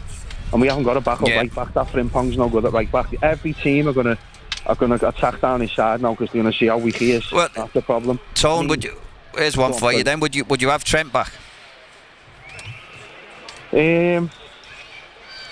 I think he's burned too many bridges, Craig. I don't think. Do you? Yeah, I don't think he'd be welcome back. I really don't think he's burned too many bridges. And defensively, he wasn't brilliant. I know going forward and all, it gives us another option, but we need a solid right back. I mean, I don't know who's out there, but we need a solid right back who can also get up and down the wing, because at the minute, that Frimpong, mate, I'm sorry, but he's just a liability. I mean, we were going to Newcastle here today. They've had their whole midfield depleted. It's probably the best time to play them, thinking, we wouldn't even have to be at 50% to beat these today, even with our team, and you know, we turn up a performance like that. I mean, fair play to them, they had a goal, but we were shocking. I have to admit, before the game, I thought Liverpool would come here with, especially with the problems Newcastle have had in the summer, and just roll them over easy. But then when I look at it, you know, I don't think they're great. I think they'll struggle this season. I really do. But looking at what Liverpool served up today, I think Liverpool might be in for a dodgy season. They need reinforcements and need them quick. Tony, thank you very much for your call. Tony in Walton there, making a lot of really interesting points there about Liverpool for the season ahead. Just before we move on to our next caller, Craig, just a quick one on the penalty. Do you think Dominic Szoboszlai, I mean, listen, you can't really argue with how the penalty went in. Do you think he's going to be Liverpool's number one penalty taker this season? Just because when you've got a striker like Isak, you kind of expect them to want and demand the penalties. Or was this maybe a unique circumstance today, with it being the first return to St James's Park right at the death as well? I think it would have been too much pressure on Isak to take it, but I do think Szoboszlai will be the penalty taker. You know, he's done it before. I think when you see how he dispatched it with the pressure that was on him, so comfortable and so clinical. So I think moving forward, he has to be the penalty taker. OK, let's bring in another caller then. We've got Tony who's a Reading. Prescott, Tony, you're on with Craig. Good evening. Evening, lads. Hope you know. Hiya, Tony. Hey, Craig. I've got to agree with Tony from Walton on pretty much everything he said. I think the squad's clearly short. Isak and Wirtz, for me, I just don't think that's ever going to happen. I just don't see it ever working. The only positive at the moment is Jayden Danns came in the mini derby and played at the last half an hour, so he's fit again. But he's obviously not fit to play on a regular basis, so I think we need a striker. Because if Isak goes lame again, which he will, we're going to be in deep trouble. I mean, you've got the option of Ivan Toney there, big Liverpool fan. I know he's playing in Saudi, played 32 games, scored 32 goals last season. We could get him on loan now. And we just to cover for Ekitike, because we're not going to see Hugo Ekitike till the new year. So you can't rely on Isak, no chance in terms of fitness. And he's too weak. He's too weak. Defensively, work to do, obviously, but, we can all see that, and it was similar to last season. In fact, I thought the game was just like Arne Slot's Liverpool playing, and you can't expect Andoni Iraola to make big changes when he hasn't really got the squad, and obviously we've still got players who are injured as well. So I agree. I think we need 3, possibly 4 in the next week, but we've got this idiot Richard Hughes who's basically useless, isn't he? He should have been fired along with Michael Edwards, but he's still here doing nothing, probably swanning about Europe, 5-star hotels, mincing about, doing absolutely nothing. And here we are again at the fag end of the transfer window, and we're scrambling around trying to find. We're looking at signing Yakuba Minter, who's 8 weeks out post-surgery. He was injured on August the 14th, and we've put 2 bids in up to 60 million now. And apparently we're going to offer up to 70 million for a player we won't see until October. Now, as far as I'm concerned, it's chaos. Richard Hughes, he's got a lot to answer for, and Arne Slot, because I think they just lost the plot last summer. But Andoni Iraola has been left in the lurch big time. It's an interesting point. Just to point out for a second, Search, obviously, said a lot of strong words about Richard Hughes there. He's not here to defend himself. We should point that out. But the point is about Liverpool's recruitment. And I do wonder as well, just to sort of add this into the mix for you, Craig, the talk is that one of Liverpool's goal scorers today may be leaving as well. And we're talking about needing 3 or 4 here. Yeah, you can't let... After watching that today, you can't let Gakpo go. You can't let him go. As much as, he can be frustrating at times, he's a goal threat. And he done it today. In 20 minutes, he come to life today, and he was really good for 20 minutes, got his goal. But he was the only one of the front 3 who did. They huffed and puffed all game and didn't. I think this is going to be really difficult. I don't think you can judge the manager on this team. Arne Slot last year had a much, much better and stronger side than this, what I've just seen here. I haven't ever looked at Liverpool in the last few years and thought it wasn't a top 4 side. I found myself questioning today whether this was a top 4 side, because if it is, then this Premier League will be really poor if that team finishes top 4. That's just what I felt watching the game. I've never felt like that before. I agree, Craig. Absolutely. As it stands now, we're probably a top 6 squad as it stands, and we know there's a week to go. I mean, they might pull their finger out and get 3 players in the next week, but I just don't see it. I mean, if you're Bradley Barcola and you're watching that, and he would have been watching that today, thinking, "Am I really, making a good decision here and leaving PSG?" I mean, you look at that Liverpool squad there. He must be thinking that himself. Ibrahim and Baye as well. We've been messing him around as well. Both of them players are being left out the PSG squad. And we don't seem to know what we're doing. There's no direction whatsoever. And I mean, we hear, I'm sure you've heard that Richard Hughes gets sacked or he will leave Liverpool as soon as this window closes. And for me, that can't come quick enough because he's been diabolical. I know he's not here to defend himself. I don't give a toss. He's diabolical as a sporting director. He's been a complete failure, along with Michael Edwards. That's why Edwards left. And Richard Hughes should have been fired out of a cannon into the River Mersey. Tony, we'll leave it there for now. Thank you very much for your call. Tom. Just to reiterate, Richard Hughes obviously not here to defend himself. Tony feels very strongly. I think we can all agree on that one. Craig, just to bring you a quote from Dominic Szoboszlai in his post-match interview with Sky. He says, obviously to come here is always tough. Away to Newcastle, everyone knows the fans are unbelievable. Great manager, obviously new, but he showed himself at other clubs. We were prepared, but with the new manager, we need to get to know each other. And I think it's a good step after 2-1 that we came back. I mean, that is the one thing you can say about the performance today. They found a way to get a result. Okay, not the result you'd have wanted, but a result when it was looking like it was gone. Yeah, that is the positive. If you play that like that, I mean, I don't think, or I hope Liverpool won't play like that too often this season, but to play like that and come out with a result is obviously a positive. It's because they huffed and puffed, they had no real quality, they just kept going. That's all you could say about that's as positive as it could be. They just kept going and got a little bit of luck at the end.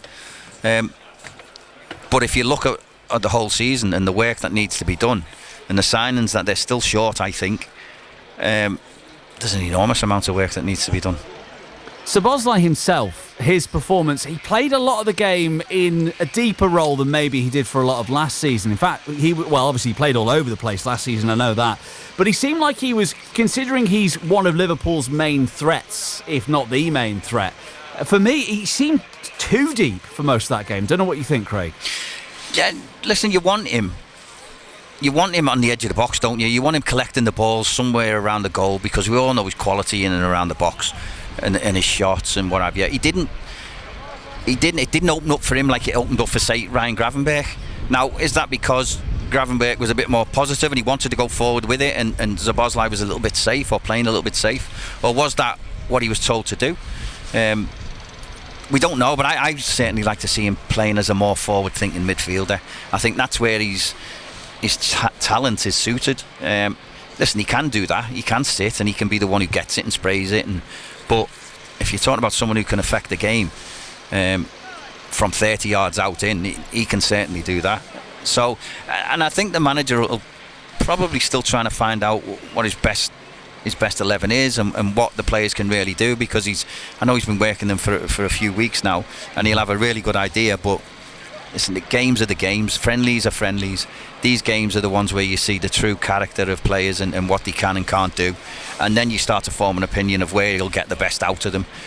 Maybe he's done that today, maybe he's had a little luck today and thought, actually, I'm going to play him there because he doesn't affect the game as much as he would if I put him up there. That's the manager's skill, if you like. Is there going to be a little bit of patience needed here with Andoni Iraola's Liverpool, in that, we know the kind of style he got going at Bournemouth. Is it going to take a while for that kind of free-flowing football to get to these players, for them to get playing the way he wants them to? Yeah, I think so. It's not going to happen overnight. It's a work in progress. And he's playing with his nice finished article. He's probably got players who he doesn't don't fit in with him, so he's going to have to be patient himself, and when they bring the players in that can get them playing the way they want to, then he can be judged then. But I think it's going to take a long time before that happens. I think I think they're a minimum of 3 short, possibly more than that, and the longer it goes on like this, the more chance you've got of someone else leaving. So I don't know. How are you, John? You alright? I'm good, thank you. That was John Bishop just gone past me there, Phil. Oh, yeah. He's obviously here watching the Reds. I was going to say, who's John interrupting us, but I can't complain at that one. We're just about there anyway, Craig. Thank you very much for your service as always. And just a shame the new season didn't live up to the pre-season hope and expectation, but it's only one down. There's quite a few still to go. Yeah, it's only early. We can let them off with a little bit of that and see what it's like the next game. Exactly. Get some signings in, then the mood can change once again. Thank you very much, Craig. Cheers, Mundy. Craig Hignett there at St James's Park on summarising duties for us today. You can have more of a say in the phone-in with Salty tomorrow night, 6 o'clock. Make sure you join us on Total Sport and you can have more of an in-depth chat about what went wrong for Liverpool today. But it was a point at the death. Frimpong for Gravenberg. Lovely turn to get him away from his man in towards the edge of the penalty. Tease it up there for Gakpo, who wasn't ready, and really Gravenberg should have shot. Newcastle on the break as possession turns over. Asula's forward ball in towards Anthony Elanga, shoots 1-0 Newcastle. A crisp ball, calm finish from Anthony Elanga, but Liverpool were caught napping on the break when really what should have been a shot on goal from Ryan Gravenberg in a great position. It worked it to the left. Gakpo wasn't expecting it. Newcastle ended up clearing upfield. Liverpool returned. Asula with a diagonal pass. Elanga raced onto it, and he did the rest. Newcastle take the early lead at St James's Park. Newcastle United 1, Liverpool 0. Short pass to Szoboszlai. Driven shot from the edge of the penalty. That's an equaliser. It's a fabulous driven shot there from the edge of the box, and Liverpool are level. Cody Gakpo with a 25-yard hammer blow with his right foot, central position. It caught the goalkeeper napping, outwitted by the shot and outmanoeuvred by the pace of it. Liverpool are back on terms. That's a fabulous shot there from Cody Gakpo, who'd gone close to an equaliser just a minute or so before, but Liverpool on level terms at St James's Park. Engamoa for Isak, driven shot from Gravenberg is blocked, might break for Gravenberg again, tries a back heel, comes back off a Newcastle player, and now Johan Wiese gets away from his man. He's got a runner outside him. Newcastle, it's a curling shot into the back of the net, and Newcastle go back in front, and it's Joe Willock, who's only just come off the bench with a curling shot, right-footed, after Wiese had made the run right through the heart of 4 Liverpool players, had them backpedaling. Liverpool throwing out on the right-hand side. Thrown back eventually to the goalkeeper. The whistles for the Newcastle fans as the ball's lofted in towards the edge of the Newcastle penalty. It might break for Munoz inside the box. He's brought down. Is that a penalty? That's definitely a penalty. The referee he's given a penalty. Liverpool have got a chance to retrieve this situation in the last seconds at St James's Park. Munoz went down inside the box under the challenge. The referee took a long, hard look. I thought for one moment he wasn't going to give the penalty kick, but he has. Dominic Szoboszlai, Liverpool's fate is in his hands, or on his right boot, and he hammers it into the roof of the net. Dominic Szoboszlai, I thought he was going to roll it into the corner, but he delivered a right foot rocket shot right into the roof of the net that was bulging to the right of Lucas Hornacek, who was nowhere near it. Liverpool have got out of jail. A late equaliser at St James's Park. 8 minutes into 5 minutes of stoppage time. 2 apiece. Fabulous penalty from Dominic Szoboszlai. You don't stop then, Mike. Total Sport. BBC Radio Merseyside. News at 7 o'clock. This is Nikki Cardwell. The family of one of the constables who died when a vehicle going in the wrong direction collided with his police car on the A66 near Middlesbrough say he was their hero. PC Tom Clough was killed along with a colleague, PC Matthew Blades. The 5 people in the other car have been identified and were all young men aged between 17 and 23. Peter Harris reports from Cleveland. The Independent Office for Police Conduct said its preliminary investigation found that officers had received intelligence about a number of incidents involving the car the group were in. The vehicle was believed to have had cloned number plates. The IOPC said in-car footage showed that a police pursuit involving an armed response vehicle lasted just under 7 minutes, but was aborted when the Passat headed the wrong way down the A66. The watchdog said the fatal collision with another police vehicle not involved in the pursuit happened just 10 seconds later. The long-distance rail operator Cross Country says it's hoping to run a full service tomorrow after widespread disruption and cancellations on almost all of its routes today. The problems were caused by a power failure in the control centre. President Zelensky has rebuffed calls for elections in Ukraine, saying they would risk splitting the country apart while it fights the Russian invasion.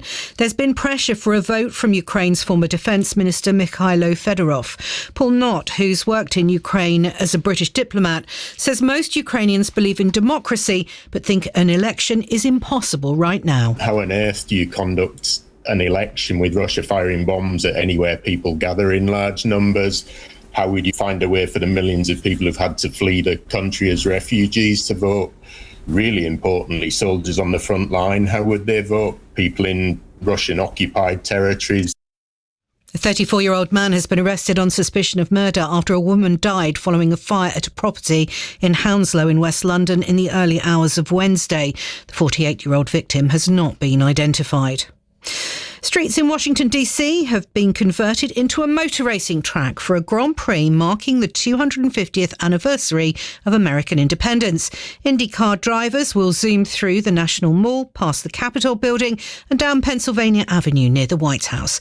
President Trump will wave the starting flag. The BBC's Helena Humphreys is among the crowd gathered to watch the race. So many of us who are used to covering politics here in Washington DC, used to being in traffic, but instead these drivers, they're going to be nudging 200 miles per hour going through the city. It's really going to be what many people here are saying a once-in-a-lifetime event.